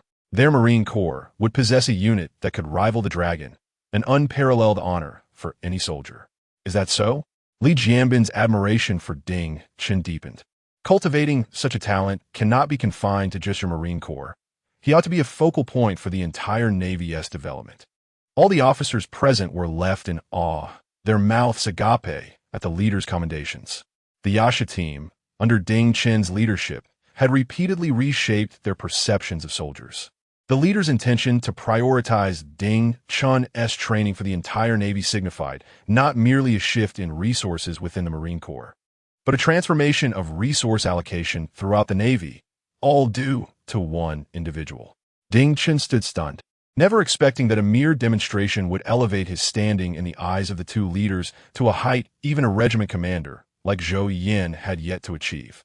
Li Jianbin announced publicly, effective immediately, the Yasha team is promoted to a battalion-level unit and renamed Yasha Squadron, directly under the Marine Corps, subject to the regulations of the original unit. At this declaration, the venue erupted in astonishment. My goodness, to have their structure elevated merely 6 months after establishment is unprecedented. No other unit has achieved such a feat. Has anything less than magical not occurred in Ding Chen's journey? Capturing 40 armed militants is not magical, or training a cadre of special forces in 3 months. Everyone engaged in fervent discussions about all they knew of Ding Chun, transforming Lin Wanxiu, who was amidst the crowd, from astonishment to sheer disbelief. It became evident that Ding Chun was not only exceptional in his own right, but had also accomplished feats that many soldiers could only dream of in a lifetime. Lin Zijian, astonished, turned to Li Jianbin. "Old Lin, is this arrangement not premature?" Li Jianbin chuckled heartily. "Not at all, not at all. They possess this capability, and rewards are rightfully theirs. Do not forget, we were once their captives." Lin Zijian was momentarily taken aback, but soon joined in the laughter. Once their merriment subsided, Li Jianbin organized, "All right, it is getting late. Let us arrange a conference room. Xiao Ding should accompany us. This visit is also to allow them to learn about your remarkable achievements." Lian promptly went to make arrangements, leading the leaders to the conference room. A group of officers entered in succession, and only after Enran followed the two leaders inside did the door to the conference room close. Meanwhile, on the training ground, all members of the Yasha squadron were in high spirits.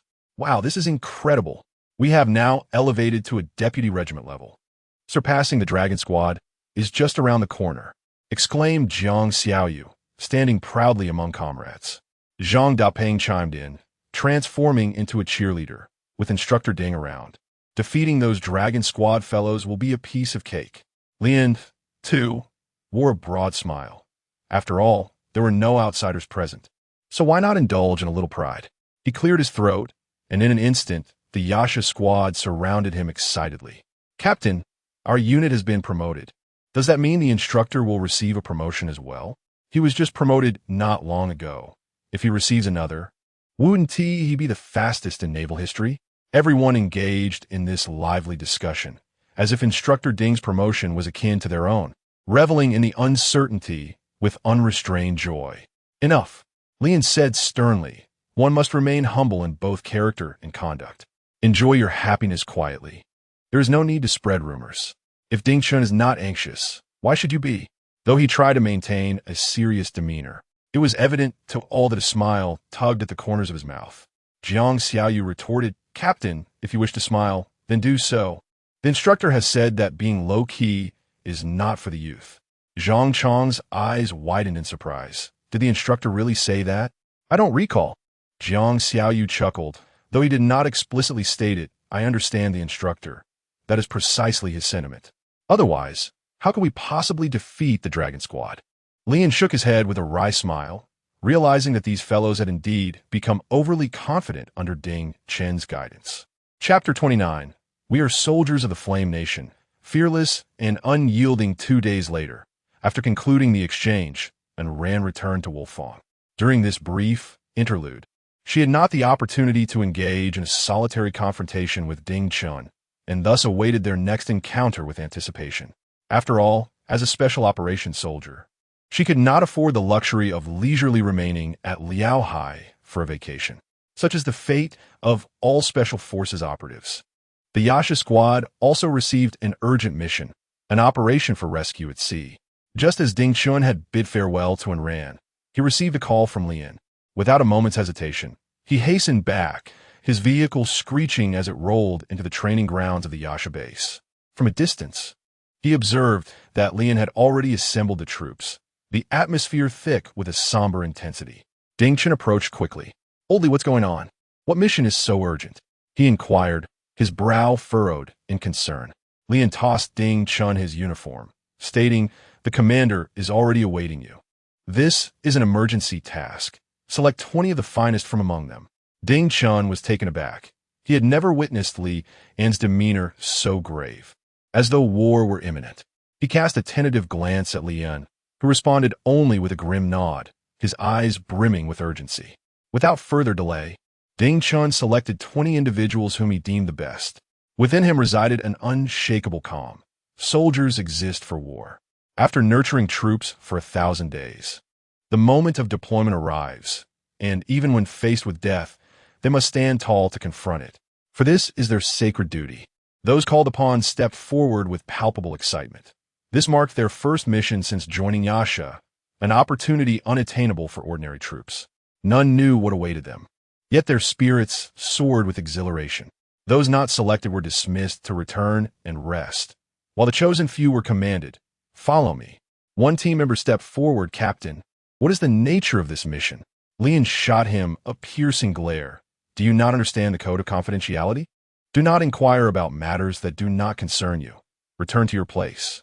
The team member retreated. Envy etched on his face as he watched Jiang Xiaoyu and the others depart with Lian. "Why are they the ones going?" One voiced his discontent. "I trained just as well." Another sighed. "Perhaps we're simply not seen as remarkable in the eyes of the instructors." "Enough. No more sleeping tonight. We will train extra hard. One day, we too shall be chosen." The fire of ambition ignited within everyone. Sleep was a distant thought, as they yearned to elevate their prowess. Meanwhile, those selected proceeded to the armory to gather their gear before boarding the vehicle. Once inside, they silently prepared their equipment. "Live ammunition?" Zhang Chong exclaimed, his voice trembling with excitement as he eyed the bullets in the magazines.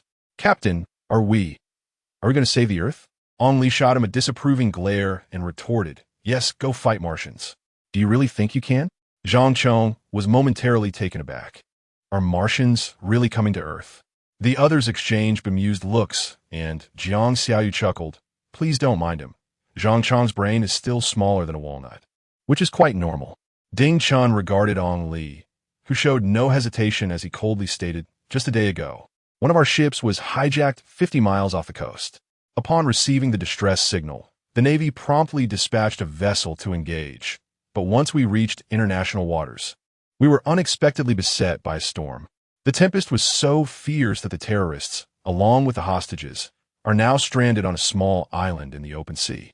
Our warship intended to force a landing, but the terrorists executed 2 hostages, compelling our ship to retreat. Tension enveloped the group. Terrorists and hostage situations were scenarios they had only witnessed on television. It was startling to confront such a reality, especially during their inaugural mission. An air of apprehension swiftly replaced the excitement they had just felt. Jiang Xiaoyu found it increasingly difficult to breathe.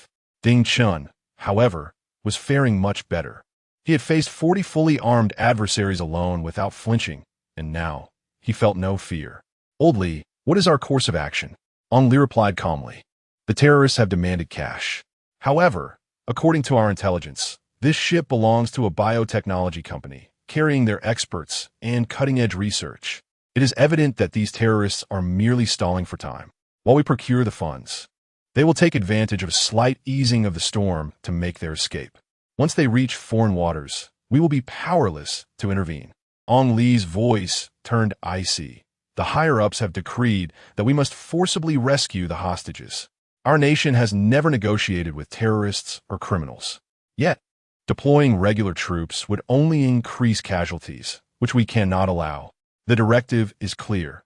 We must launch a mission to save the hostages." Confusion washed over everyone, and Lu Yin anxiously inquired, "Captain, can we really do this?" Ong Li looked at him disapprovingly. "Weren't you all eager to go just moments ago? What? Now, you're hesitating?" No one answered. They were genuinely apprehensive. This was their first mission, and while they could handle minor criminals, this was actual combat. A daunting prospect for any novice. Those who claimed not to fear were either keyboard warriors or naysayers. Ding Chun spoke coldly. "From the moment you joined Yasha, your purpose was to undertake perilous missions. This task is merely a stepping stone. In the future, you may find yourselves surrounded by enemies, with no reinforcements or assistance. You will have to rely on your unyielding spirit and military prowess to survive and fulfill your mission. Do not be anxious. Remember the original intent that brought you here." Ding Chun solemnly declared, "We are soldiers of the Yin Nation, willing to sacrifice our lives to safeguard our homeland and the safety of our people. This is merely a trial for you all. Muster your spirits." Under Ding Chen's encouragement, the group gradually regained some composure. Lian sighed. "The higher-ups didn't wish to send us, yet they called upon the Jiaolong. However, we are the closest, so, old Ding, we are counting on you this time." Ding Chen's eyes sparkled with surprise. He hadn't anticipated the Jiaolong's involvement. The name Jiaolong resonated throughout the Navy like thunder. Ding Chun was eager to witness the prowess of the Jiaolong, but first and foremost, he had to focus on accomplishing the mission. He turned to Li En and inquired, "What is the current situation on the island?" Lian shook his head. We will arrive shortly. Let the commander update you. I'm not well informed about the details. After a swift 20-minute drive, the convoy came to a halt. Everyone hurriedly disembarked, realizing they had reached the seaside. Zhou Yin was waiting by the ship, and upon seeing them, he approached promptly. He surveyed the assembled elite warriors of the Yasha squadron and nodded in satisfaction. Board the ship. I will brief you on the particulars once we set sail. The members of the Yasha squad began to board, and Zhou Yin turned to Lian. You should return. Lead the training as usual tomorrow. Until Chen returns, refrain from mentioning their matters. Lian nodded and offered Chen a formal military salute before turning back to the training base. For these soldiers, everything was understood without words. Chen followed Zhou Yin aboard, and as soon as everyone was on the ship, it set sail into the depths of the ocean. The members of the Yasha squadron retreated to the cabin to rest, while Chen remained on the deck with Zhou Yin. Zhou Yin, his expression grave, addressed Chen. The hijacked vessel belongs to a company of our Yin nation, with most of its crew being our nationals and a few Western consultants. They not only contacted us, but also sent distress signals to several Western powers. We are the closest nation. If the Westerners rescue the hostages before us, our Navy will suffer a severe loss of face. Chen furrowed his brows and asked, since we do not have a stationed fleet in the area, didn't we notify nearby ships to commence rescue operations? Zhou Yin sighed. The surrounding fleets have already blocked the island, but the storm is too fierce for ordinary troops to execute a landing operation. If large warships approach, they would immediately harm the hostages. Previous attempts by our forces have failed. They could not near the island in such a storm and suffered significant injuries instead. Chen, we are their last hope. Chen asserted resolutely. There will be no problem. The Yasha squad was established precisely to confront dangers and protect our homeland and people. In this situation, we are confident in safeguarding our citizens. Zhou Yin nodded slightly. Your confidence is sufficient. It is imperative that we ensure the safety of all hostages during this mission. Should their lives be at risk, you must abandon the task. Chen replied solemnly. I will guarantee the safety of all hostages. With the presence of Yasha, no one shall be harmed. Zhou Yin silently nodded. Initially, I was reluctant to have you undertake this mission, considering your recent establishment. To embark on such a significant task so soon could severely impact your morale should you fail. Captain, Chen asserted with gravity. This mission must be executed by someone. The more perilous the task, the greater the need for a special operations team to undertake it. Our amphibious reconnaissance battalion has steadfastly upheld the belief that victory is our destiny, and we are prepared to confront any danger. I hold unwavering confidence in my soldiers. Zhou Yin nodded in silence. I have faith in you as well. You must return alive. Chen smiled brightly. Rest assured, Captain, following this mission, the name of Yasha will resonate throughout the Navy. Zhou Yin acknowledged. Proceed with your preparations. Chen promptly turned and returned to the cabin. As he entered, Jiang Xiaoyu and the others quickly surrounded him. Captain, what is the mission? Chen cast a glance at them, speaking in a low voice. As members of the Yin Nation Navy, do you fear sacrifice? Everyone felt a mix of tension and exhilaration. Responding in unison, we do not fear. Chen nodded with satisfaction. This is the spirit of our Yasha soldiers. Your training over these past days has been for this very moment. Today, Chen recounted the details of the mission. This is your first operation, and the level of danger is considerable. Chen stated gravely. This action not only concerns the honor of our Navy, but also the safety of all hostages. All maneuvers will be under my command, prioritizing caution above all. We must only succeed. Failure is not an option. Do you understand? Yes. Everyone replied earnestly. Even the typically irreverent Jiang Xiaoyu and Zhang Daping appeared transformed in demeanor. We will ensure the completion of the mission. Chen nodded. Prepare yourselves for the battle ahead. Chapter 30. The bitter cold and daring assault on the isle as tempestuous winds and torrential rains besieged the sea. A naval vessel bravely navigated the tumultuous waters, confronting the storm head-on. The ferocity of the storm intensified, conjuring monstrous waves upon the ocean. Such inclement weather rendered it nearly impossible for any sizable warship to traverse these treacherous conditions. Gradually, the warship approached the lair of the terrorists, with all aboard holding their breath in anticipation of a landing. The island loomed larger in their sight, and Zhou Yin ordered the lights aboard the vessel to be extinguished, guiding the ship stealthily towards the shore.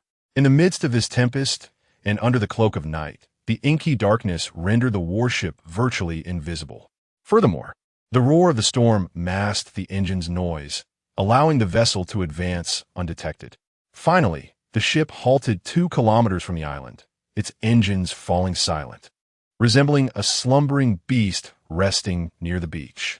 Venturing closer would surely alert the enemy, and the storm had already afforded them considerable advantage. Zhou Yin spoke gravely. This island belongs to the South Korean nation, but due to its diminutive size, they lack the capacity for sustained supply and garrison. Consequently, they only send patrols every other day, leaving it largely unguarded. Upon hearing this, everyone turned their gaze toward Ding Chen. This juxtaposition not only highlighted the differences between nations, but also underscored Ding Chen's remarkable decade-long commitment to securing this island. Zhou Yin continued, "The South Koreans are likely aware of this situation and may be dispatching reinforcements.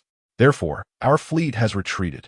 However, as you all know the nature of the South Koreans, we must complete our mission before they arrive."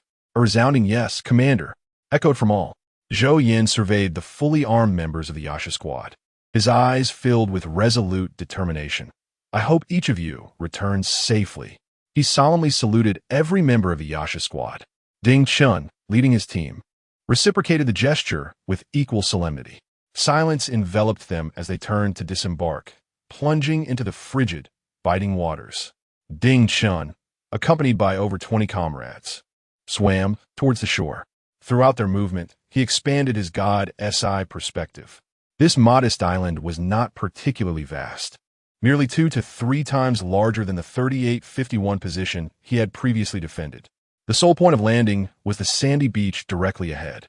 Yet, just beyond lay a dense thicket, concealing the terrorists. A frontal assault would jeopardize the safety of the hostages.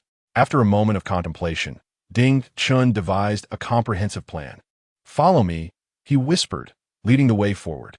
Once they stealthily reached the shallow waters, Ding Chen instructed, "You will gradually infiltrate from the front to divert their attention while I maneuver around to their rear to covertly rescue the hostages.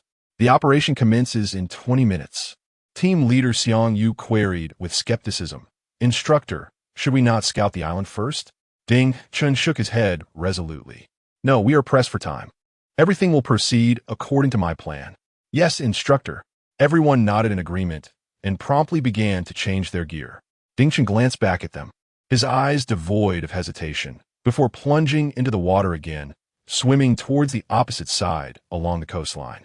Once he crossed the sandy beach ahead, he found himself surrounded by towering cliffs, each towering at least 200 meters high. After swimming for another 3 kilometers, Ding Chen had circled around to the rear of the island. In his godlike perspective, he could see that this cliff was adjacent to the location where the hostages were held. Ding Chen raised his head to scrutinize the cliffs.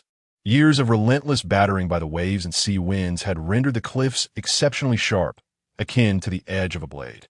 In addition to their sharpness, the rock face was also remarkably smooth, offering no means of leverage. Ding Chen extended his hand to carefully probe the cliff and discovered that near the waterline, the surface was covered in moss due to the perpetual dampness. Even for an expert climber, it would be futile to seek any foothold in such conditions.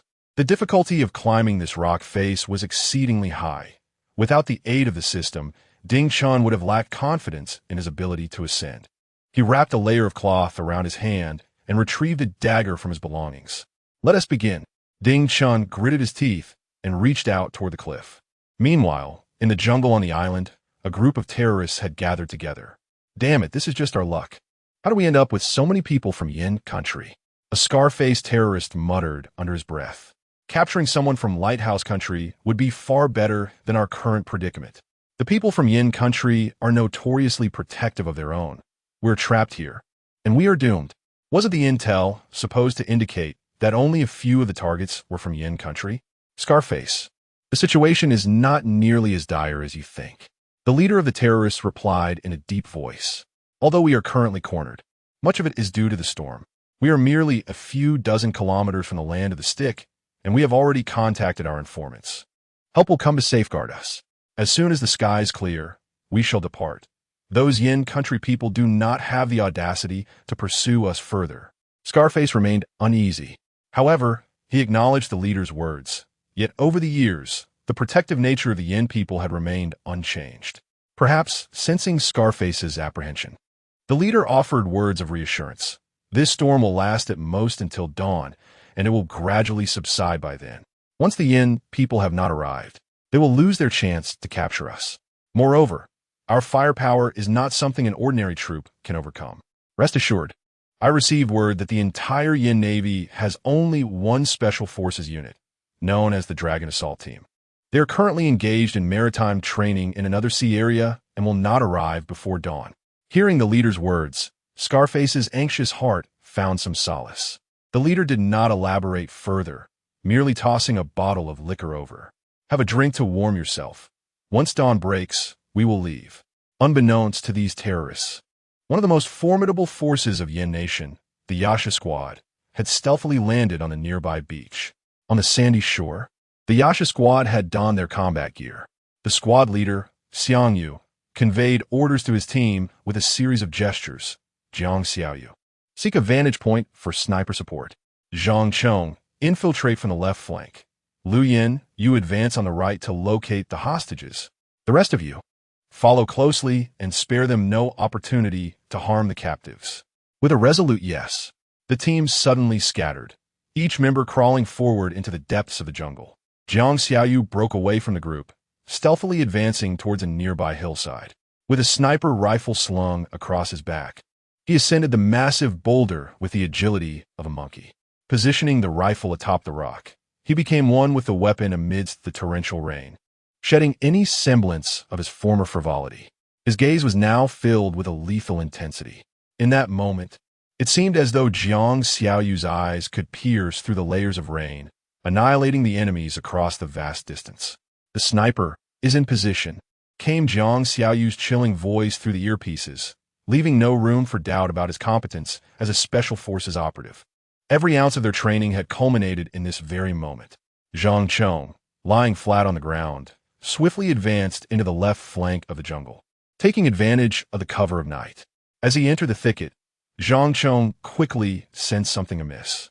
He identified two concealed sentry posts not far ahead. These outposts, positioned at an angle to each other, were designed to alert the terrorists behind them at the slightest disturbance. They had been left behind to monitor any landings from the beach. However, the darkness and heavy rain obscured their vision, rendering them blind to the events unfolding on the shore. Zhang Chong refrained from making any noise, halting to signal Lu Yin on his right. I'll go left. You go right. Let's ensure they cannot raise the alarm. Understood. Zhang Chong observed the terrorists approaching his side with a cold smirk, exchanged a knowing glance with Lu Yin, and immediately initiated their plan of action. Chapter 31. I am the Navy of Yin Nation. I will take you home. A thunderous roar reverberated through the sky, followed by a blinding flash of lightning that sliced across the horizon. The entire island was illuminated, and the group, including Xiangyu, clenched their fists in apprehension. However, Zhang Chong and Lu Yin reacted swiftly, dropping to the grass just a meter away from the sandy shore as the lightning struck. At that moment, two terrorists turned their anxious gazes in their direction. Their eyes swept past Lu Yin and the others, but the rapidly darkening sky obscured their view. Curse this weather. It's terrifying. If we were at sea, we might be capsized by the waves. One terrorist exclaimed. The other spat. The storm will cease by morning. The boss said we leave tonight. Don't jinx it. I don't fancy meeting my end in the ocean. Zhang Chong and Lu Yin exchanged a glance on the ground. Then they swiftly crawled forward, the thorns and weeds of the forest leaving marks on their bodies. The sound of their movement was masked by the torrential rain, allowing Zhang Chong and Lu Yin to glide past like phantoms at a speed beyond ordinary comprehension.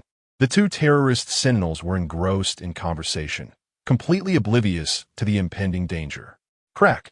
Just as the sentinels instinctively looked up, another flash of lightning illuminated the stormy night, brightening the entire jungle as if it were day. It was then that they abruptly realized two shadows were crouched perilously close to them. The terrorist's eyes widened in terror, momentarily paralyzed by fear. Yet, upon noticing they had been discovered, Zhang Chong and Lu Yin moved in perfect synchrony. They sprang from the ground with explosive force, their bodies surging upward. The daggers in their hands plunged mercilessly into the terrorists' necks. A torrent of blood erupted as the blades pierced through, obliterating their throats. With a powerful thrust, the daggers shattered their vocal cords and penetrated deep into their skulls. With a fierce twist, Zhang Chong sent forth a spray of crimson and white that was swiftly washed away by the relentless rain. He steadied himself against one of the terrorists' lifeless forms, gently lowering it while extracting the dagger from within. Having neutralized the two sentinels, Zhang Chong and Lu Yin resumed their stealthy advance deeper into the shadows. The others silently followed, undaunted by the storm, venturing further into the depths. Along the way, Zhang Chong and Lu Yin eliminated 5 more sentinels before nearing the last group of terrorists. Behind a tree, Zhang Chong paused, peering out to assess the situation within. 2 makeshift shelters constructed from banana leaves and rudimentary wooden frames stood on the periphery. Outside, over a dozen terrorists armed with weapons were on guard. Inside the shelter to the left, more than 30 terrorists gathered around a fire, drinking and warming themselves. Drink up, the Yin people can't reach us. Once the storm passes, we'll feast on their flesh and drink our fill. Life will go on. With the boss here, the Yin people won't stand a chance. A bald man erupted into laughter. Can the soldiers of the land of the lanterns truly surpass those of our nation? We have them dancing to our tune, and yet we fear them? All the terrorists erupted into laughter. If it weren't for the relentless downpour, one would hardly perceive their dire predicament. To their right, a somewhat better constructed barrack stood, housing merely 5 individuals, among whom were their leader and a man with a scarred face. Boss, we have some news from the land of the stick. The general who previously promised us refuge is now demanding double the remuneration, or else he will deny us entry. A muscular, golden-haired giant kept his head lowered, afraid to meet the leader's gaze. This is outrageous. The stick people are utterly confused about their position. Once this affair concludes, I shall ensure their waters are never peaceful again. The bald man bellowed. Enough, the leader replied sternly. Pay him for now. After this incident is resolved, we will make the stick people repay us in full. Upon hearing his words, cruel smiles spread across everyone's faces. They had powerful backers and feared not the stick general. To put it plainly, they appeared as terrorists, yet in truth, they were merely employees of a war contracting company. To demand more from them was akin to courting death. Behind the barrack, near the mountainside, a large piece of oilcloth was pulled aside, revealing over 100 trembling hostages below. There were no fires to warm them, and all were bound. Without the solace of each other's warmth, surviving this bone-chilling storm would be a grave concern. Doctor, lean against me. A woman whispered to a girl in her 20s. Another middle-aged man slowly approached, his expression grave. Dr. Lin, whatever happens, do not reveal your identity. Take all the blame upon me. The girl named Lin stared at him in shock. But they must be looking for me. If you speak on my behalf, you will be in danger. The middle-aged man smiled faintly. I am your bodyguard, Captain. My brothers have perished. My existence holds no meaning without them. Let me confront them, but as long as I protect you, I can face them with honor. Doctor. Lin wished to say more, but was shielded by the middle-aged woman. Enough. Do not let those scoundrels overhear us. In the distance, Zhang Chong and Lu Yin had been observing for some time and reported their findings to Xiangyu. Xiangyu had already gathered others and approached them. After a brief glance, he swiftly devised a plan. To capture the thief, first seize the leader. Zhang Chong, Lu Yin, take Dai Fei and Ma Mingliang and flank them from the right. They will surely rush to aid their comrades. The rest of you, attack from the left with me. We must suppress them and ensure the hostages remain unharmed. Yes, Xiangyu declared earnestly. Hold them off. The instructor must be nearing. Once he arrives, they are finished. Everyone nodded in silence. At the mere mention of Ding Chen, a profound sense of calm washed over them. With Ding Chen's arrival, it seemed as if all would be set right. The entire group promptly divided into two factions, each commencing their designated tasks. At that moment, Ding Chen was still scaling the sheer cliff at the rear of the camp. With his left hand gripping the jagged rock face and his right hand thrusting a dagger forcefully into a crevice, he struggled to stabilize his body. Having ascended over 100 meters, his hands were lacerated by the sharp edges of the rock. Without the aid of pitons and his dagger, it would have been impossible for Ding Chen to ascend such a smooth precipice. Blood soaked the cloth wrapped around his hands, and even the slightest exertion sent waves of pain coursing through him. A fierce gust of wind swept through, accompanied by torrential rain, and Ding Chen was almost swept off his feet. In that critical moment, he swiftly withdrew his dagger and plunged it into the rock face.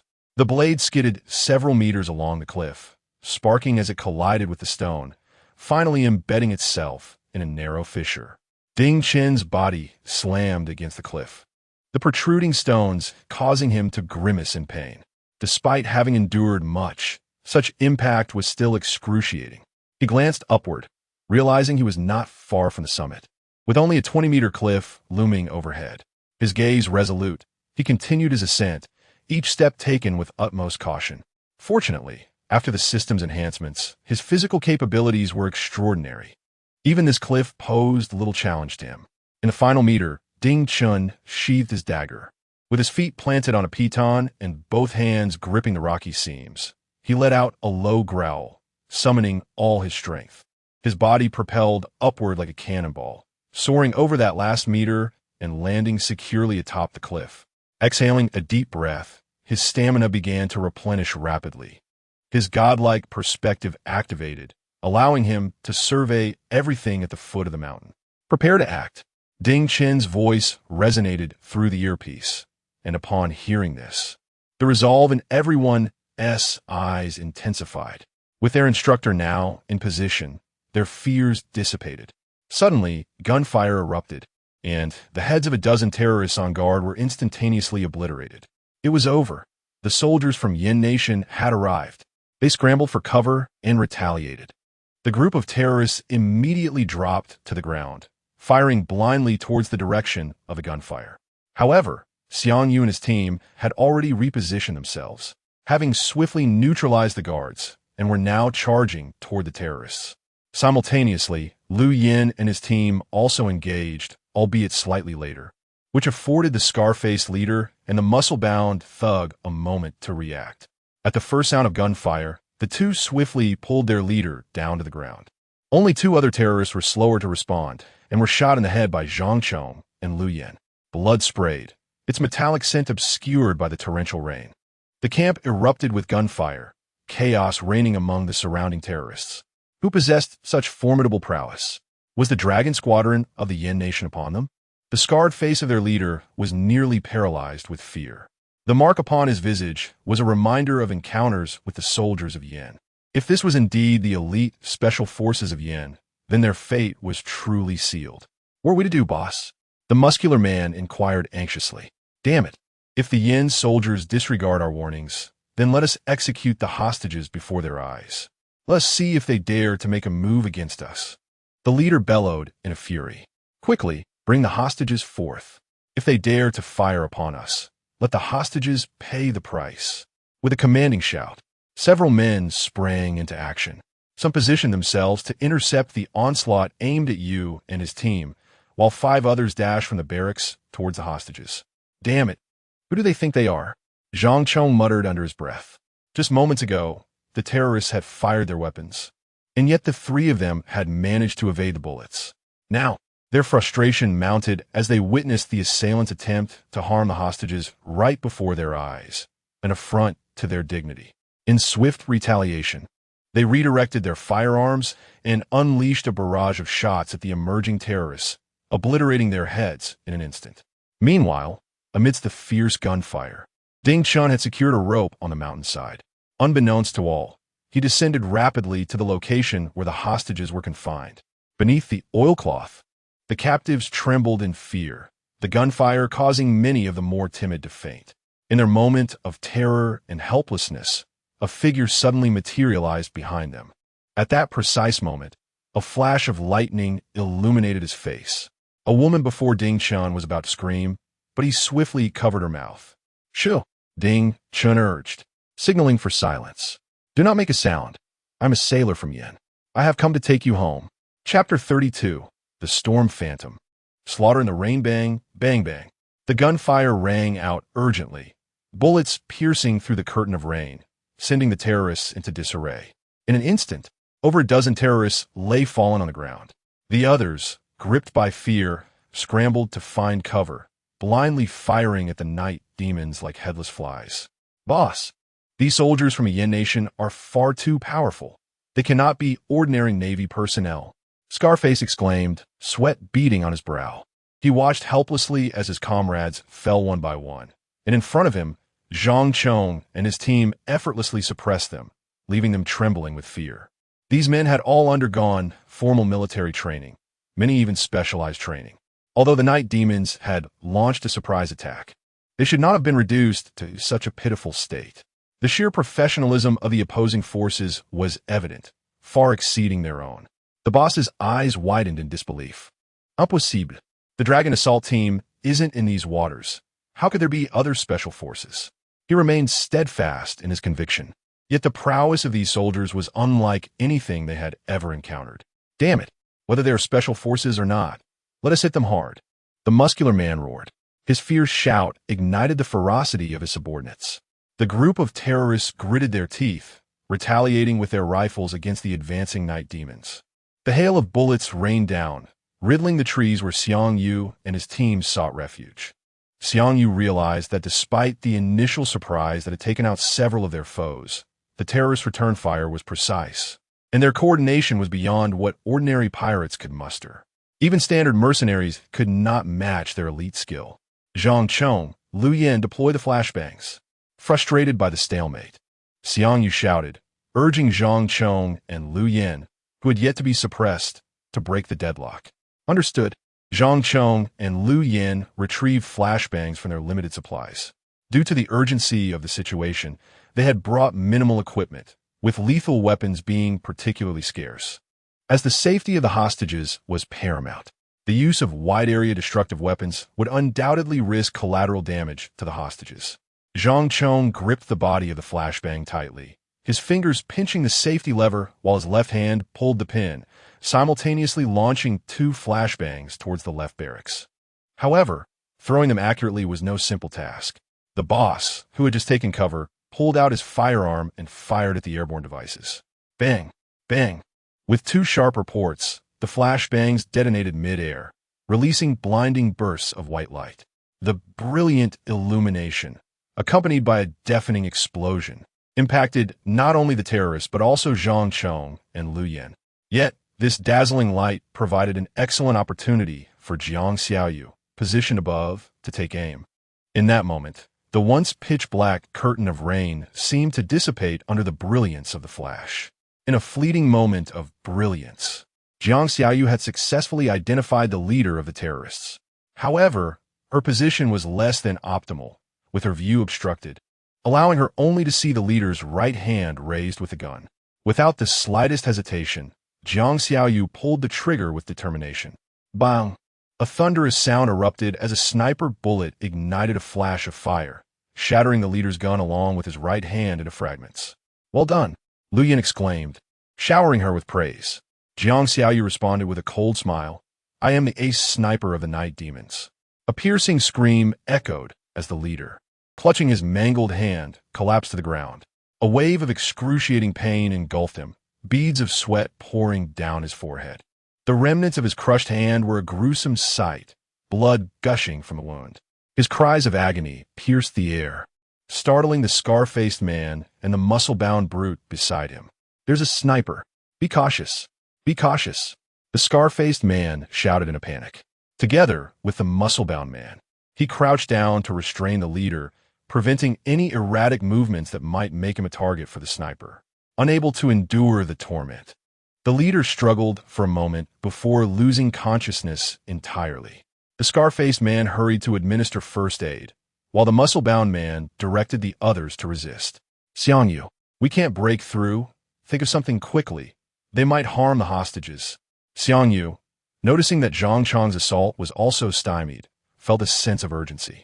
Just as he contemplated issuing a risky command, the voice of Ding Chun echoed in everyone's earpiece. Don't panic, hold them off. Leave the rest to me. Ding Chen's voice resonated like a shot of adrenaline for all members of the Night Demon Squad. They held immense trust in his capabilities. As long as Ding Chun was present, every obstacle would be surmountable. The terrorists before them would inevitably be vanquished. At that moment, Ding Chun had just finished reassuring all the hostages, feeling a sense of relief as he realized they had successfully contained all the terrorists. As long as the safety of the hostages was ensured, he could boldly initiate an offensive. Observing that the attention of all the terrorists was fully occupied by Xiang Yu and his team, he recognized a rare opportunity for a stealth attack that he would not let slip away. With a godlike perspective, Ding Chun surveyed the scene, spotting layers of enemies constructing defenses, all with their backs turned to him. His eyes gleamed with realization. With a cold smile, he drew his dagger and stealthily approached them. Silently, Ding Chun crept up behind a terrorist adorned with a bushy beard, who was preoccupied with directing his gun towards Xiang Yu and occasionally firing shots. Oblivious to Ding Chen's approach. As Ding Chun tapped him on the shoulder, the bearded terrorist sensed something amiss and turned abruptly. Before he could discern Ding Chen's identity, Ding Chen swiftly covered his mouth. With his left hand clasping the terrorist's mouth, he yanked him back, driving his dagger viciously into his neck. Blood gushed forth, splattering even those terrorists standing several meters away. Yet now is a moment steeped in tension, as torrential rain pours down. Who could discern whether the droplets upon their skin are blood or rain? Without granting his victim a moment to struggle, Ding Chun swiftly plunged the dagger, creating a gaping wound in his throat. A quick flick of the wrist nearly severed the head of the bearded man entirely. Gently releasing the lifeless body, Ding Chun made not a sound, stealthily advancing to his right once more. This time, he offered no warning to the terrorist, as he swiftly covered the man's mouth. The dagger had already sliced through his neck. Blood gushed forth, mingling with the rain to stain the earth a deep crimson. In that instant, Ding Chun resembled the grim reaper wielding a scythe of death, executing his own brand of judgment upon these terrorists. In mere minutes, 10 of them had met their demise at his hands. The muscular man, having initially organized the suppression of Xiang Yu and his companions, was poised to send reinforcements to encircle and eliminate them. Yet, before he could fully secure the situation, he began to sense something amiss. The capacity for suppression on their side seemed to weaken. The gunfire, once abundant, had dwindled significantly. You bunch of wretches, have you not eaten? Fight with all your might. He bellowed in anger. But as he turned, he was confronted with the sight of Ding Chun, mercilessly slashing the throat of his subordinate. Chapter 33, Masterful Marksmanship. A single shot to the soul of the muscular man widened his eyes. A ghostly expression etched across his face as he gazed at Ding Chun. Damn it, there are enemies behind us. The people from Yin country are encircling us from the rear. Turn around and retaliate. At his frantic shout, the individuals behind him immediately turned, intending to shoot at Ding Chun. However, Ding Chen's reactions surpassed their wildest imaginations. In the fleeting moment when the terrorists turned, Ding Chun deftly kicked the firearm of a recently dispatched terrorist, pulling the trigger to obliterate the heads of 3 assailants before they could react. Brothers, the instructor has unleashed his might. We must join him and ensure he does not fight alone. With a commanding voice, Xiang Yu signaled, prompting the Yasha squad, who had been concealed behind the trees, to charge forth. They unleashed a barrage of gunfire upon the muscular men, reasserting their dominance. On the surface of the sea, the anchored warships had activated their searchlights, illuminating the coastline. Furthermore, in the distance, 2 additional warships were steadily approaching, soon coming to a halt. One bore the flag of the Yin Navy, while the other displayed the emblem of the Bear Country. As the ships anchored, each dispatched a 20-man team, swiftly making their way toward the island. Instructor, 2 units have landed. We cannot ascertain their allegiance. Should we fire a warning shot? Jiang Xiaoyu inquired. Before Ding Chun could assess the situation from his vantage point, Zhou Yan's voice crackled through the earpiece. Ding, Chen. Both the Dragon Strike team and the Bear Country's Signal Flag Special Forces have sent personnel ashore. Exercise caution to avoid conflict. Ding Chen nodded and responded via the earpiece. Ignore them. Prioritize neutralizing the terrorists and rescuing the hostages. Xiang Yu and the others continued to focus on the terrorists, systematically eliminating one after another. The terrorists were on the brink of collapse, with only a few remaining to stubbornly resist. Scarface, is the boss still unconscious? We can't hold him back any longer. The muscular man shouted urgently. Scarface had just managed to staunch the boss's bleeding. He was uncertain if he could awaken him and was at a loss for what to do. With no other options, he propped up the boss and called out to the muscular man. Tell the brothers to retreat. We can't hold them off. Hurry, take the target and go. Without hesitation, the muscular man dashed toward the hostages, not even casting a glance at Ding Chen. Although Ding Chen had a godly perspective, his attention was riveted on the frontline battle. The muscular men were already at the periphery of the battlefield, and since they were not his immediate target, he did not react promptly. Following Ding Chen's ambush, the Yasha squad had gained a significant advantage in numbers. Their individual combat prowess far surpassed that of the terrorists, and with a single charge, they utterly routed the remaining assailants. Run, someone shouted, and the 3 surviving terrorists immediately fled into the jungle. Without a moment's hesitation, Lu Yin pursued after them. Accompanied by Ma Minglan. Instructor, someone is heading towards the captives. Ba Lang, sharp-eyed, immediately alerted Ding Chen. Ding Chen turned around and beheld the muscular man approaching the captives with his entourage. Without a moment's hesitation, he fired a shot at the lagging individual.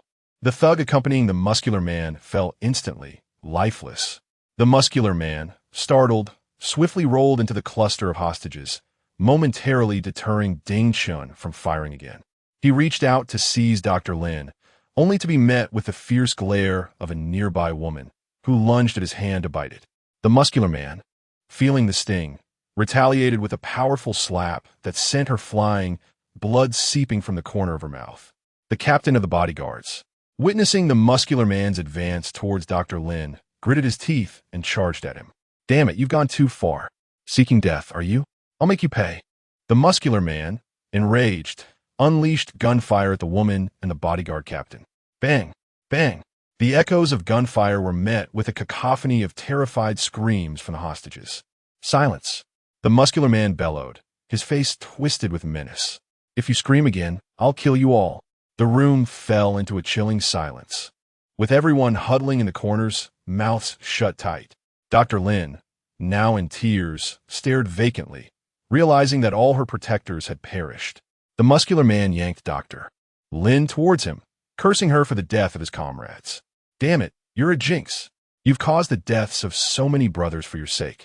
He then directed his voice towards the soldiers of Yin Nation, ordering them to lower their weapons and allow them to leave, or he would murder every hostage present. Upon hearing the gunfire, Ding Chen felt a heavy weight in his heart. The muscular man's threats ignited a burning desire within him to rush forward and dismantle the assailant piece by piece. The members of the Yasha squad converged, realizing that their leader and Scarface had lost their chance to escape. However, with a hostage in the midst, they hesitated to fire. Scarface, seeing that the muscular man had stabilized his position, began to drag the leader slowly toward him.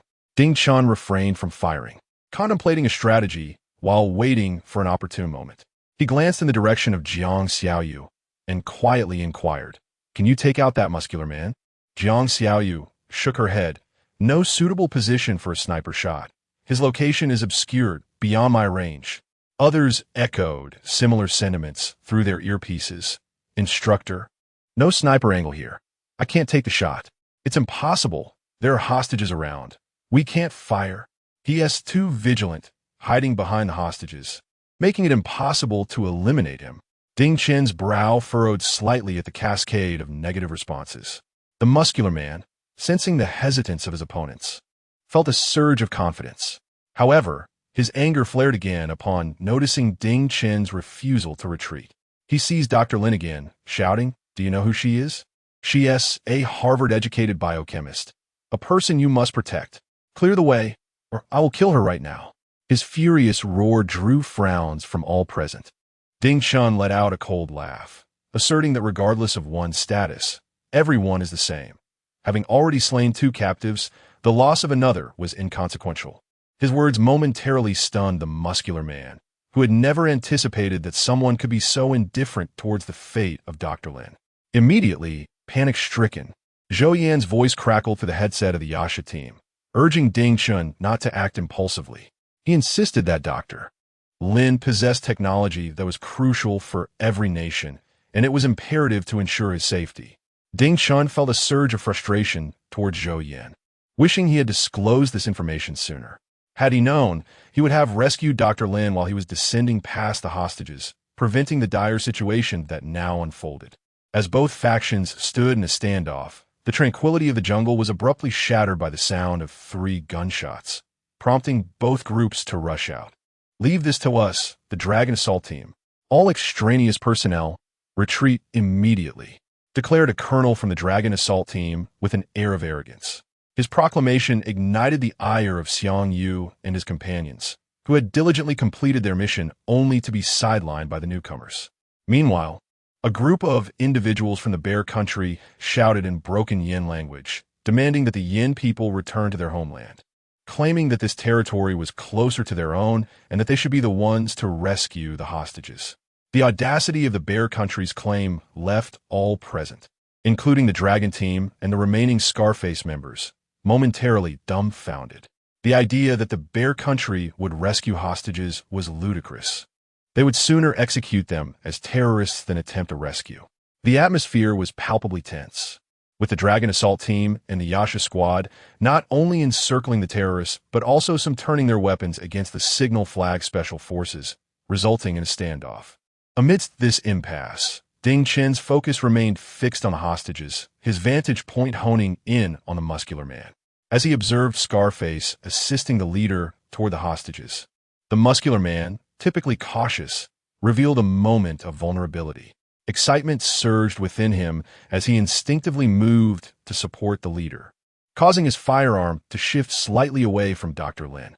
Sensing this opening, Ding Chen's instincts kicked in, and his mind quickly devised a plan. Recognizing the feasibility of his approach, he seized the moment. Ding Chen whispered, resolutely raising his hand to pull the trigger. Bang! Bang! The sound of gunfire echoed twice. The first bullet shattered the muscular man's index finger, and, as he recoiled in pain, his head momentarily exposed. The second bullet found its mark, obliterating his skull, blood and brain matter erupting from the wound and splattering across Dr. Lin's face, who stood frozen in shock. Chapter 34, Every citizen of the Yin Nation is equally important. Ding Chen's sudden action left everyone in shock. No one could have anticipated that he would dare to strike under such dire circumstances. The eyes of the Jiao Long members widened in disbelief, their mouths agape. After all, he was amidst a crowd of hostages. A misfire could lead to catastrophic consequences. Yet, Ding Chen withstood such immense pressure and fired 2 shots with precision. This was not merely a matter of pressure.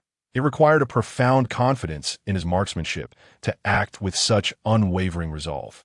Upon witnessing the muscular man's head explode from Ding Chen's first shot, the scarred-faced man let out a desperate roar and turned to confront Ding Chen in a fit of vengeance. Awaiting him, however, was only a flash of fire and a bullet. After the gunfire ceased, a gaping wound appeared on his forehead, the bullet exiting through the back of his skull, scattering brain matter and blood. His eyes dulled, losing their color, and with a final expression of unwillingness, he collapsed into the pool of blood alongside his fallen leader. None dared to meet Ding Chen's gaze. Since his arrival, he had been a harbinger of death. Now, drenched in blood, he resembled a demon risen from the depths of hell. The leader was forcefully thrown into the crimson water, the cold rain striking his face. Ding Chen approached him step by step, slowly crouching down, and forcefully slapped the leader's face. "Wake up!" No one dared to interrupt Ding Chen's actions, nor did anyone comprehend his intentions. The onlookers remained silent, watching as he roused the terrorist leader. As the leader regained consciousness, pain surged through his hands once more. But the visage before him was that of a stranger. "What do you want?" he asked, gritting his teeth against the agony. Ding Chen replied with a cold smile. Nothing much. I merely awakened you to inform you that your time has come. The leader's pupils dilated in terror. You. Bang! Ding Chen did not afford him the luxury of further words, directly shooting him in the head. We shall remain inviolable. Otherwise, no matter how far you flee to the ends of the earth, you shall be hunted down. Ding Chen's words were succinct, yet resonated powerfully, striking each heart like a hammer. As he slowly rose, not only did the Jiao Long members fall silent, but even those from the Mao Xiong nation dared not utter a sound. An oppressive silence enveloped the scene. They had never before encountered someone as ruthless as Ding Chen. He was akin to a merciless killing machine. Goodness, are they all this brutal? More ruthless than us, remarked one, wiping sweat from his brow. If it weren't for his attire, I would have thought he was a terrorist himself. He is utterly merciless. At that moment, a sudden wail of anguish pierced the air. Only then did everyone snap back to reality. Turning to look, they beheld Lin Rong, slumped before the corpse of the bodyguard captain, repeatedly banging her head against his lifeless form. I'm sorry. I'm so sorry. Her cries were filled with despair, a sentiment that resonated deeply with all the hostages. Many recalled the tribulations they had faced in recent days, and it was only now, upon their rescue, that they could finally release the tension that had gripped their hearts. They distanced themselves from the sea, once believing that hope for survival had eluded them for a lifetime. Yet now, their homeland has not forsaken them. They can live on. Overcome with joy, they wept collectively, a chorus of tears emanating from the crowd. A group of individuals raised their thumbs in admiration towards Ding Chen. Our motherland has individuals like you, ensuring our safety. An impassioned, middle-aged man exclaimed. Wherever we go, as long as we remember you are our support, we fear not. For we possess a formidable strength and a powerful homeland. Long live! Countless voices joined in the fervent shout, tears glistening in their eyes. Ding Chen, witnessing the fervor of the hostages, found no joy in their elation. His gaze remained fixed on Lin Rong and the two deceased hostages, an ache resonating within his heart. Like him, each person bore a trace of melancholy in their eyes. This was their inaugural mission. Was it a success or a failure? At that moment, an incongruous voice abruptly interrupted the atmosphere. Leave this island. You are encroaching upon our territorial waters.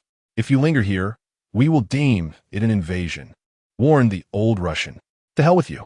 Zhang Chong retorted furiously, leveling his gun at them. Are your eyes blind? Can't you see we are rescuing hostages? Others swiftly turned their weapons, aiming at the intruders. The members of the Dragon Squad also pivoted, guns trained outward alongside the Yasha. Have the frosty climes of Bear Country frozen your wits? One from a Dragon Squad glared. We have accomplished our mission. These are our people. If you do not depart, we will expel you. As he spoke, the Dragon Squad collectively advanced a step forward. Boss, what should we do? They are numerous. We will be at a disadvantage. The old Russian voiced anxiously. Observing the two groups of elite fighters, a deep sense of unwillingness flashed in their eyes, ultimately transforming into resignation. We leave, another old Russian declared, turning to depart. Boss, someone protested, unwilling to relent. Leave. The group, resigned, followed their leader, their eyes filled with discontent. Had the roles been reversed, they would not have retreated. Nevertheless, this was not their territory. Remaining here was illogical. Originally intent on claiming some credit, they now recognized the wisdom of retreating. Ding Chen paid no heed to the Dragon Squad. He approached Lin Rong, who was weeping sorrowfully. With a dagger, he severed the ropes binding her, softly reassuring her from behind, everything will pass. Be at peace. Lin Rong's sobs softened as she turned to glance at Ding Chen. Seeing the blood-soaked cloth on his left hand, the wound evident, she nodded gratefully towards him. Her gratitude stemmed not only from his rescue, but also from the vengeance he had exacted for those around her. Though she was a devoted researcher, she was above all a person of flesh and blood. She harbors a deep-seated animosity towards those who have taken her friends' lives, yet simultaneously feels immense gratitude for the hero who rescued her from peril. At that moment, Zhou Yin approached with his team, tasked with escorting the hostages safely aboard the ship and back home. Greetings, leader. Xiang Yu acknowledged Zhou Yin with a nod. Zhou Yin responded, "You have all worked hard." Upon noticing Zhou Yin's arrival, the old Russian momentarily froze, then mockingly chuckled. "I thought it was someone else. It's just old Zhou. You brought quite the capable team." Zhou Yin glanced at him, retorting, "I thought it was someone renowned as the Sea Eagle. Why have you arrived late? This situation has already been resolved by us." "Oh." Captain Zhong's gaze swept over Xiang Yu and the others, landing finally on Ding Chun, who had just returned. "What is this? Never heard of you. Have you participated in any operations?" Ding Chun sensed the provocation emanating from him, the disdainful indifference igniting his irritation. "We've only been formed for a few months. Your ignorance is not our concern. As for our operations, did you not witness our success just now?" Ding Chun replied with a cold smile, "To steal your thunder on our very first mission. How embarrassing for you." Captain Zhong regarded Ding Chun with a sneer. "Yasha, is it? I'll remember that name. And who might you be?" Ding Chun responded, "Ding Chun." Zhong shook his head. "Still haven't heard of you." The members of Xiang Yu's team were incensed. "What does it matter if you are from the Sea Dragon? You may claim they are weak, but you cannot belittle Ding Chun." Ding Chun remained composed, merely smiling slightly. "No worries. It won't be long before you remember our name. I shall lead Yasha, surpass the Sea Dragon, and achieve excellence." Captain Zhong and the Sea Dragon members were taken aback, then erupted in laughter. Zhong exaggeratedly exclaimed, "Kid, you have a knack for jokes. Why not join us as the comedic relief for the Sea Dragon?" Ding Chun replied earnestly, "Why would I join the Sea Dragon? To become your leader? Your weakness dissuades me." "What did you say?" The Sea Dragon members' expressions darkened. They advanced as a collective, with Captain Zhong stepping closer to Ding Chun, fixing him with an unwavering stare. Xiang Yu and his team stood their ground, defiantly glaring back. "Kid," Captain Zhong said coldly, "a newly emerging team must learn to respect their predecessors. The reputation of the Sea Dragon is built upon years of hard work. You've completed a minor task and suddenly think you're invincible. This cannot stand. We must correct this misconception for you. Take your honor and lie in your coffin."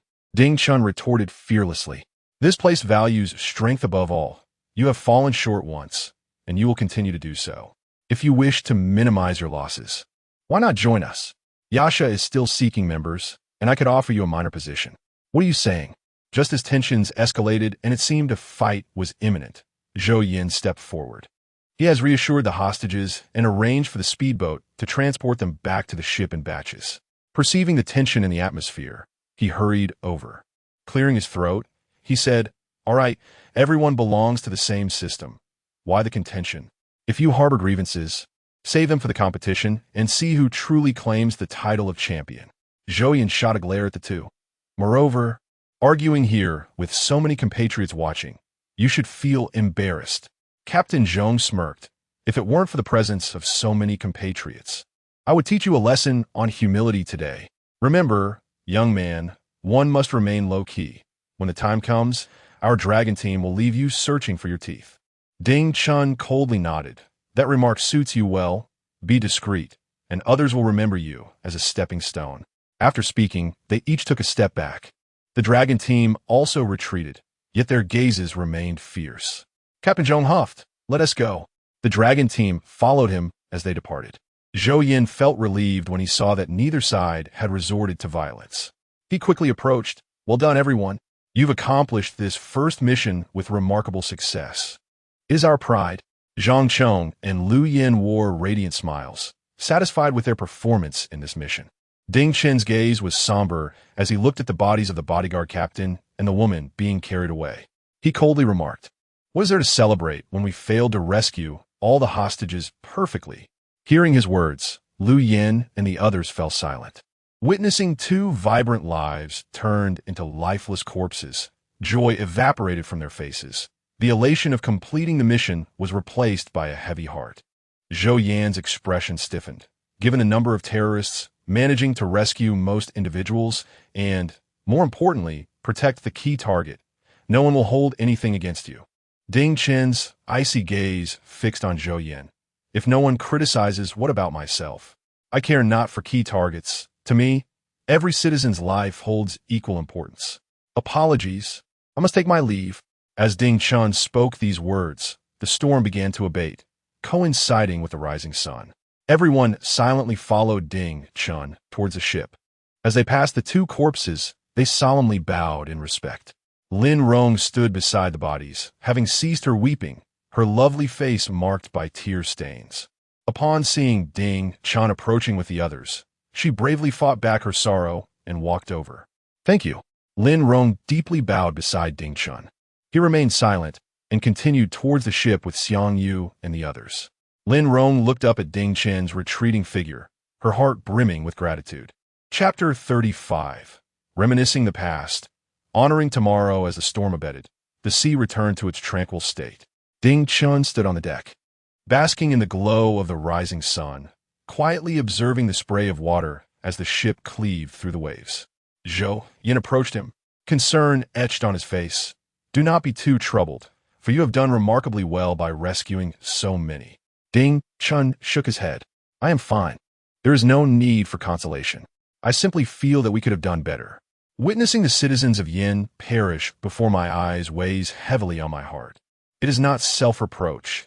Rather, seeing them evokes myriad thoughts, and it is somewhat melancholic." Zhou Yin nodded, choosing not to press further. Ding Chun turned to Zhou Yin, inquiring, "What of Xiang Yu and those young rascals? How are they faring?" Zhou Yin chuckled softly. "They too bear a heavy heart. After enduring such a night, they have matured significantly. Having gone without rest, they have succumbed to slumber." Zhou Yin regarded Ding Chun with concern. "Should you not rest as well? In your injury, perhaps it is wise to attend to it?" Ding Chun declined. "It is of no consequence. You should go ahead. I will linger a while longer." Zhou Yin acquiesced and departed. Ding Chun exhaled deeply, raising his gaze to the distant sea, striving to muster a smile upon his face. Above the harbor, a warship gradually docked. Lin Rong, with weary steps, followed the captain off the vessel. Just as she disembarked, two middle-aged men approached briskly. "Miss Lin, we have been dispatched to ensure your safe return," one stated, producing identification which he presented to Lin Rong. Upon seeing the insignia of the national security, a sense of reassurance washed over her. "I cannot leave just like this," Lin Rong declared resolutely. "Having just endured such peril, with many sacrificing for my sake, I cannot depart without having made an effort." She turned to the captain behind her. "Sir, could you please tell me who it was that rescued me? Not only did he save my life, but he also avenged me. I wish to express my gratitude directly." The captain hesitated, ultimately shaking his head. "I am sorry, Miss Lin. I cannot disclose any information regarding him." Lin Rong was taken aback, not expecting her simple wish to be denied. One of the national security agents urged, "Miss Lin, time is of the essence. You must accompany us, and we will assist you in your inquiries thereafter." Lin Rong stubbornly shook her head. "Please, I implore you to advocate on my behalf. I genuinely wish to see him once more to sincerely thank him in person." The two national security agents exchanged glances, and one stepped forward, saying, "Sir, Miss Lin is of considerable importance. Could we not make an exception and share information regarding that individual?" The captain firmly shook his head. "This matter is not to be questioned. I lack the authority to reveal his identity." Understanding the captain's stance, the two agents turned back to Lin Rong with resignation. "Miss Lin, as you can see, many matters are not within our purview to disclose. The higher authorities await your presence. You should accompany us." Lin Rong gazed at the captain with a dimmed expression. Is there truly no room for negotiation? The captain shook his head in silence, with a sense of resignation. Lin Rong sighed. "Well, I hope to have the chance to see him again." The captain nodded. "I wish you that fortune." With a heavy heart, Lin Rong cast one last glance at the ship before departing with the national security personnel. In the year 2038, 2039, 2040. At the training base of the Navy's Yasha Squadron, all soldiers lay on the ground, performing push-ups. At this moment, Jiang Xiaoyu was drenched in sweat. He had undergone an extensive period of physical training, yet he had never encountered such an arduous regimen before. Nevertheless, he persevered, gritting his teeth and pushing through. Alongside him, the other team members participating in the operation with Ding Chun were similarly entranced, refusing to cease until every last ounce of strength was extracted from their bodies. This was the first time since their selection into the Yasha squadron that they had voluntarily pushed themselves to such extremes. Throughout the training session, silence enveloped them, broken only by the rhythmic counting and the sounds of exertion. Jiang Xiaoyu abandoned his usual playful demeanor, silently keeping pace with Ding Chen. The others, who were not on a mission, fell into a solemn silence after watching the operation footage, training with fervor under Ding Chen's leadership. No questions arose regarding the reasons for their actions or the duration of their training. Their sole focus was to follow Ding Chen, stopping only when he did. Lian stood quietly outside the training ground, observing the soldiers who were pushing themselves to their limits. Deep within his gaze lay a hint of nostalgia. He had once endured similar trials, which had shaped him into the Lian of today. Now, his team was experiencing the same journey. It was both a legacy and a rite of passage. Lian murmured to himself, "Release your frustrations today and stride forward resolutely tomorrow." He shook his head and turned away from the training ground. Ding Chen led the team in relentless training until dinner time, finding solace in the rigorous regimen as a means to forget the loss of the two compatriots. The intensity of the training ultimately left Jiang Xiaoyu and the others utterly exhausted, collapsing onto the ground, unable to rise. Everyone gained a renewed appreciation for Ding Chen's extraordinary physical capabilities. The others were carried back to their dormitories by Ding Chen, and the Yasha squadron once again resembled the initial day of training. Even someone as formidable as Ding Chen could only lie on the grass, gasping for breath. Ding Chen reclined quietly, listening to the whispers of the wind and gazing at the twinkling night sky, feeling an emptiness within. It was as if everything that transpired the previous night had been mere a dream, with the storms, blood, and tears fading into oblivion. Were it not for the dull ache from the wound on his left hand constantly reminding him, he would have nearly buried the ordeal deep within his heart. Just then, he heard footsteps approaching, and a figure suddenly appeared before him, casting a shadow over the sky above. Ding Chen opened his eyes, utilizing the ambient light to discern the identity of the visitor. Ong Li settled beside Ding Chen, extending a bottle of liquor towards him. "Care to indulge with me?" Though framed as a question, the bottle was already thrust into Ding Chen's hands. "We are in a military unit where alcohol is strictly forbidden. This is a grave mistake." Ding Chen gazed at Ong Li, but accepted the drink. Feeling despondent, he allowed himself this one indulgence. Ong Li chuckled as he clinked his bottle against Ding Chen's. Ding Chen remained silent, tilting his head back to swallow a generous gulp. The fiery liquor surged down his throat, yet he felt no discomfort. Ong Li joined him, taking a hearty swig as well. "Old Ding, don't be too hard on yourself. Such occurrences are inevitable, and you've done remarkably well." Ding Chen took another sip. "I'm fine." Ong Li sighed. "It's evident to anyone with clear sight. Stop deceiving yourself." He patted Ding Chen's shoulder. "Don't impose such immense pressure on yourself. We are merely human and cannot attain perfection. Many matters cannot be managed as you wish. Therefore, we must prioritize the lives of the majority. You have saved so many. That is commendable. Do not be too harsh on yourself." Ding Chen remained unmoved. The one truth he could not accept was that he had, in a sense, possessed a god's perspective, yet had focused too heavily on the front line, giving the terrorists an opportunity to strike. Seeing that his words failed to sway Ding Chen, Ong Li shifted his approach. The two who sacrificed their lives did so to protect their ideals, contributing to what they deemed worthy. They could have chosen to remain silent like all the other hostages, thus avoiding death. Yet, in the name of their cause, they chose to fight valiantly. That was their decision, and you cannot blame yourself for it. Ong Li straightened and turned to Ding Chen. "This is akin to when you defended the island. Had the outcome been your demise at the hands of the enemy instead of capturing them, would you have still stood resolutely?" "I would," Ding Chen declared emphatically. Ong Li smiled at his response, nodding in agreement. The current situation mirrors that. Like you, they chose the path of sacrifice for their country and ideals. Thus, we ought not to dwell in self-reproach, but instead take pride in their choices. The purpose of our night demons is to safeguard our nation and its people. They have walked a similar path as ours. As fallen comrades, we honor them. But if we succumb to sorrow, what becomes of our ideals and our nation? Who will guard them? Ding Chen turned to Ong Li. "I never imagined you, a rough man, would speak so eloquently. Andi laughed heartily. Even a tough man possesses tenderness. What's wrong with a bit of subtlety? Ding Chen chuckled. Indeed, you are quite refined. Andi playfully punched Ding Chen. Enough of that. Let's drink. Ding Chen raised the bottle. Cheers. Li exclaimed. Let us look forward. Tomorrow shall be brighter. We strive to protect a more beautiful future. Ding Chen gazed at the sky, where countless stars sparkled brilliantly. To a glorious tomorrow. Chapter 36. Elevating the level of confidentiality. 5-star Chief of the Yen Nation Navy Command. Li Jianbin sat in his office, surrounded by several high-ranking generals from the command. Xiao Zhao, what is the status of the hostage situation in international waters?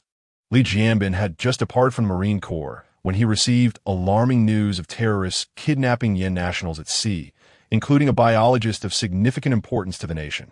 Upon his return, he was immediately concerned about the matter. Secretary Xiao Zhao promptly replied, Chief, rest assured, we have just received word that all terrorists have been neutralized, and the hostages have been rescued. Li Jianbin nodded in satisfaction. The Jiaolong's response was remarkably swift. It truly lives up to its reputation as my Navy's strongest force. The Dragon of the Sea, Xiao Zhao, appearing somewhat uneasy, glanced at Li Jianbin and awkwardly stated, Chief, it was not the Jiaolong commando team that rescued the hostages this time. Li Jianbin froze, frowning as he inquired, could it be that foreign special forces were involved? If someone else rescued them, it would be a significant embarrassment for our Navy. A nearby lieutenant general wore a troubled expression. What can we do? Our Navy started late, and our special forces lack experience. It is inevitable that our response to such unexpected events is not as swift. Another lieutenant general offered reassurance. Old Li, do not dwell too much on this matter. With the Jiaolong in our ranks, just give these young rascals some time, and our forces will undoubtedly surpass them. As the senior officers engaged in mutual encouragement, Xiao Zhao cleared his throat awkwardly. The lieutenant generals cast displeased glances at him, and Li Jianbin furrowed his brow. If there is something to say, speak plainly. Do not beat around the bush. Xiao Zhao quickly responded, Esteemed leaders is not as you think. Before the Jiaolong team arrived, the hostages were already rescued by our own forces. What? Deputy Commander Yao Jianjun exclaimed in surprise. What other unit could possibly be faster than the Jiaolong? The adversaries were heavily armed terrorists, and with hostages in their grasp, it would be impossible for anyone other than special forces to accomplish such a feat. The chief of staff interjected, could it have been the army that sent someone? But that does not seem plausible. Their response could not have been swifter than ours. Xiao Zhao shook his head. It was the Marine Corps personnel. Their Yasha team dispatched a rescue unit, and after a night of relentless effort, they successfully rescued the hostages. The Yasha team? Li Jianbin's eyes widened in astonishment. I had just assessed them. They have only recently been established and have never undertaken a mission. Xiao Zhao replied. The specific details are unclear, but the intel suggests that their instructors led 2 of the most elite squads to the island and accomplished the task. Li Jianbin marveled. I never anticipated this. I initially thought they were merely slightly superior to regular troops, yet they managed to outpace the Jiaolong in completing the mission. This is truly remarkable. Curiously, the chief of staff inquired, the Yasha team? Why have I never heard of their name before? Yao Jianjun, with a face full of curiosity, asked, how long has it been since our Navy formed a unit comparable to the Dragon? Li Jianbin chuckled, the Yasha Brigade. A special forces unit established in the latter half of this year belongs to the Marine Corps Amphibious Reconnaissance Battalion. Due to their secretive training, they remain relatively unknown. Upon hearing Li Jianbin's words, everyone was taken aback. A unit that had been formed for less than half a year, even when trained to the standards of special forces, should not be so formidable. Moreover, they had annihilated the terrorists before the Dragon even arrived, successfully rescuing all hostages. This new unit, brimming with youthful vigor, had toppled the Dragon as if it were a mere fledgling. Just as their astonishment reached its peak, a guard knocked on the office door. Come in, Li Jianbin called out. The guard hastily entered, saluting before reporting, Chief. 2 individuals from the Confidential Bureau have arrived, requesting to see you. The Confidential Bureau? Li Jianbin glanced at the others in confusion. What could they want? The mysterious Confidential Bureau much like the national security, is typically inaccessible to ordinary citizens. Even leaders find it challenging to engage with these enigmatic individuals. Their unexpected arrival left everyone else quite astonished. "Show them in." Li Jianbin expressed keen interest in the visit from the confidential bureau. The guard promptly exited to fetch them. As the occupants of the room speculated on the bureau's intentions, a middle-aged man and woman entered, following the guard. Once they were inside, Xiao Zhao followed the guard out of the office. "Greetings, Chief." Both individuals saluted the assembled leaders in unison. Li Jianbin regarded them and inquired, "What brings you from the confidential bureau to our Navy headquarters?" They exchanged glances, and the male officer spoke. "Greetings, Chief. We are here regarding a soldier under your command named Chen." Li Jianbin was momentarily taken aback, perplexed as to why the confidential bureau would seek them out for someone named Chen. It is common for confidential personnel to liaise with local military units. Such an approach to the Navy Command headquarters was unprecedented. "You came specifically for him? What is the matter?" Li Jianbin asked. The agents quickly presented their prepared documents regarding Captain Chen. Originally, due to his previous accomplishments of capturing 40 individuals while stationed on the island, he was slated for a 3-star confidentiality rating. However, this recent rescue operation has garnered attention from higher-ups. Captain Ding successfully rescued Dr. Lin, who is of significant assistance to us, and has also trained an elite special forces unit. The directive from above is to elevate Captain Ding's confidentiality rating to 5 stars and to ensure that your units maintain strict confidentiality. Upon hearing this, a wave of astonishment swept through several generals. What does a 5-star confidentiality rating signify? The confidentiality levels consist of merely 9 stars, with the highest-ranking individual at 9 stars, while the commanders of the entire army and various departments are typically at 8 stars. Individuals of the rank of lieutenant general or general fall within the 6 to 7-star range. This implies that someone of Ding Chen's confidentiality level is at least of the rank of a major general. It is noteworthy that personnel of such a classification not only enhance the security of sensitive information, but also enjoy numerous advantages. For instance, those holding a rank of 5 stars or above can mobilize local administrative personnel across various urban and rural areas within Yin country to assist in matters that do not jeopardize national security. Is this reasonable? Some inquired with perplexity. The personnel from the Confidentiality Bureau nodded. It is indeed reasonable. Our confidentiality levels are not solely determined by the position one occupies, but more importantly, by the degree of contribution to the nation or the potential for such contributions. Although Lieutenant Ding Chen currently holds a modest military position, his overall performance reflects unwavering loyalty to the country and its people. Moreover, his ability to establish a special forces unit signifies him as an indispensable talent for the nation. Chief, our purpose for today is singular, and we hope everyone will adhere to the confidentiality agreement. Li Jianbin nodded. Understood. You may leave now, Xiao Zhao. Xiao Zhao promptly entered and escorted the 2 personnel from the Confidentiality Bureau out. As soon as they departed, the office erupted in astonishment. This cannot be true. Such matters are unheard of, one lieutenant general exclaimed. My current confidentiality level is merely 6, and how can this young man, so relatively inexperienced, have achieved such a status? Another lieutenant general marveled. Just a lieutenant, and he possesses such a confidentiality level. This is unreasonable. The chief of staff lamented. A lieutenant? Li Jianbin interjected. Soon, he will no longer be one. Ding Chen has repeatedly accomplished remarkable feats and has trained a special forces unit that rivals the Jiaolong. As an instructor for a squadron, his rank has long surpassed what his position would suggest. Now, even the accolades from the Confidentiality Bureau arrive more swiftly than ours. As members of the Navy, we must also show our support. Chapter 37. The fastest promoted major in the entire army. The chief of staff furrowed his brow, pondering aloud. But Ding Chen has only just been promoted to captain. Would it not be too hasty to elevate his rank again? Too hasty? What do you mean by that? Yao Jianjun, known for his fiery temper, retorted vehemently. Ding Chen has earned this through sheer determination and bravery. Are you aware of what it means to repeatedly achieve remarkable feats? Yao Jianjun glared at the chief of staff. Old Dong, You are simply too conservative. A soldier like Ding Chen is not merely a naval hero. He is a paragon of ability and virtue. How can we overlook such a soldier? Do you intend to stifle his progress? If it were anyone else, they might have fired back with equal fervor, but old Dong merely chuckled and shook his head. Old Yao, I like a dog that bites at the scent. Yao Jianjun looked at him with a bemused expression. Old Dong, you need not resort to such crude metaphors.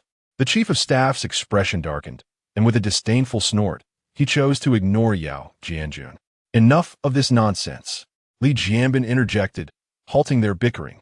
Ding Chen's performance truly warrants our recognition. Moreover, as I mentioned, the Yasha squadron has been upgraded, and, as their instructor, Ding Chen is still merely captain. This is simply unacceptable. Several generals nodded in agreement, acknowledging the circumstances. Ding Chen had held the rank of captain for over 2 months in his role as instructor. If there were any injustice in the situation, it was precisely that he had not been promoted sooner. Old Dong could not help but shake his head in admiration. Truly remarkable for one so young. When I was Ding Chen's age, I was still struggling to find my footing. I lacked such vigor. Indeed, the assembled generals shared similar sentiments. However, the matter of promoting him was now beyond dispute. His accomplishments were hard-won, forged in the crucible of conflict. In times of peace, the nation requires heroes. We must not allow their spirits to be dampened. Regardless of the circumstances, as long as it is not excessive, due recognition must be bestowed. In that instant, all present reached a consensus. At the Yasha squadron training base, Ding Chen stood with a stern expression, addressing the troops. Look at yourselves. What have you become? Reflect on the compatriots who have perished at the hands of the enemy due to your inadequacies. Sweat and training now will lessen bloodshed in battle. If you cannot grow stronger, how will you defend your homeland and protect the people? Motivated by Ding Chen's relentless encouragement, the members of the Yasha squadron ignited a fierce resolve within themselves. 5 days had passed since their failed rescue of the hostages. During this time, they had gradually released their burdens and re-engaged in a new round of training. Though they had eased their hearts, the haunting image of witnessing the hostages' demise remained etched in their minds. Jiang Xiaoyu and the others did not relent. They persisted in their rigorous training. On the training field, the atmosphere was electric with activity when a soldier sprinted over, saluting Ding Chen. Instructor, Colonel Zhou and the commander have arrived. Ding Chen nodded, promptly instructing Zhang Chong and the others to continue their training before turning to leave the playground. Just as he did, he noticed Li En and Zhou Yan following closely behind Lin Zijian, guiding a general adorned with the rank of Major General, who strode confidently in their direction. While Li maintained a neutral expression, both Zhou Yan and Lin Zijian wore radiant smiles, leaving no doubt that they carried delightful news. Ding Chen saluted the Major General, greeting him respectfully. Good day, sir. Commander. The Major General waved his hand dismissively. No need for such formality. We have come to offer our congratulations. Congratulations? Ding Chen was momentarily taken aback, but quickly realized they were there to commend their recent success in rescuing hostages. The Major General regarded Ding Chen with evident satisfaction. Indeed, quite impressive. You exude both poise and vitality. He then shifted his gaze to Zhang Chong and the others who were training behind Ding Chen, his admiration intensifying. These soldiers are brimming with combat spirit, each like a drawn sword. They embody the hope of our Navy. Ding Chen, you are remarkable, an invaluable treasure to our Navy. Ding Chen, maintaining his composure, replied, I have merely fulfilled my duties. Your praise is unwarranted, sir. The Major General nodded, deepening his appreciative gaze. Caution against overconfidence. While their fervor is commendable, they must also learn restraint. Remember, only a sword sheath can endure the test of time. Ding Chen acknowledged this wisdom with a nod. I understand. The Major General smiled with satisfaction. Come, let us observe your troops. Ding Chen took the lead, heading to assemble the unit. At the sound of a whistle, all soldiers of the Night Demon Squad swiftly gathered, forming a precise line in an instant. Even after a moment of perspiration, they stood rigidly at attention. Good day, sir. Ding Chen called out. The Night Demon Squad, comprising 180 soldiers, is assembled and ready for inspection. Jiang Xiaoyu and the others followed Ding Chen in saluting the Major General. "Good day, sir." The Major General returned the salute, nodding with satisfaction. "Before arriving here, your names were unfamiliar to me." He beamed. "I have heard that you seized a mission from the Dragon Squad, and your performance has been outstanding, making you a source of pride for our entire Navy." Zhang Chong, Liu Yin, and the others beamed with smiles. Receiving commendation from the Major General rendered all their efforts meaningful. The Major General continued with a smile. "However, you must remain humble and not let pride cloud your judgment. Do not disappoint the training of your instructors or the expectations of your leaders. You exist to stand shoulder to shoulder with the Dragon Squad. Complacency is not an option." No sooner had he finished speaking than Jiang Xiaoyu reported. "Report, sir. Our goal is to surpass the Dragon Squad." The Major General paused, then burst into hearty laughter. "Well said. Ambition is key. Why should the Dragon Squad be deemed superior? A soldier must possess such aspirations." He concluded, "In recognition of your exemplary performance, I have come to award you all." At this proclamation, joy illuminated the faces of everyone present. "You have splendidly accomplished the mission to rescue the hostages, eliminating 83 terrorists, and upholding the dignity of our Navy. Consequently, I hereby commend you all with a collective second-class merit award." He glanced back at Captain Ding Chen. "As for Captain Ding Chen, due to your outstanding performance in this mission, you are individually awarded a first-class merit." Ding Chen's efforts have not gone unnoticed. The scars from scaling the sheer cliffs still linger on his hands. The joy of his first-class merit was evident on everyone's faces.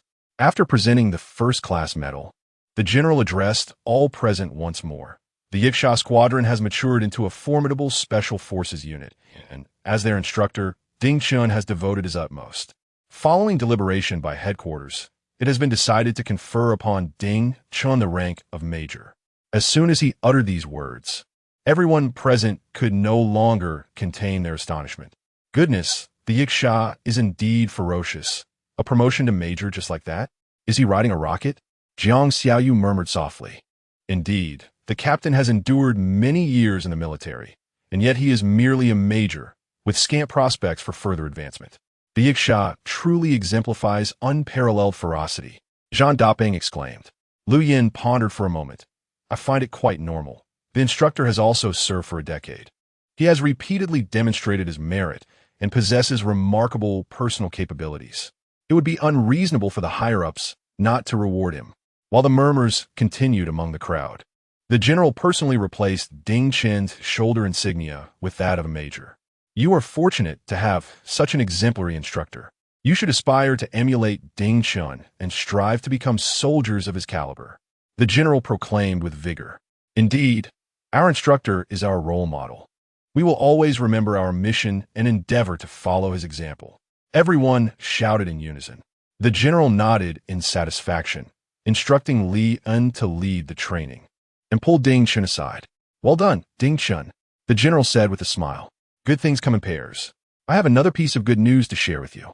Ding Chen was momentarily taken aback, puzzled about what further accolades could be bestowed upon him after receiving both the rank and the merit. Noticing his bewilderment, the general continued with a smile. "This reward does not originate from our Navy. It is a directive from above. The Confidential Bureau has elevated your security clearance to level 5, and no one below the rank of Major General has the authority to access your information." The general looked at Ding Chen with pride. "Truly, you are a force to be reckoned with. Your future is indeed limitless." Ding Chen's face was alight with surprise. This accolade was an unexpected delight. At that moment, a notification chime resonated in Ding Chen's ears. "Ding, congratulations, host. Your rank has been elevated, and you have completed the mission, earning rewards." Chapter 38. Acquiring Beast Mastery Ability. Reward. Canine Monarch Chiyu Ding Chen was momentarily taken aback as the system's notification echoed in his mind, congratulating him on his promotion and successful completion of the mission, awarding him the rudimentary ability of Beast Mastery along with the Canine Monarch, Chiyu. The notion of mastering beasts in the realm of special forces was beyond his wildest imaginings. Observing Ding Chen's bewilderment, the general's face illuminated with a mix of delight and confusion as he hastily elucidated. Among the hostages you rescued, there are individuals of great significance to our nation. Your exemplary conduct has been duly noted by the higher authorities. Given your demonstrated potential, the country prioritized granting you this reward. Little did he know that Ding Chen's expression was a tapestry of complex emotions, solely stemming from his bewilderment regarding the system's reward. The elevation in confidentiality status was of little concern to him. After a moment's pause, Ding Chen grasped that the general was merely providing context for his recent performance. He couldn't help but chuckle at the absurdity of it all and nodded with a smile. Misinterpreting his demeanor, the general reassured him, "This is far from a mere matter of information secrecy. You will possess the authority to mobilize local administrative bodies within our nation's various regions to assist you in handling non-threatening affairs. Moreover, specialized personnel will be assigned for follow-up operations." Seeing the general's earnestness regarding the matter, Ding Chen could only smile and nod in acknowledgement. "I understand, and I shall forever cherish the honor bestowed upon me by the nation." The general, satisfied with his response, nodded approvingly before departing. Once the general turned to leave, Ding Chen hastily reviewed the system's rewards. Rudimentary beast mastery. Establish a mental connection with animals, controlling wild beasts. As the host's abilities enhance, so too will the capabilities of the beasts under their command. Currently controllable beasts. 1. Ding Chen briefly wondered if he had misread the information. Upon closer inspection, he realized that the system's description included only the beast mastery ability, devoid of any mention of the canine monarch, Chi Yu. Could it be that the system would withhold his rewards? He mused to himself, as if attuned to Ding Chen's lamentations. The system promptly clarified, "The reward of the military dog will be delivered to you by designated personnel." With this explanation, Ding Chen finally comprehended the situation. Otherwise, the sudden presence of a military dog by his side would indeed raise eyebrows. No sooner had the general departed than Zhou Yin and Lin Zijian approached him. "Congratulations, Ding. You've risen in rank and earned military merit. At such a young age, you've achieved the rank of major. Your future is boundless. Thanks to you, the Yasha squad has also received collective second-class merit. I am honored to bask in your glow." Zhou Yin exclaimed with unrestrained joy. "Little Ding," Lin Zijian added with a grin, "having you as the instructor for the Yasha squad is a boon for our Marine Corps. From now on, these wayward youths will be entirely in your capable hands." Ding Chen solemnly nodded. "Rest assured, Commander, should they fail to surpass the Dragon Squad, I'll ensure they spend their time submerged in the sea." Lin Zijian burst into hearty laughter. "With you at the helm, I am naturally at ease. Now, you should return to your duties. I shall take my leave." "Understood." Lin Zijian did not linger, hastily departing after exchanging a few pleasantries with Ding Chen. Zhou Yin also had a plethora of matters to attend to and, after extending his congratulations to Ding Chen, took his leave as well. With no pressing tasks at hand, Ding Chen returned to his training. Under the guidance of Lin, the Yasha team was engaged in their drills, and upon witnessing Ding Chen's return, they could not restrain their eagerness, swiftly surrounding him. "Congratulations, instructor. You've been promoted to major. Surely, we deserve a celebratory drink," joked Zhang Peng, prompting a chorus of cheers from the group. "Indeed, such a momentous occasion warrants a box of liquor for each of us, along with some barbecued seafood to feast upon. A mere token will not suffice. We must indulge." Their exuberance was met with a fierce glare from Ding Chen. "The time for celebrations can come later. If you don't return to your training this instant, I shall ensure you regret it. Instructor, please. We have accomplished a second-class merit, and yet have no celebration to mark it," Jiang Xiaoyu exclaimed, unable to contain herself. Ding Chen chuckled. "Why come to me for a celebratory drink? The captain is still here. Direct your inquiries to him." Lin surveyed the eager faces of the Yasha team, their eyes gleaming with anticipation. With a smile, he declared, "A celebratory drink can be arranged, but first we must train. I shall oversee the rest." "Yay!" Jiang Xiaoyu was the first to shout, "Long live the captain!" Zhang Chong and Lu Yin quickly joined in the raucous cheer. Ding Chen shot them a stern look. "What are you all still doing here? Get back to training." Reluctantly, they returned to their drills. Jiang Xiaoyu muttered under her breath, "The Yasha team is utterly devoid of human warmth, so fierce. They'll surely end up single." Ding Chun overheard her mutterings and grinned. Jiang Xiaoyu. Yes, she yelped, startled. Ding Chun smirked, wishing for me to remain single. Are you? Your training tasks are now increased by 10%. What? Jiang Xiaoyu lamented, on the verge of tears indeed. One cannot predict the whims of a Yasha team. Studying to jest. Increase it by 20%. Yes. Jiang Xiaoyu, filled with despair, hastily retreated to her training. Laughter erupted among Lu Yin and the others. Witnessing Jiang Xiaoyu's reprimand was their favorite spectacle. Is it truly so amusing to revel in another's misfortune? Ding Chen glared at them. All of you will have your training tasks increased by 10%. Understood. No one dared to dissent, and they all marched back to their drills. Although finding amusement in the commotion was enjoyable, when the flames of punishment ignited, the laughter quickly faded. Ding Chun continued to train alongside the Yasha team, deepening his physical conditioning. By the afternoon, as the day's training came to a close, he could sense a gradual enhancement in his physical capabilities. As long as training served a purpose for him, Ding Chun would not relinquish his efforts to strengthen his body. This was not merely a pathway to self-improvement, but an essential means of survival for a soldier. The harrowing experience of the last hostage rescue was one he wished never to encounter again. As Ding Chun adjusted his breathing to alleviate his fatigue, a sudden cacophony erupted from outside. A military vehicle came to a steady halt at the training base, and a lieutenant colonel disembarked, leading a robust military dog by its leash.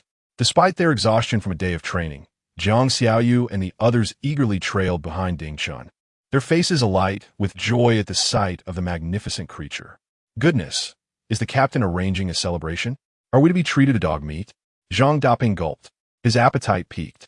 Jiang Xiaoyu rolled her eyes. Dream on. Who could possibly eat this dog? With so many of us around, would anyone even get a morsel? Ding Chun shot them a glare, prompting immediate silence among the group. The lieutenant colonel approached briskly. Hello, Instructor Ding Chun. I am team leader Fan from the Kunmi Police Dog Training Brigade. This is Chi Yu, a police dog assigned to your Yiksha team. Ding Chun scrutinized the military dog closely, noting its deep blue coat, muscular build, and fierce gaze. Thank you for your hard work, team leader Fan. Ding Chun stepped forward to complete the handover. After exchanging a few pleasantries, team leader Fan departed, leaving only Chi Yu behind. Before Ding Chun could examine the unique attributes of this system-awarded military dog, the curious members of the Yiksha team had already encircled it. Silly dog, come smile for us. Jiang Xiaoyu teased from the inner circle. Chi Yu's cold stare fixated on her, emitting a low growl. Look at its fierce little face. Jiang Xiaoyu, undeterred by the warning, foolishly reached out to poke Chi Yu's head. Woof! Chi Yu displayed a menacing demeanor and lunged as if to bite Jiang Xiaoyu. Startled, she quickly jumped back. The comical scene elicited hearty laughter from everyone. You silly fish, you can't handle it. Looking so smelly, you're bound to get bitten. Just look at me. It wouldn't dare. Zhang Daping chuckled, smiling as he approached to pet Chi Yu. Woof, woof, woof. This behavior thoroughly enraged Chi Yu, who barked furiously at the surroundings. Had it not been for the leash, it might have pounced on them. Enough. Ding Chun scowled as he approached. Aren't you all grown-ups? Why are you playing with the dog? He advanced towards Chi Yu as he spoke. Be careful, instructor. That aggressive dog doesn't distinguish between people. Lu Yin shouted a warning. Strangely enough, Chi Yu, who had bared its teeth at everyone else, exhibited no signs of aggression as Ding Chun drew near. In fact, as Ding Chun approached, Chi Yu's demeanor began to calm. By the time Ding Chun stood beside Chi Yu, the dog was even panting playfully. When Ding Chun smiled and placed his hand on Chi Yu's head, it had begun to wag its tail joyfully. The air was filled with gasps of disbelief from Jiang Xiaoyu and the others. The Yiksha truly lives up to its name. Even this mad dog fears him. Jiang Xiaoyu remarked in awe. All around, Zhang Chong and the others nodded in agreement. Ding Chun disregarded the teasing remarks from Jiang Xiaoyu and lowered his gaze towards Chi Yu. Chi Yu, with a remarkable sense of awareness, simultaneously lifted his head to meet Ding Chun's gaze. As their eyes locked, Ding Chun suddenly felt an inexplicable connection with Chi Yu. He understood within himself that this must be the telepathy the system had alluded to. Chapter 39. Foolish dog, dare you urinate on me? The following morning, the sound of the training assembly whistle echoed throughout the Yacha squad's training base. Jiang Xiaoyu and his companions sprang from their dormitory beds, swiftly tidying their personal belongings before hastening to the parade ground for formation. Today was unlike any other, as a notorious and foul-tempered dog lay at the feet of instructor Ding Chen. This was a Kumi dog from the Yan Nation, its body cloaked in deep navy fur, standing nearly half a person's height. Known as Chi Yu, this menacing creature would bite anyone it encountered. It displayed an unusual gentleness only in the presence of Ding Chen.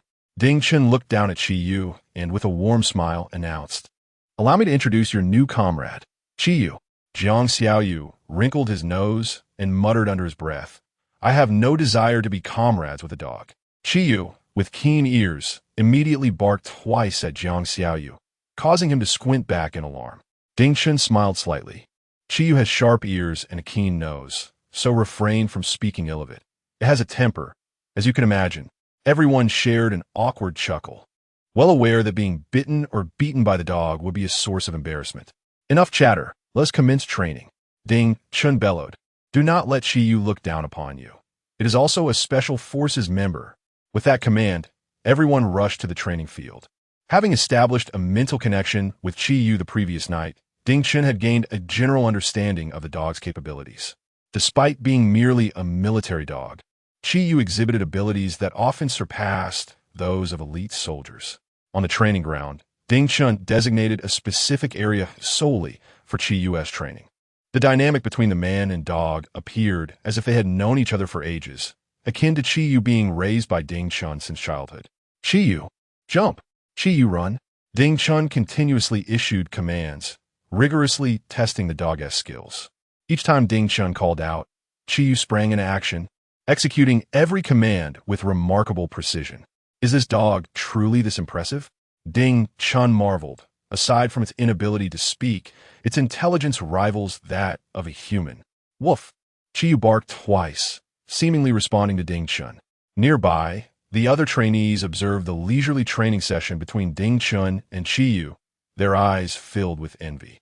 Jiang Xiaoyu, witnessing the enjoyment shared between the man and dog, couldn't help but express his bitterness. Damn it, even the dog has it easier than I do. I can't handle this soldier life. At that moment, Zhang Chong scoffed, "Stinky fish, you're only fit to compare yourself to a dog. Look at your lack of ambition."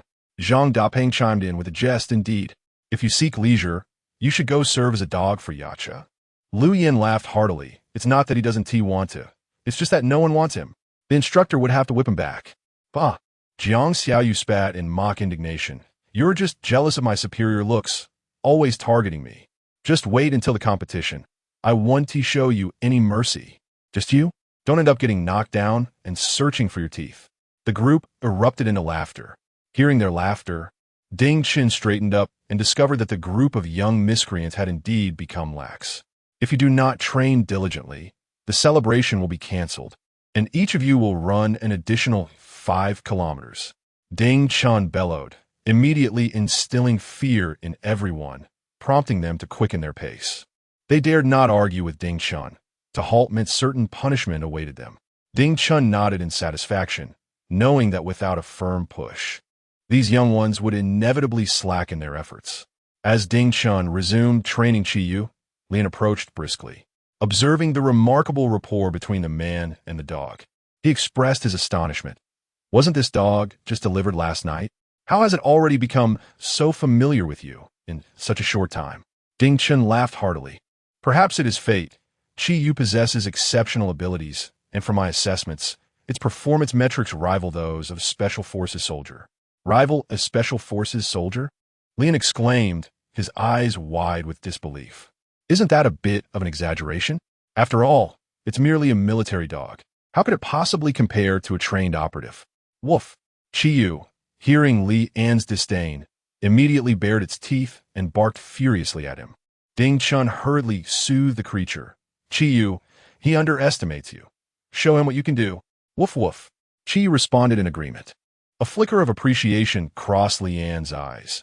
This little creature certainly has a personality. However, Chi Yu glared at Lian once more, causing Lian to hesitate in further comments. Ding Chun shook his head in amusement, aware that Li En and the others were somewhat at the mercy of Chi Yu's fierce demeanor. When Lian saw Ding Chun pull out a grenade, he was taken aback. Old Ding, Lian's voice trembled slightly. While this dog is a bit fierce, there's no need to blow it up. Ding Chun chuckled. Old Li, what are you thinking? I merely wanted to demonstrate its capabilities so you won't underestimate it. Demonstrate? With that, Lian's eyes widened in shock. Ding Chun nodded earnestly. Indeed, with this. Rest assured, I have already assessed Chi Yu's performance metrics. Catching a grenade is well within its abilities. What grievance does this dog hold against you? You aren't planning to serve dog meat for dinner, are you?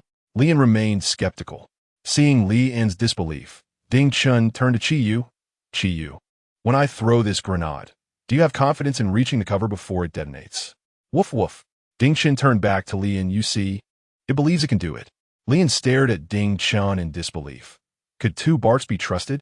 Ding Chun disregarded Li En's reaction without any hesitation. He pulled the pin and tossed the grenade. Chi Yu, too, acted without hesitation. The moment the grenade left Ding Chun's hand, it sprang into action. With explosive speed, Chi Yu dashed forward in pursuit of the thrown grenade. As the grenade soared over the wall, Chi Yu leapt high, effortlessly clearing a height of 2 meters, using the wall as leverage to pivot and catch the grenade in its mouth. Without pausing, it raced towards the nearby cover. Throw it quickly. Ong Li was nearly at his wit's end. The detonation time of the grenade was fleeting, yet this dog clung on without releasing it. Just as he anticipated that Chi Yu would be obliterated in the next moment, Chi Yu abruptly tossed its head, flinging the grenade towards the bomb shelter. It then elegantly turned and sprinted in the opposite direction. With a thunderous explosion, the grenade detonated within the shelter, sending a cloud of dust soaring. However, this merely served to enhance Chi Yu's imposing presence. Without a backward glance, Chi Yu dashed to Ding Chen's side, panting as it playfully pawed at Ding Chen's leg. Understanding its desire for praise, Ding Chun promptly patted its head, exclaiming, "Well done." At this moment, Ong Li stood in stunned silence, never having fathomed that a dog could exhibit such extraordinary prowess. It was utterly surreal, exceeding the limits of his comprehension. Ding Chun, with a triumphant gaze, remarked, "What do you think? I told you Chi Yu is no ordinary dog. Do you believe me now?" Ong Li, still in shock, nodded slowly. "I believe it. This dog is indeed remarkable, unperturbed by grenades or explosions. Damn it," he spat in disbelief. "If I were in its place, I would be trembling with fear." Ding Chun chuckled heartily. "Then perhaps I should throw things, and you can retrieve them?" Ong Li rolled his eyes in response. "Get lost." Curiously, Ong Li scrutinized Chi Yu at Ding Chen's feet, wondering if it truly possessed such extraordinary abilities, as it now appeared rather foolish. He attempted to command Chi Yu as Ding Chun had. "Come, go, run." Chi Yu paid no heed, casting Ong Li a look of disdain, as if to say, "You must be joking." It turned its back to Ong Li, presenting its rear. Ding Chun, witnessing Ong Li's dismissal, erupted in laughter. Embarrassed, Ong Li forced a smile and retorted angrily, "What a foolish dog. It can't even understand human speech." Chi Yu turned, glaring fiercely at Ong Li. Ding Chun, regaining his composure, said seriously, "You must have something to discuss, given you've come over." Ong Li nodded. "Did we not agree last night to throw a celebration for those little rascals? I wanted to consult with you on how to organize it." While Ong Li was engaged in serious discussion with Ding Chun, Chi Yu, noticing that Ong Li was not paying attention to it, stealthily approached and lifted a leg to relieve itself against Ong Li's pant leg. As Ong Li conversed with Ding Chun, he suddenly felt a warm sensation on his left leg and bent down to investigate. To his horror, he caught sight of Chi Yu shaking its rear, a few glistening droplets of yellow liquid cascading through the air and landing on his left leg.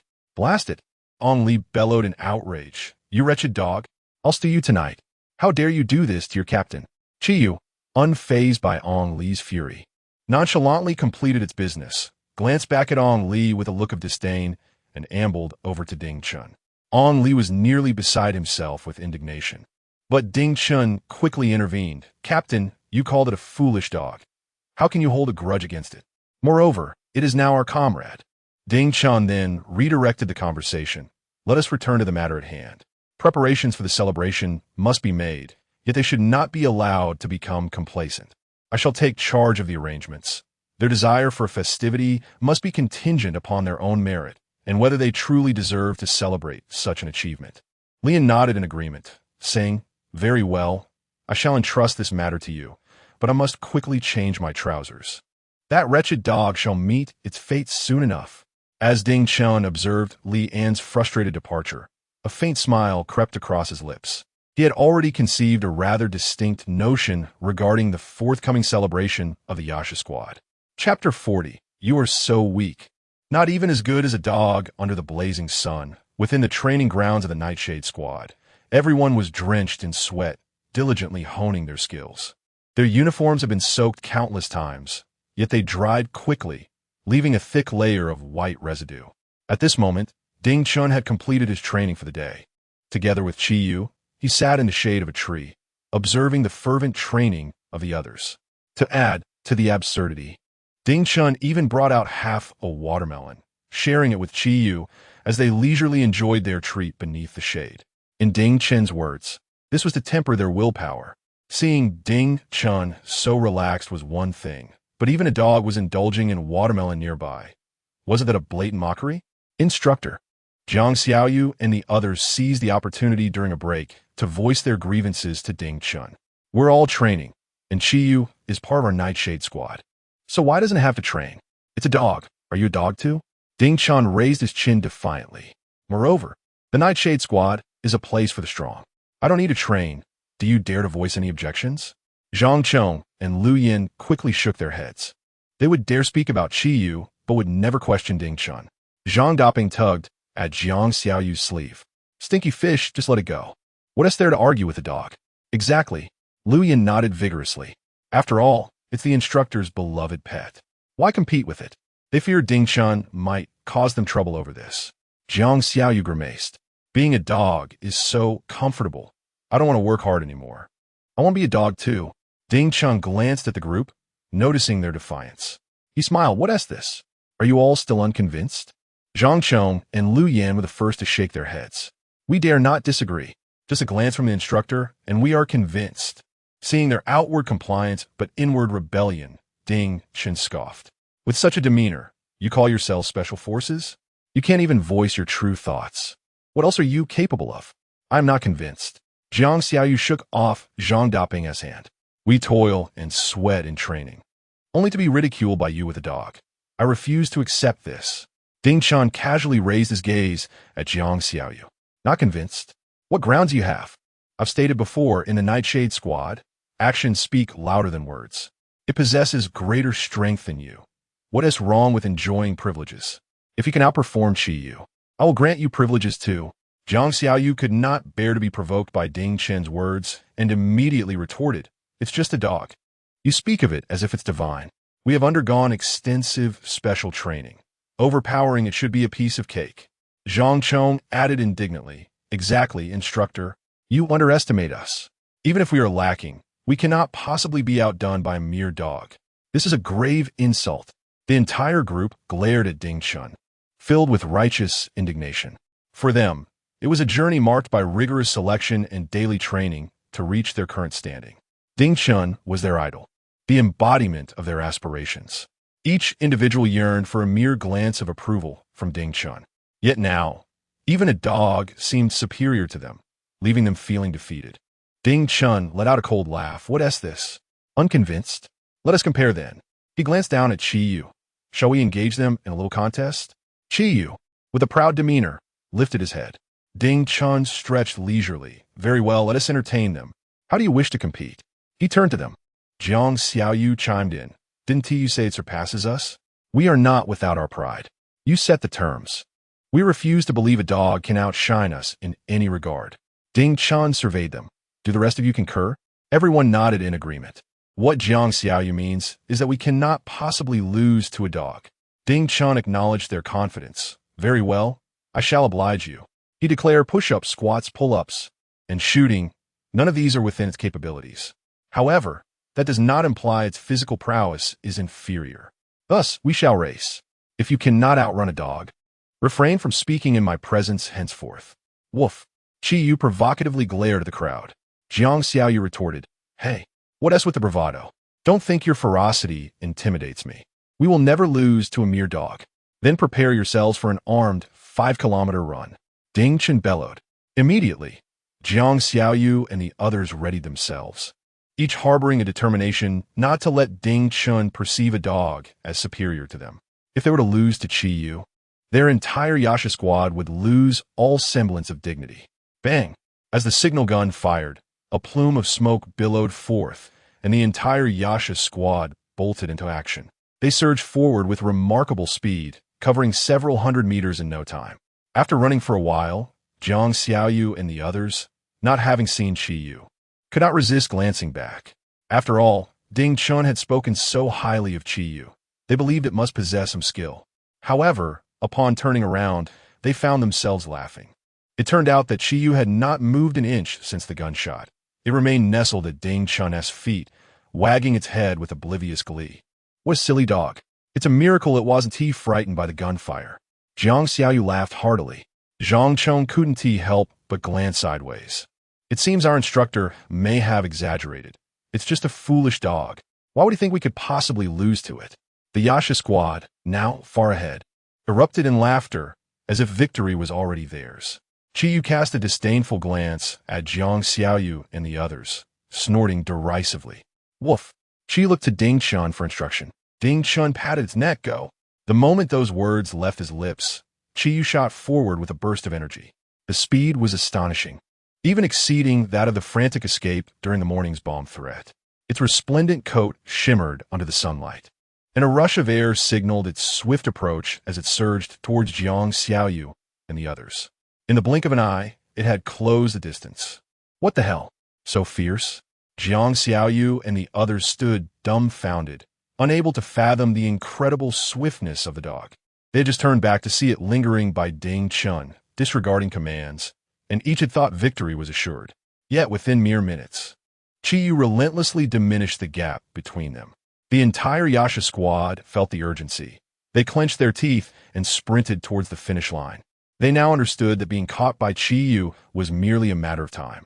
Their only hope lay in reaching the 5-kilometer finish line before being overtaken. However, some disparities could not be bridged merely by gritting their teeth. Even as they exerted every ounce of their strength, Chi Yu continued to gain ground, swiftly surpassing them one by one. Panic surged within Jiang Xiaoyu. Should Chi Yu completely close the distance, they would surely be the subject of Ding Chen's ridicule for eternity. Faster. Everyone, we cannot concede. Jiang Xiaoyu gasped, his rhythm thrown into disarray. Running ahead, Lu Yin gritted his teeth, squeezing every bit of potential from his body, pushing forward with all his might. Yet, all efforts proved futile. Chi Yu effortlessly overtook each of them. After surpassing Lu Yin, Chi Yu cast a disdainful glance back, as if mocking. Is that all you've got? Deliberately slowing down, Chi Yu emitted a huff, wagging its tail before Lu Yin. Each time Lu Yin attempted to accelerate past it, Chi Yu would also speed up, maintaining a comfortable distance. It continued this playful torment, much to the frustration of Zhang Chong and Lu Yin, who felt as though they were on the brink of explosion. How could they endure being so taunted by a mere dog? Damn it! Zhang Chong bellowed as he charged forward. But Chi Yu immediately accelerated, effortlessly distancing itself from him. No matter how hard they pursued, Chi Yu only seemed to increase the gap, soon even lapping them entirely. What on earth is this even a dog? Jiang Xiaoyu felt tears welling up. I'm utterly exhausted. This creature is beyond belief. Lu Yan's vision blurred with stars, his rhythm completely disrupted. I can't believe it. We are truly losing to a dog. Zhang Chong lamented, his face a picture of despair. I refuse to accept this. Chi Yu seemed to comprehend his words, purposely stopping 20 meters ahead of Zhang Chong, wagging its tail triumphantly. As Zhang Chong approached, it would promptly dart away again. Damn it, this dog is a genius. Zhang Chong exclaimed, utterly speechless. Before long, Chi Yu crossed the finish line first, returning to Ding Chen's side, wagging its head in delight. Ding Chen, impressed, patted it on the head. Remarkable. I never expected you to run so fast. Woof. Chi Yu seemed to respond to Ding Chen, its face radiating delight. Meanwhile, Jiang Xiaoyu and the others gradually returned. After crossing the finish line, they all collapsed onto the ground. Ding Chen observed their performance closely. In truth, for an ordinary Special Forces team, Liu Yin and his companions' 5-kilometer results would undoubtedly rank among the best. Unfortunately, they had chosen the wrong opponent. Specifically, they were set to compete against Qi Yu. This individual possessed an already outrageous level of capability. And what was even more astonishing was his ability to connect with Ding Chen, borrowing a portion of his power. Moreover, as Ding Chen grew stronger, so too did Qi Yu, which made the failure of Jiang Xiaoyu and the others entirely predictable. Is this the extent of your abilities? Ding Chen approached, gazing at the prostrate Liu Yin and the others. With such performance, you are hardly superior to dogs, and you dare to expect a celebration for not rescuing all the hostages? Instead of celebrating, you ought to train harder. Perhaps then you could execute your missions more flawlessly. Do you still wish for a celebration? Ding Chen bellowed. We decline. Zhang Chong and the others shouted hoarsely. They had already disgraced themselves beyond measure. How could they dare to request a celebration? They had long believed themselves sufficiently strong, even looking down upon the likes of the Jiaolong. Yet now, finding themselves outperformed even by a dog, their confidence took a significant blow. Ding Chen smiled radiantly. Rewards accompany achievements, and there are penalties for failures. Though you faltered in many respects, you did manage to save a considerable number of hostages, and Oldley has already made a promise to you. I am not one to go back on my word. Your celebration will indeed be arranged. Upon hearing this, everyone was momentarily taken aback. They had initially thought that Ding Chun's provocation, likening them to a dog, was meant to deny them a celebration. To their surprise, after his admonishment, he offered such a twist. Long live the instructor! Long live the instructor! They could not help but cheer. Ding Chen smiled slightly. Make sure to rest up. We're heading into the city. Into the city? Jiang Xiaoyu exclaimed in astonishment. Are we to be treated to a grand feast? Do we need to change our clothes? In their eyes, visions of barbecued meats and frosty beers danced before them. Suddenly, life felt splendid. Ding Chen chuckled. In a moment, you shall see what awaits. Oh, and there's no need to change clothes. Let us avoid the hassle. Everyone was left bewildered, utterly perplexed by his words. Yet, since they were to go into the city, they were willing to embrace whatever it entailed. Little did they know, the forthcoming celebration would be an unforgettable experience. Chapter 41. This woman is truly detestable. Strike her. The flickering lights illuminated the entrance of the Yasha squad training base, where everyone gathered, attentively listening to Ding Chen's instructions. Are we all prepared? Ding Chen inquired. Ready. The crowd responded with enthusiastic shouts. Jiang Xiaoyu and the others were already dreaming of a sumptuous feast in the city. Commander, are you bringing the dog for the barbecue too? Zhang Chong jested. You are remarkably kind to it. Ding Chen smiled faintly. Who said we were going for a barbecue? In that instant, an ominous feeling washed over everyone. A cold smirk crept across Ding Chen's lips. Everyone, run along the southern route. Liu Yin and the others widened their eyes in disbelief. Run? There? Ding Chen scoffed. Haven't you embarrassed yourselves enough today? Running like this. You are even worse than a dog. Shouldn't you seize the time to practice? A celebration? Do you even deserve to participate? He continued. Think of those 2 deceased hostages and the sight of Qi Yu wagging its tail at you. Do you still dare to indulge in a feast? Do not forget, you are meant to surpass the Jiaolong. You are also to become the final line of defense for the people. Ding Chen bellowed. Only when you have ensured no hostage dies can you truly celebrate. I, just like you, about turn and proceed running along the current path. At his command, Jiang Xiaoyu and the others promptly fell silent, obediently following him southeastward.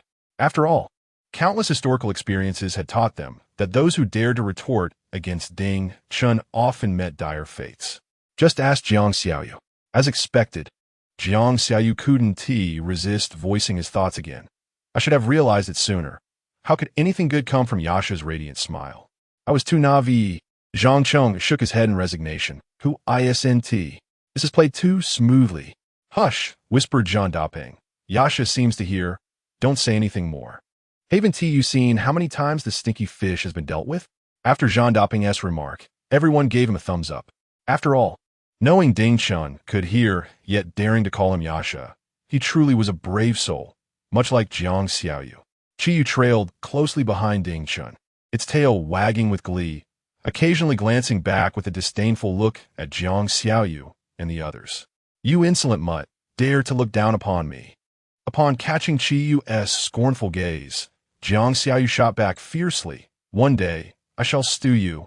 Qiyu disdainfully turned away, completely ignoring Jiang Xiaoyu, which nearly sent him into a fit of rage. Ding Chen led the group along the road towards the city.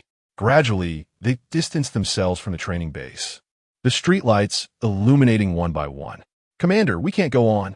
After just a few kilometers, the group began to complain. They had already run the entire day, their bodies utterly exhausted. "This is your limit?" Ding Chen replied coldly. "Consider those waiting for your rescue. Do you wish for them to perish because of your lack of stamina?" As they pondered the prowess of the Jiaolong, "Do you still aspire to surpass them? Consider the likes of Qiyu. Can you truly claim to be superior to even a mere dog?" Everyone fell silent, gritting their teeth and trailing behind Ding Chen. After running another 10 kilometers, Jiang Xiaoyu could no longer contain himself and inquired, "Instructor, where exactly are we heading? I can barely keep going." Having followed Ding Chen for so long, he was at his limit. The others were similarly exhausted, having reached the brink of their physical endurance.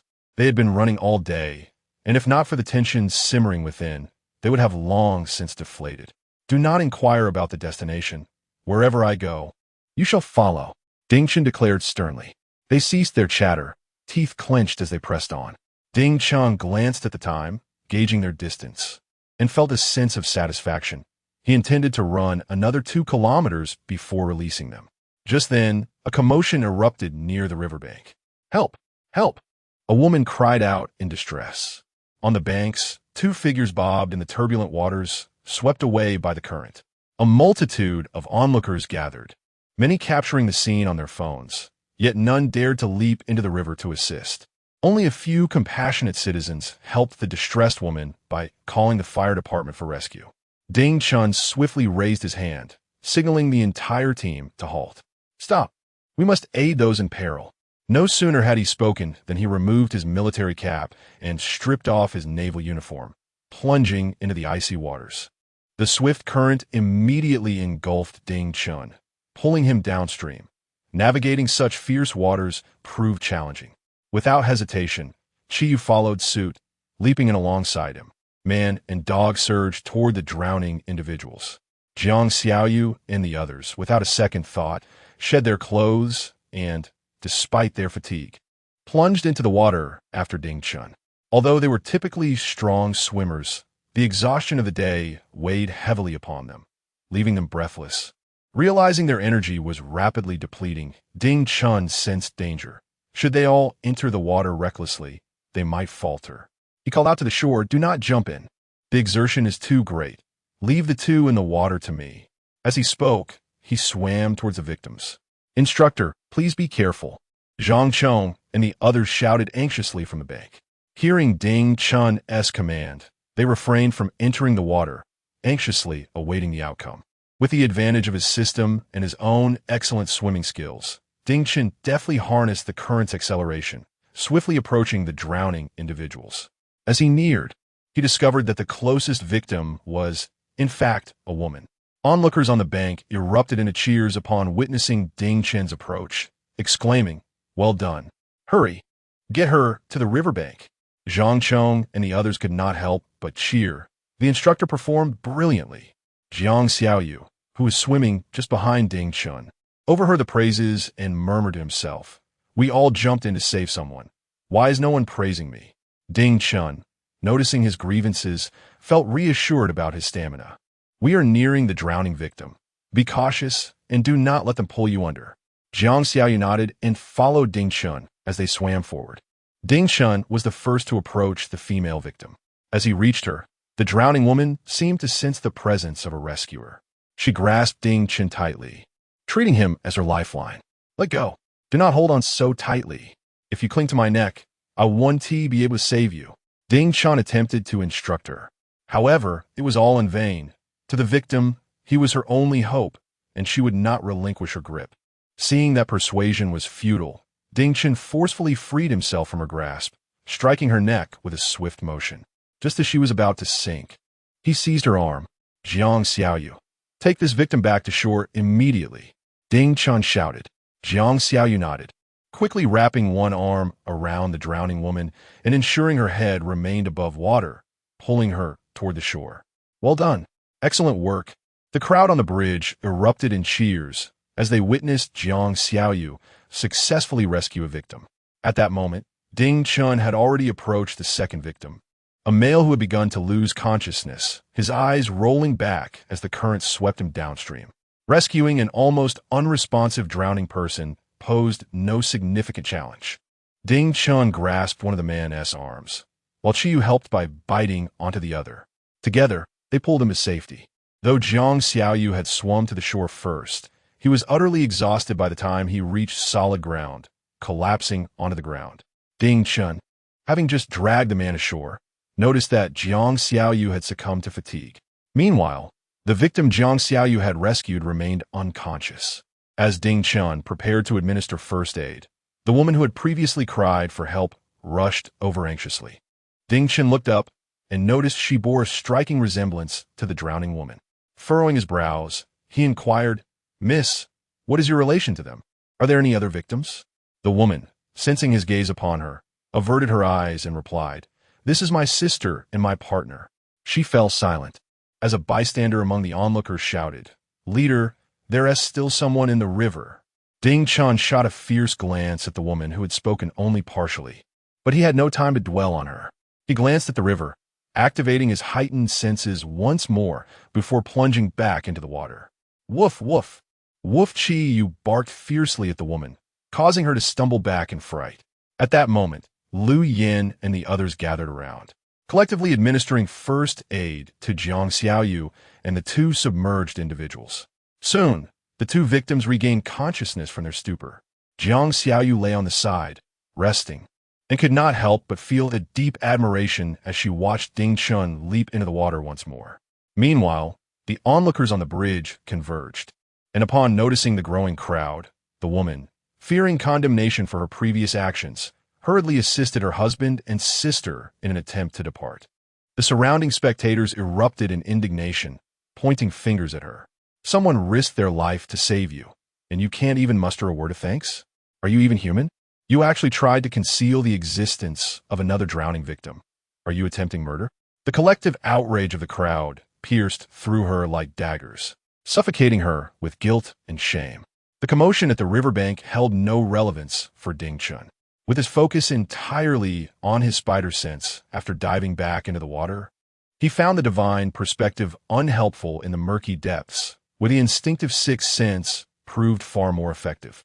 After an arduous search, he finally detected the last victim's presence 20 seconds after entering the water. Just downstream, something had ensnared the victim's foot, and despite his desperate struggles, he was unable to free himself.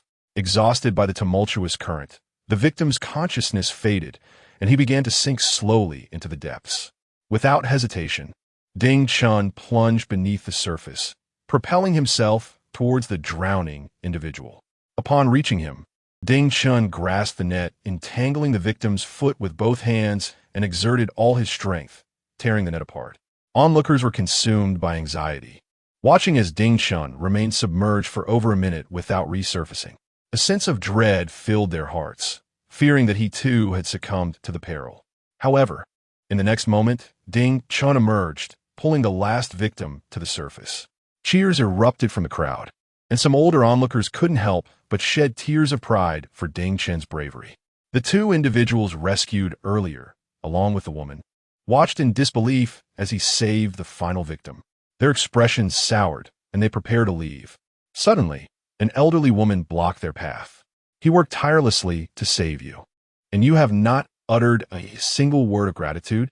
Now you wish to flee? Are you even human?" An older man joined in. "One must have a conscience. Your actions are disheartening to those who saved you." The younger sister, wearing a scowl, retorted, "Did I ask him to save me? Do I care for his help? No one else is complaining, so why are you meddling?" Her sister chimed in, "Exactly. You old folks have too much time on your hands. If you want to express gratitude, Why don't you jump into the river and let them save you? Is this how you speak to others? Jiang Xiaoyu's anger flared. He never anticipated that the lives he desperately saved would belong to a pack of such ungrateful wretches. Step aside. If you obstruct us any further, we shall call the police. Zhang Chong sneered. Call the police? We. His words were cut short by Ding Chen's voice from behind. Zhang Chong, let them pass. Zhang Chong, dissatisfied, retorted, but instructor, they are behaving this way. We do not seek gratitude for our rescue efforts. Now step aside. Ding Chun insisted, while simultaneously administering first aid to the last drowning victim. Lu Yin gritted his teeth, but ultimately yielded, clearing a path for the three individuals.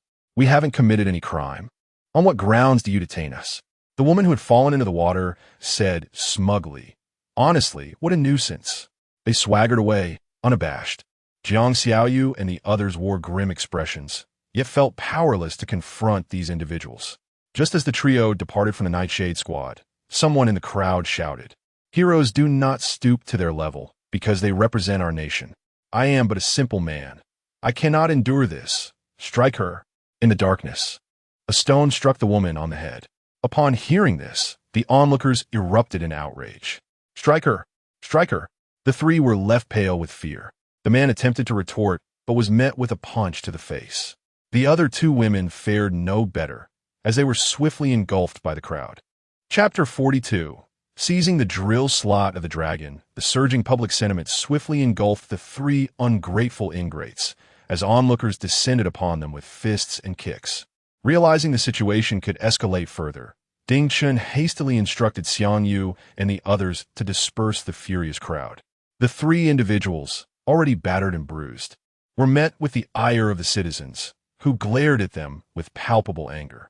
Comrades in arms, we cannot lay a hand on these ungrateful wretches.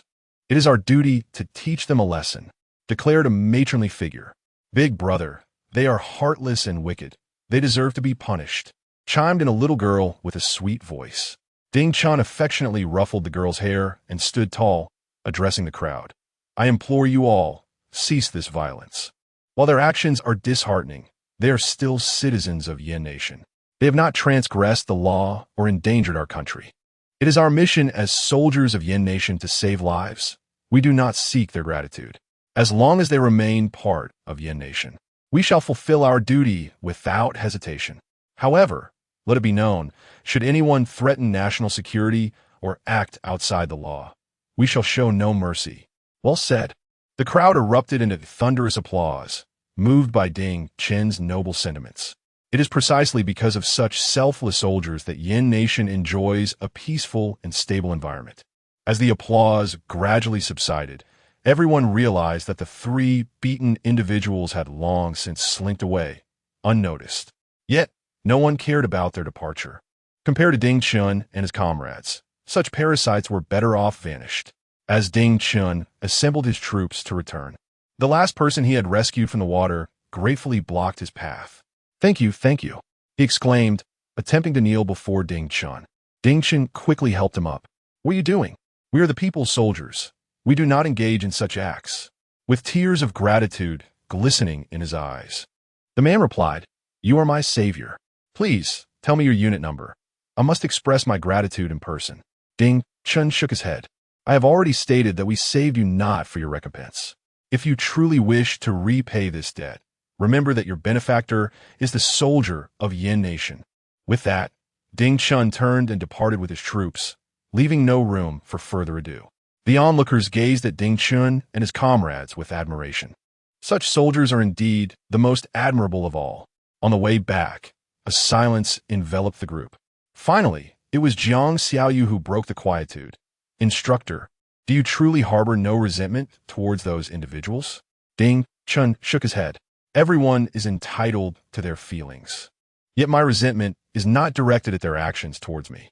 It lies in the fact that they tarnish the beauty of the homeland I have long protected. However, observe the fervor of the ordinary citizens and the gratitude of the last person I saved. This is the true reflection of our nation. Ding Chun gazed into the distance at the twinkling lights, reflecting, to cultivate oneself, one must also nurture the heart. Rise early tomorrow, Everyone shall add an additional 5 kilometers to the morning training. A chorus of dismay erupted from Jiang Xiaoyu and the others. More running? The following dawn, at the training grounds, Ding Chun leisurely followed behind Lu Yin and the others, observing their drills with Qi Yu in tow. Damn it, this foolish dog is infuriating. It dares to present its rear to me. One day, I shall teach it a lesson. Jiang Xiaoyu gritted his teeth. Zhang Chong dashed past Jiang Xiaoyu, chiding, come on. Settle down. I doubt you could take on Qi Yu now. Zhang Dapeng chuckled. If you can't win, you'll get bitten. If you can, the Yiksha will come looking for trouble. Upon hearing Zhang Dapeng's remark, everyone raised their thumbs in approval. Unaware of their true intentions, Zhang Dapeng thought they were praising him. In the next moment, Ding Chen declared, Zhang Dapeng, add 5 more laps. Zhang Dapeng's expression darkened as realization dawned on him regarding their mockery. Just then, a soldier rushed in from outside the training field. Instructor, Commander Lin has arrived. Ding Chen was taken aback. Why had Lin Zijin come? Without delay, he made his way toward the base exit. As Jiang Xiaoyu noticed Ding Chen moving away, he approached Qi Yu with a mischievous grin. Foolish dog, with the Yiksha gone. Let's see how arrogant you can be now. Watch it, you scoundrel. Be careful, or the instructor will return to deal with you. Jiang Xiaoyu smirked. Then I must first deal with this foolish dog. Oblivious to the antics behind him, Ding Chen exited the training ground, heading towards the base's exterior. Upon stepping outside, he spotted Lin Zijian, clad in military attire, with a stern expression awaiting him. Good day, Commander. Ding Chen quickly saluted. Lin Zijian returned the gesture and waved his hand. To be brief, I am here to inform you to prepare for the upcoming joint naval and land military exercise. Ding Chen was taken aback. Didn't I hear that our newly formed unit wasn't included this year? We have no slots. Lin Zijian chuckled. The Dragon Assault team has a mission and cannot participate, hence your unit will take their place. Moreover, Commander Li is quite pleased with your Yiksha unit from the last incident. This joint exercise is of great importance. Our Navy must possess its own special forces. We cannot allow the Army to mock us for lacking such a unit. Although you are stepping in for the Dragon, you must strive diligently and uphold the honor of our Navy.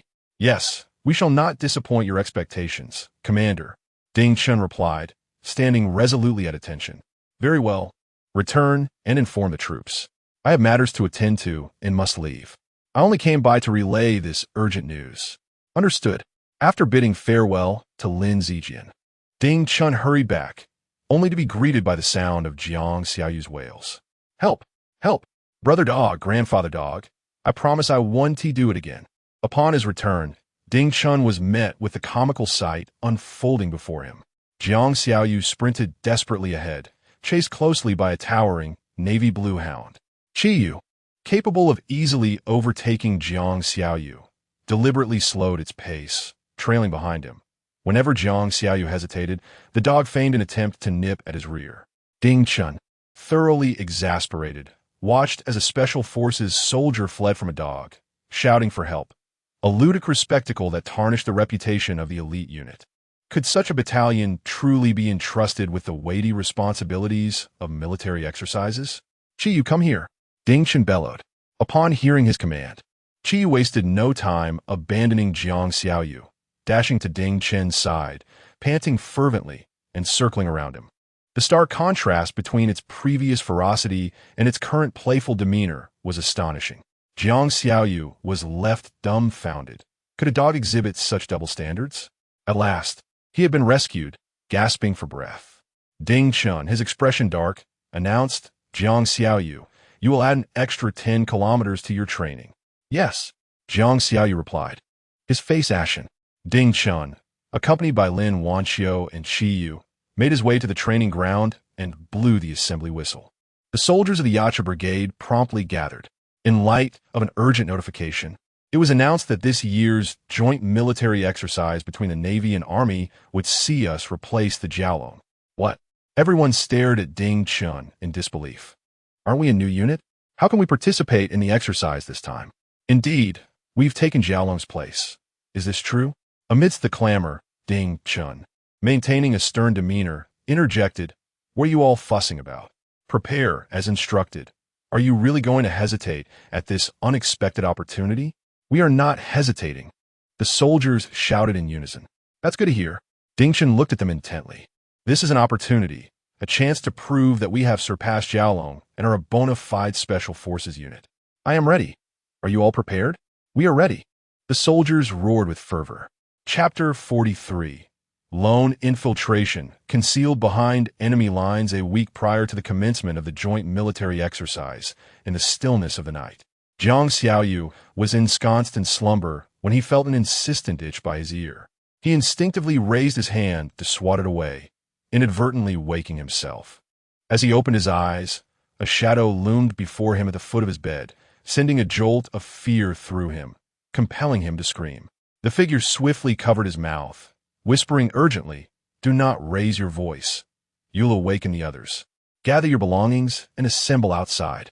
Recognizing the voice as that of Instructor Ding Chen, Jiang Xiaoyu nodded, suppressing the urge to make any noise. Ding Chen released him and proceeded to rouse the next individual. The message quickly spread, reaching every corner of the dormitory.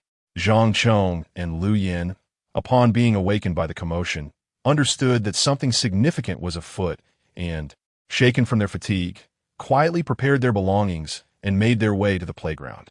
Within minutes, all 180 members of the Yacha squadron were assembled outside their dormitory. Once gathered, Ding Chen approached with Chi Yu in tow. Lian awaited them on the playground. In a moment, everyone will change into civilian attire and split into groups to set off with me and the instructor. We are heading deep into the heart of Guangdong for exercise preparations. A wave of astonishment washed over the group. Embarking on such a venture in the dead of night was perplexing. Jiang Xiaoyu could not contain his curiosity, inquiring, "Captain, isn't the exercise still a week away? The call to action hasn't even been sounded, and we have no intelligence on our destination." Indeed, Lu Yin concurred. Not only do we lack knowledge of where we are headed for the exercise, but even if we did, what difference would it make for our unit? Ding Chen, hands clasped behind his back, replied, "You must always remember that you are part of a special operations force. Your mission inherently involves combat behind enemy lines. Before the war commences, we should be gathering intelligence and establishing ambushes, striking a heavy blow at the enemy's core. A special operations team infiltrating deep behind enemy lines is a nightmare for the adversary. Decapitations, disrupting their forces, even merely stealing intelligence or severing their supply lines are significant achievements. Do you still doubt the efficacy of a lone unit?" he challenged. "No, sir," came a unified response, heads shaking in determination. Ding Chen nodded approvingly. "Do not tarnish the reputation of Yacha. Let the army see that our naval special forces surpass theirs in prowess." "Yes," the group roared in affirmation. "Wang," Chi Yu added a soft bark. Ding Chen continued, "I have received credible intelligence that at least 4 special battalions from the army will participate in the upcoming exercise. Thus, we must prepare immediately to showcase the might of our navy and deliver an unexpected strike. Now, everyone will split into 2 groups, led by myself and the captain, to execute our camouflage infiltration." Ding Chen promptly divided the team, intentionally separating the 20 individuals who had previously participated in the hostage rescue. Aside from Jiang Xiaoyu and Lu Yin, the rest were assigned to Lian. Once all arrangements were meticulously finalized, Ding Chen solemnly addressed his team. "In this operation, I implore you to adhere strictly to the chain of command. Do not act independently, and ensure your disguises remain intact to avoid exposure. Do you understand?" "Understood." The entire assembly nodded in unison. "Let us depart." With a commanding wave of his hand, Ding Chen set forth, prompting everyone to dash towards the distant buses. Just before boarding, Ding Chen exchanged a meaningful glance with Lian Oldley. "Let us proceed as planned," Ding Chen advised. Lian nodded reassuringly. "Rest assured, with such a detailed plan, I will not falter." With no further words, Ding Chen, accompanied by Chi Yu, turned and boarded the bus. The 4 buses gently rolled out from the training base of the Yasha Brigade, heading toward the southeastern coast of Guangdong. Once they left Liao Hai, they sped along the national highway. Fatigue enveloped the passengers as they sought to recover from the previous night's dreams. "Achoo!" Ding Chen, now clad in civilian attire, and, just awakened, couldn't suppress a sneeze. Rubbing his nose, He quipped, "Jiang Xiaoyu, are you cursing me in your heart again?" Jiang Xiaoyu quickly shook his head. "Of course not, instructor. I hold you in the highest regard. It could never be me." Woof. Qiyu bared its teeth at Jiang Xiaoyu, as if to warn, "If it were you, I would bite you to bits." Ding Chun affectionately patted Qiyu's head. How curious. Who else could it be? In a coastal city of Guangdong province, the 4 buses gradually came to a halt at a bus station. As the doors swung open, 180 members of the Yasha Brigade disembarked. They had already changed into casual attire, each donning a disguise to ensure their true identities remained unrecognizable. Ding Chun, leading Qiyu disguised as a guide dog, descended from the bus and quietly instructed his team, "Proceed according to the plan. Over the next few days, you will gather intelligence in the nearby coastal cities, maintaining your disguises. 3 days hence, assemble at the address I provide. Do you understand?" The team nodded affirmatively. "Understood, instructor." Ding Chun furrowed his brow. "From now on, you are only permitted to address one another by name. No more, instructor." "Yes." They promptly dispersed, each heading to their designated areas to fulfill their tasks. Jiang Xiaoyu and Zhang Dapeng trailed closely behind Ding Chun, accompanying him in his endeavors. Given that Ding Chun was posing as a blind man, and despite Qiyu's disguise as a guide dog, it was illogical for him to be without assistance. Moreover, the antics of these two were too boisterous. He couldn't afford to place them elsewhere. Ding Chun, along with Jiang Xiaoyu and Zhang Dapeng, checked into a nearby hotel using prearranged false identities.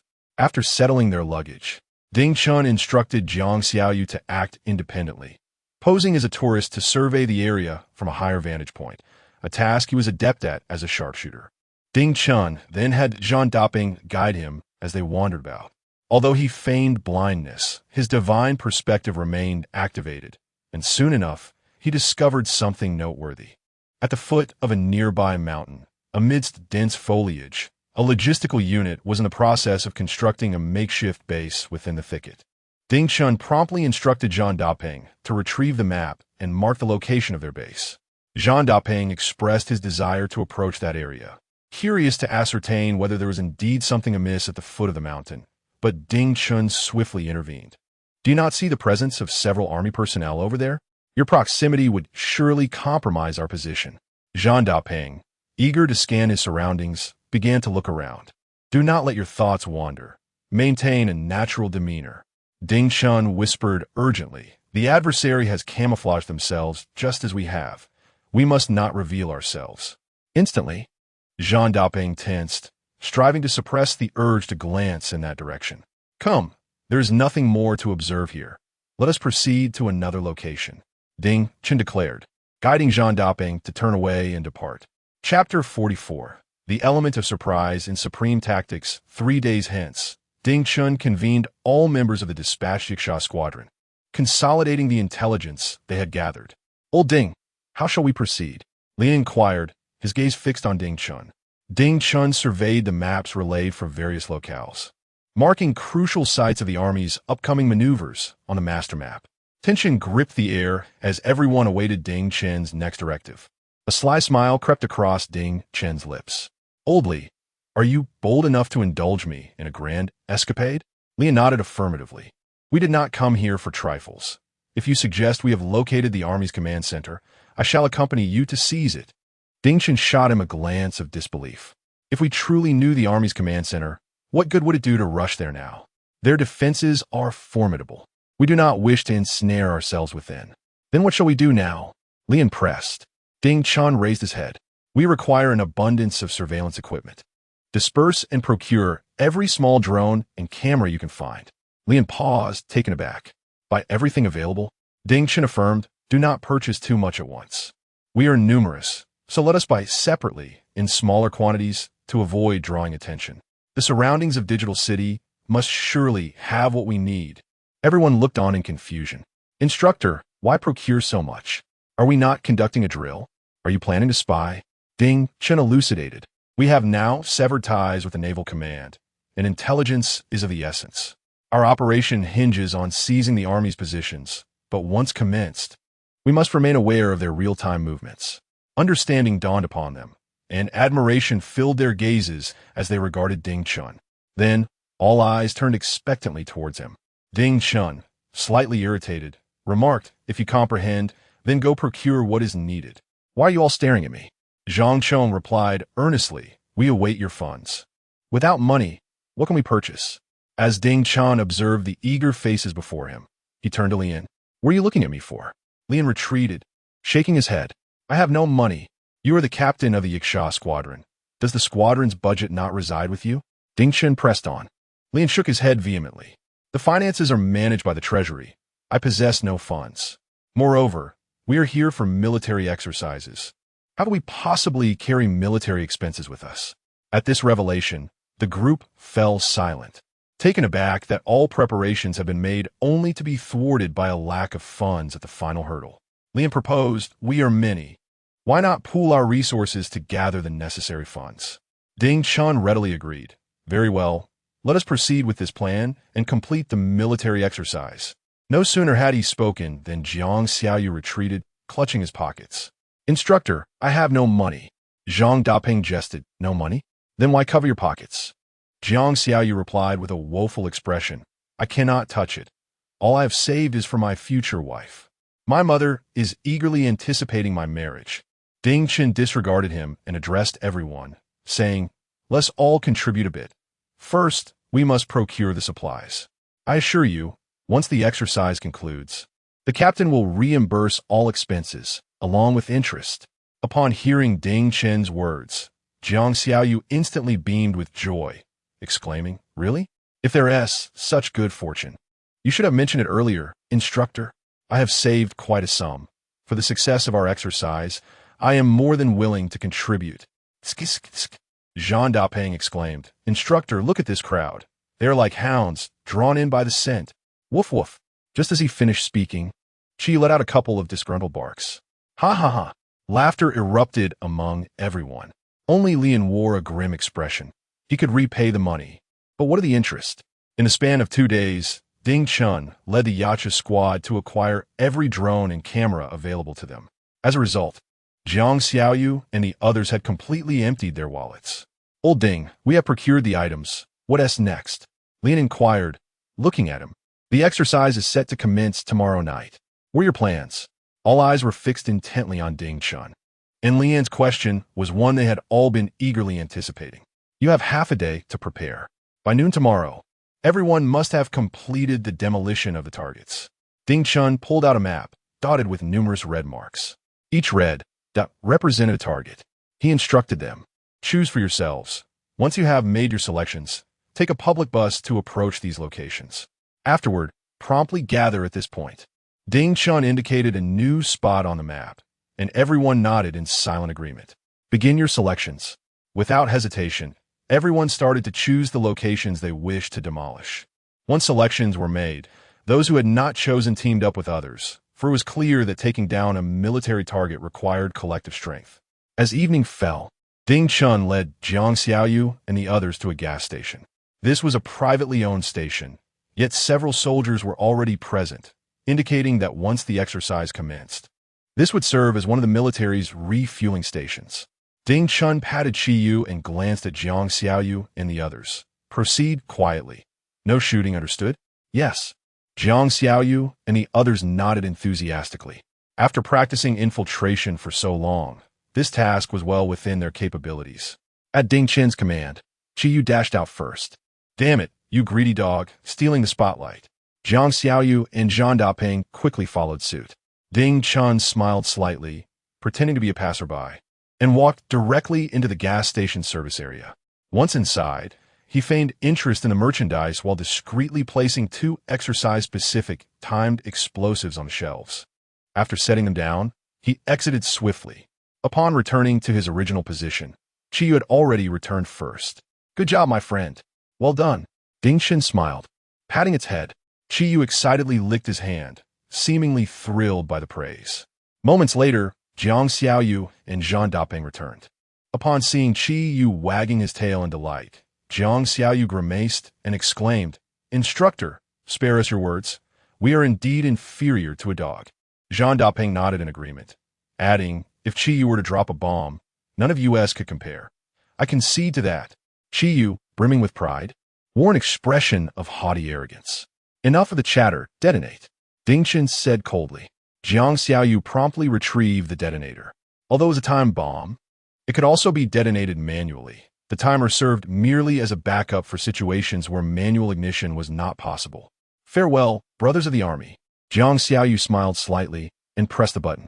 In an instant, the exercise bomb they had planted emitted a dull thud, startling several soldiers at the gas station. Subsequently, thick clouds of smoke billowed from all directions. It's on fire. Quick, extinguish it. The soldiers shouted in panic, rushing to find fire extinguishers. Ding Chen and his companions shared a faint smile, and with Qi Yu in tow, they vanished in the blink of an eye. They had yet another destination to reach. Chapter 45. The Army Commander S. Fury. The Yasha becomes a substitute in the Guangdong province at the Joint Naval and Land Military Exercise Command Center. The exercise had officially commenced. However, unlike previous occasions, the expected fervor within the command center was conspicuously absent. All the military leaders participating in the exercise had congregated in the conference room. General Wang Sheng, the overall commander of the exercise and deputy commander of the army, cast a somber gaze upon everyone present. The assembled generals bowed their heads, none daring to confront the wrath of General Wang. Good, good, good, Wang exclaimed, his anger manifesting as a sardonic laugh. You all truly possess remarkable skills. With a resounding slap on the table, he bellowed, the exercise hasn't even started, and yet we've been infiltrated. You are utterly incompetent. Silence enveloped the room, broken only by General Wu Shi, whose jurisdiction had been breached by Ding Chen. With a pained expression, he replied, Commander, it is not that our army lacks capability. It is the enemy's cunning that has thwarted us. Who could have anticipated that they would act surreptitiously before the exercise commenced? This is against the rules. Against the rules? Wang retorted, his voice rising in fury. Does the battlefield concern itself with rules? He pointed an accusatory finger at Wu Shi, chastising. Look at the fine soldiers you lead. They allowed the enemy to wreak havoc and took hours to respond. Some even reported a fire alarm. Wang slammed the documents in his hand onto Wu Shi, exclaiming, a dignified army, reporting a fire alarm before the exercise has even begun, and it turns out to be a blunder. You may afford such disgrace, but I cannot. The other generals struggled to suppress their laughter, desperately maintaining their composure. Noticing their barely concealed amusement, Wang's temper flared anew. You still dare to laugh? He pointed at several coastal defense generals. How easily the enemy has managed to land and cause destruction. How much intelligence must they have gathered on us? Turning to the intelligence department commander, he demanded, are you all mere wastrels? Others treat this exercise as a real battle, yet you are so cavalier? Not a whisper of intelligence, not a single clue to be found. He directed his ire at the logistics and security department. What preparations have you made? The enemy has operated right under your noses for days without any response. Fixing his gaze once more on the intelligence department, he insisted, regardless of the means employed, you must ascertain the identity of this unit, how many infiltrators there are, and what intelligence they have secured. Yes, sir. Wang lambasted all departments in succession, and when he cast his gaze around the room again, others lowered their heads, hesitant to speak. His eyes lingered on He Jijun, the commander of the Wolf-Tooth Special Forces, for several seconds. Recognizing that prolonging the meeting would yield no further results, Wang rapped the table. Lift your heads. Instantly, everyone straightened up, their spirits renewed. Though we have faced a rocky start, we have not yet reached the point of inevitable defeat. From this moment forth, each unit must alter its operational direction and devise a feasible plan. Understood. Dismissed. Wang bellowed, prompting everyone to rise and depart. As He Jijun rose alongside everyone else, Wang Sheng suddenly interjected, Little He, wait a moment. The others cast a glance at He Jijun, leaving him with an expression of resignation. Once everyone had departed, Wang Sheng fixed a penetrating gaze upon He Jijun and remarked, Look at this, both are special forces, but while others are engaged in meaningful endeavors, what are you doing?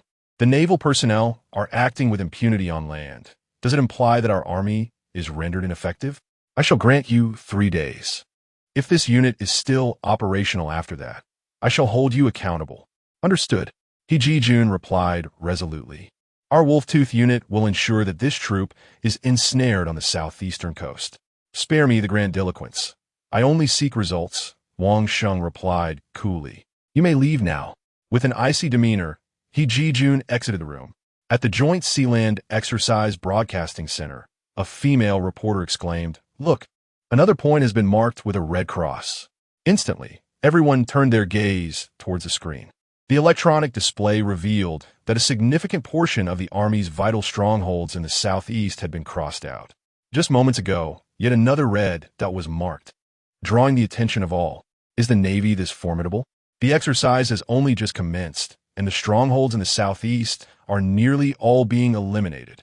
The Army's military reporter gaped in astonishment. The assistant director of the broadcasting center shook his head. That cannot be. The naval fleet has yet to approach the coast, let alone land. How could this be their doing? The female reporter, who had initially cried out, countered, surely. It cannot be that the Army has inadvertently decimated its own positions. Her words elicited laughter from those present. A seasoned military journalist elucidated. The Army must have fallen victim to a naval ambush. They must have deployed special forces deep into the territory to execute this sabotage. Special forces? The crowd was perplexed. Isn't the Jiaolong unit not participating in this exercise? The Army's military reporter could not help but retort with envy. Perhaps this is merely a smokescreen deployed by the Navy. It would be entirely reasonable for them to instigate such maneuvers prior to the exercise and then call the Jiaolong assault team back to participate. One reporter shook his head. That's implausible. The Jiaolong assault team was executing missions in the 1st Maritime Area just the day before I arrived. So it's impossible for them to have infiltrated ahead of time. The seasoned journalist smiled mysteriously. I possess some insider information. Do you recall that about a year ago? Whispers emerged regarding the formation of a new Special Forces unit in the Navy. I have learned that this unit indeed came into existence 6 months ago, known as the Yasha Squad. Perhaps they are the ones responsible for this. The Army's military reporter appeared incredulous. What nonsense. A unit that has only been established for half a year could not achieve this. Do you truly believe the Army to be incompetent? Another interjected. I assert that the Jiaolong personnel must have surreptitiously crossed over. That naval Jiaolong unit must be impersonated by others. A different voice chimed in. No, the naval Jiaolong unit cannot be impersonated. Such an act would be impossible to conceal. The naval forces had long received intelligence, instructing Yasha to replace Jiaolong in the upcoming exercises. This unit must undoubtedly be Yasha. Just moments ago, one individual jested. Perhaps the team at sea is actually Yasha, while this unit is Jiaolong. In the pursuit of victory, who can fathom the lengths to which the Navy might resort? The assembly paused in reflection. As the notion indeed bore a semblance of truth, appearing far more plausible than such actions from a unit established merely 6 months prior. A wave of righteous indignation swept through the crowd.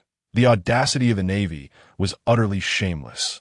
Chapter 46. The Wolf Fong Strikes. The naval commander trembles outside the base of the Wolf Fong Special Forces. He Ji-jun stood with a grim expression before the troops, fixating on several special teams. To be perpetually hunting geese, only to have our eyes pecked out by them. He lamented with deep sorrow. Since the inception of Wolf Fong, when have we ever allowed ourselves to be ridden upon by others? Now, a newly established naval unit is capable of wreaking havoc within our Army's territory. Where shall we place our faces? He directed his attention towards the Lone Wolf and Red Cell.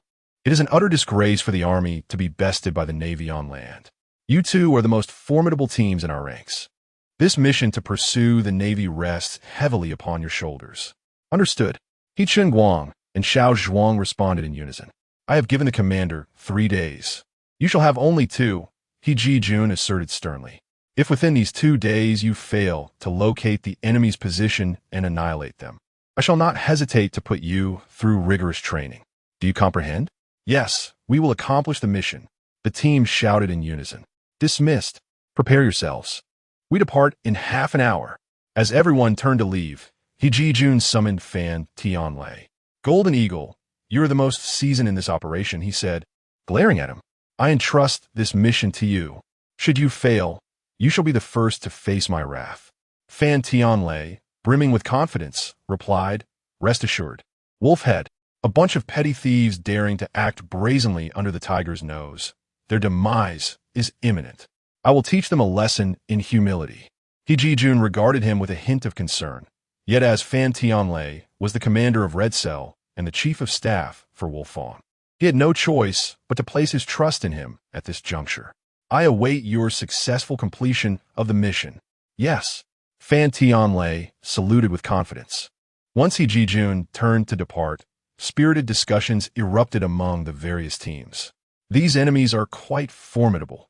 From the onset of the exercise, they have thrown the entire southeastern region into disarray. Several regiments there are incapacitated and unable to move. Reports suggest that troops dispatched have not even caught a glimpse of them. One remarked, astonished. Xiao Zhuang scoffed. "What is so impressive? They are merely taking advantage of the situation. Had they attempted this during the exercise, they would have accomplished nothing." Old Cannon nodded in agreement. "These individuals are merely seeking attention. If we were to launch a surprise attack during the exercise, I dare say the Naval Command and all their high-ranking officials would be in our custody before the exercise even commenced." The group laughed heartily indeed. Who wouldn't take advantage of an unprepared adversary? It's only when true skills come into play that we shall see. Conversely, within the Red Cell Special Operations Group, the atmosphere was grave. Li Erniu wore a troubled expression. "You speak so lightly of it. The Lone Wolf is a seasoned unit, while we are newly formed. We are not much different from the Navy. If we were to encounter them, could we truly prevail?" Wang Yambing glanced at He Cheng-guang. "Eagle, what are your thoughts?" He Cheng-guang smiled confidently. Though Red Cell is a recently established unit, the Wolfong Special Forces are a time-honored elite. In terms of training, we far surpass that motley crew of the Navy. If they possessed confidence, they would not resort to clandestine maneuvers prior to the exercises. If they were to come after the drills, we shall see whether we can send them flying. The members of the Red Blood Cell team chuckled heartily, remarking, "Indeed, what can a bunch of naval ducks achieve on land?" Fan Tianlei approached briskly, his satisfaction evident. "Excellent. Your confidence pleases me greatly. This embodies the spirit of our Army Special Forces." Naturally, being a man of considerable pride, he found their self-assurance rather appealing, rather than a sign of arrogance. The brigade commander had issued a stern ultimatum. Should that unit not be dealt with within 2 days, we would all face consequences.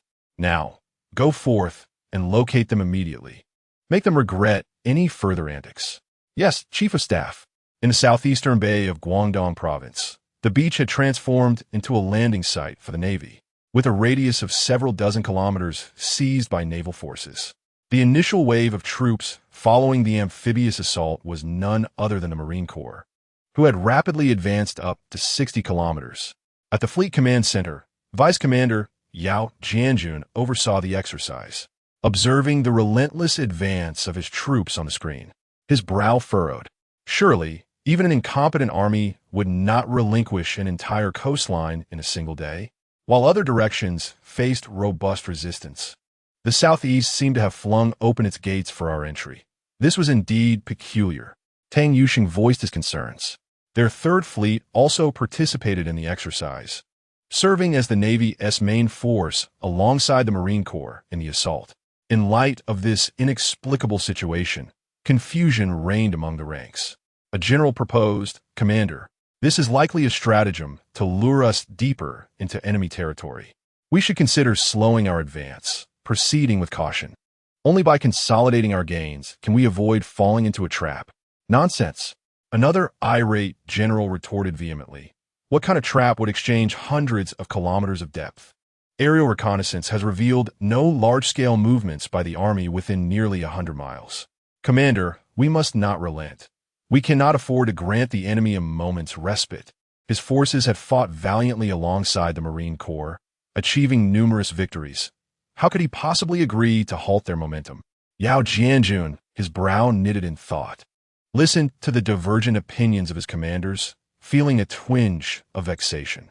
His gaze swept over the assembly until it landed on Lin Zijian, who sat silently, exuding an air of calm assurance. Unable to contain his curiosity, Yao Jianjun inquired, "Old Lin, what are your thoughts on this matter?" "I have no particular opinion," Lin Zijian replied. shaking his head. I shall execute orders as the commander dictates. Yao Jianjun frowned. You and the Marine Corps are the vanguard. The majority of the territory ahead has been seized by you. You should possess greater insight into the current situation than anyone else. Pray, share your thoughts. Upon hearing Yao Jianjun's remarks, Lin Zijian could only manage a wry smile, rising to his feet to assert, Commander, I believe we must continue the offensive. Otherwise, we would be remiss in honoring the tremendous advantage our vanguard troops have secured for us. As soon as Lin Zijian uttered these words, the assembly erupted in derisive laughter directed at him. They had not anticipated that Lin Zijian would make such a statement, seemingly attributing all the accolades to his Marine Corps, which, to put it plainly, suggested he sought to monopolize the glory. Yao Jianjun, at that moment, regarded Lin Zijian with a bemused expression, astonished at the audacity of this typically reticent Marine commander. Noticing their misinterpretation, Lin Zijian hastily clarified, I am not referring to the troops currently engaged in combat. Rather, I speak of a true, heroic unit stationed behind the army. All eyes turned toward him in confusion. Yao Jianjun, intrigued, prompted, Old Lin, what are you implying? Please elaborate. Lin Zijian nodded affirmatively, stating, a special forces detachment under our command, the Yasha Squad, lost contact with us a week ago, leaving only a message indicating participation in exercises. Given our current offensive and the Army's reaction, I deduce that they must have infiltrated enemy territory prior to the exercises. Our ability to seize so many positions so effortlessly is undoubtedly linked to their efforts. What? As Lin Zijian finished, a wave of astonished gasps rippled through the assembly of generals. Many were unaware of the Yasha Squad within the Marine Corps. Hearing that the Yasha Squad had infiltrated enemy lines before the exercises commenced left them astounded. Tang Yoxing's eyes suddenly sparkled. He was aware that Ding Chen was part of the Yasha Squad. If this operation was indeed the work of the Yasha Squad, then Ding Chen would undoubtedly earn significant accolades. As a fine soldier from his fleet, the thought of Ding Chen's rising success filled him with deep satisfaction. Yao Jianjun turned to Lin Zijian, inquiring, Is your information reliable? Lin Zijian stood tall and saluted, declaring, Commander, I am willing to vouch for them. I shall bear all responsibility. Then let us proceed with the offensive. Yao Jianjun nodded resolutely. He gazed at the screen displaying the captured army territory, murmuring to himself, The Yasha Squad? Could it be that this Ding Chen is truly remarkable? Chapter 47. Annihilation at Wolf Fong, viciously beating Fan Tianlei as the sun dipped below the horizon. Its fading light cast a golden hue upon the tranquil lake, transforming its surface into a shimmering tapestry. Suddenly, a series of footprints disrupted the water's reflection, shattering it like crumpled gold leaf. Amidst the dense underbrush by the lakeside, several figures crouched low, peering cautiously outward. Is everything in place? Xiang Yu whispered, beads of sweat dotting his forehead. Rest assured, we have executed our tasks flawlessly. We dare not be negligent with the arrangements made by Yasha. Jiang Xiaoyu affirmed with a nod. That's good to hear. Xiang Yu replied, nodding in agreement. Now, let us return and ensure all traces of our presence are concealed. We must not allow them to discover us too easily. Understood. The group began to retreat into the distance, diligently masking their movements as they went. In a small grove, Ding Chen was stationed with members of other Yasha squads, continuously adjusting the feeds from various surveillance cameras. Upon seeing Xiang Yu and Jiang Xiaoyu arrive, Ding Chen nodded with satisfaction. You've all worked hard. Take a moment to rest. Before long, several other teams dispatched by Ding Chen returned in succession. He scrutinized the surveillance footage on his screen, his brow furrowing with concern as he inquired, aside from the installed surveillance equipment, have you arranged everything else I instructed? All present nodded vigorously. Instructor, you can rest easy.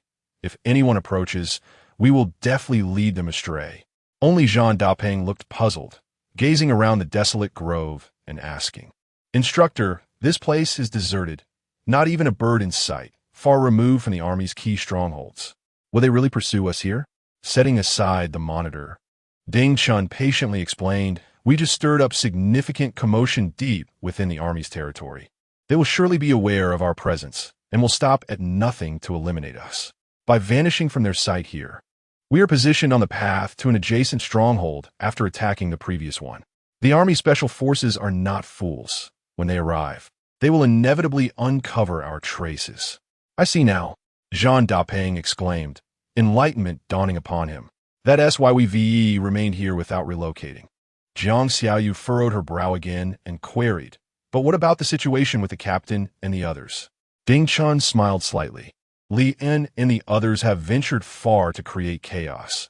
This will certainly divert their attention, making them believe we have scattered our forces, preventing them from concentrating their might against us.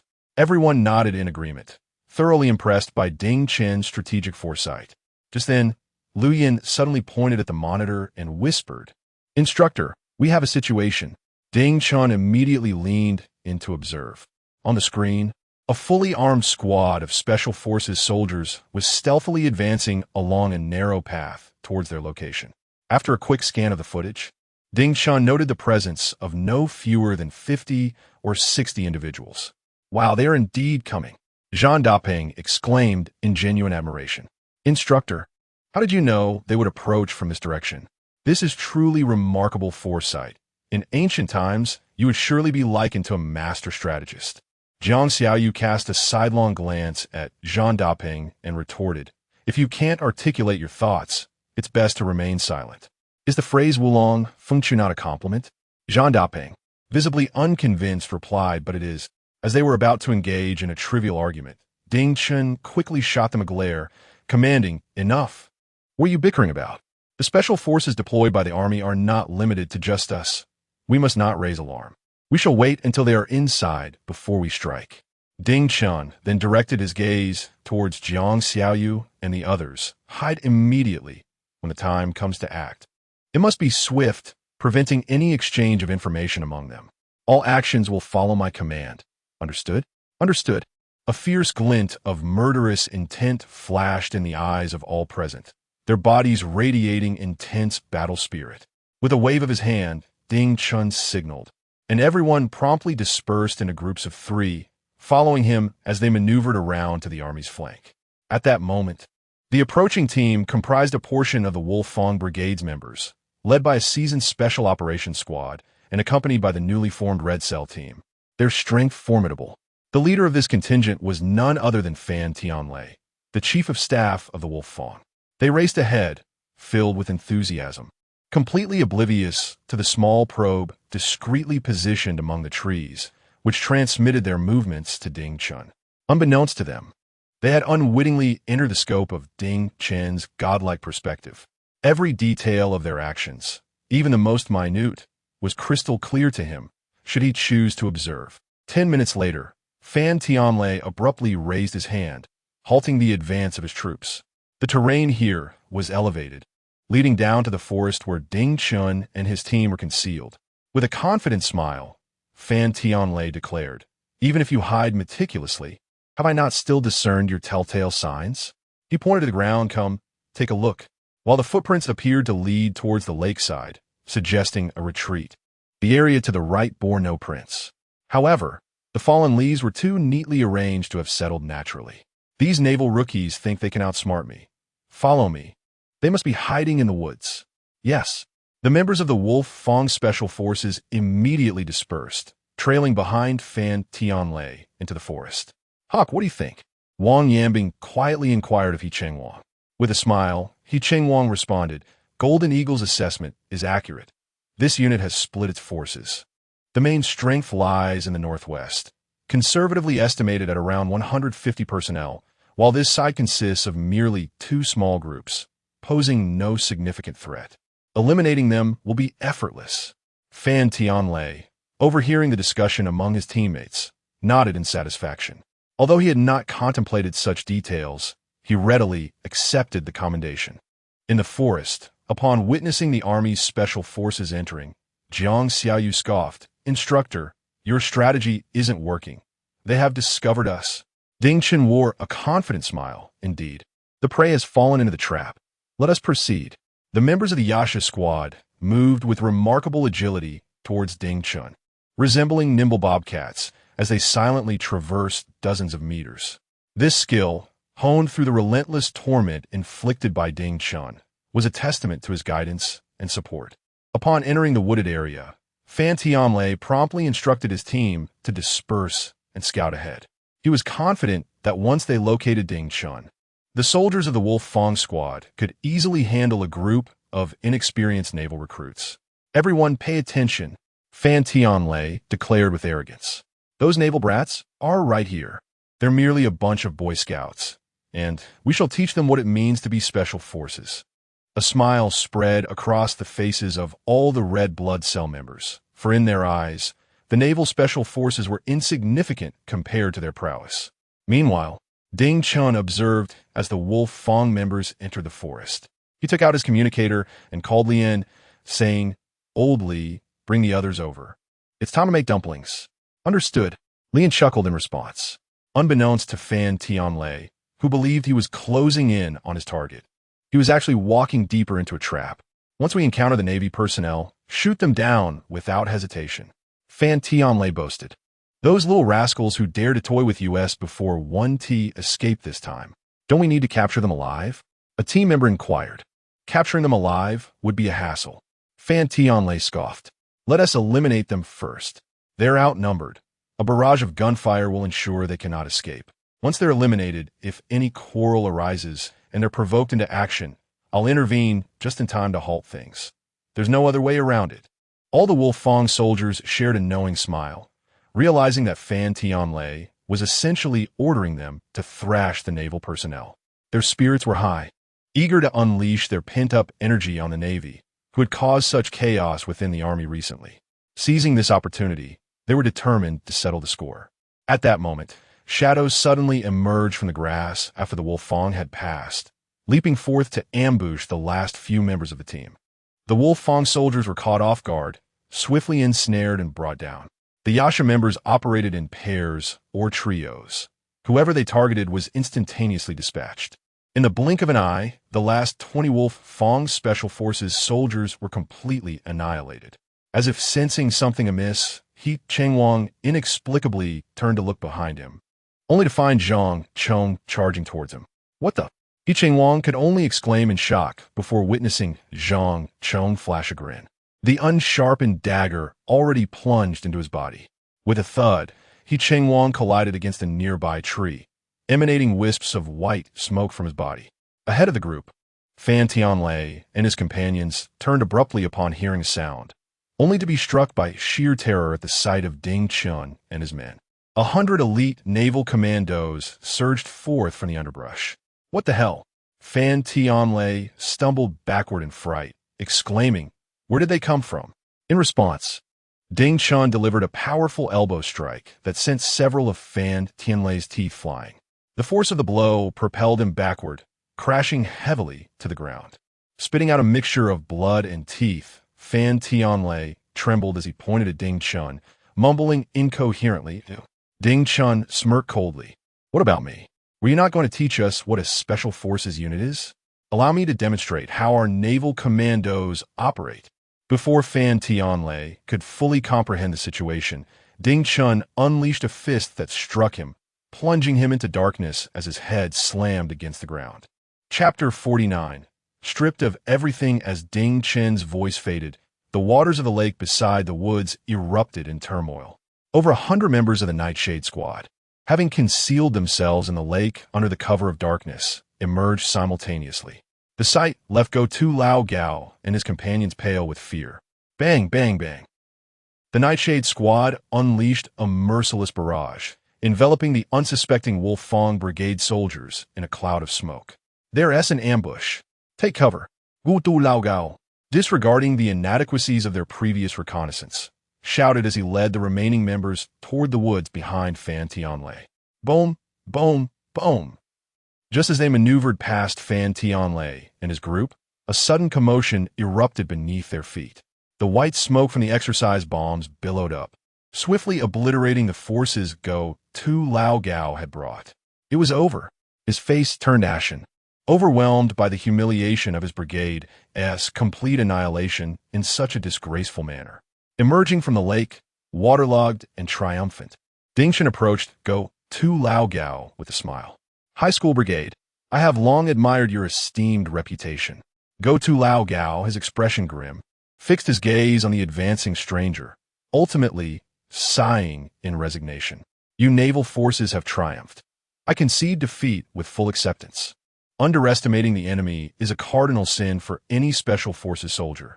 Yet the Wolfang Brigade had fallen prey to this grave error. Ding Chen, narrowing his eyes with a smile, remarked, "Your defeat is well-deserved. I have studied your tactics countless times. You are utterly unprepared for us." With pride, Go-To Lao Gao responded, "A loss is a loss. An exceptional soldier never makes excuses." Ding Chen nodded in agreement, then reached out to seize Go-To Lao Gao's weaponry and various belongings. "You have already fallen. We have no issue with cleaning up the battlefield, do we?" he said with a mischievous grin. Go-To Lao Gao was rendered speechless, allowing Ding Chen to strip him of his gear. Ding Chen turned back to add, "Be sure to leave no trace behind." With Ding Chen's words, Jiang Xiaoyu and the others transformed into a band of brigands, thoroughly robbing the Wolf Fang members of their possessions. "Why are you stripping us?" Lao Pao, who had resigned himself to defeat, fumed as he felt his clothing being removed by Zhang Daping. Go-To Lao Gao furrowed his brows. "Isn't this excessive? We are comrades. All soldiers of the Yin nation. You ought to show us some respect. Quit the nonsense." Jiang Xiaoyu shot them a glare. "Do not forget your fallen status. What use have the dead for clothing? It will all turn to ash." The members of the Wolfang Brigade were left speechless, incredulous that they were being treated as if they were destined for a crematorium. Go-To Lao Gao, realizing that reasoning with these soldiers was futile, turned his attention back to Ding Chen. Ding Chen, with an earnest expression, stated, "We have left you with your undergarments, have we not? Consider it a gesture of respect. If you do not cooperate, we shall resort to force." Go-To Lao Gao, feeling utterly helpless, found himself at a loss for words in the face of such unreasonable opponents. However, he was a professional soldier, adhering to all regulations, and could only gesture for everyone to cooperate. "Instructor, we have finished." After a moment, Jiang Xiaoyu approached to report. Ding Chen glanced at the trembling figures of Doghead and Lao Gao in the night breeze, a smirk suddenly gracing his lips. "Go, hang them upside down. Bastards, you have gone too far." Upon hearing Ding Chen's words, the ostrich immediately retorted, cursing him vehemently. "After all, we are soldiers of the Yin nation. There is no need to be so ruthless, right?" Xiao Zhuang was flustered as well. The men of Yacha showed no mercy, despite the continuous insults from the lone wolf. They hung them upside down from the trees. There was no choice. The Yacha had the numbers. They were outmatched and had already fallen, left to be at the mercy of their captors. "Bastards, if you have the guts, let me down and face me in a fair fight. Hanging me from a tree is no real skill." Old Pao cursed angrily. Doghead and Lao Gao glared at Ding Chen in fury. "We are already dead. What's the point of hanging us up?" Ding Chen replied with a smile. "To provoke your superiors and incite your army." He glanced at the time and told Doghead and Lao Gao, "Conserve your strength. Your rescue team may take some time to arrive. My actions are also a form of assistance, allowing you to converse with your chief of staff about tactics, so you don't fall so easily next time." Ding Chen suddenly chuckled. "Oh, I forgot. You are already dead, so there won't be a next time." With that, Ding Chen immediately led his troops away. Doghead and Lao Gao were left fuming at Ding Chen's final remark. Fan Tianlei laughed on the ground. "Doghead, not so smug now, are you? You were quite proud a moment ago. Look where that got you." Doghead immediately turned his anger towards Fan Tianlei. "If it weren't for coming to rescue you bunch of useless fools, would we have been ambushed? Didn't you say everyone had left, and there was no ambush? You fool." Fan Tianlei laughed heartily. "You have strength to spare, so keep cursing. I am quite comfortable down here compared to you." Just as Fan Tianlei finished speaking, he saw a dark blue dog charging towards him from the shadows. Before leaving, Chi could not forget this prize urinal and ran back. "Get away, you filthy dog!" Fan Tianlei yelled in despair. "Ha ha ha!" Laughter erupted from Doghead high up in the tree. After running a distance, Ding Chen noticed Chi Yu returning from behind. "No running about. You must obey my orders." Ding Chen gently chided. Chi Yu whimpered in a pitiful tone. At the Army Command Center, He Jijun approached the commander's lounge with a face ashen as death. "Report." He Jijun managed to utter with difficulty. Kumin. At this time, Wang Sheng had yet to fall asleep. The deterioration of the situation had exceeded his expectations. In just a few short days, the Navy, as if invigorated, had relentlessly pushed the front line to a position just 100 kilometers away. Had he not made temporary adjustments for the various units, the Navy might have already reached his side. He is still observing the movements of the naval forces and constantly monitoring the ambush troops he dispatched, hoping their forthcoming actions can turn the tide of battle. He Jijun hastily entered the lounge, where he found Wang Sheng seated, intently watching the unfolding conflict. Words lingered on the tip of his tongue, yet he was suddenly rendered speechless. Wang Sheng, hearing the footsteps, chose not to report on the situation. Instead, he glanced up. Upon recognizing He Jijun, a faint smile emerged on Wang Sheng's face. Ah, shall he come? Has good news arrived from your side? Has the disorderly troop in our rear been eliminated by your Wolf-Tooth Brigade? He Jijun wore an expression akin to that of someone suffering from constipation. I'm sorry, Commander, but the Wolf-Tooth Brigade was annihilated 2 hours ago. What? Wang Sheng sprang to his feet. Repeat that. His countenance darkened, resembling a stormy sea. He Jijun lowered his gaze, unable to meet Wang Sheng's eyes, and spoke through gritted teeth. The Wolf-Tooth Brigade has been completely wiped out. With a crash, a cup of water was forcefully hurled at He Jijun. You imbecile! Wang Sheng shouted furiously. Are you all fools? The intelligence department has already informed us that the landing force is a naval unit established less than 6 months ago. You mean to say you were helpless against such a force? And you sacrificed the entire Wolf-Tooth Brigade in the process. Truly, you are a bunch of fools. He Jijun gritted his teeth and replied. After consulting with my team, we all agreed that this unit was a decoy sent by the Jiaolong to participate in the exercise. And what the Jiaolong? Wang Sheng retorted angrily. Is it not shameful that you were annihilated by the Jiaolong? He pointed an accusatory finger at He Jijun. I will arrange for someone to deal with that unit. You return and await your punishment. Understood. He Jijun saluted and silently exited Wang Sheng's lounge. Damn it, He Jijun muttered under his breath. Just wait until I return to deal with you brats. This is a monumental embarrassment. After He Jijun departed, Wang Sheng made a concerted effort to calm his emotions before picking up the phone to make a call. Prepare the war wolves for departure. We cannot allow the naval forces to continue their rampage.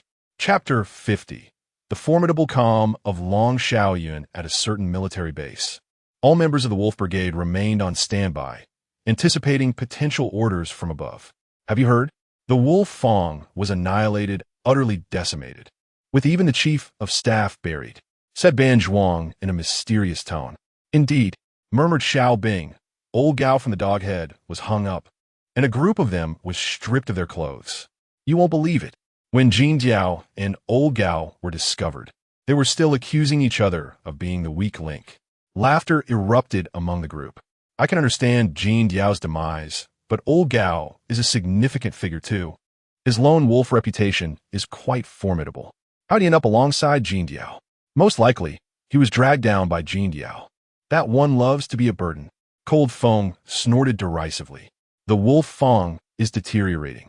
An esteemed special operations team has been overpowered by a bunch of inexperienced naval recruits. They are regressing.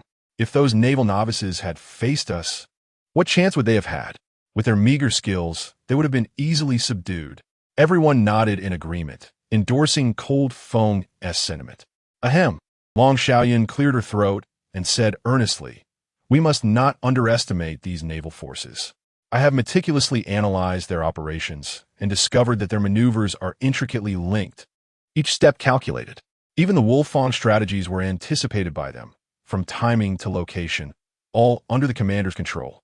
As soon as Long Shaoyun finished speaking, a profound silence enveloped the Wolf Brigade. They had never delved deeply into the naval special forces, always dismissing them based on historical performance and achievements. Cold Fong, brimming with pride, declared that all well and good, but if we were in their position, we would undoubtedly surpass them. His unshakable confidence resonated with everyone, and the previously silent group nodded in agreement. Their lack of direct engagement with this unit had allowed the latter to become audacious. Amidst their discussion, a soldier rushed over with urgency. Knock, knock. Captain Long. Commander, he from the Wolf Fong is here. Long Xiaoyan raised an eyebrow and promptly exited. As she stepped outside, she spotted He Ji-jun waiting at the door. Commander He. She greeted him with a salute. Captain Long. He Ji-jun returned the gesture. I must ask a favor of you. Please, go ahead. He Ji-jun glanced at the striking woman before him. You must have heard about the troubles we faced with the Wolf Fong, correct? Long Xiaoyan nodded silently. He Ji-jun continued. We have brought disgrace upon the army, falling victim to a group of new recruits, and disciplinary action is inevitable. In the current exercise, the only force capable of neutralizing this naval unit is you. He handed a stack of documents to Long Xiaoyan. Here are all the records of engagements with them and the intelligence gathered by our department regarding this unit. To facilitate your operations, you are permitted to mobilize all available Army resources for this mission. It is imperative that this naval force is located and eradicated. Understood. Long Xiaoyan nodded. He Ji-jun acknowledged. Dragon Squadron, we truly entrust this mission to you. It is your responsibility to restore the honor of the Army. Should this naval unit continue to operate, even if we ultimately secure victory in the exercise, the entire Army will be shamed. At that point, other special forces from various military districts will mock us mercilessly. Fear not, Commander. Our Wolf Brigade shall spare no effort to uphold the Army's dignity. Long Xiaoyan replied resolutely. With your assurance, I am at ease. He Ji-jun nodded and turned to leave the Wolf base. Long Xiaoyan glanced at the thick stack of documents in hand, took a deep breath, and pushed the door to re-enter the base. Upon seeing Long Xiaoyan's return, the members of the Wolf Brigade could hardly contain their excitement. Captain, has the higher command entrusted us with the task of dealing with the naval squad? Sure, Samba inquired with a playful expression. Fantastic. This means we can finally engage in substantial action. I've been on standby in this base for so long that I'm nearly going stir-crazy. Yufei exclaimed with fervor. With us in action, this naval squad is surely doomed. Indeed, compared to us. Hearing the animated chatter from below, Long Xiaoyan's expression turned frosty. Have you all finished speaking? Long Xiaoyan's voice was as cold as ice. Instantly, everyone fell silent, not daring to utter another word. Long Xiaoyan opened the documents. You guessed correctly. This mission has indeed been assigned to us, and the entire exercise force will coordinate with our actions. Oh my, this is exhilarating. Sure, Samba shouted. Doesn't that mean we can really go all out? Long Xiaoyan shot him a glare, causing him to promptly quiet down. However, do not let your enthusiasm cloud your judgment. The opponent we face is the Yasha Squadron. Although it was established only half a year ago, their captain is Lian, a former member of the Dragon Team. No wonder this naval unit is so formidable. They are employing tactics from the Dragon Team. Everyone understood at once. Yet, Long Xiaoyan shook his head. Their current operation is commanded by their instructor, codename Yasha. Further details are not available. To lead such a unit and overshadow Lian in command is no trivial matter. We must not underestimate them. Lung Feng replied confidently. Captain, rest assured. We have been special forces for long enough. We will not make such mistakes. In terms of tactics, can their naval operations truly compare to ours on land? Long Xiaoyan nodded. Everyone, ensure that all documents are copied over. We must thoroughly study this naval unit. Once we ascertain their whereabouts, we will commence action immediately. Understood. Everyone shouted in unison. Under the sparse moonlight, in a desolate jungle, Ding Chun and Li sat upon the verdant grass, keeping vigil over the members of the Yasha squad, who had just succumbed to slumber. They were still clad in their military uniforms. Utilizing a cunning strategy, Ding Chun had led the Yasha squad to successfully dismantle 2 army command centers within a single day, even managing to detonate an ammunition depot during their retreat. However, starting tomorrow, the utility of their army attire would diminish. When we embark on further sabotage, we can no longer stroll about with such audacity, Ding Chun cautioned. Lian, perplexed, inquired, if it is merely for this one day's time, why should we don the army's garb? We could have infiltrated stealthily today and still obliterated their command centers. Ding Chun shook his head. My objective is not to render ourselves indistinguishable. Rather, I aim to sow discord. I want them to be aware that a contingent of the army is masquerading as us, fostering suspicion among unfamiliar units. which will compel them to invest considerable time in verifying each other's identities. This will significantly delay them, granting us a strategic advantage for our naval operations. Lian gave Chen a thumbs up. This is truly ingenious. I had not considered such a tactic. Chen merely smiled faintly, in the face of a stronger enemy. We must employ every means at our disposal. After today's maneuvers, the enemy here will be on guard, and we must venture further north tomorrow. Lian nodded with a grin. No problem at all.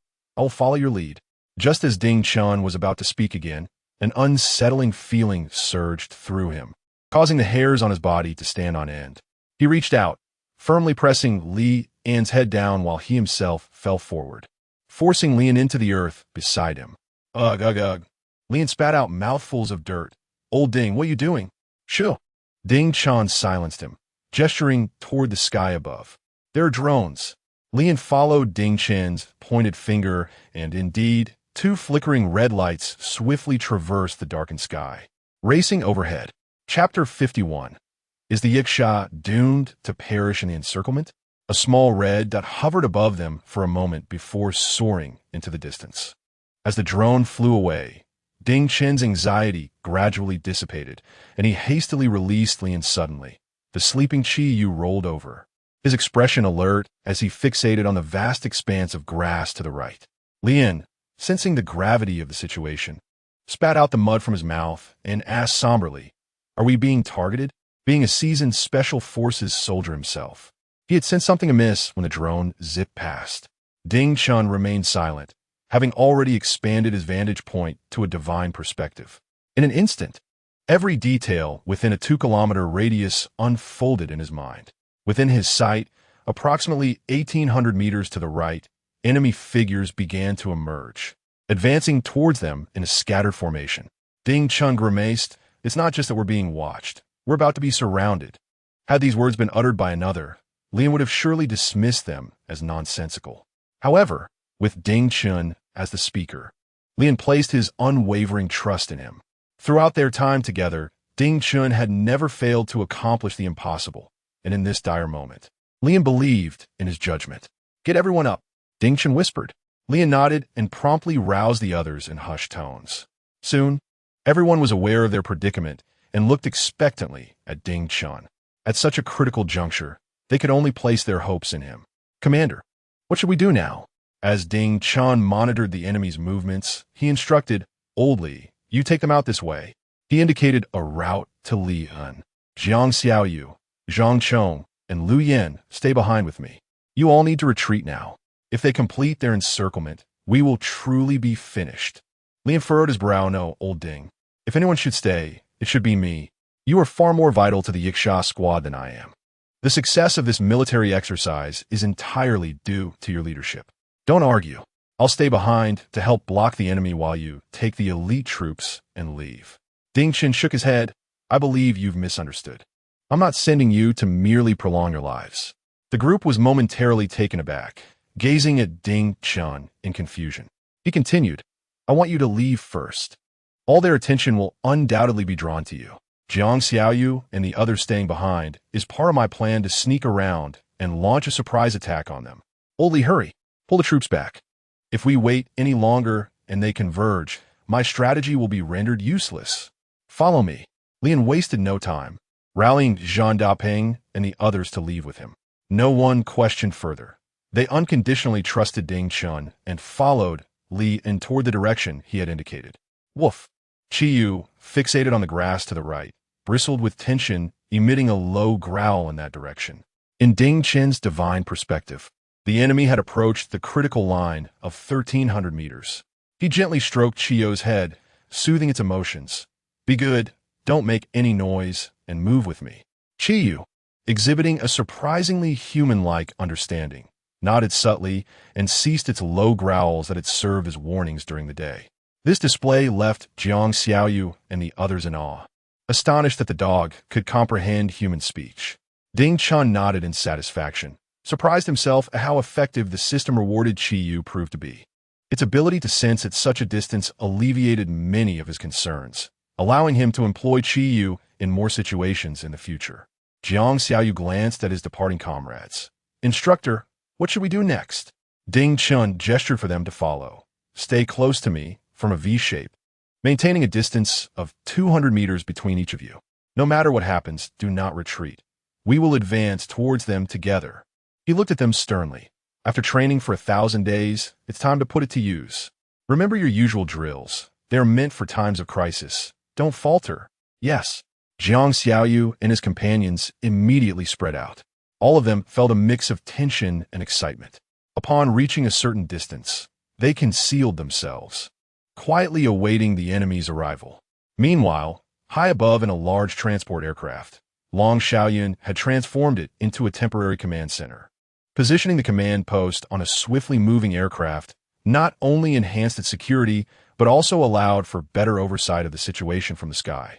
Such a method of command was beyond the imagination of the Wolf Fong members, which explained why the War Wolves had rapidly risen in prominence over the past 2 years. Long Xiaoyun furrowed her brow, intently observing the electronic screen that displayed the encirclement of the War Wolves squad members. A female officer reported to Long Xiaoyun, "Captain, the infrared scanner has located the position of the Yasha squad. It appears they intend to retreat from the northwest." Long Xiaoyun's lips curled into a slight smile. It seems that the Wolf Fong's defeat is quite understandable. The rapid alertness of this unit indicates their formidable capabilities.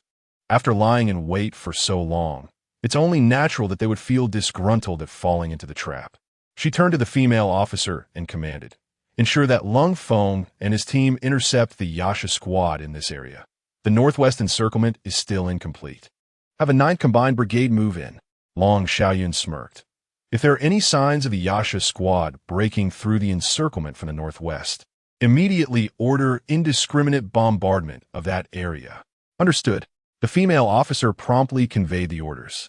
Long Xiaoyun, her eyes sparkling with determination, gazed at the terrain projection ahead, her lips curling upward. "Yasha, is it? Can you transform decay into wonder this time?" Lung Feng. Sure Samba called into his earpiece. "We're driving the fish towards your direction. Prepare to close the net." Lung Feng chuckled. "The net has long been set. Not a single fish will escape. How much longer do you need?" Yu Fei jested through the earpiece. "About an hour. I had thought this night demon was formidable. Yet here we are, surrounding them without eliciting any response. They're not as impressive as I had imagined." Xiao Bing remarked, "After all, they're a new naval force, and reaching this point is quite remarkable in itself. We have studied them so thoroughly that if they could easily deceive us, we would lose the right to call ourselves a Special Forces unit." A chorus of derisive laughter echoed among them, as if victory was assured. The Night Demon Squadron was but fish on their chopping block, destined to be slaughtered at will. Under normal circumstances, this would indeed be the case. The Wolf Pack had executed numerous such encirclement missions in the past. Moreover, this time they had assembled a multitude of elite troops for joint operations. If the Night Demon Squadron were to escape, they would not believe it, no matter the claims made. As Sure Samba and Ban Zhuan made their way through a dense thicket, Ding Chen's earpiece crackled with Jiang Xiaoyu's voice. "Instructor, they have passed." A cold smile crept across Ding Chen's lips as he commanded, "Take action." With that, he and Chi Yu surged towards Sure Samba and Ban Zhuan from either side. Just as Sure Samba stood up and took a few steps, he suddenly heard a rush of wind behind him and swiftly turned around. All he could see was a rapidly approaching fist, which struck him fiercely on the head. Bang! Sure Samba was sent flying by the blow, his consciousness fading as he soared through the air. Ban Zhuan, too, turned in alarm, only to be met by a massive dog, half his height. With a resounding crash, Ban Zhuan was forced into the mud by Chi Yu. Though he attempted to resist, he was swiftly subdued by Ding Chen, who pressed a blade against his neck. "You are already dead. Do not raise an alarm. Lie still and pretend to be a corpse." Chapter 52. Your people have all perished astonished. Ban Zhuang stared at Ding Chen, who stood before him, bewildered. He could not comprehend how, despite their efforts to drive the members of the Yasha team towards the encirclement of Lung Feng, the two of them had suddenly come under attack. "Adhere to the exercise regulations," Ding Chen kindly reminded, a smile gracing his lips as he abandoned the two lifeless bodies and vanished into the vastness of the night alongside Chi Yu. "Sir, we have dealt with two over here." Jiang Xiaoyu and Lu Yin reported. Just as Jiang Xiaoyu had spotted an enemy, Lu Yin had stealthily approached, and together they had silently eliminated their foe. Shortly after Jiang Xiaoyu's report, Zhang Chong also replied, his expression impassive. I have taken care of one as well. Ding Chen nodded approvingly. Excellent. Proceed with caution and spread out. Let us continue. Jiang Xiaoyu chuckled with excitement, rubbing his hands together as he crouched down to advance once more. Ding Chen, alongside Qi Yu, observed from a divine perspective, guiding Jiang Xiaoyu and his companions towards their targets. Ding Chen selected a target as well, swiftly approaching. The nearest group comprised 3 individuals, and a direct assault would surely be ineffective.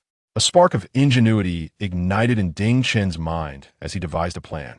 Under his instruction, Qi Yu darted forward toward the trio. The 3-man team, initially strolling without concern, was startled by a sudden rustling in the nearby grass. One soldier on the left, gun in hand, instinctively prepared to fire, only to be restrained by a comrade. Do not act impulsively. Firing will expose us and alert the Navy. After averting the left side soldier's shot, he immediately reported over the headset. South 1303 direction, we have a situation. Coldly, Lung Feng inquired, have you spotted the enemy? Respond if you hear me. At that moment, the grass parted abruptly, revealing the filthy Qi Yu leaping forth. Instead of launching an immediate attack, as usual, Qi Yu resembled a stray dog encountering humans, bristling and baring its teeth in warning to the 3 men. False alarm, the left side soldier reported. It's merely a wild dog. Just as he concluded his report and relaxed his guard by switching off the communicator, a dagger struck his trigger, enveloping him in a cloud of smoke. The other 2 teammates, observing his sudden stillness, turned to inquire why he had halted, only to be met with the apparition of a shadowy figure before them. With swift precision, a dagger was thrust into each of them. You have been defeated. Please comply with the exercise regulations, Ding Chen proclaimed coldly. In that moment, the 3 men wore expressions of utter confusion. They were exceptional warriors of the Wolf Brigade, yet they remained oblivious to any trace of Ding Chen's presence until he had struck them down. Ding Chen paid them no further heed, disappearing into the night, once more alongside Qi Yu. Leader, are we done here? The bewildered Wolf Brigade soldier on the left asked, gazing at his commander in disbelief. At this moment, the team leader wore a perplexed expression, utterly bewildered by the recent turn of events. With a tone of resignation, he remarked, I never anticipated we would underestimate the situation. Another soldier, shaking his head in a wry smile, replied, Leader, I don't believe it's our fault. How could he possibly coordinate with the dogs in such a manner? Is this truly the work of a human? Not just them, but all the wolf warriors covertly eliminated after being targeted by Ding Chen found themselves equally confounded. Despite their heightened vigilance, they were still unexpectedly annihilated by Ding Chen under the most unforeseen circumstances. They even began to question whether they were, in fact, the encircled ones in this confrontation with the special forces of the Navy. Meanwhile, the progress of Jiang Xiaoyu and his team lagged slightly behind Ding Chen. Most of the adversaries they encountered were isolated, and even when facing small trios, they managed to regroup swiftly and eliminate their foes. Although they could not match Ding Chen's effortless grace, with his guidance allowing them to deftly avoid the main forces of the Wolf Warriors, they had indeed managed to dispatch a considerable number of them.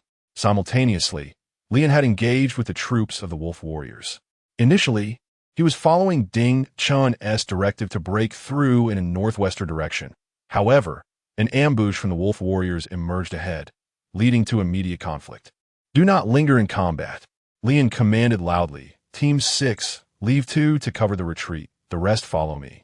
2 soldiers took cover behind a tree trunk, unleashing a barrage upon the advancing Wolf Warriors. Lian led his men, firing and retreating towards the northeast. During their withdrawal, Team 3's leader, Shirling Feng, furrowed his brow and questioned, Captain, the instructor instructed us to break through to the northwest, yet we are now moving northeast. Could this contradict the instructor's intentions and lead us into the enemy's encirclement? Lian replied, confidently with a smile, rest assured, Old Ding never intended for us to escape to the northwest. If he had wished to flee, he would have left with us long ago. Old Ding aims to annihilate these foes entirely, and we must buy him more time. A realization dawned upon everyone. Lian continued with a grin. If they wish to drive us into their encirclement, we shall indulge them, play along, and provide Old Ding with ample time to execute his plan. Do you understand? We understand. The group shouted in unison. Bang! The sound of a sniper rifle echoed, and a soldier from a Nightshade team was instantly engulfed in smoke. Take cover, reposition, Lian bellowed, immediately returning fire in the direction of the gunshot.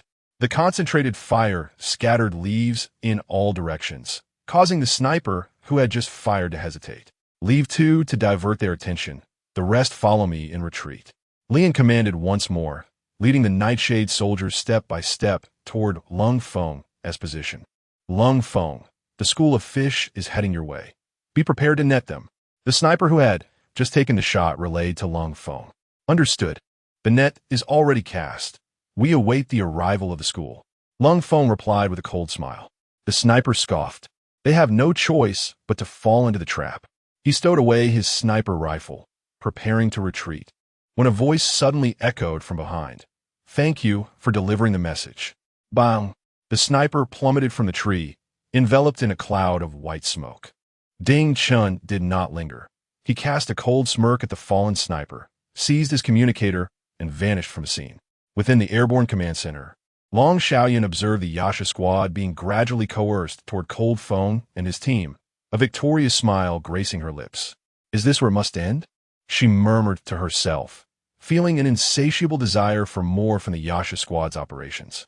Although Li En and his comrades had retaliated, inflicting losses on her wolf warriors, the Yasha squad's palpable fear of being encircled rendered their movements increasingly erratic, facilitating her pursuit. From the outset, the situation appeared to be entirely within her grasp. After enduring the night, the Yasha squad eventually fell deeper into her trap. Attention, the fish have entered the net. Tighten the formation and ensnare the Yasha squad completely. Long Xiaoyan commanded with unwavering confidence. Understood. Cold Feng's eyes gleamed with a fierce intensity, as if he were poised to utterly dismantle the approaching Yasha squad. Long Xiaoyan switched channels, issuing another order. The fish are in the net. Haul them in immediately. However, after cycling through 3 channels, she received no response. Furrowing her brow, Long Xiaoyan inquired, Is there an issue with the signal here? Her subordinate promptly shook his head. The signal is exceptionally stable. There should be no interference. What could be the cause? Long Xiaoyan's expression turned perplexed. At that moment, Ding Chen's voice crackled through her earpiece. No need to shout. Your people will not respond to you any longer. Chapter 53. The Fall of the Warwolf. Long Xiaoyan becomes a bachelor. The brazen words of Ding Chen echoed through Long Xiaoyan's earpiece, leaving her utterly astounded. She sprang to her feet. Disbelief etched across her face. How is this possible? How did you manage to contact me? She could scarcely fathom that Ding Chen had annihilated the troops she had dispatched to drive them away, and now he audaciously reached out to her. Ding Chen sneered. Captain Long, the roles in this cat-and-mouse game have reversed. Are you prepared to face the fury of Yasha? With that, he severed the connection, denying Long Xiaoyan the chance to respond. He then spoke into his earpiece. Loudly, there is no need to retreat. Organize the troops to turn back. Once we spot them, strike fiercely. Understood, Lian exclaimed with excitement. Having been pursued relentlessly, unable to retaliate while already losing several comrades, he and Xiangyu had been brimming with pent-up frustration.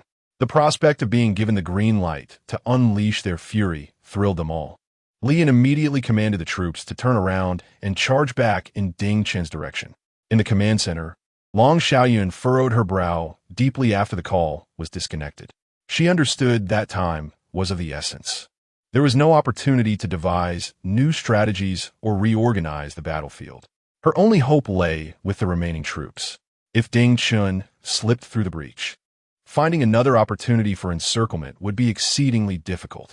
Without delay, Long Xiaoyan seized the radio, switched to the public channel, and urgently declared, Everyone, no need to hide any longer. Attack immediately. Do not let them escape. Yes. Deputy Captain Xiao Bing sensed the gravity of the situation. It was rare for Long Xiaoyan to speak in such a manner, indicating a serious crisis at hand. He promptly ordered, "All squads, launch an immediate attack now."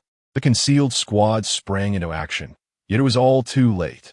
Lian, at that moment, led the Yasha squadron charging toward their direction. Over 100 fierce naval personnel suddenly surged forth, startling Xiao Bing and his team, who were tasked with interception. "Quickly, they're trying to flee. Push them back," Xiao Bing shouted. As he called out, the assembled troops began firing upon Li Un and his men. Several snipers from their unit swiftly took aim at the advancing Yasha squadron. However, before they could pull the trigger, billowing clouds of white smoke enveloped them. Bewildered, they stood frozen, utterly unaware of how they had met their demise.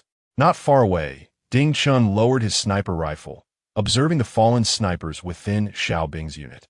Previously, these individuals had been too dispersed, complicating his efforts to eliminate them. Now, their congregation provided him a distinct advantage, utilizing the light from their gunfire. Ding Chun's godlike perspective and eagle-eyed precision ensured that none of the snipers could evade his wrath. In a flurry of gunfire, he dispatched several of them in mere moments. "Find cover and return fire," Lian shouted. Ong Li led his team forward when they suddenly encountered an ambush ahead. Swiftly, they evaded the onslaught and returned fire towards Xiao Bing and his men. Xiao Bing, noticing a plume of white smoke rising from their direction, mistakenly believed that Li's retaliation was excessively fierce and had struck their ranks. The sound of gunfire echoed, bang, bang, bang. At that moment, however, a barrage of gunfire erupted from behind them, catching them off guard and inflicting heavy casualties. Originally, Jiang Xiaoyu and his team struggled to aim accurately at Xiao Bing's group in the darkness. Yet, after Ding Chun eliminated several snipers, the billowing white smoke provided them with a clear target. Moreover, the gunfire and flashes from Xiao Bing's weapons exposed them to Jiang Xiaoyu's line of sight. The sudden gunfire from behind startled Xiao Bing. By the time he reacted, many of his comrades had already fallen. "Quick, disperse," Xiao Bing shouted in haste. However, before they could act, Ding Chun had already crept closer, tossing several grenades into their midst. In an instant, a thick cloud of smoke enveloped the area, and even the sensors on Xiao Bing's gear emitted bursts of white smoke. Stunned, he stood there in disbelief. Had he not even had the chance to fight back before this calamity struck? After years of service, he had never felt so helpless. "Old Li, hurry and bring your men over," Ding Chun shouted into his earpiece after finishing off the enemies. Lian immediately rallied the Yasha squad, preparing to charge through the breach. Meanwhile, Lung Feng maintained a cautious pocket formation as he tightened the defensive line towards the previous position of Lian.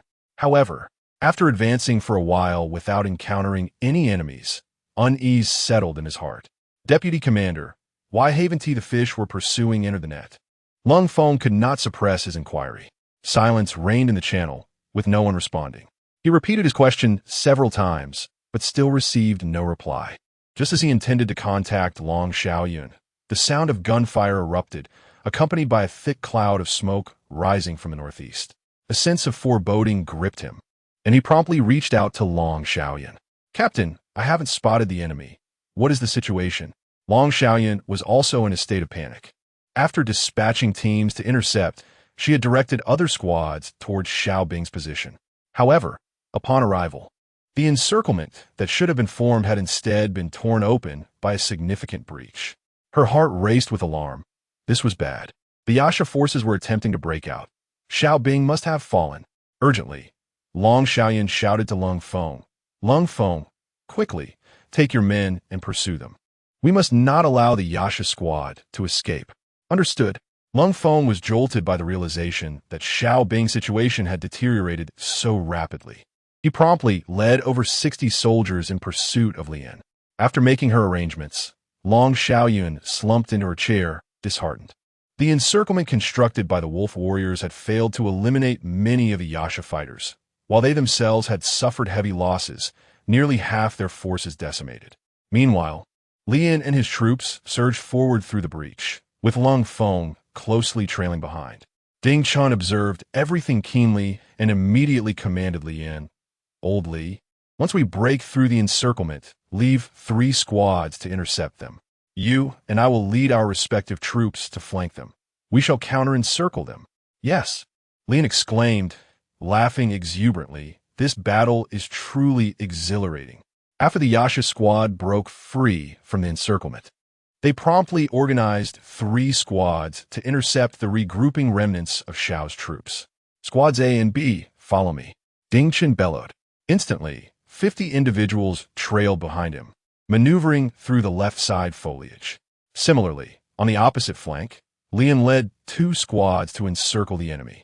Jiang Xiaoyu and Zhang Chonglian followed closely behind Ding Chen, their faces alight with excitement.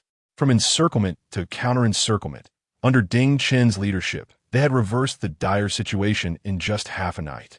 At this moment, Lung Feng charged forth, and upon witnessing the chaotic aftermath of Xiao's forces, his heart raced with frustration. Damn it! Lung Feng cast a glance at the fallen Xiao soldiers on the ground, unable to restrain himself from kicking one of the corpses. Couldn't you have held on a little longer? The Xiao soldier, rolling his eyes, retorted, Don't mistreat a comrade's corpse, or I'll report you to military court.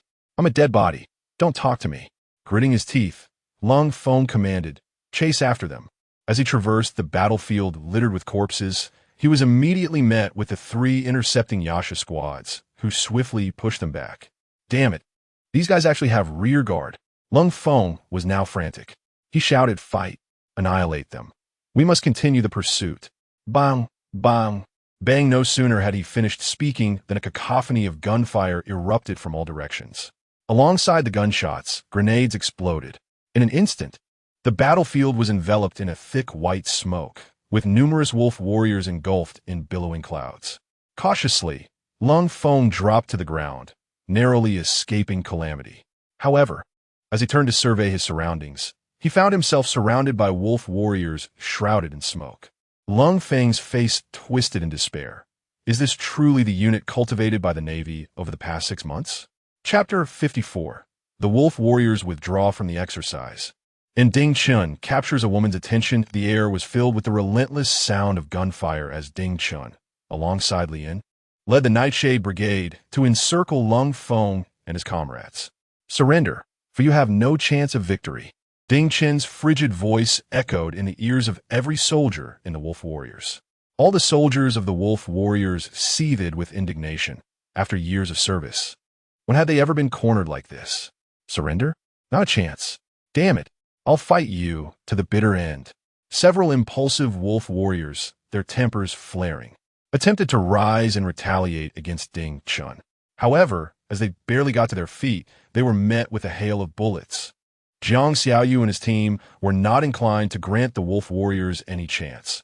Those who refused to surrender were deemed enemies, and mercy would not be shown. Enough! Lung Feng tossed aside his weapon and rose from the ground, fixing his gaze fiercely on Ding Chen. I refuse to accept this. I demand a one-on-one duel. Ding Chen raised an eyebrow. What grounds do you have for your defiance? Your well-coordinated encirclement has fallen apart, and your command is pathetic. You are not as clever as you believe. What did you say? You shall not insult the Wolf Warriors. Several fallen soldiers, unable to contain their fury, could not resist cursing and prepare to charge at Ding Chen. Have you made your decision? Engaging now would be a violation of the exercise regulations. Ding Chen remained motionless, quietly observing the enraged Wolf Warriors. As his words settled in, the faces of all the soldiers darkened. If glares could kill, Ding Chen would have been reduced to 1,000 pieces. Seeing the defiance and rage in the eyes of the Wolf Warriors, yet noting that none dared to advance, he smirked disdainfully. You allow others to insult your unit, yet you fear to retaliate. With cowards like you, Long Xiaoyan's defeat is hardly unjustified. Curse it! The crowd surged with anger. Damn it! Even if I am confined, I must first teach you a lesson. The Wolf Warrior team charged menacingly toward Ding Chen. Zhang Chong and the others immediately stepped forward, slightly shielding Ding Chen from the oncoming storm. Just as a brawl seemed inevitable, Xiao Bing and Lung Feng stepped up simultaneously. Enough! Everyone cease this instant. Xiao Bing's thunderous shout quelled the furious Wolf Warriors. Deputy Commander, they are utterly insulting us. I want to fight him. One soldier shouted defiantly. Loss is loss. If you have the ability, Win it back next time? Xiao Bing replied coldly. We wolf warriors are not people who cannot bear defeat. If we are outmatched, must we also endure ridicule? With your mindset, if you were on the battlefield, would you rush in to fight merely at the sound of mockery? Xiao Bing's words struck deep into the hearts of the wolf warriors, leaving them speechless and choked with indignation. Meanwhile, Jiang Xiaoyu, unabashedly raising his voice, remarked to Zhang Dapeng, "This is dreadful, truly dreadful. Our Nightshade Brigade is being treated this way.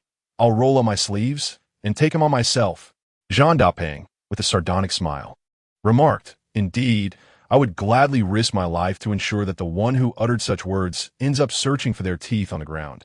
Zhang Chong cast them a disdainful glance, retorting, "The one who said that is the instructor. You can only expect to be beaten." Listening to their incessant mockery, the members of the wolf warriors trembled with rage, despite the fact that each of their words held a kernel of truth. The irreverent tone was akin to pouring salt on their wounds. Cold Peak clenched his teeth and took deliberate steps toward Ding Chun, declaring, "I am not yet defeated. I challenge you to a duel. I wager the honor of the wolf warriors." Was he out of his mind, choosing to confront the formidable Yasha? Zhang Dapeng wore an expression of disbelief. Jiang Xiaoyu regarded him as a valiant warrior on the brink of noble sacrifice, admirable courage, but sadly lacking in wisdom. Cold Peak paid no heed to their remarks, fixated solely on Ding Chun. Observing the fury in Cold Peak's eyes, Ding Chun smiled and nodded, "Very well. I accept your challenge." Upon hearing this, not only were the wolf warriors taken aback, but the Yasha members also turned their attention to Ding Chun. In their understanding, Ding Chun had always maintained that exercises were akin to battle and should not be approached with emotional impulses. To agree to a duel in the midst of a battlefield was a departure from the Ding Chun they knew. Cold Peak scoffed, "You got some guts. But you think your Navy can take on our Army's special forces?" Before he could finish his sentence, a gun was pressed against his head. Bang! A gunshot rang out, and wisps of smoke wafted from Cold Peak's head. Ding Chun calmly retracted his weapon, stating, "You are dead." Cold Peak was momentarily stunned, and the surrounding wolf warriors were utterly bewildered. Just a moment ago, had he been so eager for a duel? What was this? Cold Peak suddenly regained his composure, fury surging within him. "What the hell? Is this how you define a duel?" Ding Chun shrugged. "Do you think this is a Western standoff? This is an exercise, equivalent to a battlefield. Naturally, I must eliminate you in the quickest and most effective manner. Why are you so naive? Is this how the wolf warriors are taught?" Laughter erupted among the Yasha members, who pointed at Cold Peak, declaring him foolish. Meanwhile, the wolf warriors flushed with embarrassment, as they began to feel that Ding Chun had a point. Cold Peak's fury reached a boiling point. He could tolerate Ding Chun's superiority in combat, but he absolutely could not endure the insult to the wolf warriors. With a thunderous roar, he summoned his strength and charged towards Ding Chun like a tempest. However, as Cold Peak surged forward, Ding Chun made his move. With a powerful thrust of his foot, the earth erupted beneath him, propelling him like an arrow released from a bow towards Cold Peak. Arriving ahead of Cold Peak, Ding Chun delivered a devastating punch that crashed into Cold Peak's body. Before Cold Peak could comprehend the situation, it felt as though he had been struck by a speeding vehicle, sending him soaring through the air. The impact rattled his very insides, and he was violently cast to the ground. The entire sequence of events transpired so swiftly that no one had time to react. Cold Peak was already sprawled on the ground. Ahem! Cold Phone coughed incessantly, feeling as though his body were on the verge of collapse. Ding Chun planted a foot upon his chest. "You are no match for me in a one-on-one duel. Release him." Xiao Bing and the others shouted in furious unison. Witnessing Ding Chun mercilessly pummel Cold Phone and then stand upon him, everyone was consumed by indignation. "What is the matter? Are you unwilling to accept defeat?" Ding Chun inquired, casting a glance at Cold Phone. Despite the agony coursing through his body, the fire in Cold Fang's eyes remained undiminished. "I refuse to yield." Cold Phone glared defiantly at Ding Chun. Observing Cold Phone's unwavering spirit, Ding Chun sighed and removed his foot from the latter's chest. Such a soldier, embodying resilience, represents the backbone of the Yen nation. Even if you shatter my bones and cripple my legs, I shall never bow to you." Ding Chen smiled at Cold Foam. "I shall grant you an opportunity for vengeance. Should the chance arise, I will accept your fair challenge." Upon concluding his words, he turned to Li Yun and instructed, "Conduct a thorough inspection. Spare not a single enemy. Once we have annihilated them all, we will retreat immediately." The members of the Yasha team cackled with delight and charged toward the wolf warriors. They relished the prospect of delivering the finishing blows. Above, Long Xiaoyun gazed upon the battlefield enveloped in white smoke, her silence profound upon receiving the final report of the wolf warriors' annihilation. Even one as powerful as she could only slouch despondently in her chair. Defeat had befallen them, and it was utterly comprehensive. Long Xiaoyun lamented, "This is my miscalculation, a reflection of my own shortcomings. It is unrelated to you all." She took it upon herself to shoulder the blame. Though her heart burned with dissatisfaction, she could not allow her despondency to taint the morale of the wolf warriors. The earpiece remained silent. Her forces had been completely obliterated, but she knew they could still hear her words. "Do not dwell on this. Our operation has failed due to my poor command. Return now. The wolf warriors shall withdraw from this military exercise." "Captain Long," the female aide beside her gasped, eager to dissuade Long Xiaoyun. However, Long Xiaoyun waved her hand, signaling her to refrain from further argument. Just before the aircraft began its return, Long Xiaoyun remarked, "Inform the personnel from the combined 9th Brigade that the Yasha squad is heading southwest. They must exercise caution. Our adversaries are cunning and formidable. Should they detect the Yasha squad, they are to unleash a barrage of firepower without granting them any chances." "Understood." The female aide promptly turned to relay the orders. Long Xiaoyun sat vacantly in her chair. "Yasha, what manner of person are you?" Chapter 55. The proper use of anti-conception devices in the woods to the northwest. The composite 9th Brigade awaited the command to launch an assault. The moment the Yasha squad approached their position, their armored tanks would unleash a barrage, reducing the Yasha to mere ashes. At this moment, Deputy Brigade Commander Meng Xiaohai was poring over the blockade map with Brigade Commander Lan Jiguang, anticipating the Yasha squad's inevitable entrapment. A soldier hastily approached. "Brigade Commander, Captain Long of the Wolf Warriors has relayed news that the entire Wolf Warrior unit has been annihilated. Captain Long has declared the withdrawal of the Wolf Warriors from the exercise.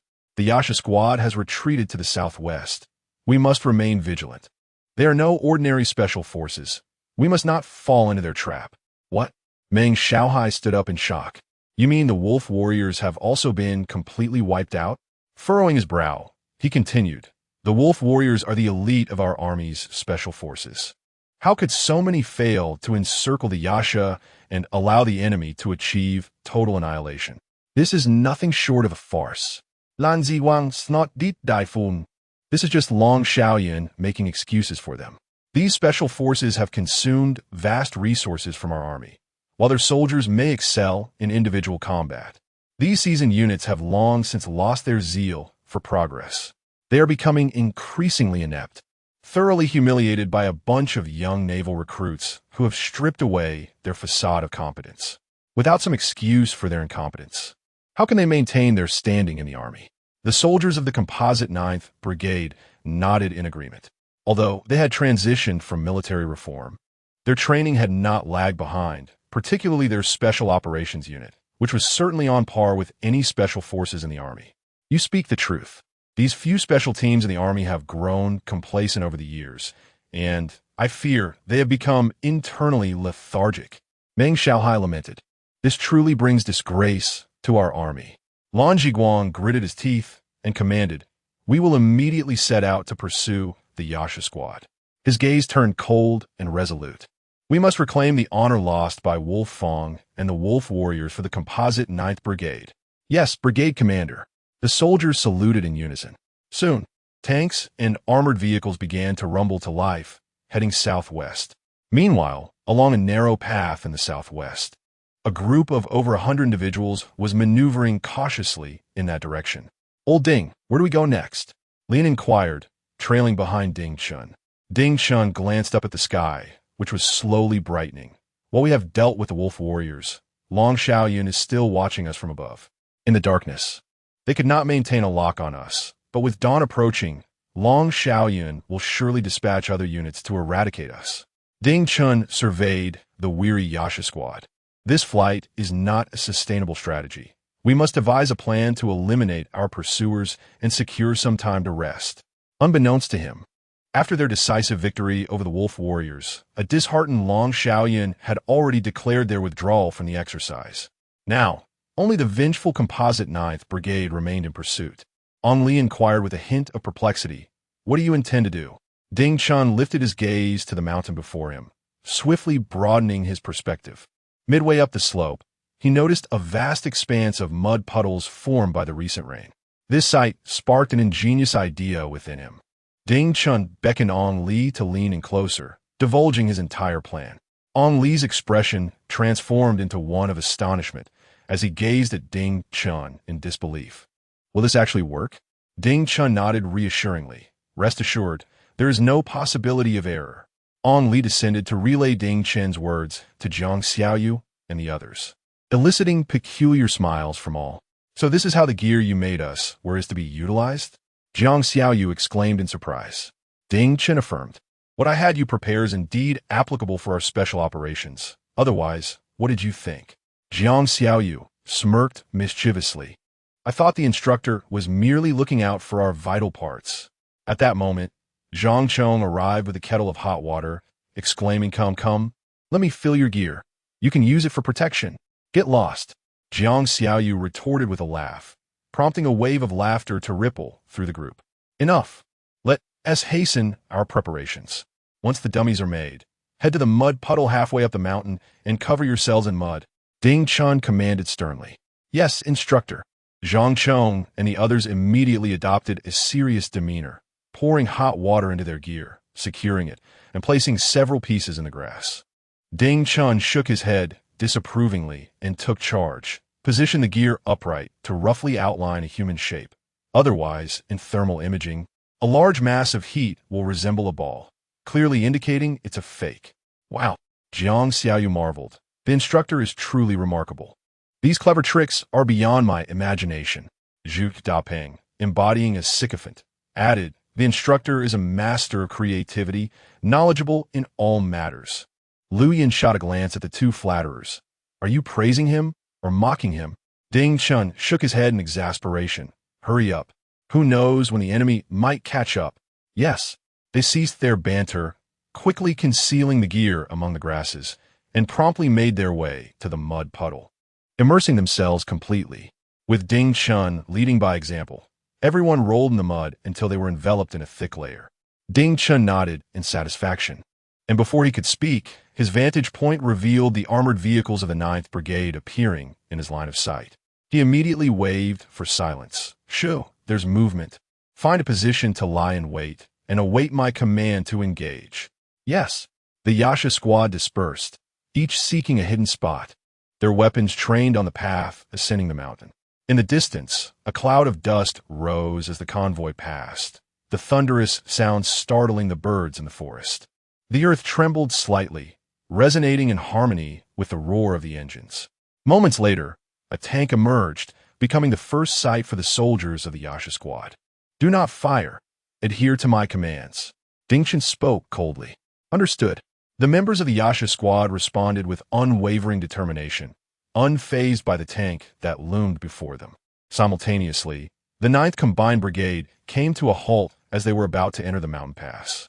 "Brigade Commander, we have detected heat sources on the mountain. It is likely that the Yasha squad is lying in ambush for us. The forward units are requesting artillery fire." A messenger shouted. Lan Jiguang let out a cold laugh. These naval forces have been winning battles with such ease. Now they dare to lie in wait for me. He arrogantly declared, "No need to fire. Let us feign ignorance and advance. We will send the Special Operations Team to infiltrate and eliminate them using unconventional tactics." "Understood." Soon, the orders were relayed to the Special Operations Team. Yang Junyu immediately rubbed his hands together. "Damn it, I have waited for this moment for far too long." Chapter 56. Capturing the general amidst the troops. Upon receiving the command from Lan Jiguang, Yang Junyu immediately began to assemble his troops. He discreetly led his men away from the convoy, stealthily making their way through the woods, flanking the road towards the mountain. Zhang Nongliang followed closely behind Yang Junyu, his expression one of vigilance as he surveyed the surrounding trees. He turned to Yang Junyu, inquiring, "Commander, shall we proceed directly like this?" Yang Junyu nodded affirmatively. This naval force is undoubtedly lying in wait for us on the mountain. Their attention is currently fixed on the convoy, having spotted it. They will be preoccupied with how to neutralize our tanks, and they certainly want to anticipate that we have circumnavigated them. As long as we remain silent and concealed, they will never suspect our approach. Zhang Ningliang, feeling a deep admiration for his commander, nodded in agreement and fell silent, trusting in Yang Junyu's judgment. To avoid alarming the enemy, Yang Junyu instructed the entire Special Operations Unit to slow their pace, proceeding cautiously up the mountain. At the mountainside, Jiang Xiaoyu had already concealed himself at a vantage point, observing the distant composite 9th Brigade through his sniper scope. When he noticed the entire tank convoy halting over 1,000 meters away, he queried Ding Chun, "Instructor, what should we do? They have stopped and are not advancing." Ding Chun, exuding confidence, replied, "Patience, let us wait a moment longer. They have surely detected the ambush on the mountain." He turned to confirm with Liu Yan. "Have you completed the preparations I assigned?" Liu Yan nodded. "Rest assured, C4 has been set up 500 meters away. Once they approach, we can detonate the explosives immediately." Ding Chun acknowledged. "Very well. Let the front units advance first, ensuring that their tank forces are separated from their armored vehicles." "Instructor, they are moving." Jiang Xiaoyu's voice crackled through the earpiece. Ding Chun raised his head slightly, issuing commands according to the established plan. "Allow the front units to proceed, intercept their convoy." "Do you understand?" "Understood." Everyone whispered in unison. One by one, the tanks roared back to life, charging full speed up the mountain, followed closely by a formation of armored vehicles and transport trucks. Dust billowed, and the stones along the roadside swirled in eddies. Everyone held their breath, allowing the leading tank units to pass. As the armored vehicle formation drew near, Ding Chun's eyes glimmered with intensity. "Everyone prepare. Demolition team, hold your fire." Ding Chun bellowed, "Fire!" Jiang Xiaoyu and Lin Feng, the two snipers, were already primed and, upon hearing Ding Chen's command, immediately squeezed the triggers. The gunners atop two tanks were swiftly dispatched, their helmets erupting with smoke. Bang! Bang! Bang! The rest of the Yasha squad followed suit, firing in unison. They executed well-aimed shots, ensuring each bullet found its mark, exploding the heads of the soldiers from the composite 9th Brigade. The sudden onslaught of gunfire brought the recently mobilized composite 9th Brigade to an abrupt halt. However, being one of the most elite modern armored forces in the army, they did not succumb to disarray in the face of an unexpected assault. Instead, all the soldiers swiftly sought refuge and began retaliating against the Night Demon Squadron. The sudden halt of the convoy, accompanied by fierce gunfire, startled Meng Xiaohai and Lan Jiguang. Meng Xiaohai was taken aback. Weren't their forces ambushed on the mountain? How did they suddenly appear in front of us? However, Lan Jiguang, with an expression of excitement, leaped out of the vehicle. Regardless of whether they're on the mountain or below, it at least proves they are indeed here, saving us the trouble of searching for them. Meng Xiaohai exited the vehicle to stand beside Lan Jiguang, nodding in agreement. Indeed, with only about 100 of them, daring to divide their forces to ambush us is tantamount to seeking their own demise. Commander, I suggest we have the tank units ahead immediately turn back and launch a pincer attack on this group, while we assign a special forces team to deal with the enemy on the mountain. Lan Jiguang nodded. It would be best to capture their commander alive. I want the other units to see that this navy is not so formidable after all. Before he could finish his sentence, a staff officer beside him was struck in the head with a loud bang, followed by a billowing cloud of white smoke. Lan Jiguang's mouth fell agape in shock, leaving him momentarily stunned. Meng Xiaohai, equally startled, saw several officers hastily tackle the two commanders to the ground for protection. Bang! Bang! Bang! The continuous gunfire erupted, and the surrounding officers were swiftly incapacitated, declared dead in an instant. Lan Jiguang and Meng Xiaohai were terrified. They were at least 300 to 400 meters away from the source of the gunfire, yet they had been precisely targeted and eliminated by gunfire. At this distance, achieving such consistent accuracy without a scope was something their special forces could not accomplish. Bang! Bang! Bang! While he was still in shock, Ding Chen had already set his sights on them. Several soldiers attempting to come to their rescue were accurately shot in the head by Ding Chen. Lan Zhiguang and Meng Xiaohai dared not rise to enter the vehicle for cover. They could only crawl behind the command vehicle, shielded by the desperate efforts of their officers. Quick, charge in and eliminate them. Lan Zhiguang shouted frantically. Meng Xiaohai, equally alarmed, bellowed. Hurry, launch a pincer attack, and take them down, before they could issue their commands. The various units had already begun to retaliate. They considered themselves the elite of the army. Yet to be ambushed and suffer such losses at the hands of just over 100 men was a disgrace. Countless soldiers from the combined 9th Brigade surged towards Ding Chen's position. They had initially believed that their numerical superiority and overwhelming firepower would easily rout the Night Demon Squadron. However, it soon became evident that their assumptions were woefully naive.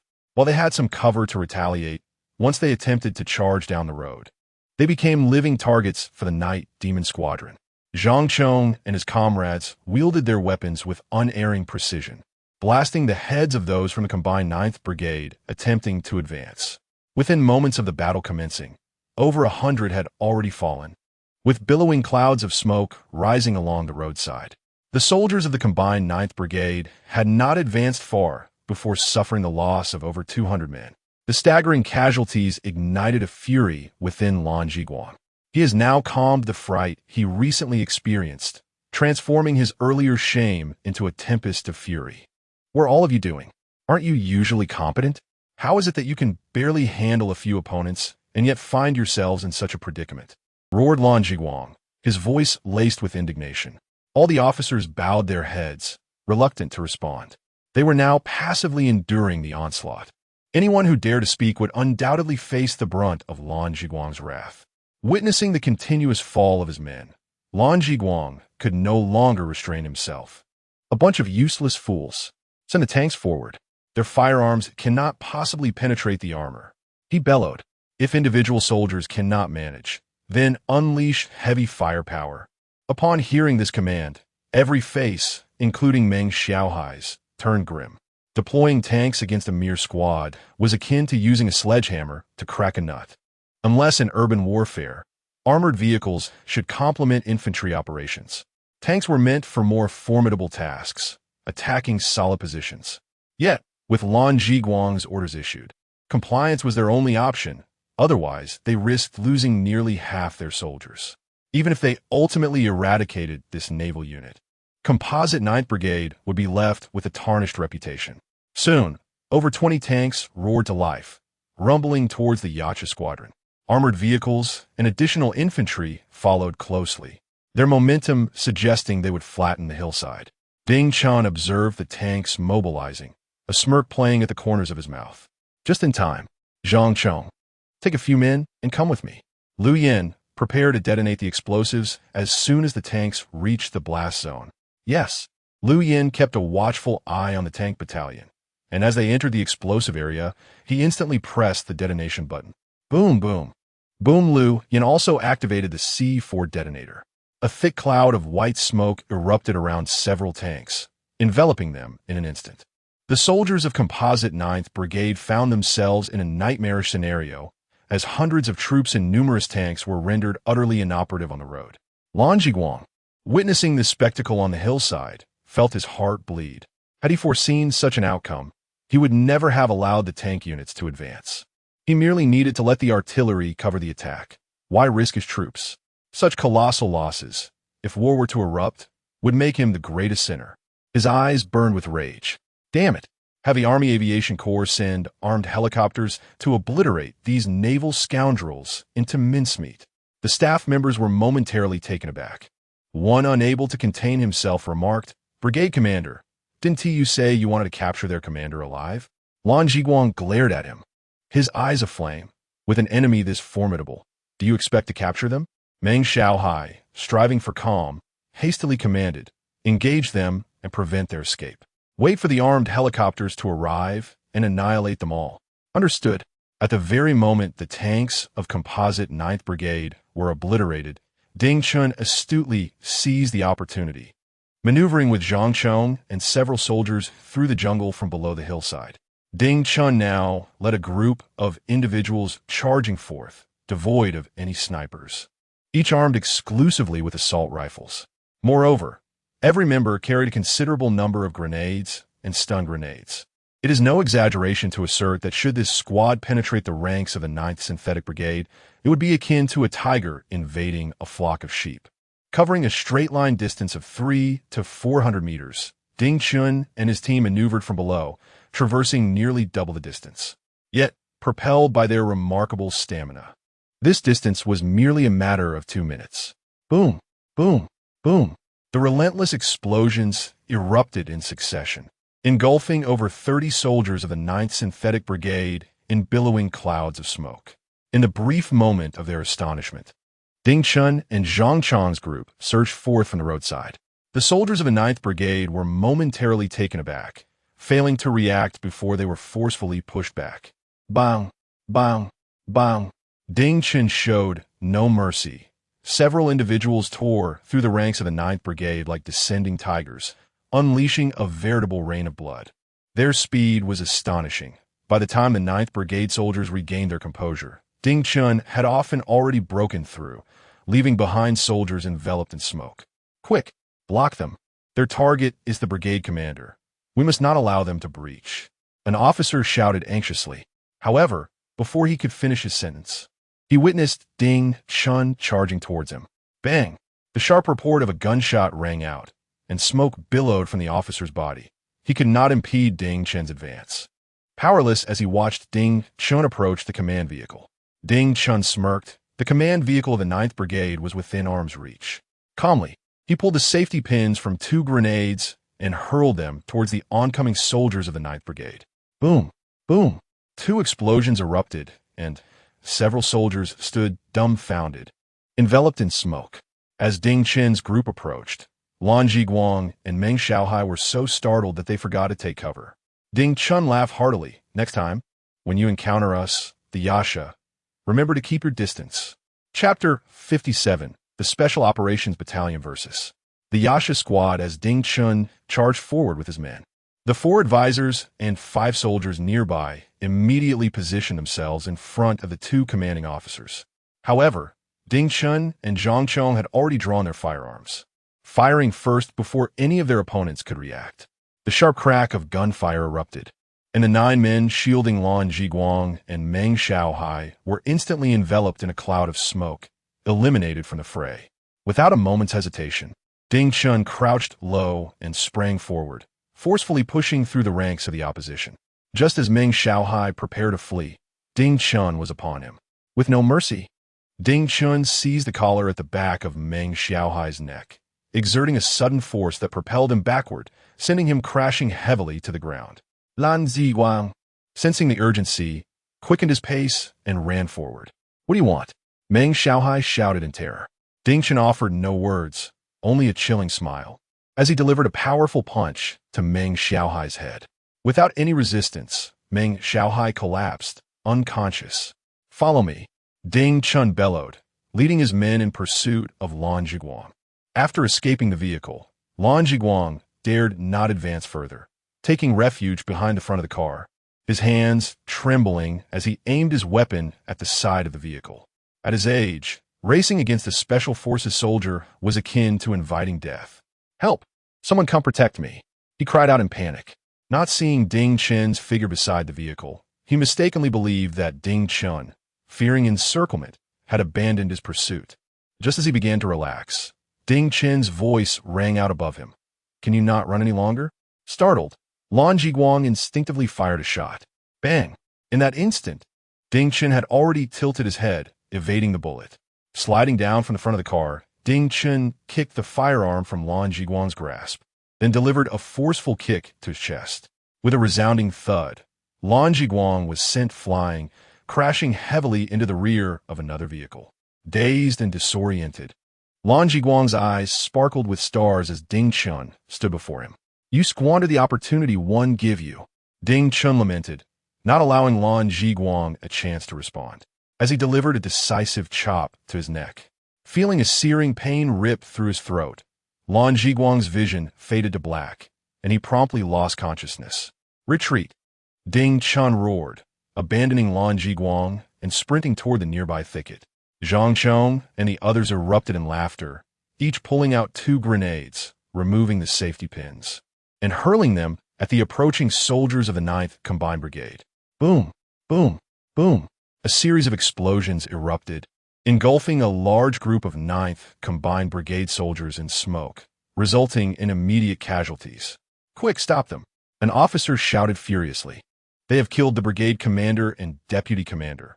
We cannot allow them to escape. It was clear they intended to sacrifice lives to delay Ding Chun and his team. However, they were no match for the speed of Ding Chun and his men, who swiftly vanished into the depths of the jungle. The decapitation operation has been successfully executed. Do not engage. We withdraw, Ding Chun shouted through the earpiece. Lian was commanding the troops in combat against the incoming soldiers of the combined 9th Brigade when he received Ding Chen's order. He immediately called out to everyone. The instructor has succeeded. We must retreat. Upon hearing Li An's command, the members of the Yasha team swiftly adjusted their firing modes, unleashing a barrage of gunfire that suppressed the advancing soldiers from the combined 9th Brigade. Many even threw grenades to hinder the brigade's pursuit. Flashes and smoke enveloped the area as the Yasha team capitalized on the moment to retreat rapidly while the combined 9th Brigade was still under suppression. They dispersed through the jungle, effectively evading any pursuit from the brigade. After all, it was implausible for them to abandon all their armored tanks to engage in a desperate fight with the Yasha squad. Thus, the battlefield, once rife with fierce conflict, fell into a tranquil silence. The only remnants of the clash were the scattered white smoke and the defeated soldiers of the combined 9th Brigade slumped along the roadside. The armored vehicles ahead were damaged, obstructing the already narrow road. Moreover, their high command had been decimated. Amidst layers of protection, they were brutally eliminated by the enemy. With no one to direct them, they were left in confusion, uncertain of their next course of action. Meanwhile, the Special Operations Company led by Yang Junyu had stealthily reached the mountain summit. As the sounds of gunfire erupted, the members of the Special Operations Company were filled with elation, realizing that the brigade headquarters had engaged with the Yasha squad. With all attention diverted to the Yasha team, their infiltration would undoubtedly be safer. However, the closer they got to the summit, the more Yang Junyu sensed something amiss, eventually furrowing his brow deeply. Intelligence had indicated the presence of enemies at the summit, yet with the 2 sides engaged, he should have been hearing gunfire by now, but there was none. They had reached the summit without hearing a single shot, which was highly irregular. Moments ago, sounds of battle had echoed from the mid-mountain, yet now there was a profound silence. Follow me. Search the surroundings carefully, Yang Junyu shouted anxiously. The soldiers of the Special Operations Company immediately dispersed to investigate. Soon, Zhang Ning yelled, "Commander, there's something here." Yang Junyu hurried over, parting the grass to reveal a shocking sight. Among the foliage lay several water-filled condoms, quietly resting there. Yang Junyu placed the back of his hand against one, his expression darkening. "Damn it, we have all been deceived. Quickly, follow me." Yang Junyu bellowed. "Our brigade headquarters is in trouble." A team rushed down in haste. Approaching the mid-mountain, they caught sight of the entire brigade headquarters vehicles standing still, surrounded by dissipating white smoke. With dejected soldiers languishing by the roadside, the faces of the Special Operations Company members turned ashen. As they reached the convoy, they discovered that the entire command had been dismantled. Aside from the remnants of over half the brigade soldiers, few high-ranking officers remained. Yang Junyu shouted furiously, "Damn the Yasha Brigade! I will not let you escape my wrath." At that moment, an experienced colonel, who had not suffered casualties, approached swiftly. "Captain Yang, irrespective of the methods you employ, you must locate the Yasha Brigade." "Understood." Yang Junyu responded solemnly. "I will not spare them." The colonel nodded. "If you require additional personnel, feel free to summon them.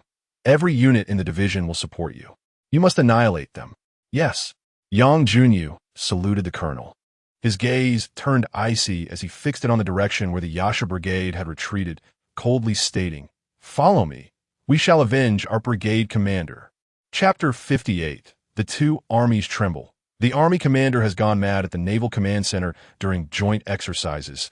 A group of naval officers gathered in high spirits. At the head of the table, Yao Jianjun beamed at the screen, displaying the rapid advances of the Navy. In just a few days, chaos reigned within the Army's command in the southeastern region of Guangdong Province. As if facing no resistance, the Navy swept through, capturing the entire southeast with remarkable ease. Naval aircraft soared through the skies, unchallenged, precisely directing missiles to bombard various Army units. The Army appeared to have lost its reconnaissance capabilities, unable to mount a defense against the Navy's onslaught, and had already undergone a second comprehensive retreat, ceding vast territories to the Navy. The primary reason for the Navy's success was finally understood by the higher-ups. It was the Yasha Squadron, which had gone unnoticed until now. Old Lin, your Marine Corps has made quite a name for itself this time, bringing forth such an extraordinary Special Forces unit. They even vanquished the Army's renowned Special Forces, the Wolf Fong, and have certainly brought honor to our Navy, praised a naval officer, addressing Lin Zijian, who could hardly contain his joy.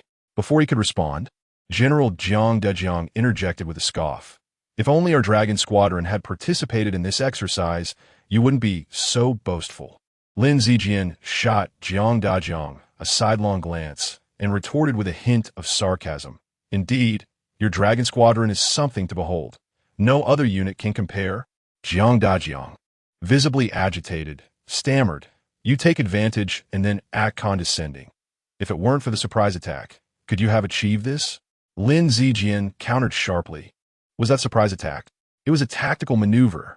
They consistently targeted the Army's command, communications, and information units with precision and decisiveness. Can your Dragon Squadron do that? Without them, would the Army be so blind? Just as he was about to continue, Yao Jianjun, seated at the head of the table, interrupted with a cold demeanor. Enough.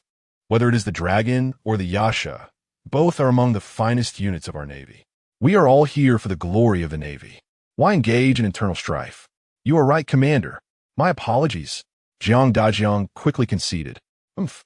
Lin Zijian scoffed, casting a dismissive glance at Jiang Dejiang, turning away in silence.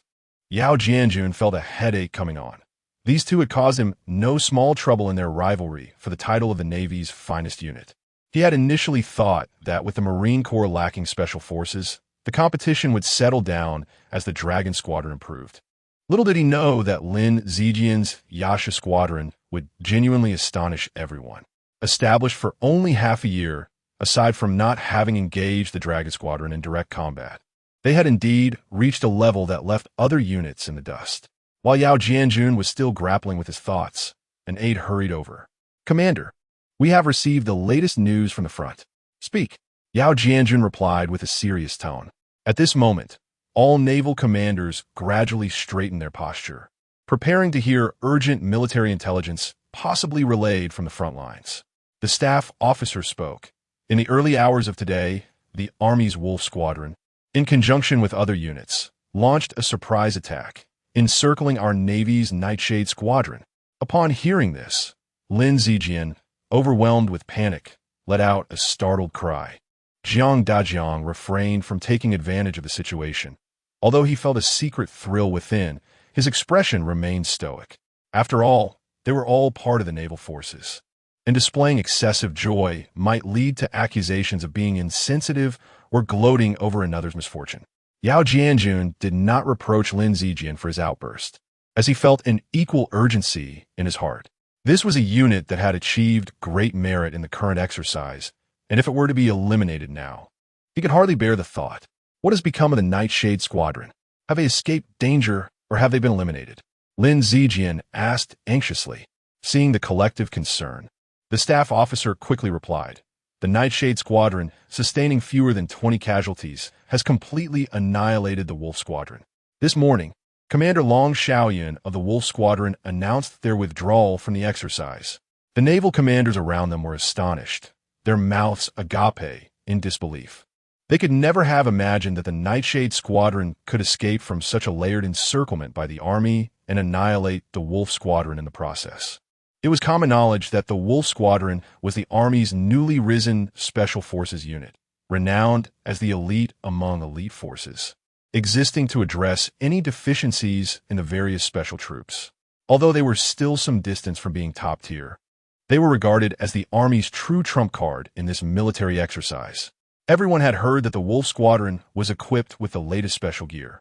Prior to the exercise, the naval personnel had even lodged a formal protest with the Exercise Directorate, claiming that the Army's advantages constituted cheating. The Army personnel had been quite arrogant at the time, a demeanor everyone still remembered. Yet, who would have thought that such a formidable Special Forces unit could be completely obliterated by a Special Operations team that had only been established for half a year? If they hadn't heard it with their own ears, they would never have believed it. As if to further challenge their limits, the staff officer then dropped another bombshell. Just a few hours ago, the command of the Army's combined 9th Brigade was taken down by the Nightshade Squadron. Along with Deputy Brigade Commander Meng Xiaohai and several high-ranking officials, were all killed in action. Nearly half the brigade was decimated. The Nightshade Squadron had once again escaped the encirclement and was now free from pursuit. The jaws of all naval commanders dropped lower and lower, their astonishment palpable. Yao Jianjun, too, found himself at a loss for words. He knew Ding Chen was capable, but such a record was truly terrifying. Wonderful, wonderful, Yao Jianjun exclaimed, exhilarated as if he had stumbled upon a treasure. This indeed brings honor to all of us in the Navy. He promptly issued a command. Order the frontline troops to the southeast to establish contact with the Nightshade Squadron at all costs and bring them back. Yes, he said with a satisfied smile. Their mission is accomplished. We absolutely cannot allow anything to happen to them. As long as they remain intact, we can truly revel in making the Army uncomfortable this time. Upon hearing this, everyone erupted into hearty laughter. The Army and Navy of Yin country were essentially one family, maintaining amicable relations most of the time. However, in the realm of martial prowess, there are no equals. During exercises, superiority must be established. The more one can inflict pain upon the adversary, the better it is perceived. Simultaneously, within the Army command, the atmosphere starkly contrasted with that of the Navy. Army Commander Wang Sheng's face was dark as thunder, his eyes ablaze with fury. What a disgrace, a monumental embarrassment. You have utterly tarnished the Army's reputation. The Wolf Warrior Squadron? The combined 9th Brigade? Thousands of troops unable to annihilate a mere 100-strong unit and allowing them to dance around us. The encirclement has turned into this mess. If someone claimed these were my soldiers, I would feel humiliated. The surrounding generals fell silent, paralyzed by fear, hesitant to bear the brunt of the commander's wrath. Wang Sheng's anger intensified as their silence only fueled his ire. The wolf tooth was vanquished, and our special forces proved inferior. I accepted that. But the wolf tooth being defeated, either buried in the ground or hanging from a tree, only to have the audacity to seek rescue? The most infuriating is that chief of staff.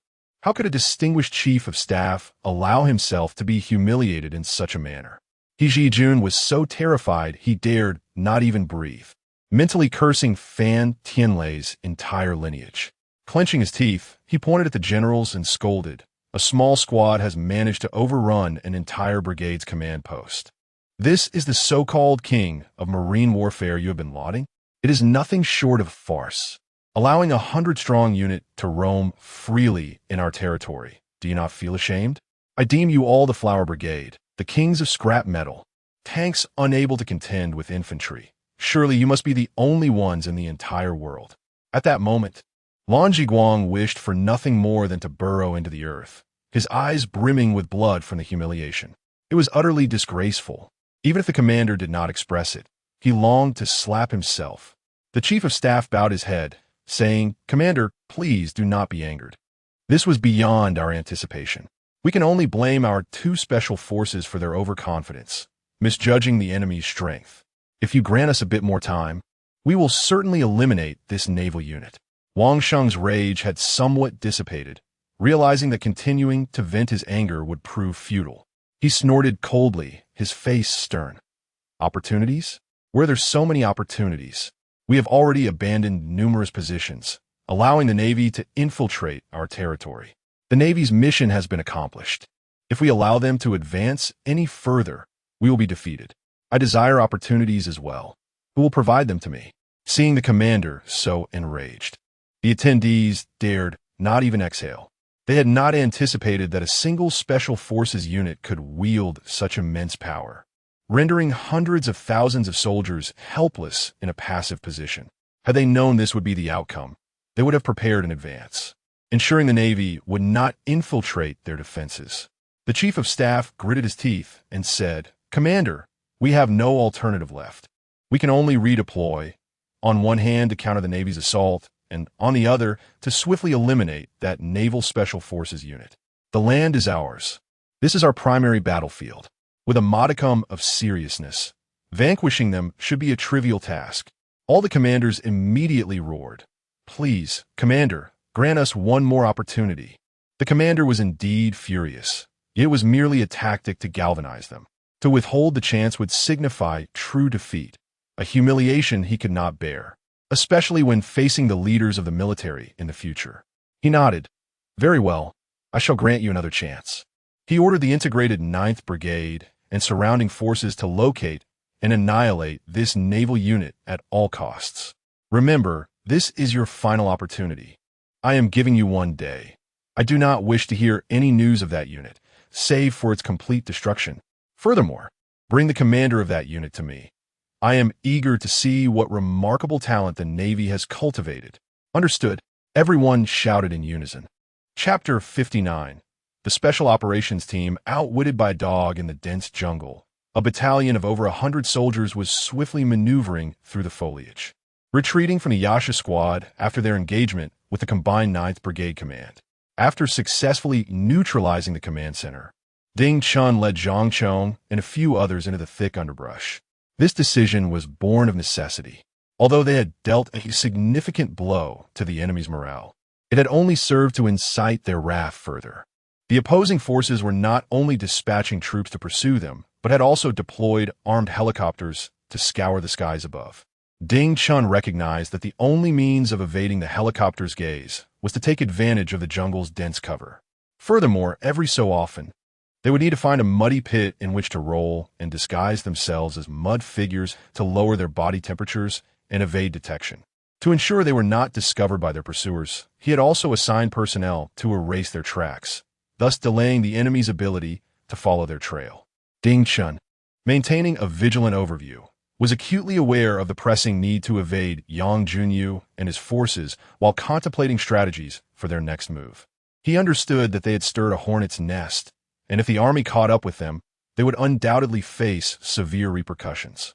Lian, panting heavily beside him, voiced his concerns. "Old Ding, we cannot continue like this." He cast a worried glance at their weary comrades, who had not rested properly for over 2 days. The relentless intensity of their recent engagements was taking a toll on their bodies. Ding Chen turned to observe Jiang Xiaoyu and the others, noticing their pronounced dark circles and listless demeanor, as if they might collapse at any moment. Initially, when the battle commenced, they might have been fueled by adrenaline, maintaining a certain level of energy for combat. However, once the fighting ceased, the fatigue became increasingly palpable. Ding Chen was acutely aware that this was not a sustainable approach, but they were still too close to the combined 9th Brigade's position. Engaging in a protracted battle here would invite disaster, especially if reinforcements joined the fray. Thus, he could only urge the troops to continue running, creating confusion among the enemy, while buying himself time to establish a sufficient distance. He aimed to exchange space for time and orchestrate a resounding counterattack within the jungle. "It is not yet time," Ding Chen stated firmly. 10 more kilometers ahead, deeper into the jungle, and we shall find our opportunity to strike back. Lian, uncertain of what Ding Chen meant by opportunity, felt the weight of exhaustion pressing on them all. Despite having nearly decimated an army brigade only moments ago, their spirits were high, yet they could not fathom why they should refrain from fighting. Nevertheless, They all possessed unwavering faith in Ding Chen, never questioning his commands, only seeking to follow his lead. Instructor, no matter how we conceal our tracks, there is still a unit trailing us. We may not be able to escape for much longer. Behind him, soldiers tasked with erasing traces reported to Ding Chen. Furrowing his brow slightly, Ding Chen realized that despite their rapid march, another unit had managed to keep pace. Consequently, he was compelled to revise his combat strategy and select a site for counterattack in advance. From a godlike vantage point, he discerned a small river nestled within the jungle to the left, which would serve as an ideal ambush location. With a newfound resolve, he promptly commanded, "Follow me." Simultaneously, within the same jungle, a special operations unit relentlessly pursued the Yasha squad. The current commander of the combined 9th Brigade, having learned from past experiences, suppressed his fury and mobilized a substantial number of soldiers, instructing them to coordinate in pairs while trailing behind in search. In addition to upgrading their gear, the Special Operations Unit had also brought in 2 military dogs, which were instrumental in maintaining their pursuit of the Yasha team. Had it not been for the fear of Ding Chen launching a counteroffensive, they would have already closed the distance to other units and commanded their troops to charge. Squad leader, Zhang Nangliang exclaimed, observing the 2 military dogs darting through the foliage ahead.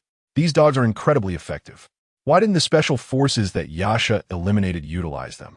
A nearby soldier chuckled. They must be fools to have been taken down by Yasha. They're supposed to be special forces. Yang Junyu shot a disapproving glance at the soldier. So, everyone else is foolish, but you are clever, is that it? The soldier shrank back, refraining from further comment. Yang Junyu elaborated. While military dogs can track their direction, our special forces were previously tasked with surrounding Yasha without alarming them, and thus, we refrained from employing canine assistance. Our current mission is to merely follow Yasha and ensure they do not escape easily. We are unafraid of exposure, which is why we can utilize the dogs without hesitation. Upon hearing Yang Junyu's explanation, Zhang Nangliang and the others nodded in agreement, feeling they had gleaned valuable insights from their squad leader. As they continued their pursuit, the 2 military dogs suddenly came to an abrupt halt, their fur bristled, ears erect, and eyes fixed intently on the jungle ahead. The entire Special Operations Unit came to a tense standstill. Observing the unusual behavior of the dogs, Yang Junyu furrowed his brows in concern. Rustling, a sound of leaves being disturbed emanated from the jungle, suggesting that some danger was stealthily approaching. As the rustling grew nearer, the 2 dogs began to back away slowly, emitting low growls. Prepare for battle. Yang Junyu bellowed, and the entire Special Operations Unit swiftly occupied advantageous positions, aiming toward the source of the rustling sound. The shadows of trees swayed as a towering Kunmi dog emerged from the underbrush. Slowly, Chiyu stepped forth from the foliage, emitting a low growl as a warning. Hold your fire. Yang Junyu urgently commanded the soldiers who were readying their weapons. The 2 military dogs, upon sighting Chiyu, became increasingly agitated, spinning in place. Woof! Woof! Chiyu roared twice like a low-frequency cannon. The 2 military dogs immediately lay down, whimpering softly as they exposed their soft bellies. Chiyu cast a fierce glare at the Special Forces soldiers present, his menacing gaze more ferocious than that of a wolf, startling everyone. Without lingering, Chiyu turned and sprinted away. Quick, pursue! Yang Junyu shouted.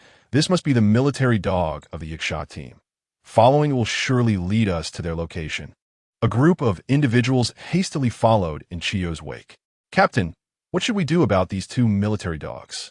Should we take them with us? A soldier inquired.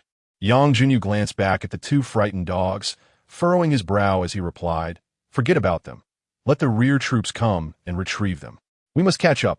Everyone nodded and promptly continued their pursuit. They trailed closely behind Chiyu, weaving left and right, until they had run several kilometers.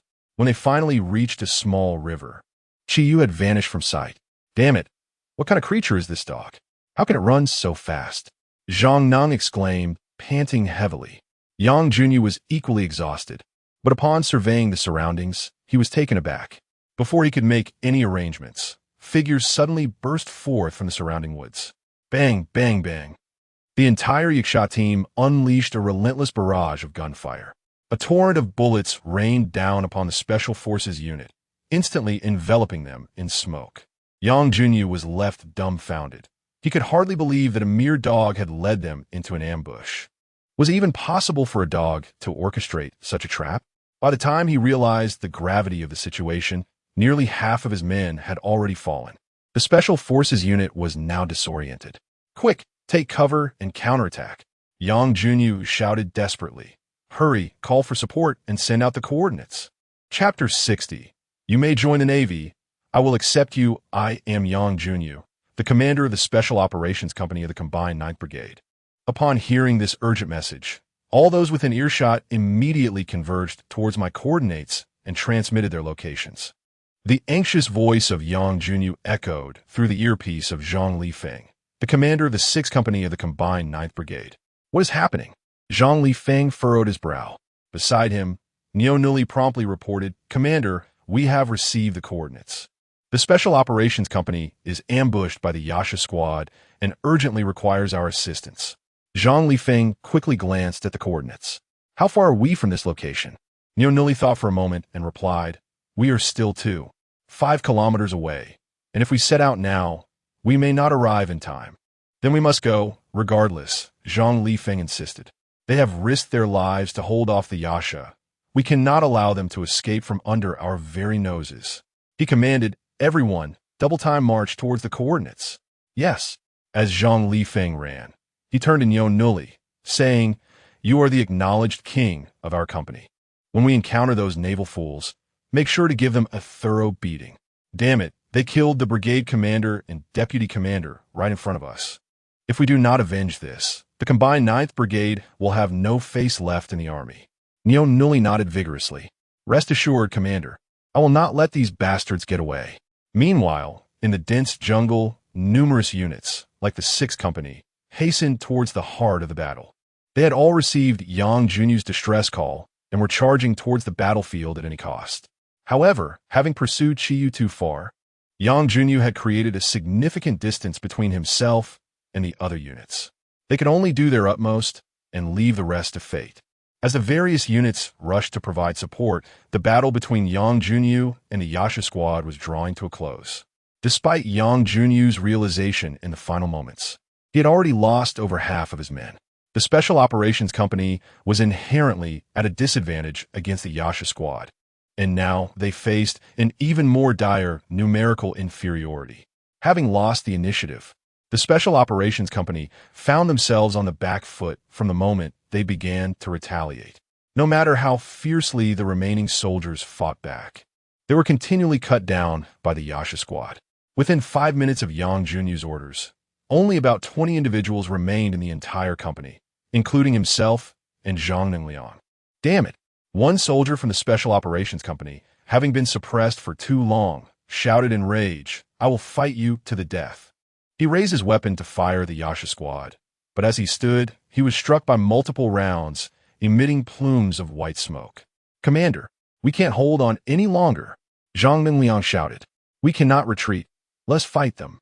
Yang Junyu glanced at his comrades, who were nearly all wounded or fallen. His teeth clenched in frustration. "Fine, we will fight them. The other units must be on their way.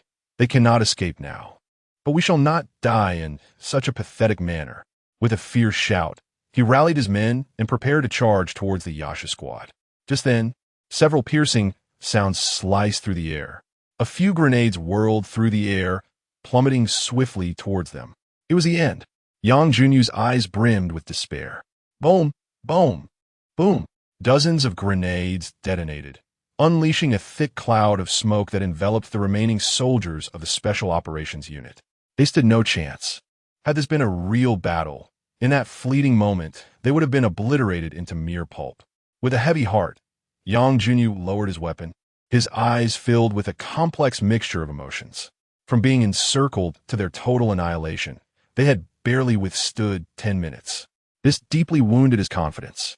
He had once believed that their Special Operations Unit was not far from the elite Special Forces. They merely lacked opportunities to shine while stationed in the brigade. Moreover, Witnessing the Army's special teams repeatedly falter against Ding Chen's Yasha squad had led him to perceive these special forces as mere hollow titles. Little did he know, upon stepping onto the battlefield, that it was not the Army's special forces that were inadequate. Rather, the Yasha squad's prowess surpassed theirs. In their exchanges of fire, before they even aimed, several of them had already been slain. Their reflexes and marksmanship were vastly superior. Yet, Yang Junyu remained unaware that this was precisely the strategy employed against them, which emboldened Ding Chen to engage so boldly. If he were to learn this, it would only deepen his sorrow. He found himself enshrouded in grief, his heart shrouded in shadows. At that moment, a figure emerged through the smoke, approaching him. It was Ding Chen, who strode briskly to Yang Junyu. "You performed admirably, managing to hold out for so long," Ding Chen remarked with a smile, before turning to leave. Yang Junyu stood momentarily stunned, perceiving Ding Chen's tone as praise, yet the words felt laced with mockery. Enraged, he pointed at Ding Chen's retreating figure. "Damn it. Winning isn't enough. Why the condescending sarcasm?" Yet, Ding Chen bore no such sarcasm. Lian approached quickly, saying, "You faced us head-on and lasted this long. That's impressive. You outlasted Wolf Fong by a bit." So he truly meant it as a compliment. Yang Junyu was taken aback. He had not expected Wolf Fong to have endured for an even shorter duration. Yet, why did such praise leave him feeling so discontented? Observing Yang Junyu's evident distress, Lian offered further consolation. "If other units fell into our trap, we would never allow them to endure this long. You are indeed formidable." Although intended as comfort, Lian's words seemed to provoke further. It was as if he were asserting, "You may be strong, but we can still easily manipulate you." Old Li, stop dawdling. It's time to relocate. Ding Chen called out, then turned to Yang Junyu. "If the opportunity arises, consider joining the Navy. I would gladly take you." Lian promptly led the Yasha squad away, vanishing by the riverside. "Company Commander," Zhang Neng exclaimed, dissatisfaction evident in his tone. "They are far too arrogant." At this moment, Yang Junyu was intently gazing in the direction from which Ding Chen had departed, his heart a tumult of emotions, yet he felt a newfound reverence for the Yasha squad. Arrogance must be backed by substantial prowess. Yang Junyu chuckled ruefully, acknowledging, "We are outmatched and can only humbly learn from their expertise." He surveyed the surroundings, where the special operations soldiers hung their heads in despondency, urging, "Lift your spirits and raise your heads. This is a unit that has annihilated 2 special forces, stirring chaos deep within enemy territory. There is no shame in being bested by such a formidable squad. If you can achieve what they have accomplished, you too may carry such audacity." His words finally resonated, jolting the spirits of those present and instilling a semblance of resolve. Ding Chen's team vanished from the riverbank, only to re-emerge at another point, encircling Yang Junyu and his men. "This is the spot." Ding Chen commanded the troops to halt. All eyes turned to him, awaiting his tactical directives. Little did they suspect that, having already tasted blood, they would dare to strike again. "Once we neutralize this reinforcements, we shall depart." Ding Chen's grin was wickedly sinister. Everyone relished the sight of their instructor smiling in such a manner, for it heralded misfortune for someone. Yet this time, the misfortune would not befall them. Indeed, the entire Yasha squad erupted into malevolent laughter. Chapter 61. One shot. 3 company commanders down as Zhang Lifeng and his men from the 6th Company approached within a kilometer of their target. They slowed their pace. He refrained from recklessly advancing to provide support. After all, his company was significantly outnumbered by the known strength of the Nightshade squad. While he held confidence in his soldiers, he was acutely aware of the disparity in capabilities. Even the Special Operations Company had been compelled to call for reinforcements, having been forced to break away from the main force. This was not a rescue mission, but rather a march towards certain death. Thus, he dared not proceed blindly and instead dispatched scouts to gather intelligence, while he and his troops remained stationed, awaiting the arrival of additional forces. At that moment, a soldier approached briskly, asking, "Commander, we retrieved 2 military dogs on the way, but they refused to move forward. What should we do?" Zhang Lifeng was taken aback. "What is wrong with the dogs?" The soldier shook his head. "I'm not sure, but they seem terrified, whimpering like cats at the sight of us." Zhang Lifeng was at a loss for words. He wondered what had traumatized the dogs to such an extent. He waved his hand dismissively. Have 2 men take the dogs for treatment. We can't afford any psychological issues that might affect their service. Understood. The soldier had just departed when Nyo sighed. Commander, it's not a solution for us to remain here idly. The gunfire ahead has ceased. If we don't move, the Nightshade squad will escape.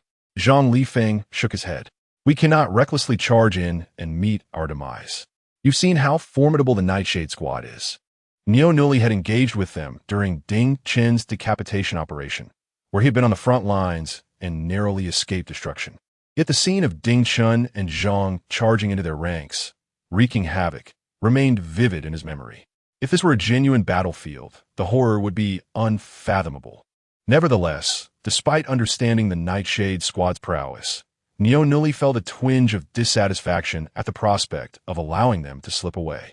Commander, so what if they are formidable? We need not fear.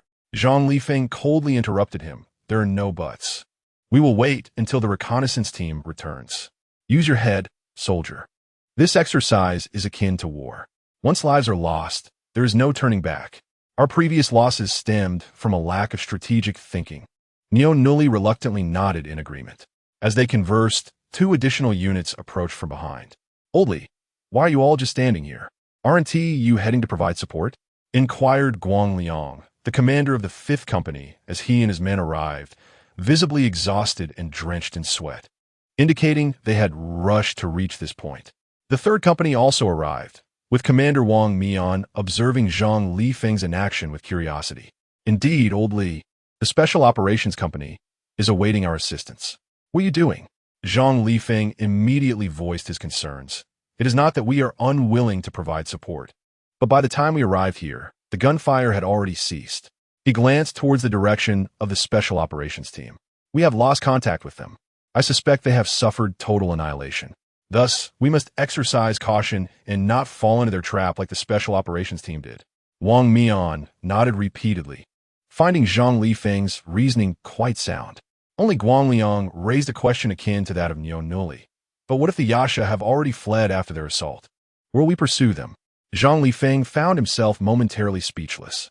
Before he could formulate a response, the scouts he had dispatched returned. Squad leader, there is no unusual activity ahead. By the time we reached our target, the Special Operations team had been completely wiped out, and the Yasha squad is nowhere to be found. Reported the scout. Have you all conducted a thorough check? Zhang Lifeng asked, his concern evident. Old Li, why do you keep asking? Do you not trust the soldiers of our 9th Brigade? Guang Liang retorted, his temper flaring. The scout nodded in affirmation. We have inspected everything meticulously. There is no sign of movement. The Yasha may have crossed the river and escaped. Then what are we waiting for? Let us move quickly, Guang Liang urged. The 9th Brigade has suffered greatly. Even the commander has scolded us as a disgrace. If our 3 companies are still afraid, what does that make us? Indeed, Old Li, do not hesitate. With a few hundred of us, we could easily vanquish them. Nyo, who had been anxiously listening, felt compelled to interject, but refrained as other company leaders were present. Zhang Lifeng did not wish to appear weak in front of the 3rd and 5th Companies. With a decisive gesture, he commanded, all companies, proceed toward the target. Wang Mian and Guang Liang exchanged knowing smiles, leading their respective teams alongside Zhang Lifeng towards the location of the Special Operations team. Meanwhile, less than 300 meters away from the Special Operations team, the entire Yasha squad lay concealed, quietly awaiting their prey. They had just circled around the riverbank and returned to their hiding place. As they settled in, they noticed a scout approaching. Thankfully, Ding Chun had previously instructed them to keep their numbers below 100 and to avoid revealing their presence. Thus, they watched as the scout from the combined 9th Brigade S6 Company passed by without detecting them, even narrowly avoiding stepping on Lu Yan. They're coming. Prepare yourselves. Ding Chun whispered a command. His vantage point had already identified Zhang Lifeng and the 3 companies, and he only alerted the others when they were within sight. Li In and the others immediately steeled themselves, readying for an assault. Zhang Lifeng, with the 6th Company, cautiously advanced towards the Special Operations team.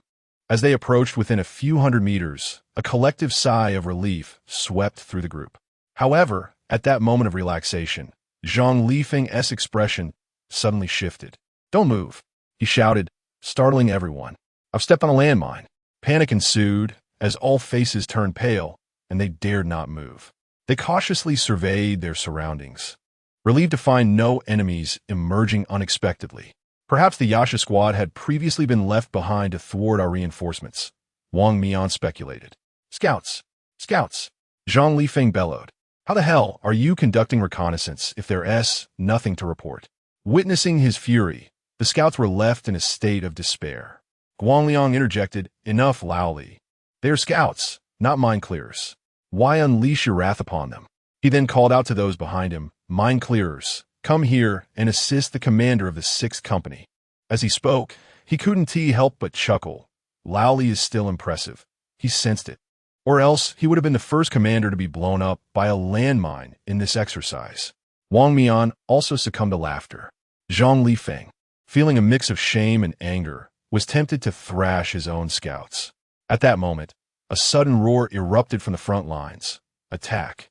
With Ding Chen's command, the Yasha troops, who had been poised for action, swiftly tore off their disguises and sprang into action. Bang! Jiang Xiaoyu was the first to strike. Pulling the trigger of her weapon, the bullet spiraled, shattering Zhang Lifeng's helmet. Smoke enveloped him as he staggered back in shock. His retreat triggered the landmine beneath his feet. A thick cloud of white smoke erupted, enveloping the mine clearers and the 2 commanders surrounding him. "It's over." This singular thought flashed through the minds of the 3 commanders simultaneously. Chapter 62. The King of Land Warfare cut down like melons and vegetables. Bang, bang, bang. The deafening gunfire echoed through the depths of the jungle. Yang Junyu turned his head towards the direction behind them and, in despair, closed his eyes. It was over. The support troops had also fallen into an ambush. Zhang Ningliang wore a face of hopelessness. Yang Junyu, filled with self-reproach, lamented, "If I hadn't rashly called for their support, we wouldn't be in this predicament. Now, our 9th Brigade has lost face completely. All the infantry has been decimated by just a small squad." Seeing his distress, Zhang Ningliang hastened to offer words of comfort. "Captain, this is not your fault. Those people are simply too cunning to blame us." After a brief pause, he continued, "Captain Zhang and the others were already cautious, sending out scouts beforehand. Who could have anticipated that these foes would hide and bide their time, plotting such a scheme? It's not their fault that they fell into the trap." The deputy captain nodded in agreement. "Indeed, Captain. The night demons are exceedingly treacherous. They brazenly retreated in front of us only to set an ambush behind, even allowing our scouts to run back and forth to confuse us. Their audacity is astounding." Zhang Ningliang nodded vigorously. After being pursued for so long, instead of seeking to escape, they dared to turn back and attack us. That is truly reckless. Our defeat is merely a result of carelessness, and we fought honorably, unlike their devious tactics. Yang Junyu sighed helplessly. If they weren't audacious, would they dare to stir trouble in our army's heartland?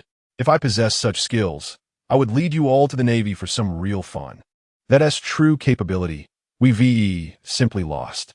In the real battlefield, should we perish, can we blame them for not informing us?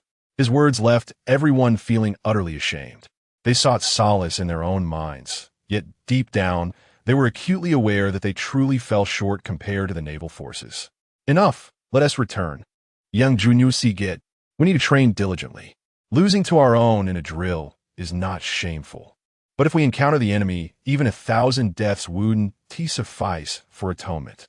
Meanwhile, the situation on the battlefield was starkly different for the 2 engaged forces. The tide of battle had turned overwhelmingly one-sided.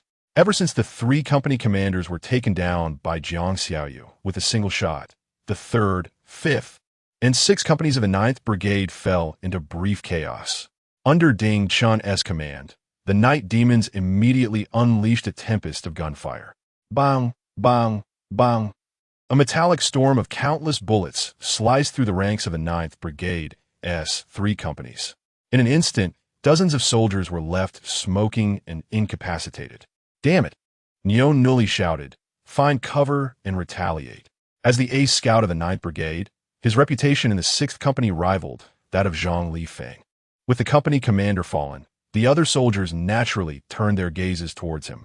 Upon hearing his commanding shout, the others felt a surge of reassurance and quickly sought refuge behind the trees.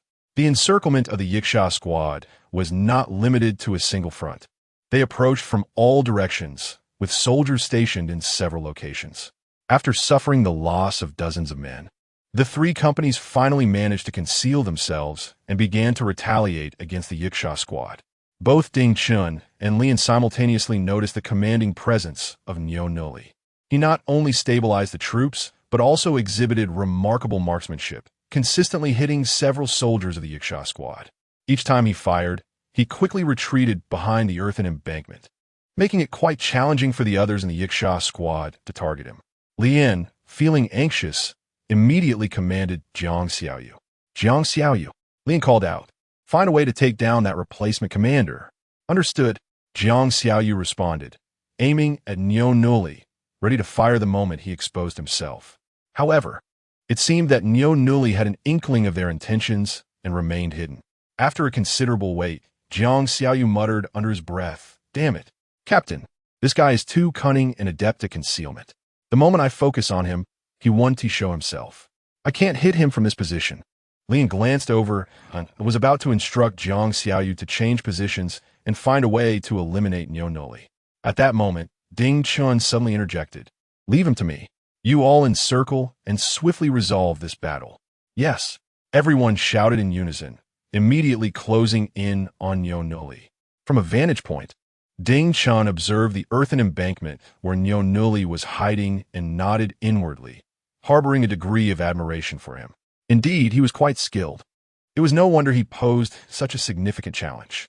Without hesitation, Ding Chun selected a nearby tree, exerted himself, and swiftly climbed up its trunk.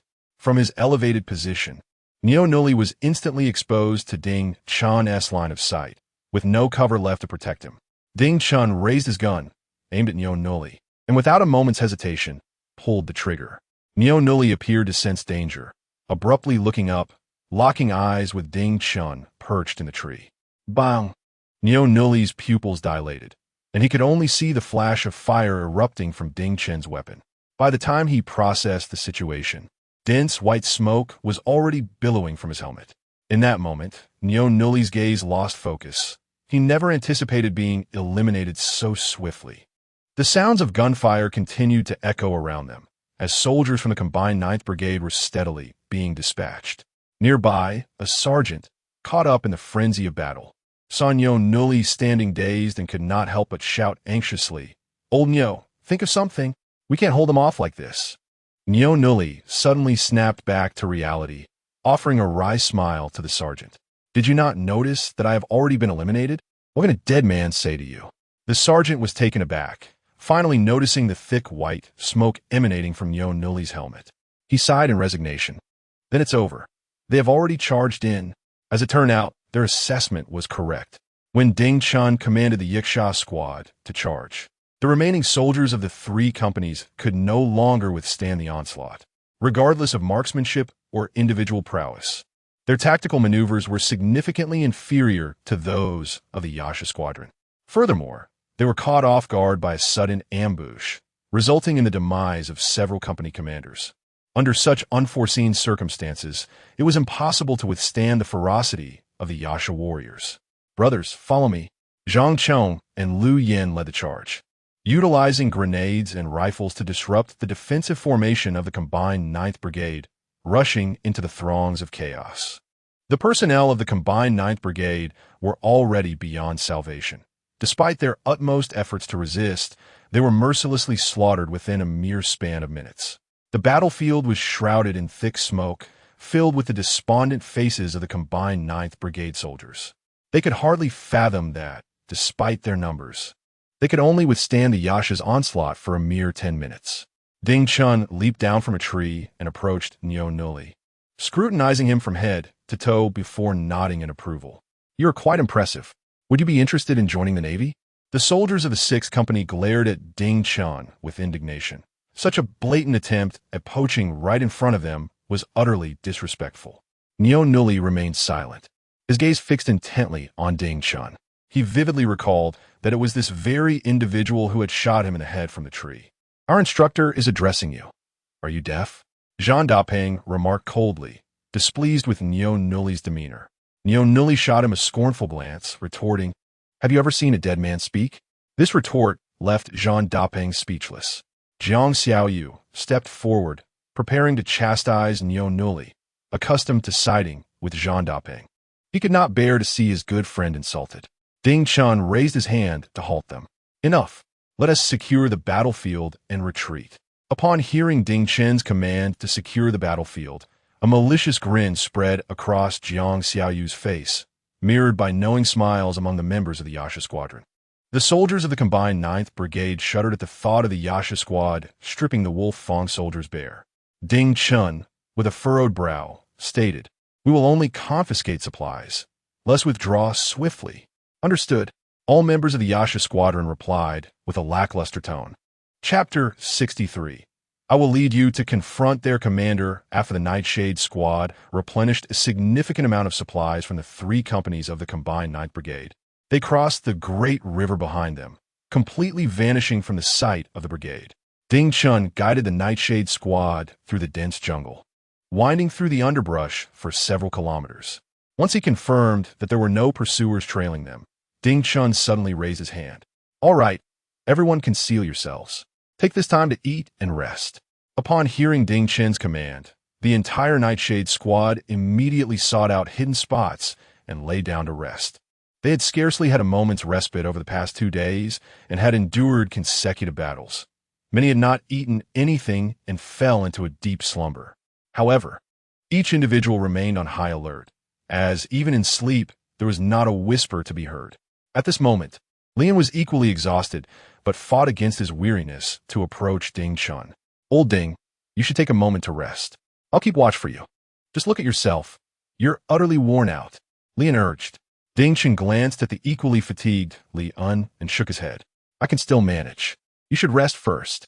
Once you've recuperated, we have significant matters to attend to." "Significant matters?" Lian looked at Ding Chun in astonishment. "Aren't we supposed to be retreating? What further objectives could there possibly be?" Ding Chun regarded Lian, a mysterious smile gracing his lips. "Do you truly believe that I went to such lengths to deal with their numerous forces, escalating the situation merely for amusement?" Lian was taken aback. "Is that not the case? Haven't we been forced to flee from them all this time? Have you prepared something else?" Ding Chun chuckled. "Am I the kind to be slaughtered without putting up a fight? Rest well. Once you've regained your strength, I will lead you to dismantle their army general headquarters." "What?" Lian exclaimed in shock. "The general headquarters? How are we supposed to locate their command center?" Ding Chun was quite pleased with Lian's response, smiling as he spoke. "Do you think I annihilate their forces and confiscate their communication devices without purpose?" Ding Chun continued, shrouded in mystery. "I have long observed their communications across multiple units and have pinpointed the approximate location of their command center. Once you've rested, simply follow my lead." Lian's face lit up with excitement. "You, my friend, possess such technical acumen, and this plan is audacious indeed. Now that you mention it, I find myself too exhilarated to sleep." Ding Chun shook his head. "That simply won't do. The battles ahead will be even more perilous than the last 2 days. If you do not rest well, we stand little chance of succeeding. Their command center is equipped with various high-tech devices, and I need you all to be alert." Lian furrowed his brow. "But previously, our headquarters instructed us to retreat to a designated location, advising us not to continue with our mission. If we proceed in this manner, one it." Ding Chun waved his hand dismissively. "Exercises simulate the battlefield. Our special forces are trained to infiltrate enemy lines to pave the way for the advance of the main force. As long as we are capable of fighting, we must fight to the end. This is our mission and duty." Lian stood there, utterly stunned. To him, obedience to orders sufficed. However, for Ding Chun, it transformed into a proactive commitment to serve the troops and the battlefield. In comparison to him, my own thoughts paled significantly. "Go on, hurry and sleep." Ding Chun patted him. Lian nodded, uttering no further words, and quietly moved aside to fall asleep. Originally, Ding Chun had no intention of resting. But upon observing the vibrant and lively Chi Yu nearby, a sudden idea struck him. He assigned Chi Yu the task of vigilance and leaned against a stone to gradually drift into slumber. Meanwhile, within the camp of the 9th Combined Brigade, everyone wore a grim expression. Not only had the higher command been usurped, but several hundred men had also perished. In light of such a significant loss, the number of Yasha squad soldiers they had eliminated barely exceeded 20. What was most infuriating was their desire to interrogate the corpses regarding the Yasha. Yet, these individuals had the audacity to strip off their clothing, leaving only their undergarments, and then shouted for everyone to bear witness that they were unscathed. This bewildered the 9th Brigade. However, their anger soon escalated, as the corpses proclaimed that this tactic would prevent them from being assaulted by the 9th Brigade personnel. They resumed their charade of being lifeless, uttering not a word. Regardless of who approached them, they maintained their silence. The 9th Brigade personnel were on the brink of explosion. Even if they wished to retaliate, they found themselves at a loss. Should they exhibit injuries, it would certainly complicate matters. Lan Jiguang shook his head in resignation. Our 9th Brigade has indeed suffered a great humiliation this time. We shall await the repercussions from above once the exercises conclude. Meng Xiaohai offered a wry smile. There was little choice. The Yasha squad possesses formidable skills and strikes hard. These young recruits have done their utmost. A nearby staff officer comforted him. Do not worry, Commander. Our Special Operations Company has already dispatched several elite squads in pursuit, and the Yasha will surely not escape. Meng Xiaohai shook his head. Let's hope so. No sooner had he spoken than a soldier approached, his expression fraught with anxiety. Commander. The soldier saluted the senior officers. Lan Jiguang, sensing his agitation, sighed and inquired, What new misfortune has arisen ahead? Speak plainly. Could it be worse than our casualties? The soldier's face bore a bitter grimace. We have just received word from the front that the pursuing Special Operations Company fell into an ambush and has been completely annihilated. Before their demise, they sent a distress signal to all units, disclosing the coordinates of the Yasha squad. To our shock, rather than fleeing, the Yasha squad turned the tables, laying an ambush that resulted in the annihilation of the 3rd, 5th, and 6th companies that rushed to their aid. They have now vanished without a trace. What? Lan Jiguang sprang to his feet, his eyes nearly ablaze with disbelief. How could this happen? His expression was one of utter incredulity. It must be noted that the Special Operations Company was the pride of their brigade, a unit in which all had confidence to compete with the Special Forces. Moreover, the 3rd, 5th, and 6th companies were their brigade's elite units. Combined, these 4 forces exceeded 500 men, yet they had been wholly vanquished by a mere 100 adversaries. Meng Xiaohai, his face stern as ice, pressed further. Did they not realize the strength of their opponent? Were they not prudent enough to conduct proper reconnaissance? How could we fall into someone else's ambush? The soldier grimaced. These individuals have chosen their ambush locations with great cunning, and their methods of concealment are remarkably sophisticated. We have already dispatched scouts, yet they still failed to detect their disguise. Chief, among our remaining forces, only the 9th and 4th companies are left. What shall we do? Lan Jiguang replied with a grim expression. Why are you asking us? We are as good as dead. Do you expect a handful of corpses to provide answers? Whoever has taken command should make the decisions. After enduring a harsh reprimand, the soldier dared not utter another word, offering a salute to Lan Jiguang before turning away. While he had chased away the soldier, Lan Jiguang felt no sense of relief. He paced back and forth with a furrowed brow. Meng Xiaohai urged, Stop pacing. At this point, what more can be done? Lan Jiguang clenched his teeth. We have lost over half of our battalion. Our combined 9th Brigade is destined to be infamous in this military exercise. I fear that if we continue to send more men, our brigade will be annihilated by this mere 100. Surely not.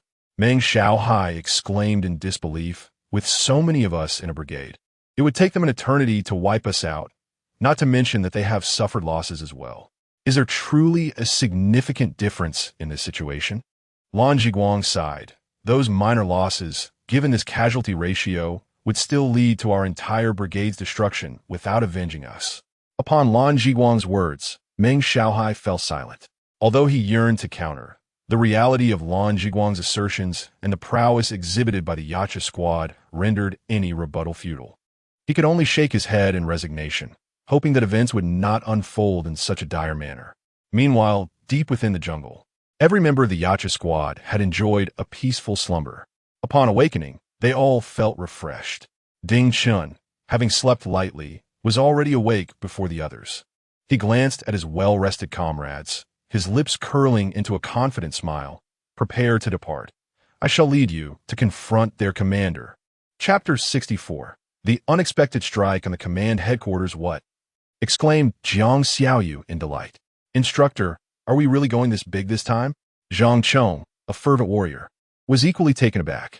Instructor, are we truly going to take down the army command headquarters?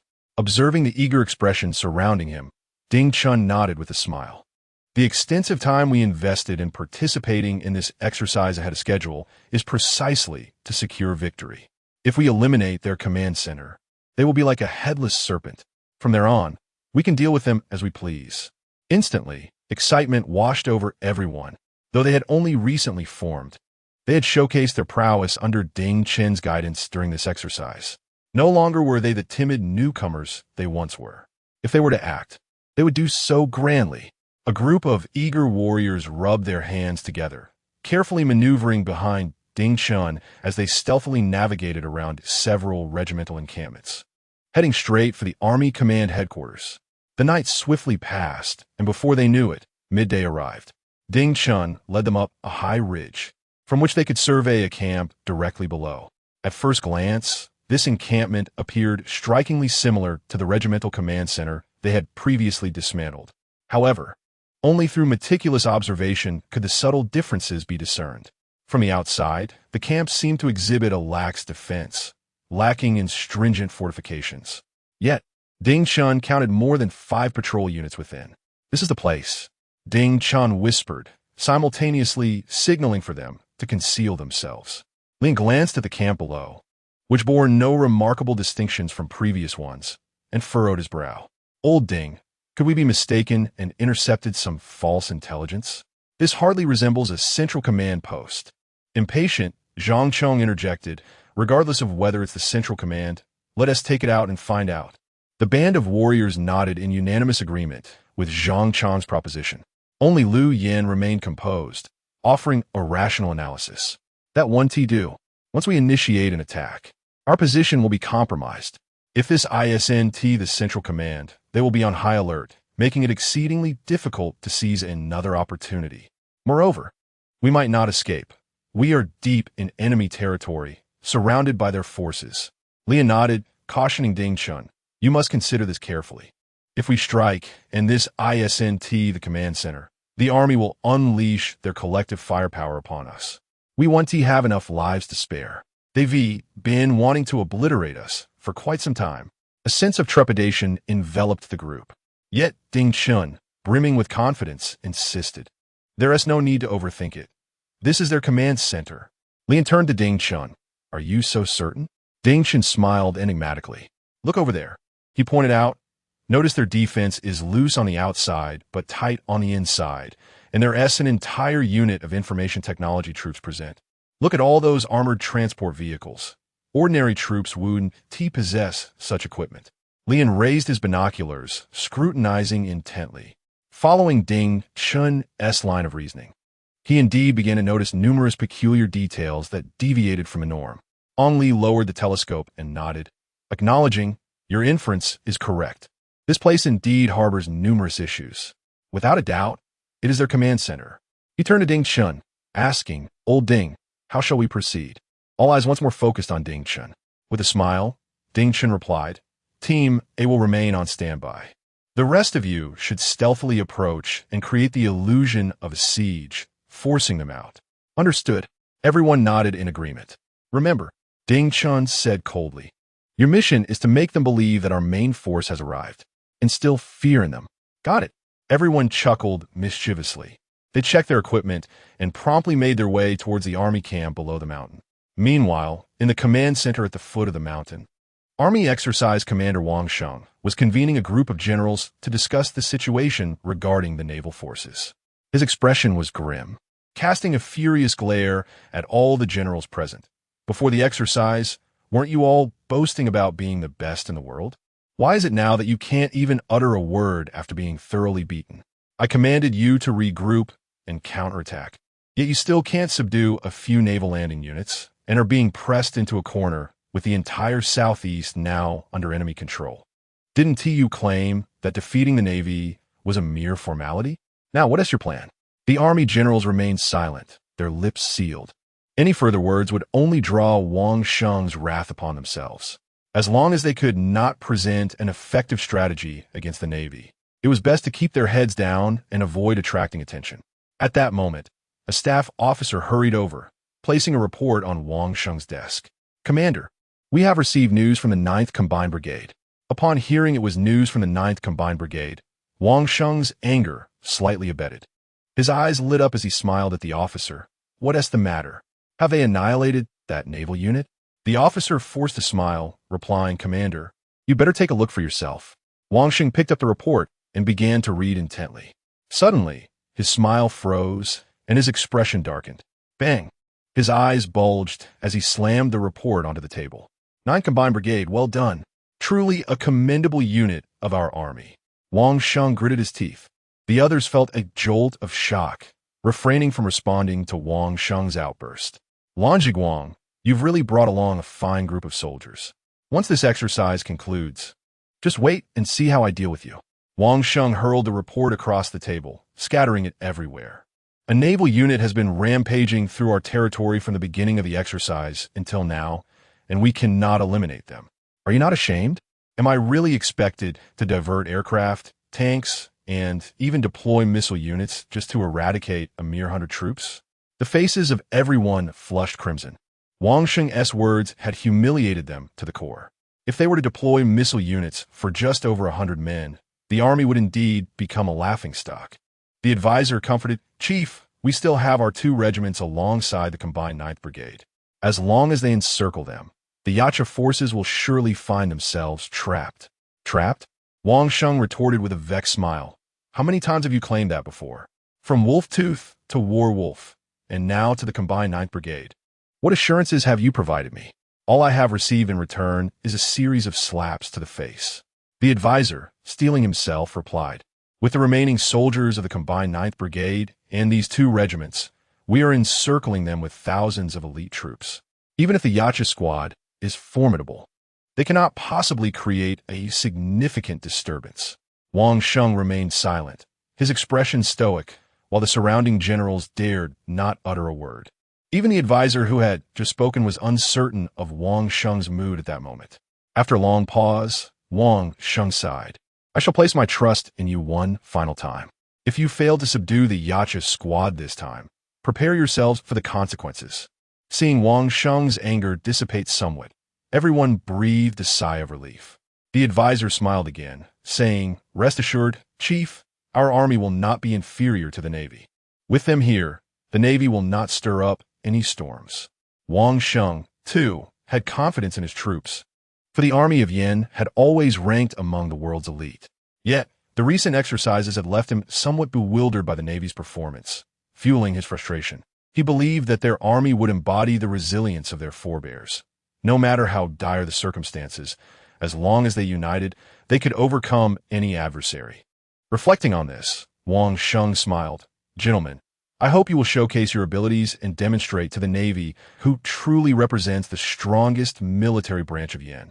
Instantly, the atmosphere in the room lightened. Rest assured, Chief, we will display the prowess of our army. Suddenly, a series of explosions interrupted the laughter of all the army generals. Wang Sheng exclaimed in shock, What is happening? What's going on outside? Chapter 65. You shall not escape, for I, the Yiksha, have not permitted your departure. What is happening? Wang Sheng abruptly rose to his feet. What is the cause of the explosions outside? All the commanders exchanged bewildered glances, each one equally perplexed by the unfolding chaos. At that moment, a panicked company commander rushed in from outside. Chief, trouble.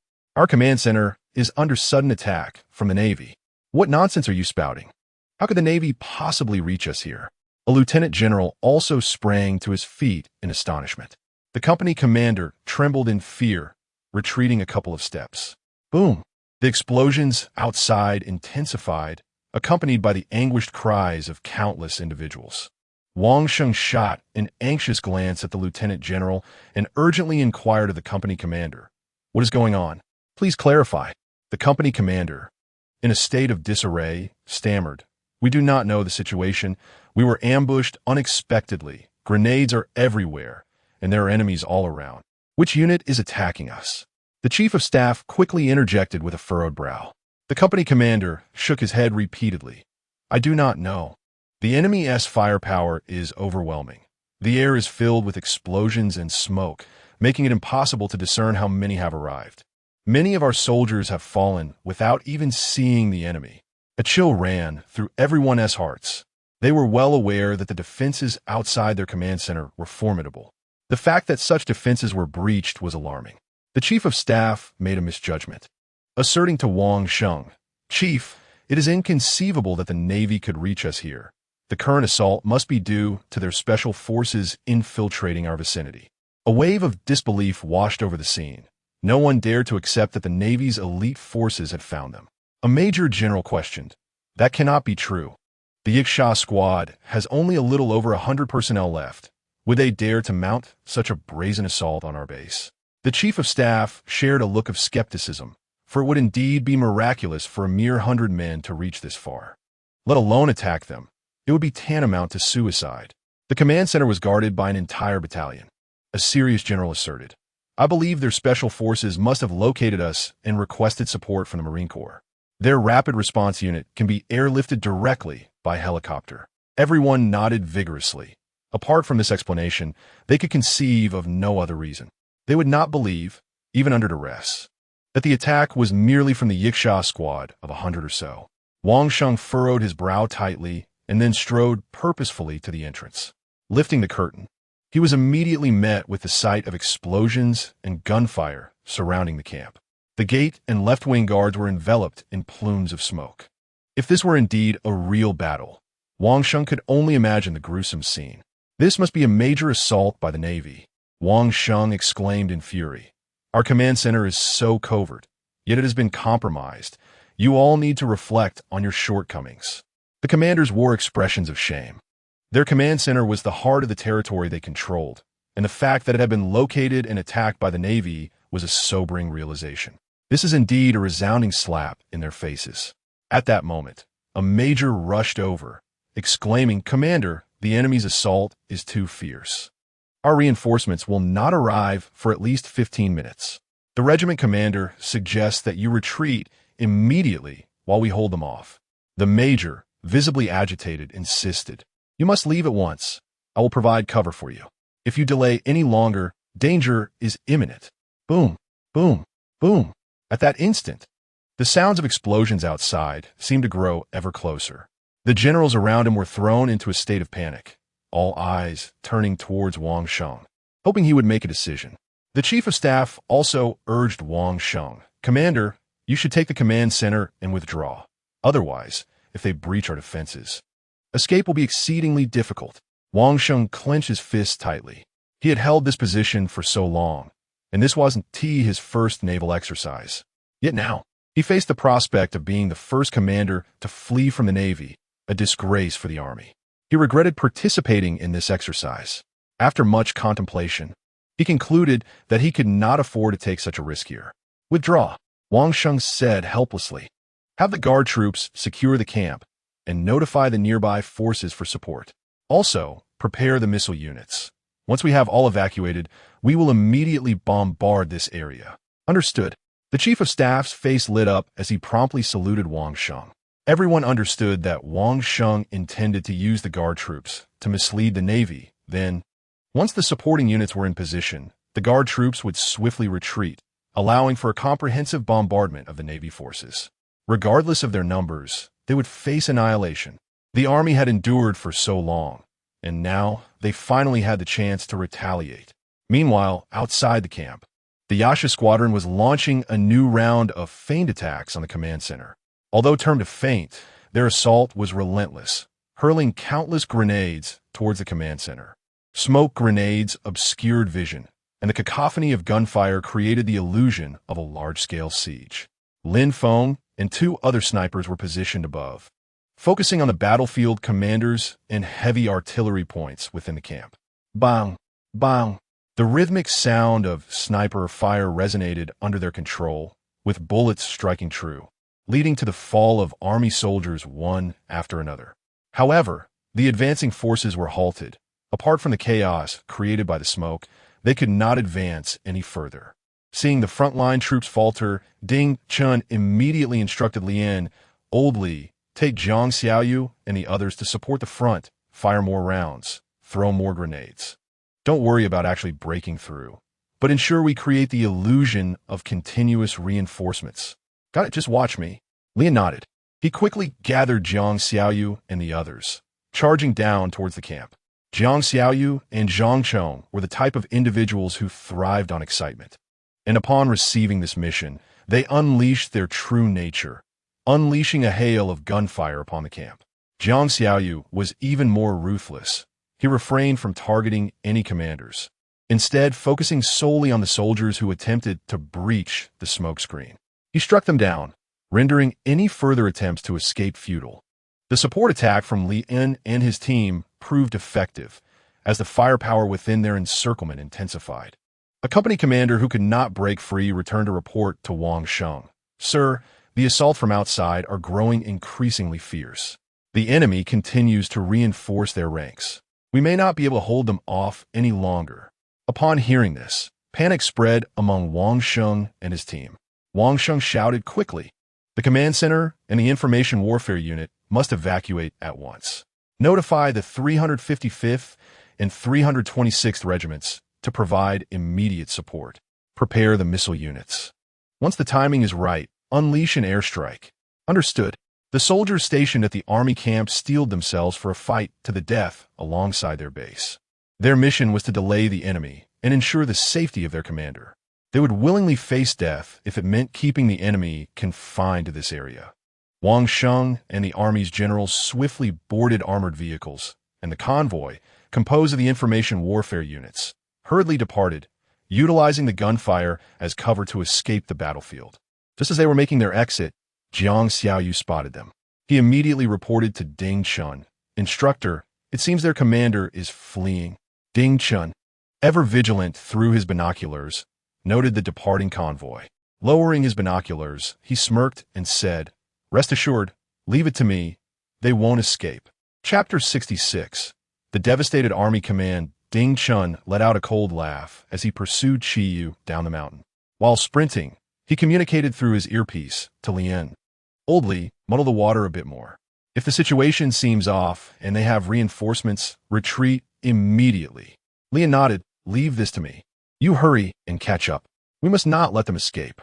Chen nodded, entrusting the assault on the camp to Lian alone with his dog. He hastened after Wang Sheng and his convoy. Although Chen's speed far exceeded that of an ordinary person, he was still flesh and blood, and two legs could not outpace four wheels. Ultimately, he could only watch as the convoy sped away until it vanished from his sight. However, with his divine perspective and keen eyesight, he never intended to exert himself in a futile chase. With his divine viewpoint, he could trace their path effortlessly. Moreover, with Qiyu, he could track them by scent.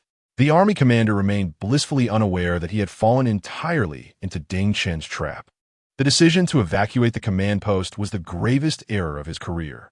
Meanwhile, the army command had descended into chaos. Lian, having absorbed some of Chen's strategies, led his team in a multifaceted assault, leaving the army personnel floundering. As they fortified one area, another was under siege. Reinforcements rushed to one location only to find another under attack, leaving the security battalion commander bewildered, unable to discern where to focus defense or offense. "Follow me, we charge," Zhang Chong shouted, rallying a dozen men to rush in, attempting to see if they could truly take the base. However, after advancing only a few dozen meters, a hail of gunfire erupted from within the base. Terrified, Zhang Chong and his men quickly took cover in the smoke, narrowly avoiding a deadly hail of bullets. "Damn it! These army brats are infuriating. We can't break through," Zhang Chong complained, returning reluctantly with his men. Seeing Zhang Chong's dejected expression, Zhang Daping chuckled. "We are special forces. renowned for our unique combat capabilities, not superhumans. Charging headlong against a defended battalion with so few men, it's akin to courting death. If you seek hardship, you have only yourself to blame. Damn it, Zhang Chong cursed. You have nothing good to say. I led the charge to see if we could breach a camp and enhance our achievements. At that moment, Lian approached. Let us not complicate matters. Our objective is to conserve our strength and follow old Ding's orders. While we should exercise our judgment, overthinking can lead to reckless actions. Understood, Captain, Zhang Chong replied, resigned. Before they could discuss further, Lian approached. Captain, we are running low on smoke grenades. What should we do? Should we continue the assault? After a relentless barrage of attacks for over a dozen minutes, the smoke grenades have been continuously deployed to obscure the Army's perception of their true strength. They not only needed to render the Army personnel invisible to their sight, but they also required that the soldiers could not even catch a glimpse of their own camp. To achieve such an effect, within a mere span of 10 minutes, the Yasha squad had already deployed hundreds of smoke grenades. This not only depleted their own supplies, but also expended the spoils they had gathered over the past few days. Had it not been for the recent skirmishes that yielded substantial provisions, engaging in today's battle would have proven exceedingly challenging. Captain, we can no longer continue. If we do, our sniper rifles will run out of ammunition, one soldier remarked. Xiang Yu echoed, Captain, we are also running low on rifle cartridges.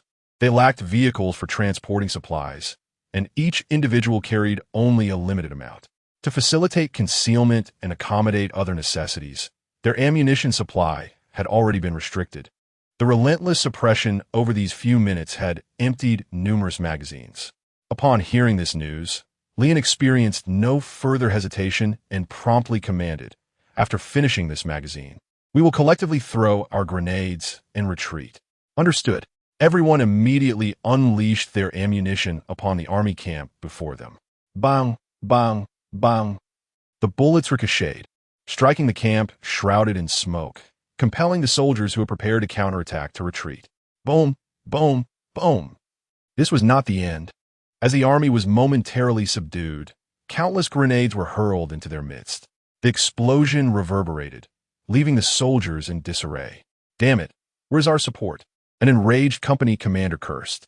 He had just led a counteroffensive when he stepped into the dense smoke, only to be swiftly pushed back. A series of deafening explosions left him bewildered. Sir, a nearby regiment has already provided support and is just 1 or 2 kilometers away. They will surely join the battlefield in a matter of minutes. The communications soldier urgently reported. The company commander nodded, glancing once more at the smoke that continued to erupt with explosions. Damn it, hold on. Keep these little bastards at bay. I refuse to believe we can't annihilate them once our reinforcements arrive. Yes, everyone shouted in unison, their eyes filled with determination. However, at that moment, Lian observed the dissipating smoke and calmly ordered, deploy a few more smoke grenades. We are withdrawing. Understood.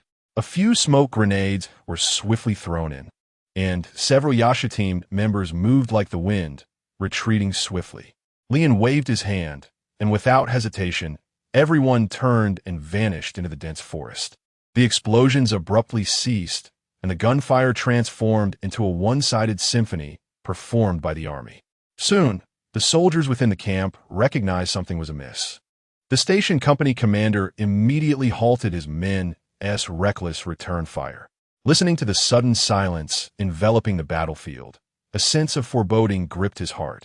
Follow me. The company commander urgently led his men through the smoke. As they broke through the smoke's veil and reached outside the camp, everyone stood in stunned disbelief. The once chaotic scene of battle had vanished, leaving only countless spent shells lying quietly on the ground, while the enemy had long since disappeared from sight. Damn it! The battalion commander muttered under his breath. These cunning rascals. Commander, shall we pursue them? Inquired a soldier. With what shall we pursue? The commander retorted, exasperated, as he kicked the oblivious soldier. Do you not see their formidable firepower? We have no idea how many they are. Are we to chase them to our own demise? Listen to me, gather the supplies, we shall retreat. Let us discuss the pursuit after reuniting with the main force. Understood. All the soldiers nodded in agreement and followed the commander back to the camp. Little did they know that the members of the Yasha squad whom they had scornfully referred to as rascals, had already sprinted over 1,000 meters away.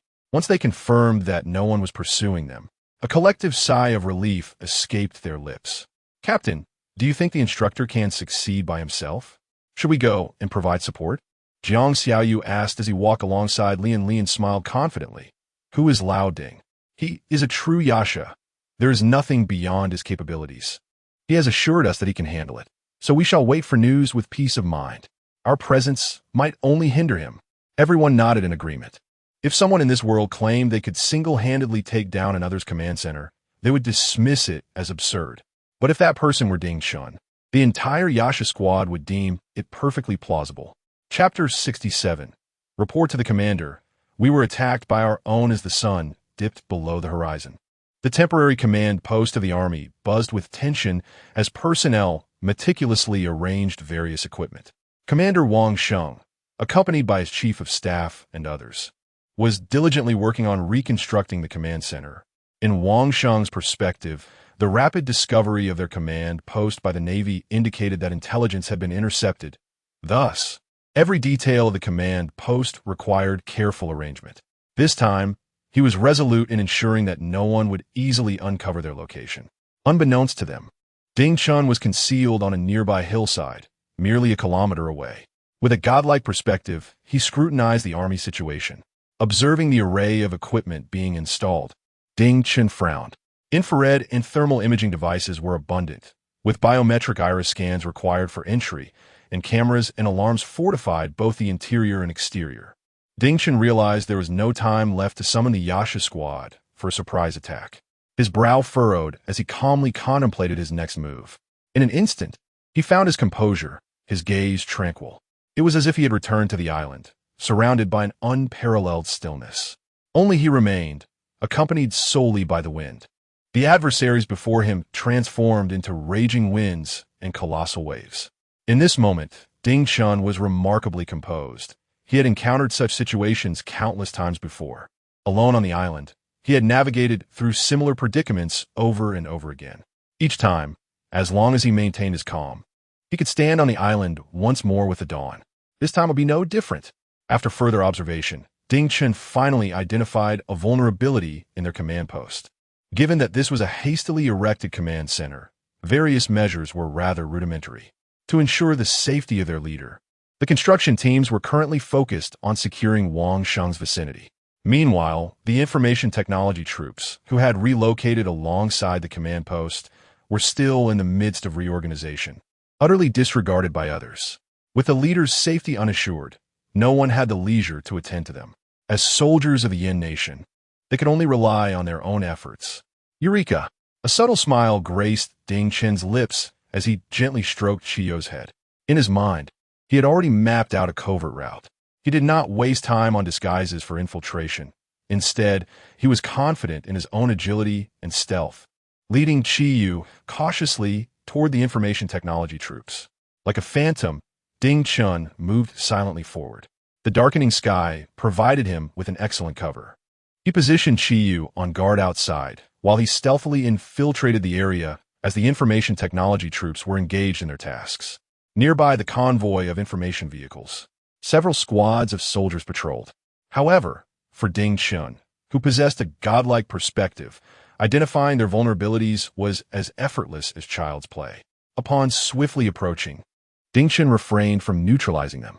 There were too many personnel outside. If they all vanished, it would easily raise suspicion. The patrol soldiers stationed here inadvertently create a false impression of safety.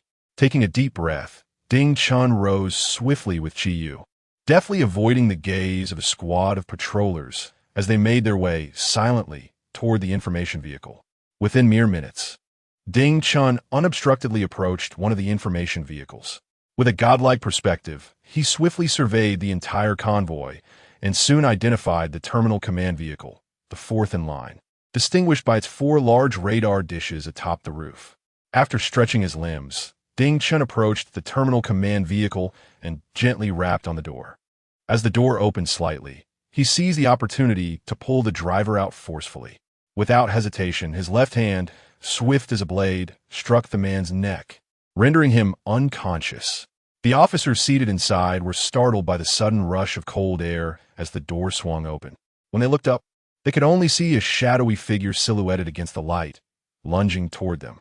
Their pupils dilated in shock, mouths agape in disbelief, but before they could utter a word, Ding Chen swiftly incapacitated them with precise strikes to their necks. One by one, they succumbed to darkness, collapsing in disarray within the vehicle. Ding Chen flexed his wrists and tossed the recently extracted officer back inside before gently closing the door. With everything in place, he exhaled deeply, reflecting that his execution of the plan had not been flawless. He glanced at the unconscious figures, musing that they would bear the brunt of his actions this time. Next time, he would know precisely how much force to apply.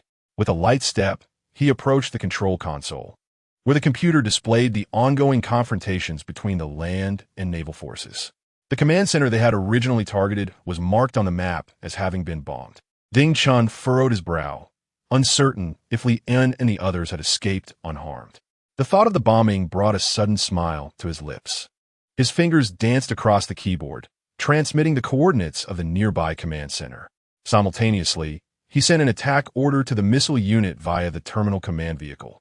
Just as he completed the transmission, the phone in the vehicle rang.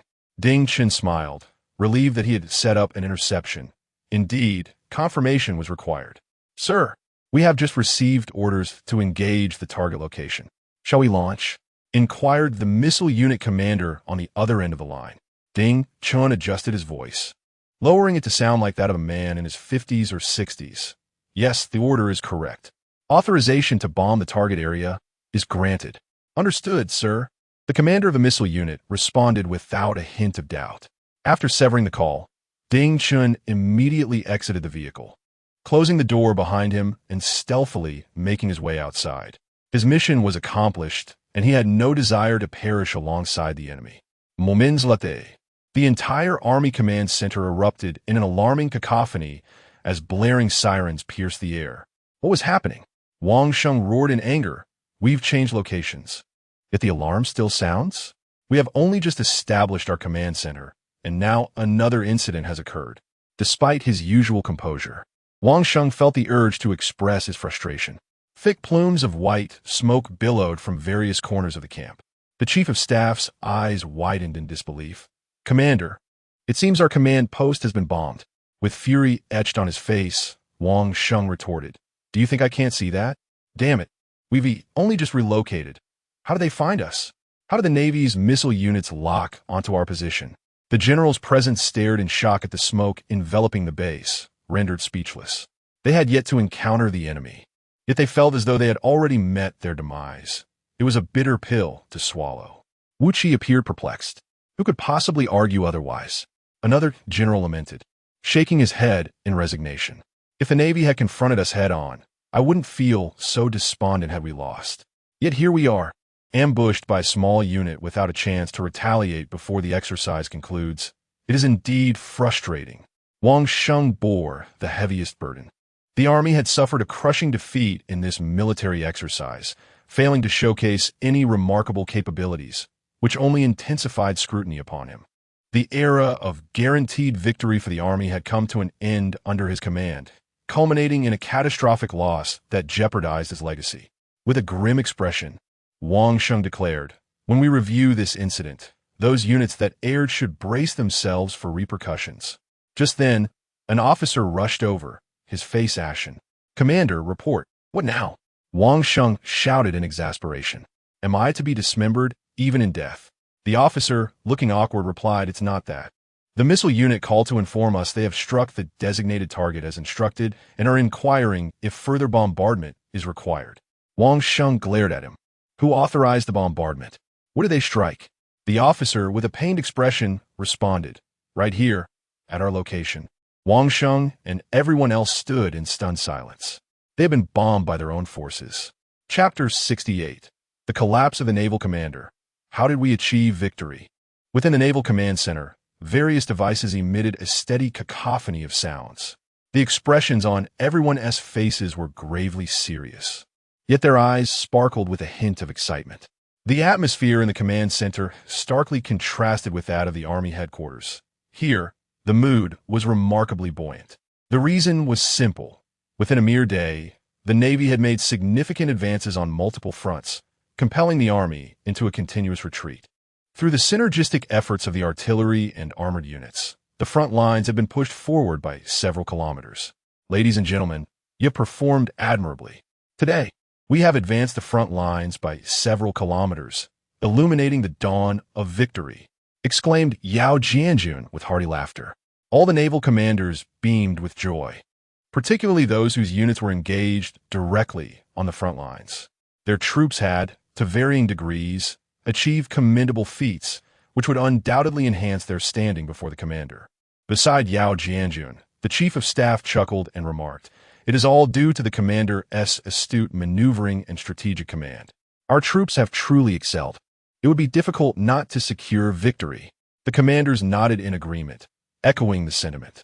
Jiang Dajiang added, "Had it not been for the commander's coordination of the tank battalions with the self-propelled artillery and the deployment of armed helicopters to disrupt the enemy's southwestern positions, we might still be ensnared in the jungles of the southeast."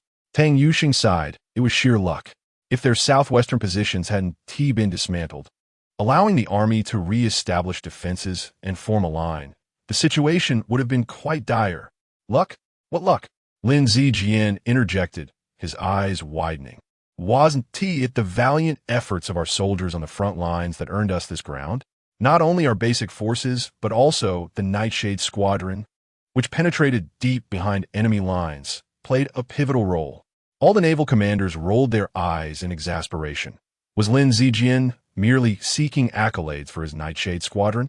Yet, they found themselves unable to refute his claims, for they were well aware of the significant contributions made by the Nightshade Squadron. Such achievements rendered all naval forces somewhat humbled. The chief of staff cleared his throat, adopting a serious tone. "In the coming days, we will face several hard-fought battles. We aim to conclude this campaign swiftly." A confident naval admiral declared, "The remaining forces of the army are few and far between. Once we obliterate them, victory will be within our grasp. I predict that within 3 days, the army will lose its current defenses and taste the bitterness of defeat."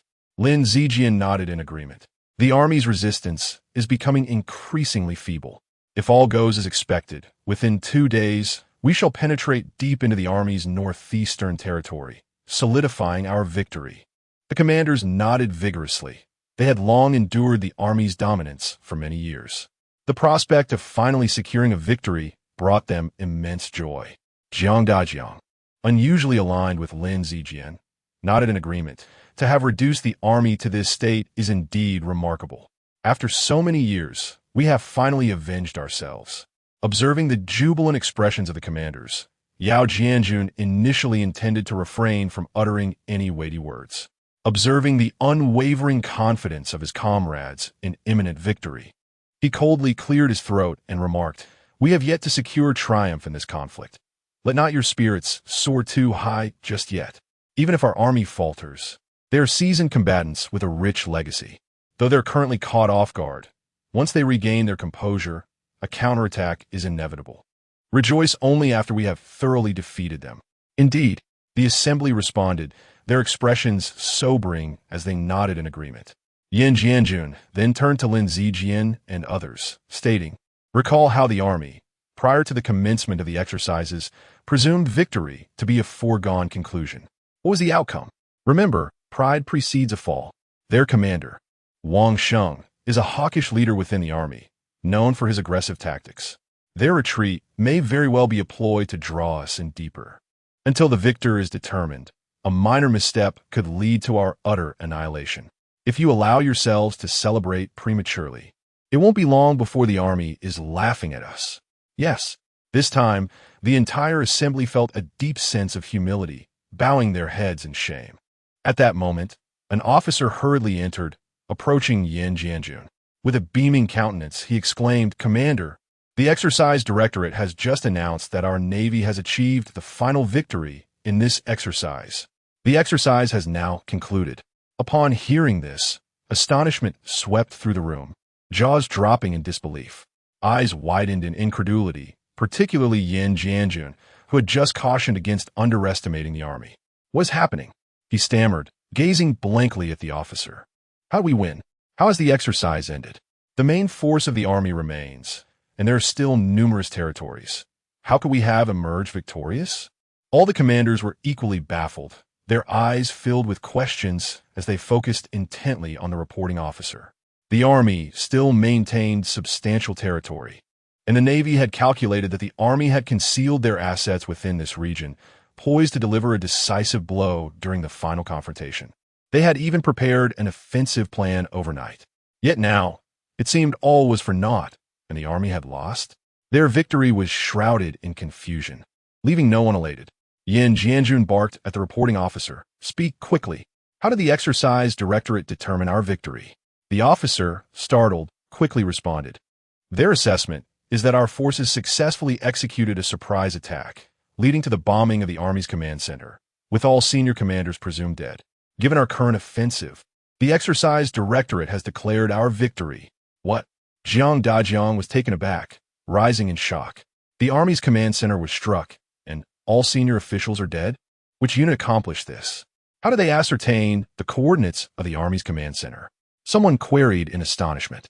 Everyone exchanged glances, all shaking their heads in confusion. At that moment, Lin Zijian laughed proudly. "Do we need to speculate? It must have been a Yasha squad still lurking in their territory."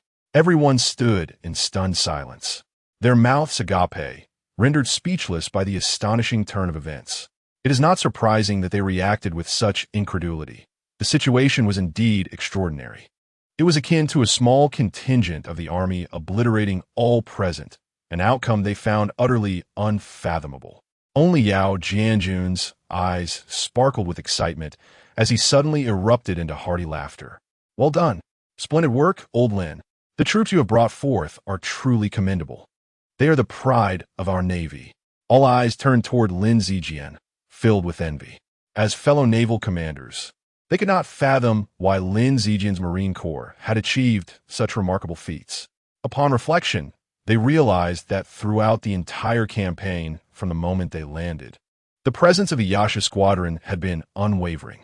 While this unit may not have had an exaggerated record in enemy annihilation, the impact and devastation they had wrought were undeniably significant. Without the efforts of the Yasha Squadron, their path to victory would have been infinitely more arduous. At this moment, Yao Jianjun radiated with exuberance, his spirits buoyant as if under the influence of intoxication. He proclaimed with a hearty laugh, "The Yasha Squadron is the heroic unit of the Navy. The Marine Corps must establish contact with them immediately and welcome our heroes back with the highest honors." "Indeed," Lin Zijian replied, standing tall, "I assure you, we shall accomplish this mission." Chapter 69. You are legends of the Navy in a military base located in the southeastern part of Guangdong Province. Over 80 members of the Night Demon Squadron stood together. Communication had already been established with them, and transportation was on its way to escort them back. At this moment, Jiang Xiaoyu was brimming with excitement, chattering away like a lively conversationalist. "Instructor, do you think we will receive any reward upon our return? Is there a chance we might collectively earn first-class merit?" For the first time, Jiang Xiaoyu's incessant chatter was not met with annoyance, save for Zhang Daping, who merely rolled his eyes in response. Ding Chun shook his head and remarked, "You have such lofty aspirations. We were merely conducting exercises. Achieving merit is not so straightforward, especially in peacetime. First-class merit is not easily obtained." Lian chimed in with a smile. "As for first-class merit, you can forget about it. However, I estimate that we will certainly be awarded collective second-class merit. After all, we have accomplished so much. The rewards we deserve shall not be overlooked." Upon hearing this, the spirits of the group lifted as they all shared in hearty laughter. For a newly formed unit to achieve collective second-class merit immediately after training was indeed a significant honor. Just then, the roar of engines echoed nearby as a convoy of military vehicles swiftly entered the base. A colonel disembarked from one of the vehicles and saluted Ding Chun, saying, "Comrade Ding Chun, thank you for your hard work. Commander Lin has dispatched me to escort you home." Ding Chun returned the salute and inquired, "May I ask about the members of our Night Demon Squadron who have been eliminated?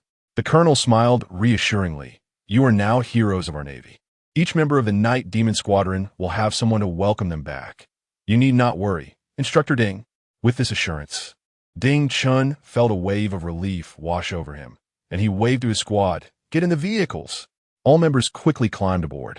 The vehicles roared back to life, carrying the Night Demon Squadron towards the naval fleet's location. By noon, they finally arrived at their destination. As they disembarked, they were taken aback by the grandeur of the welcome awaiting them. At the naval fleet headquarters, Yao Jianjun himself, accompanied by nearly all senior naval officials, stood ready to greet Ding Chun and his team. Upon seeing Ding Chun and his comrades step out of the vehicle, Yao Jianjun's eyes glimmered with emotion as he proudly proclaimed, "Salute to the heroes of our Navy." The Chief of Staff called out, prompting all present naval officers to salute in unison. Following suit, thousands of naval soldiers in attendance raised their salutes, each face adorned with joyful smiles. Yet their eyes glistened with tears as they gazed at Ding Chun and his team. After countless years, the Navy finally had a moment to take pride. And all of this was closely intertwined with the heroic feats of the Night Demon Squadron. Ding Chun and his comrades stood in stunned silence for an extended moment before hastily returning the salute. The multitude of respectful gazes served as the most profound acknowledgement of their month-long struggles. Jiang Xiaoyu, now overwhelmed with emotion, exclaimed, "Damn it, at such an exhilarating moment. With such grandeur, I can't even take a picture to capture my dashing demeanor. It's truly a pity. Your aspirations are rather modest." Lian jestingly reprimanded. A silent laughter exchanged among them, as they all yearned for a memento of this moment. This marked the first time since the inception of the Yasha unit that they collectively achieved a significant feat. It was an occasion worthy of a lifetime of remembrance. While they indulged in their musings, Yao Jianjun approached with senior naval officers in tow. Lian glanced at Ding Chun, who, with a hint of resignation, called out loudly, "Report to the commander. The Yasha squad has fulfilled its mission, currently retaining 85 members. And I report back to you. Please, give your instructions." This act of reporting to the superior was typically Li An's responsibility. Yet both the Yasha unit and Li An had come to regard Ding Chun as their steadfast cornerstone, tacitly allowing him to fulfill this role. Yao Jianjun nodded appreciatively. "You are all commendable children of the Navy. Without your efforts to engage the enemy behind their lines, our front would not have achieved such a remarkable victory. Moreover, for an entire month, you survived in enemy territory without any supplies, successfully bombarding their command center and securing our ultimate triumph." He gazed at each of them with admiration. "You of the Yasha unit are exemplary. There is no need for comparison. You are indeed the strongest special forces within our Navy." Turning to Ding Chun, he continued, "Especially you, little Ding. You have truly excelled, forging a legendary unit for our Navy and indeed for the armed forces of Yin Nation. Everything accomplished during this military exercise should serve as a lesson for all soldiers." The Chief of Staff chuckled, eyeing Ding Chun. "Little Ding, you have certainly educated us all, broadening our horizons. Who knew warfare could be conducted in such a manner, and that special forces could be utilized in this way? Remarkable, truly remarkable." Tang Yuxing smiled at Ding Chun. "Little Ding, I knew I was right about you. Everyone from our third fleet is exceptional." Lin Zijian laughed heartily. "Did you see that? This is the caliber of our Marine Corps. Are you envious?" The naval officers shot him exasperated glances, finding him rather bothersome. All members of the Yasha unit were too exhilarated to articulate their thoughts. Only the audacious Jiang Xiaoyu could not resist asking Yao Jianjun, "Commander, since this is our first collective achievement and the occasion is so grand, can we take a commemorative photograph?" Yao Jianjun paused, then burst into hearty laughter. "Of course. This is a collective honor for our Navy, a significant event worthy of commemoration." He beckoned to the surrounding officers. Come, everyone gather around. Let's take a group photo." He positioned Ding Chun and Li in the front row, one on each side of him. The entire Yasha unit erupted with enthusiasm, standing behind a group of generals, their faces aglow with radiant smiles. Nearby, a military reporter captured the moment, preserving it forever. With everything in order, the Navy began to withdraw in an orderly fashion, embarking on their vessels to return to their respective stations. It seemed as if the sea, too, was yielding for the heroes, as the journey home was serene and tranquil. It was not until the following morning that Ding Chen and his comrades beheld the long-missed beach. The members of the Yasha squad landed on the beach, preparing to regroup and return to base. Ding Chen instinctively expanded his perspective, a habit he adopted since the recent hostage incident. In his mind, it was imperative to remain vigilant at all times to ensure the safety of everyone. It was this very habit that led Ding Chen to suddenly sense something amiss. Not far away, on a hill, 3 individuals were stealthily peering in their direction, incessantly filming with a camera. Ding Chen paused for a moment, but clarity swiftly dawned upon him. A cold smile crept onto his lips. Every citizen of Yin Nation knew that photography was strictly prohibited in military zones. Those sneaky individuals were nothing short of walking liabilities. Ding Chen whispered to Lian, "There's a situation in the northwest. I'll go take a look. You lead the team back as planned." Lian's expression tightened. "Should I call a couple of people to accompany you?" "No need." Ding Chen shook his head. "A few petty thieves hardly warrant such a large response." Chapter 70. Invaders of the Flame Nation shall be executed without mercy. Ding Chen swiftly detached himself from the group, leveraging his adept camouflage skills to vanish upon the sandy beach. Jiang Xiaoyu, upon turning her head and witnessing Ding Chen's disappearance, could not help but inquire of Lian, "Captain, where has the instructor gone?" Lian replied nonchalantly, "Old Ding has spotted a few rats and has gone to catch them." "Rats?" Jiang Xiaoyu exclaimed in astonishment. "Has the exercise not concluded? Are there still enemies present? Should we provide assistance?" Zhang Chong expressed his concern. Though Lian shared their apprehension, he shook his head resolutely. "Old Ding insists it's unnecessary. A mere handful of rats do not warrant our entire force." Lu Yin, gazing in the direction where Ding Chen had disappeared, addressed Lian, "If it were merely rats, we would not be the slightest bit worried about the instructor. However, that area is not far from the border. What if someone comes to their aid?" Lian's mind was momentarily shaken. He had been solely focused on Ding Chen's words, failing to contemplate the deeper implications. The foes encountered in this place were far from trivial. He could not allow Ding Chen to take such risks alone. With this thought, he bellowed, "Lu Yin, your first group, follow me. The rest of you, remain on standby." "Understood." Simultaneously, 3 spies observing from a distance were reveling in their triumph. "Skunk, I told you this is a prime location to witness their Navy S landings. Just look at this arsenal. These are new weapons that the Flame Nation has never disclosed." One spy boasted with satisfaction. Another spy, equally exhilarated, chimed in, "Hyena was right. This position is indeed concealed. These soldiers from the Flame Nation have yet to detect us. When we return, we shall achieve great merit." Skunk nodded in agreement. "Having captured so many photographs of these new Flame Nation armaments, not only will we earn accolades, but the rewards will surely be substantial. Didn't T. Wild Boar wish to buy a house in Kobaka?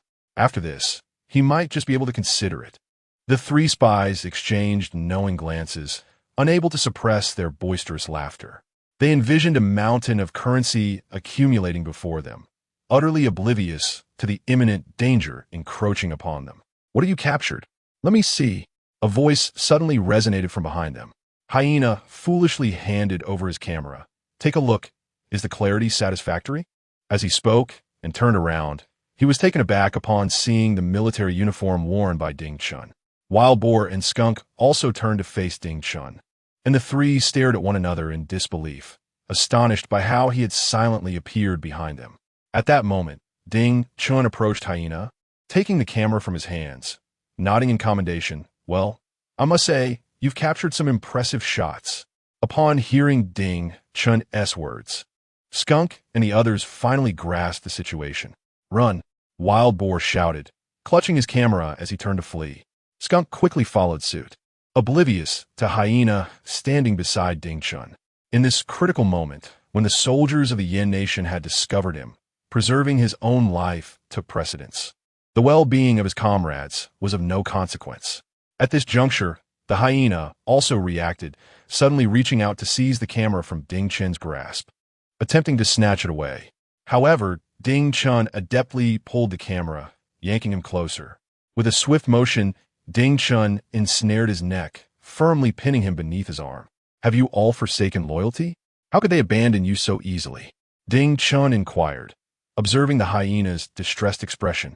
The hyena, now devoid of hope, resignedly closed his eyes. Without hesitation, Ding Chen delivered a punch, rendering him unconscious. He removed the memory card from the camera, discarding it onto the hyena's body, and sprinted after the wild boar and the skunk. The wild boar and the skunk, witnessing the hyena collapse in Ding Chen's embrace, initially presumed that Ding Chen had neutralized him. Now, seeing Ding Chen abandon the hyena to pursue them, they were instantly struck with terror. Split up, run, the wild boar shouted to the skunk. The two quickly distanced themselves, fleeing in opposite directions. Ding Chen, pursuing them, found their separation somewhat troublesome. At that moment, Lu Yin and his team appeared in the distance behind him. Instructor, we're here to assist you, Lu Yin cried out. Without a moment's thought, Ding Chen pointed towards the fleeing wild boar. You pursue him, I'll handle this one. As he spoke, he chased after the skunk. Initially, Lu Yin contemplated sending reinforcements to aid Ding Chen, but upon reflecting on Ding Chen's prowess, he felt reassured. Leading a group, Lu Yin pursued the wild boar from a distance. They had arrived somewhat late, trailing far behind the wild boar, making it challenging to catch up. Thus they could only follow at a distance. The wild boar, in a state of frantic desperation, found his previously mapped escape route rendered useless. Mimicking Ding Chen's earlier actions, he had discarded the camera, now a burden, and was careening in a single direction. Yet, despite exerting all his strength, he found not only could he not shake off Lu Yin and his team, but the gap was narrowing perilously. Baka! The wild boar cursed vehemently. Damn Yin soldiers. How can they run so swiftly? Panic surged within him. They were spies, their identities offering no legal protection. This was still the Yin nation, where enemies were despised. Should he be captured by the Yin soldiers, his country would neither protect him nor acknowledge his identity, leaving him to fend for himself in the Yin nation. Moreover, if he dared to divulge even a smidgen of information regarding his homeland, the fate of his family left behind would be dire. The thought of the consequences of capture sent shivers down his spine. He glanced at the distant border, where their contacts awaited them. Yet now, what once seemed a manageable distance appeared insurmountable, and time was no longer on his side.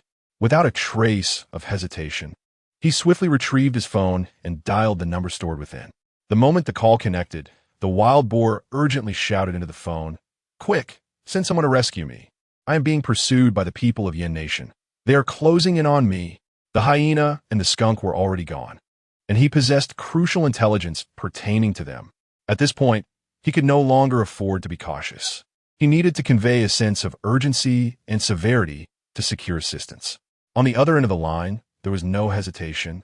As the response came swiftly, "You should know the rules. If discovered by the Yin people, you must not expose yourself. We are only responsible for your extraction, not your rescue. It would be wise to take your own life now, or else your family." The unsaid words carried an unmistakable threat. Fearing the call would be terminated, the wild boar frantically exclaimed, "Don't hang up. I have captured images of their concealed weaponry and equipment, their naval fleet. Yes, in the Dragon Squadron, I have photographed their members, which is why they have detected me."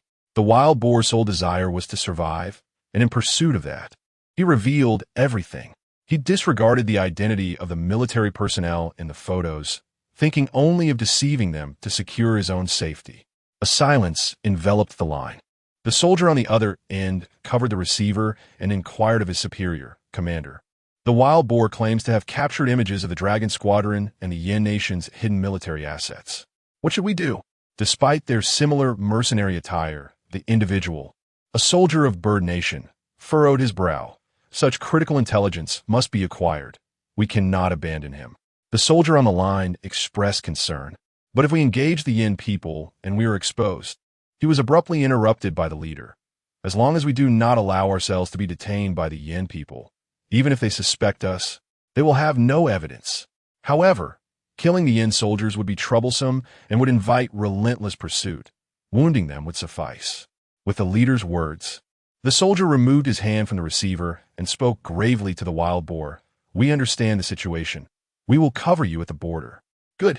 The wild boar rejoiced, surging forth with greater speed towards the border.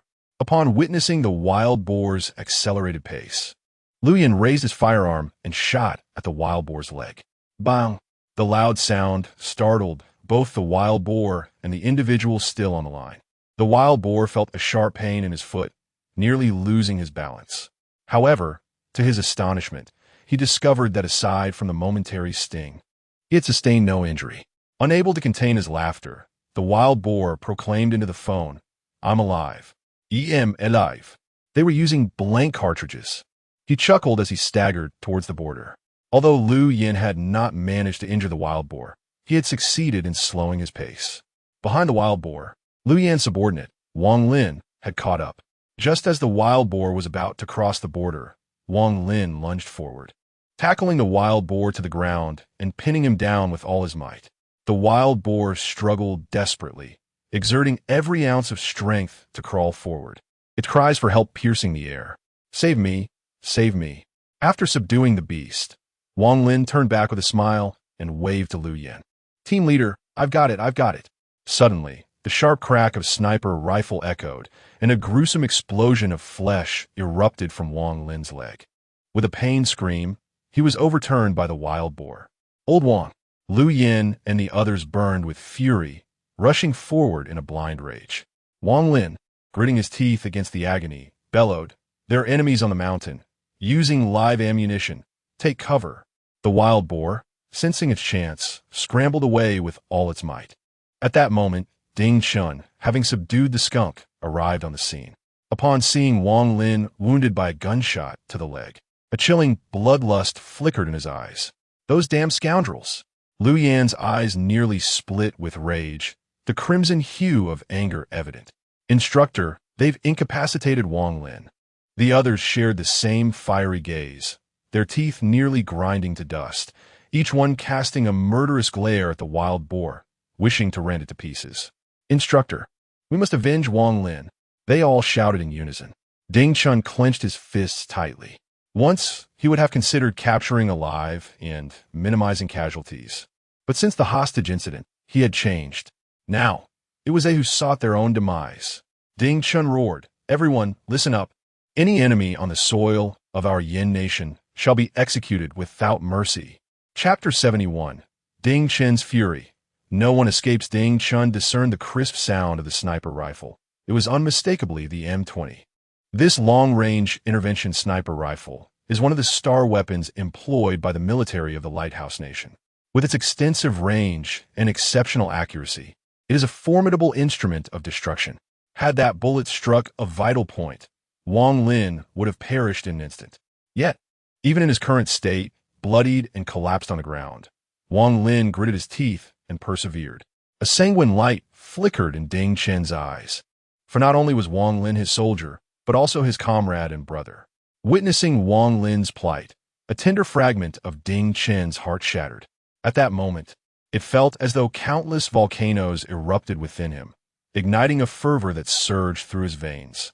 "Instructor, don't worry about me. Capture that bastard." Wang Lin's voice rasped with urgency. Ding Chen's lips twitched with intensity. He abruptly turned, immediately spotting the spy, scrambling up the mountain.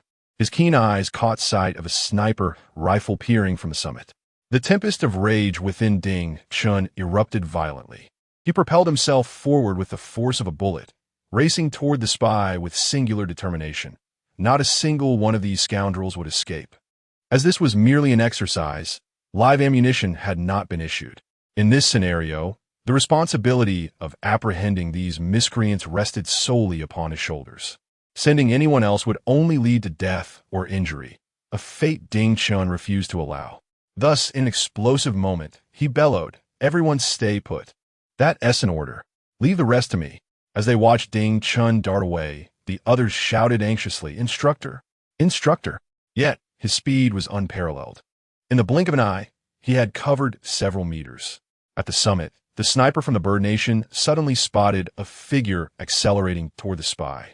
He swiftly aimed his rifle, a cold smirk gracing his lips. "Aren't you the stubborn one, Inferno Nation? Must I incapacitate you before you learn your lesson? Very well. I shall not hold back with that. He squeezed the trigger. In that split second, a deafening alarm blared in Ding Chen's mind.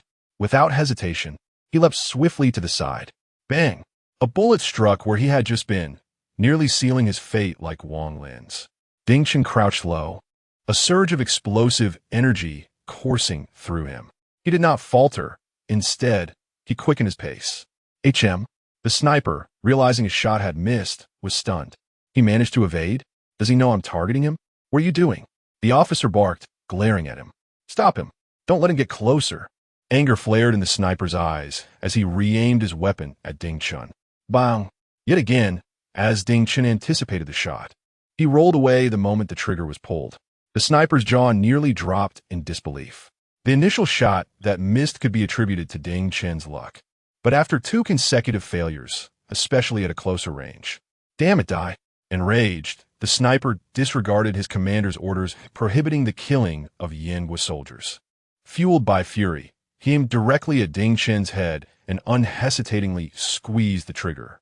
Bang, bang, bang. He fired 4 shots in rapid succession, emptying his magazine. Yet, like a rabbit, Ding Chen continued to leap nimbly.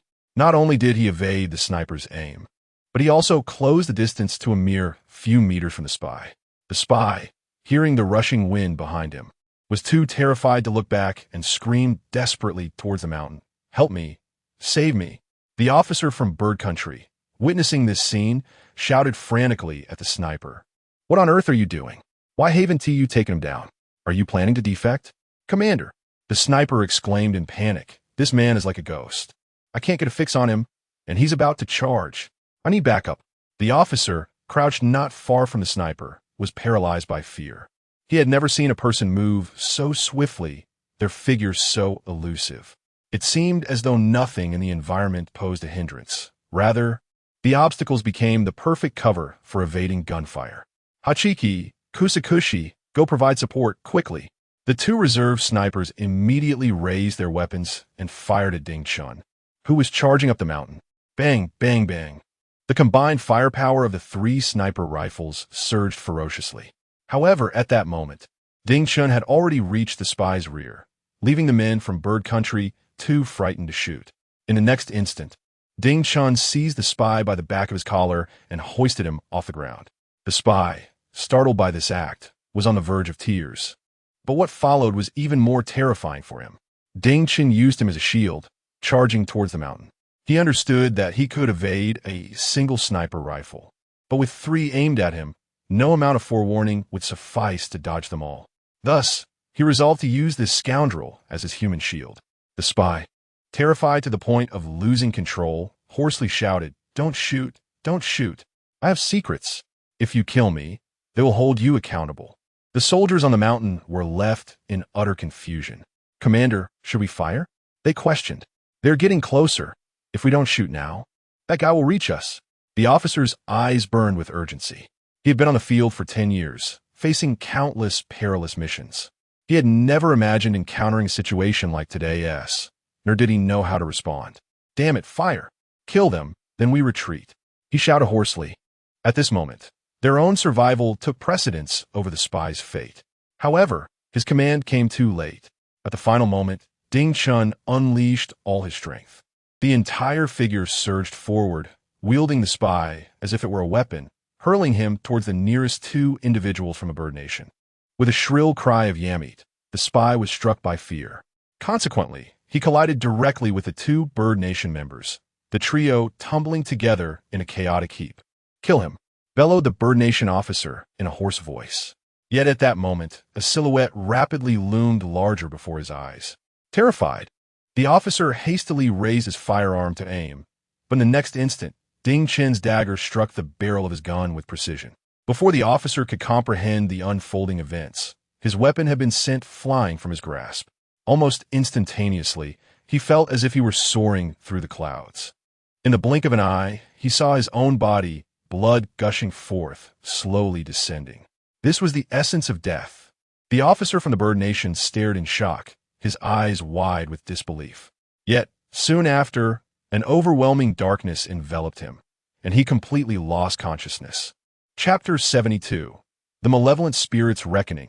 A blade for every life the mercenaries of the Bird Nation beheld in horror as their commander was ruthlessly slain by Ding Chen. Blood gushing forth. At that moment, Ding Chen, drenched in crimson, appeared to them as a demon risen from the depths of hell. Bastard! Countless men from the Bird Nation roared in fury, their eyes instantly bloodshot. 3 snipers, in a frenzy, raised their weapons, prepared to unleash a hail of bullets upon Ding Chen. The damned fiend has killed Commander in no way. Eliminate him. Avenge Commander in no way. Ding Chen did not draw his blade. Instead, with a powerful kick, he sent the lifeless body of the Bird Nation officer hurtling through the air like a kite severed from its string, hurtling towards the trio. Damn it, the 3 snipers gasped in shock as the corpse descended upon them, their instincts urging them to flee. Yet as the body fell, blood erupted from the gaping wound in its neck, showering the 3 men in a gruesome spray. Ding Chen, channeling his strength into his legs, surged forth with explosive speed. Before the body even touched the ground, he had already closed the distance, brandishing his military blade with deadly intent. Demon, the 3 snipers, paralyzed by fear at Ding Chen's sudden appearance, could only watch in horror as the blade arced toward their throats. With a pair of swift, chilling sounds, the sharp blade cleaved through flesh, blood geysering into the air, drenching Ding Chen and the remaining soldiers of the Bird Nation.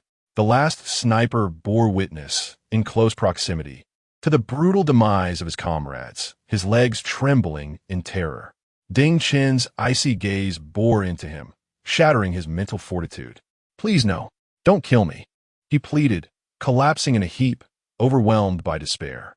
At that moment, as their eyes met, Ding Chen employed a hypnotic tactic, utterly dismantling the sniper's psychological defenses.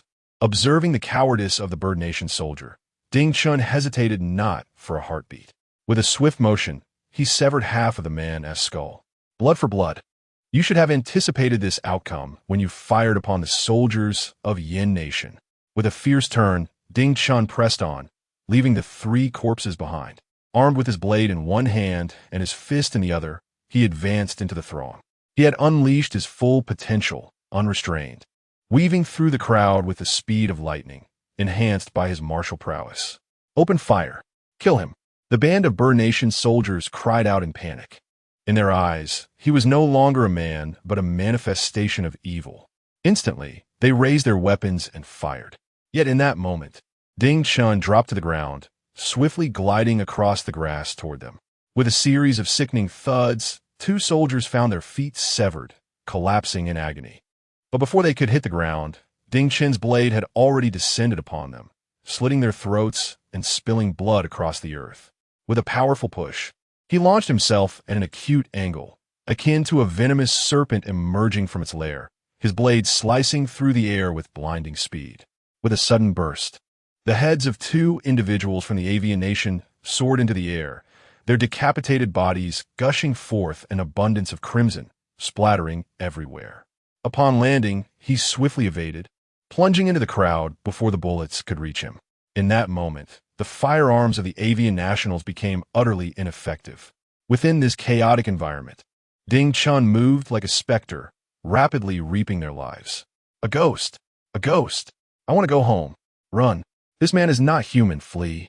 The remaining Avian Nationals were left in despair, some so frightened that they lost control of their bodily functions. Terrifying. Truly terrifying. Ding Chen's actions transcended the realm of humanity. In the eyes of these Avian Nationals, such an inhuman adversary was simply insurmountable. Whoosh! The piercing sound of air being split filled the space as Ding Chen denied them any further utterance.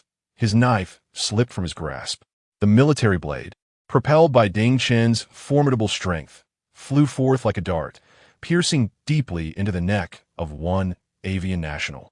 The sheer force pinned him against the tree behind him, blood gushing from the blade as his lifeless body dangled from the branch. All the Avian Nationals were thoroughly terrified. Their last vestiges of courage evaporated, and they turned to flee in a panic. A ghost! There's a ghost! Run! Ding Chen wiped the blood from his face, his vision clouded by a crimson haze. The image of Wang Lin, drenched in blood, filled him with no compassion whatsoever. Decades prior, their ancestors had invaded this land, and they had been beaten like dogs. Ding Chen coldly regarded them. Decades later, you remain as forgetful as ever. If you lack memory, then you shall all meet your demise. I shall send you to reunite with your ancestors. With that, he charged forward, the gleam of his blade flashing as blood sprayed around him. The mountaintop echoed with the anguished cries of the dying.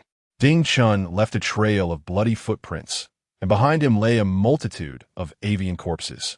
These avian nationals, gripped by fear, were paralyzed, unable to escape Ding Chen's relentless pursuit. Anyone who fell within his grasp met their end with a swift stroke of his knife. Finally, only one avian soldier remained, desperately gazing at the border less than 10 meters away. "No, please don't kill me. I don't want to die," he pleaded, kneeling before Ding Chen and bowing repeatedly. In a faltering rendition of their language, he cried out, "I will confess everything. I beg you, grant me my life." The stench emanating from him was overwhelming.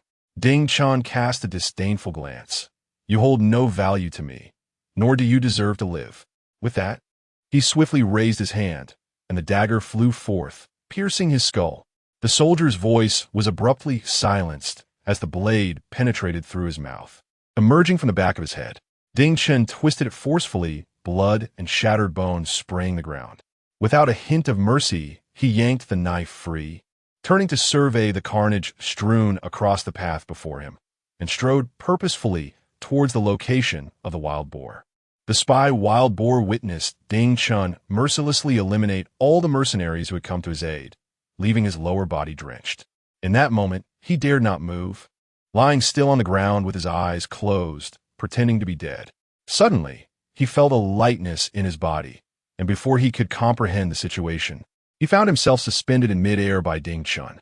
With a voice devoid of any emotion, Ding Chen intoned, "Do not feign death, or I shall ensure you truly meet your end." The wild boar was taken aback, the urge to relieve himself returning with a vengeance, warmth pooling beneath him. "Please, do not kill me. I know everything. I will tell you all." Tears and snot smeared his face. At that moment, Lu Yin and his men arrived as reinforcements.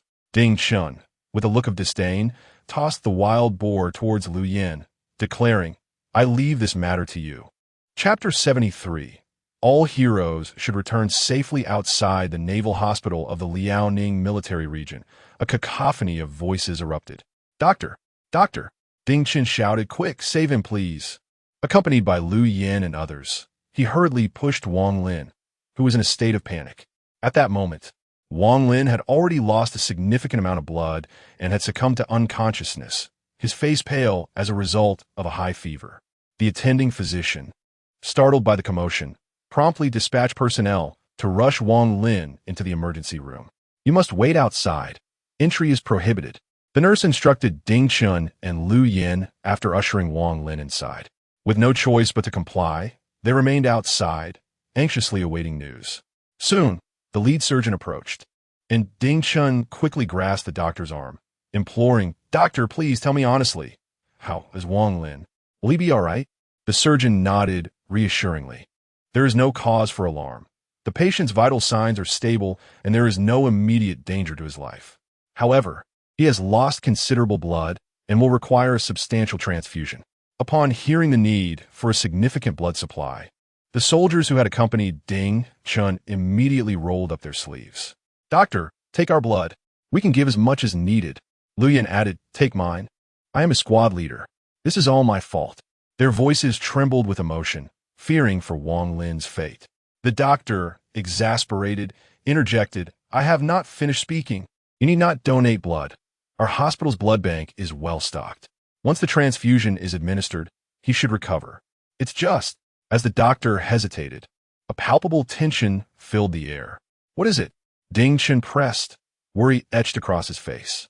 The attending physician glanced at Ding Chen before responding helplessly. "The gunshot wound on the patient's leg is extensive, with severe tissue damage. Coupled with the blood loss and the delay in treatment, I fear." At that moment, a heavy silence enveloped them. They all understood the gravity of losing a leg for a soldier. It would mark the end of Wang Lin's military career. Soft sobs began to break out among them. Lu Yin, engulfed in guilt, lamented, "It's all my fault. I should be the one to pay for Wang Lin's leg." Ding Chun turned to the doctor, desperation in his voice. "Please, I beg you, save him. A soldier's leg is his life. Without it, his military career is over." The doctor nodded, albeit reluctantly. "I will do everything in my power." Just as their conversation concluded, a nurse hurried out of the emergency room, calling out, "Dr. Li, everything is prepared. We're just waiting for you to commence the operation." Dr. Li nodded to Ding Chun and the others before turning back to the emergency room. Once he had departed, Lu Yin began pacing the corridor anxiously, beads of sweat forming on his forehead. "Lu Yin, stop pacing," Ding Chun urged. "No matter how much you walk, Wang Lin won't emerge any faster. We must wait patiently." Lu Yin struck the hospital wall with his fist, repeatedly ramming his head against it, his voice quavering with tears. "It's all my fault. I should have anticipated that there were people on the mountain. It's my failure to make proper arrangements. As the team leader, I should bear this injury." With reddened eyes, Lu Yin clenched his teeth. "If I had the chance again, I would personally ensure those scoundrels meet their end." The others shared his sorrow, wishing they could unearth the deceased enemies and exact vengeance upon them. Ding Chen refrained from offering them comfort. He too was troubled. After all, Wang Lin's injuries were grievous, and he had succumbed to fever and unconsciousness.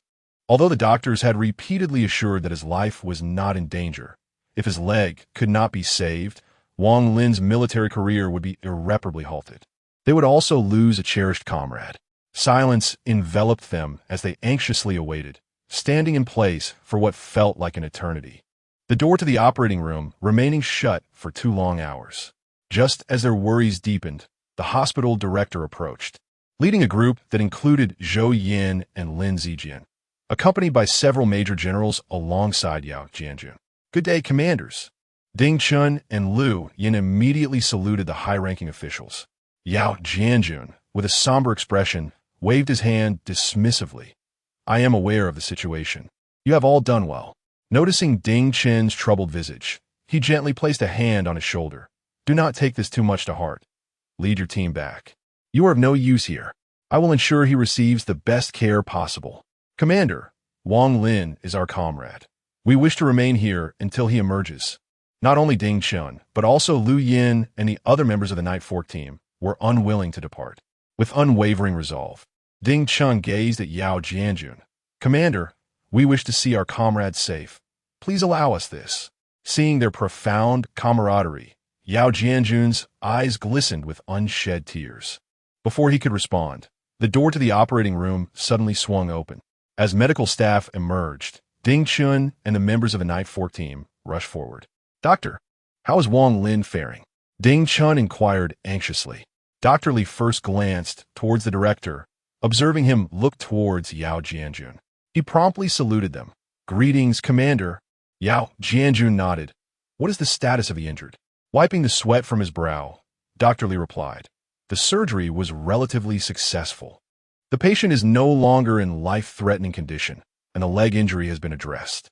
However, whether he will regain his former mobility depends on his subsequent recovery." Yao Jianjun spoke sternly.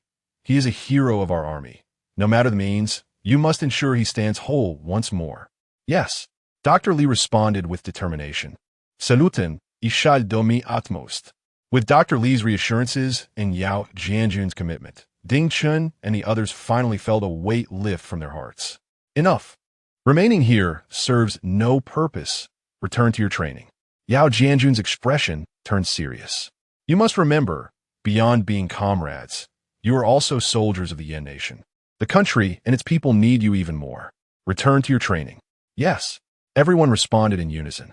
They were members of the Yen Navy and were duty-bound to uphold their posts. Regardless of the challenges they faced, they must always remember their responsibilities and obligations. At that moment, Wang Lin, lying on the operating table, was finally wheeled out. As he gazed at the slumbering figure of Wang Lin, Ding Chun felt tears welling in his eyes. "Salute," Ding Chun whispered. Led by Ding Chun, the entire Yasha squad silently paid their respects to Wang Lin.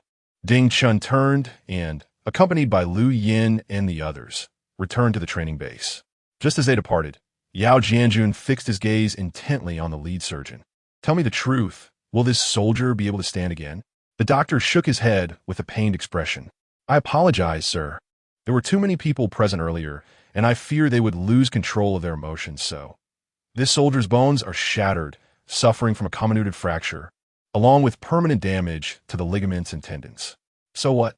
Speak. Yao Jianjun bellowed. Chapter 74. The army is the best sanctuary for heroes, doctor. He shook his head with a bitter smile. The injuries are too severe. The chances of him standing again are less than 30%. Even if a miracle occurs and he rises, he may forever rely on a cane. The hearts of everyone present tightened as if struck by a heavy blow, rendering them speechless. How could this be? Zhou Yan, in disbelief, clenched his fists tightly. Wang Lin is a good soldier. He does not deserve such suffering. He has endured so much to join the Yasha. Lin Zijian felt a complex swirl of emotions, as if witnessing his own child fall ill and leave him. Yao Jianjun cast a glance at Ding Chun and the others, who were gradually disappearing down the hospital corridor, and sighed deeply. If they knew the outcome, how heart-wrenching it would be for them. Silence enveloped the group as they gazed sorrowfully at the retreating figures of Ding Chun and his companions. 2 days later, at the Yasha squad training base, the thunderous sounds of drills echoed across the field as all members of the Yasha squad followed Lian, training with fervor. Since Wang Lin's incident, Ding Chun had been relentlessly pushing himself to train. He increasingly felt as though his physical capabilities had reached a bottleneck, making further progress exceedingly difficult. Consequently, he entrusted the training responsibilities to Li, and upon his return, for the first time, Ding Chun immersed himself in the training regimen as an ordinary member of the Yasha squad, completing every training module.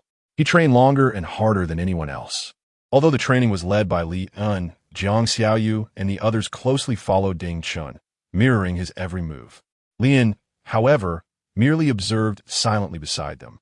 As long as Ding Chun persevered, the entire Yasha squad remained resolute, unwaveringly following in his footsteps. Among them, Lu Yan was the most dedicated.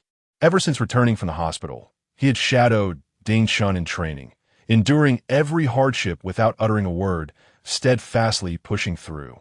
After 2 days, fatigue weighed heavily on everyone, and they gradually struggled to keep pace with Ding Chun. Lian looked at Lu Yan and the others with a stern gaze. What is the matter? Is this all you are capable of? You are Yasha, the elite special forces of the Yen Nation's Navy. You have no right to give up. He coldly surveyed the panting members of the Yasha squad. Are you infants in swaddling? Without your instructor, are you nothing? Will every mission require your instructor's presence? If so, why even bother being special forces? Shouldn't the Yasha squad just keep the instructor alone? No, Zhang Chong bellowed. We are the elite of the Yen Nation's Navy. We are not infants. In unison, everyone shouted, we will always follow our instructor, relentlessly pursuing his shadow, never bringing shame to the Yen Nation's Navy. They gritted their teeth and strove to keep up with Ding Chen's training pace. At this moment, Ding Chun himself was utterly exhausted, yet he remained resolute, refusing to rest. Everyone harbored the concern over Wang Lin's injury deep within their hearts, transforming this anxiety into a fierce resolve to persevere through their training. In their minds, the belief was clear. As long as they grew stronger, they could safeguard every comrade and every citizen. Ding Chen's gaze remained largely unperturbed. After silently completing the final push-up, he rose and made his way toward the armed cross-country course. Trailing behind him were the members of the Yacha Brigade, equally undeterred. The second to finish was the equally dedicated Lu Yan. At the moment he stood up, he stumbled slightly, nearly collapsing. After regaining his composure and exhaling deeply, he too resolutely headed toward the armed cross-country. The third to complete the task was the physically robust Zhang Chong, who silently walked in the same direction. Fourth was the previously jovial Jiang Xiaoyu, whose laughter had vanished since learning about Wang Lin's predicament. Fifth was Xiangyu. Following closely were the sixth and seventh, each individual rising one after another, dragging their weary bodies but striding steadfastly toward the course. None faltered. They quickened their pace, culminating in a flurry of synchronized push-ups. Just as the last person moved toward the armed cross-country, a military vehicle sped into the Yacha Brigade's training base. Though Ding Chen was engrossed in his training, the thunderous roar of the engine disrupted his focus.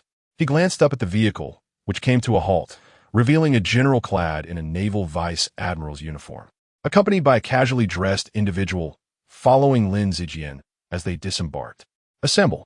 The call rang out, summoning everyone to gather. "Salute!" "Good day, Chief." The entire group saluted the vice admiral. He returned the gesture, his face adorned with a broad smile as he nodded repeatedly. "Well done, well done. Truly my Navy's elite. Such rigorous training explains your remarkable performance in the military exercises." Lin Zijian responded at his side. "For special forces, achieving feats unattainable by ordinary individuals naturally requires efforts beyond those of others." The vice admiral nodded, surveying the faces of the Yacha Brigade until his gaze settled on Ding Chen. "You are Ding Chen?" he inquired. Ding Chen responded with a stoic nod. "Yes, Chief." The vice admiral smiled. "You are quite impressive. Your name has resonated throughout this past half year." Ding Chen remained silent, patiently awaiting the vice admiral's next words. Unexpectedly, the vice admiral turned to address the entire Yacha Brigade. "You are all exceptional. In this military exercise, you showcase the prowess of our armed forces, achieving a significant victory. You are a source of pride for our Navy. You are a formidable force, rivaling even the Jiaolong Brigade." Contrary to the vice admiral's expectations of enthusiastic cheers from the Yacha Brigade, silence prevailed in response to his accolades. Were it not for the attentive expressions on their faces, he might have doubted their satisfaction with his commendation. At this moment, the general felt a tinge of embarrassment, scratching his head in confusion. Could it be that they had grown accustomed to praises and sought rewards instead? He raised his voice to announce, "In recognition of your outstanding performance, I hereby award your unit a collective second-class merit." The Yiksha squad remained composed, gazing at him unwaveringly. The general, feeling increasingly awkward, turned to Lin Zijian and inquired, "Old Lin, what is going on?" Lin Zijian replied solemnly, 2 days ago, during the border operation to capture spies, a member of the Yiksha squad sustained severe injuries and is currently in the hospital." Upon understanding this situation, the general felt a profound respect wash over him. A grave expression crossed his face as he remarked, "The nation is fortunate to have you safeguarding it." He then saluted the entire Yiksha squad. Ding Chen, leading the team, returned the salute. The general dismissed the troops, retaining Ding Chen for a private conversation. He pointed to the individuals accompanying him and stated, "Comrades from the national security, your visit today is also to commend you." "Commend?" Ding Chen looked at the national security personnel, bewildered. "I don't understand what I have done to deserve this recognition." The national security personnel, aware of Ding Chen's current distress, explained, "The spies you intercepted at the border have provided us with invaluable information. This is of great significance to the nation, and as such, the higher-ups have decided to award you a first-class personal merit." Ding Chen remained unresponsive. After a moment of silence, the national security personnel continued, "Regarding the injured comrade Wang Lin, it has also been decided to award him a second-class personal merit." Finally, Ding Chen's demeanor shifted, finding a shred of solace in Wang Lin's commendation. "Comrade Ding Chen, do not worry excessively. Comrade Wang Lin is also a hero of the nation, and the nation will never neglect its heroes." The national security personnel concluded, handing the merit medal to Ding Chen. He stood in a daze, staring at the medal in his hand, feeling no joy whatsoever. His mind was consumed with thoughts of Wang Lin, injured in the hospital. The nation may not forsake its heroes, but the finest fate for a hero has always been within the embrace of the military. Chapter 75. My Yasha soldiers shall never retreat in defeat. After the announcement from the secret department, Lin Zijian took Ding Chen aside. "Little Ding," Lin Zijian said, casting a glance at Ding Chen, "do not blame yourself too much for Wang Lin's situation. The nation will make appropriate arrangements." Ding Chen nodded, responding, "Commander, I am fine." Lin Zijian shook his head in resignation. "By the way, there has been another development from above. The Yasha squadron status has been elevated by 1 level, now recognized as a full regiment. You are now independent from the Zhouyan regiment and will henceforth be directly under my Marine Corps, receiving funding and resources in accordance with the standard provisions for special units. Such advantageous news for the entire Yasha squadron brought a rare smile to Ding Chen's face. "Thank you, Commander," he expressed gratefully.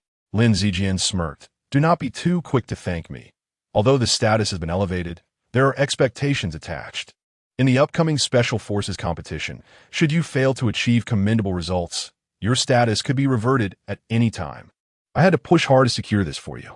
Ding Chen patted his chest in assurance. "Commander, rest assured, I and all the members of Yasha will never let you down." Lin Zijian's thoughts turned to Wang Lin, still lying in the hospital, and his eyes glistened with emotion. "You are all good soldiers, my beloved troops," he said. Fearing he might divulge too much, he quickly waved his hand. "All right, enough of that. Focus on your training, but do not overexert yourselves." With a serious demeanor, Lin Zijian added, "What I need is a unit ready to be deployed at a moment's notice. If you lead such rigorous training, how will you be prepared when the nation and the people require your service?" Ding Chen, momentarily taken aback, immediately saluted Lin Zijian. "Yes, Commander." Lin Zijian smiled, patting Ding Chen on the shoulder before turning to leave. Ding Chen shared the favorable news regarding the restructured status with everyone, and seizing the moment of their elation, he canceled the afternoon's physical training in favor of specialized knowledge training. Thus, Ding Chen seamlessly implemented changes. Time flew, and 10 days passed in the blink of an eye. One afternoon, after completing the training with the Yasha squadron, Ding Chen returned to his office for a rest and happened upon Li and still present. Ding Chen hurriedly inquired, "Old Li, it's been several days. What is the situation at the hospital? Is Wang Lin recovering well? When will he be back?" Lian, having just wrapped up the restructuring matters and a multitude of tasks, paused at Ding Chen's question. Shaking his head, Lian replied, "I'm not certain. I haven't been paying attention these past few days.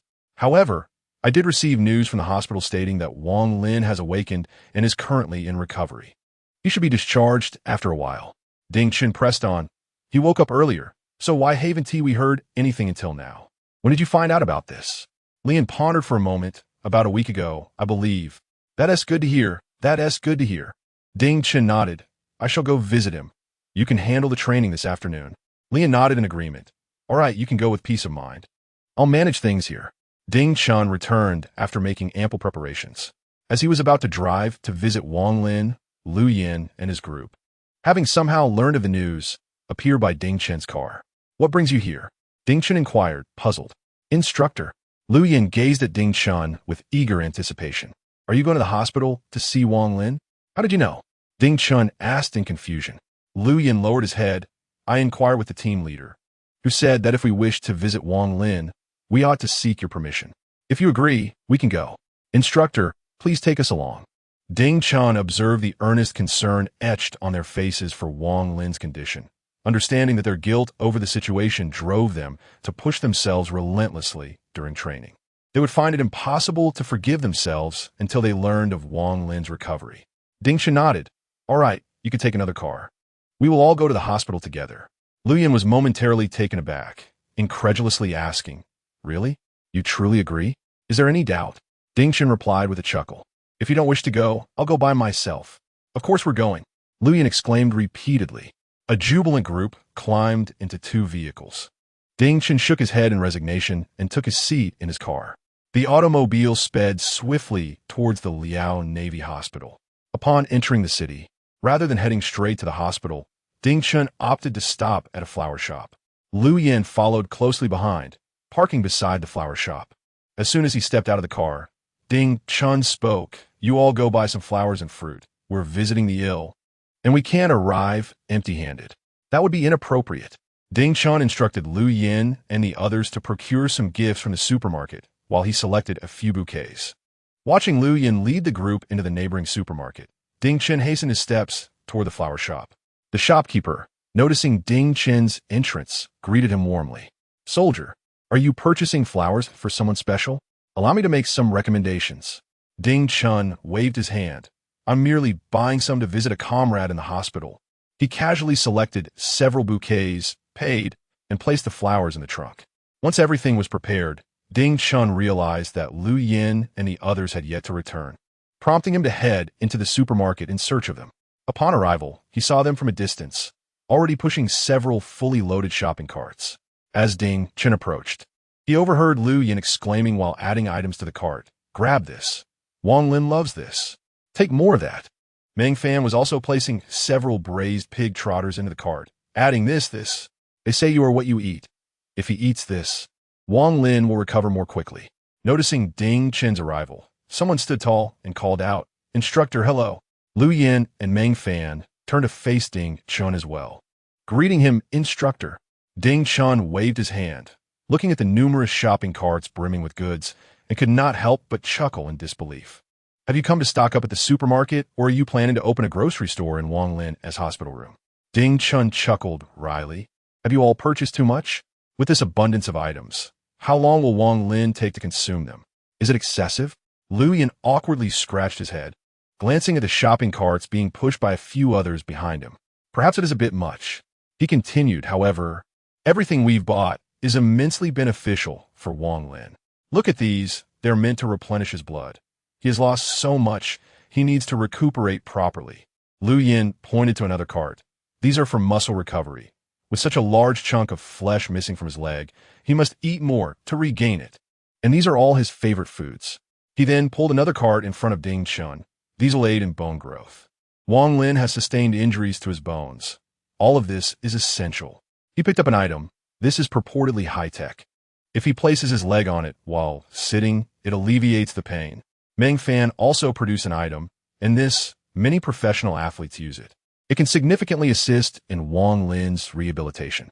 A touch of sorrow crossed Meng Fan's face. Wang Lin has been injured for quite some time. He must long to train with us again. Our purchases are merely to help expedite his return to the unit. The group began to chatter animatedly, each asserting that their items would benefit Wang Lin. Chen smiled helplessly. "All right, this is all your heartfelt intention. Feel free to buy whatever you wish." The nearby sales assistant couldn't help but chuckle. "Your comrade is truly fortunate to have such a band of brothers." Lu Yin and Meng Fan laughed heartily, indeed. "Wang Lin is like a brother to us." Chen rolled his eyes. "Enough already. Let us proceed to the checkout. It's getting late. And we should head to the hospital soon." The group, brimming with excitement, approached the cash register, where the cashier took several minutes to scan their items. Chen observed them, each beaming while carrying large bags, and couldn't help but shake his head. Once again, they set off with their carts, quickly arriving at the Liaohai Military District General Hospital. Upon disembarking, Chen and Lu Yin each held 2 bouquets of fresh flowers, while the others trailed behind with their large bags. Chen approached the nurse's station and inquired of the on-duty nurse, "Excuse me, I would like to ask about a soldier named Wang Lin. Which ward is he in?" The nurse paused for a moment, checking her records as she asked, "Wang Lin? Which Wang Lin? What number did he come in under?" Chen pondered briefly. "Wang as in the king, Lin as in the forest. He was admitted 12 days ago due to a gunshot wound to his thigh." "Found him." The nurse nodded, then, with a look of surprise, added, "He discharged yesterday. He is no longer at our hospital." "What?" Both Chen and Lu Yin were taken aback. The 10 or so teammates behind them looked equally confused.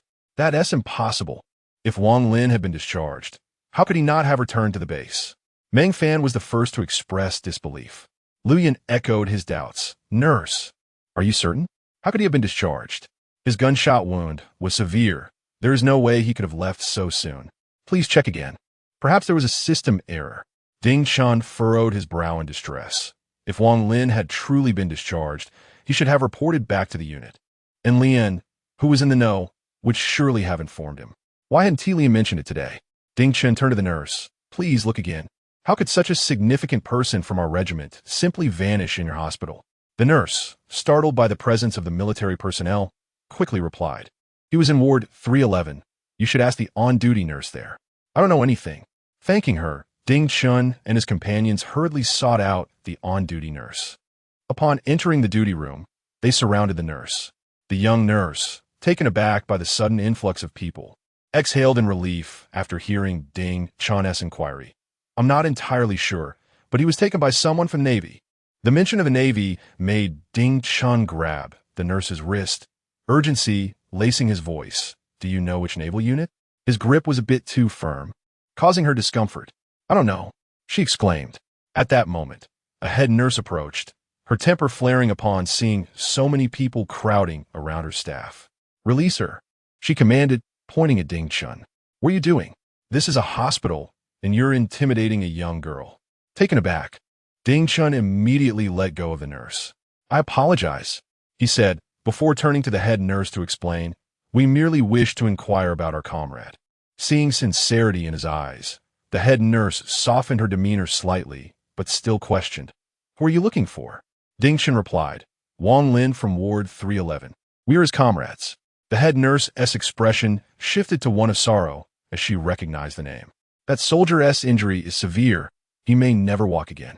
Even if the external wounds heal, he will likely only be able to walk with a pronounced limp." Ding Chun urgently asked, "Then where is he? Why does the hospital say he has been discharged without returning to the unit? Where has he gone?" The head nurse, resigned, explained the higher-ups arranged for his early discharge. He accepted this after learning about his condition and did not file any appeals. He simply followed their instructions to complete the discharge process. "What?" Everyone was taken aback, their eyes wide with disbelief. "How can this be?" Lu Yin, infuriated, slammed his fist on the table, tossing aside the flowers he held. "Old Wang is my soldier. I will not allow him to leave the military like this. He cannot depart in such a disgraceful manner."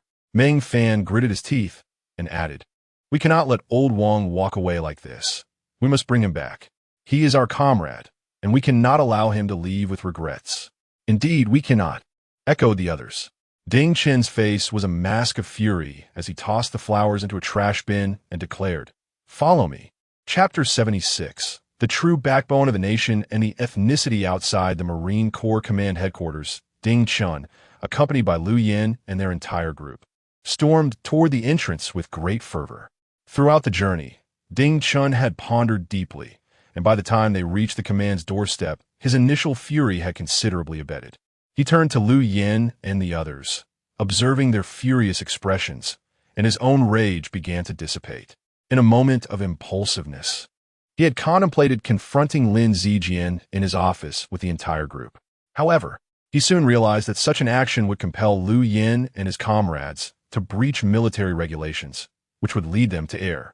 While Lu Yin and the others might disregard these concerns for Wang Lin, Ding Chun could not permit them to make such a mistake.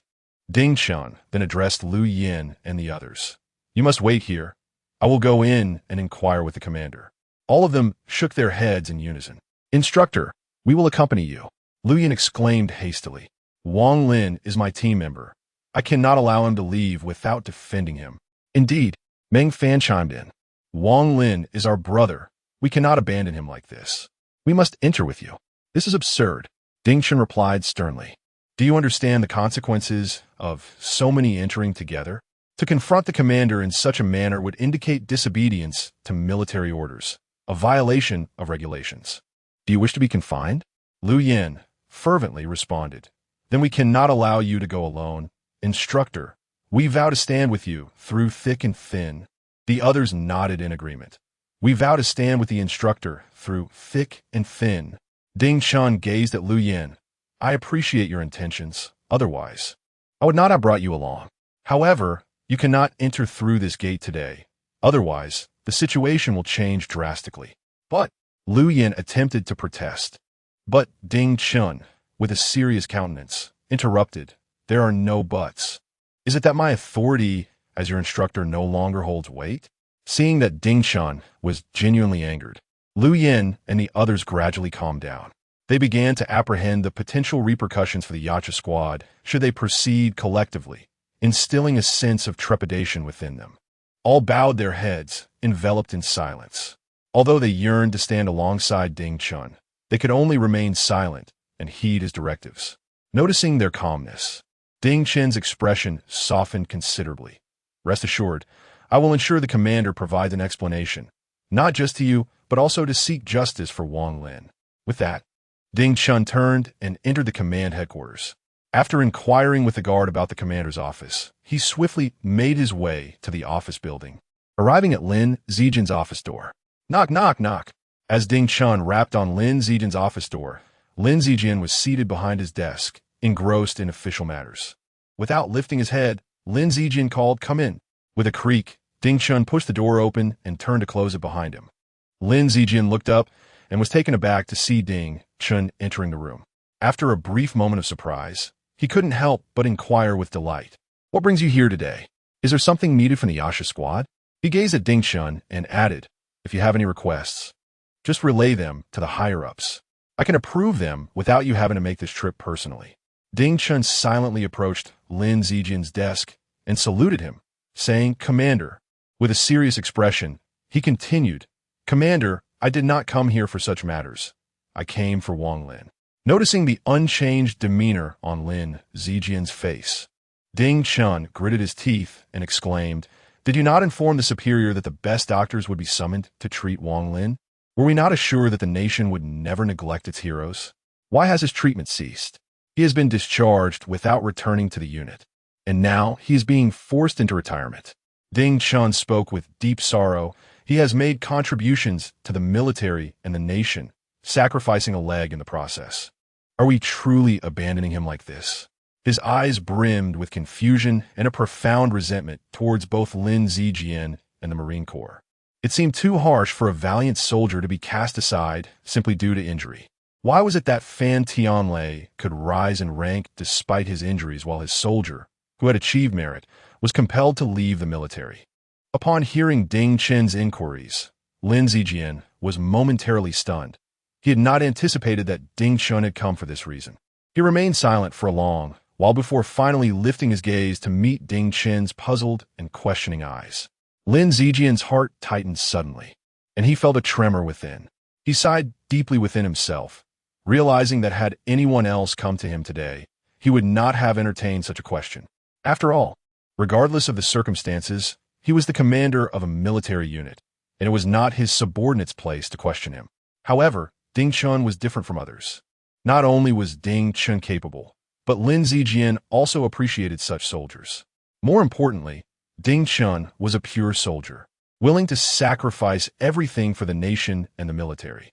Everything Ding Chen had done was worthy of the country and the uniform he wore in his battalion. The only things that mattered were military orders and the bonds of brotherhood. For a soldier who regarded the nation and the military as his own honor, Lin Zijian could not deceive Ding Chen. He could not allow Ding Chen to harbor doubts about him or about the military. For a pure soldier, such doubts would be a desecration of the nation and the military, a betrayal of his unwavering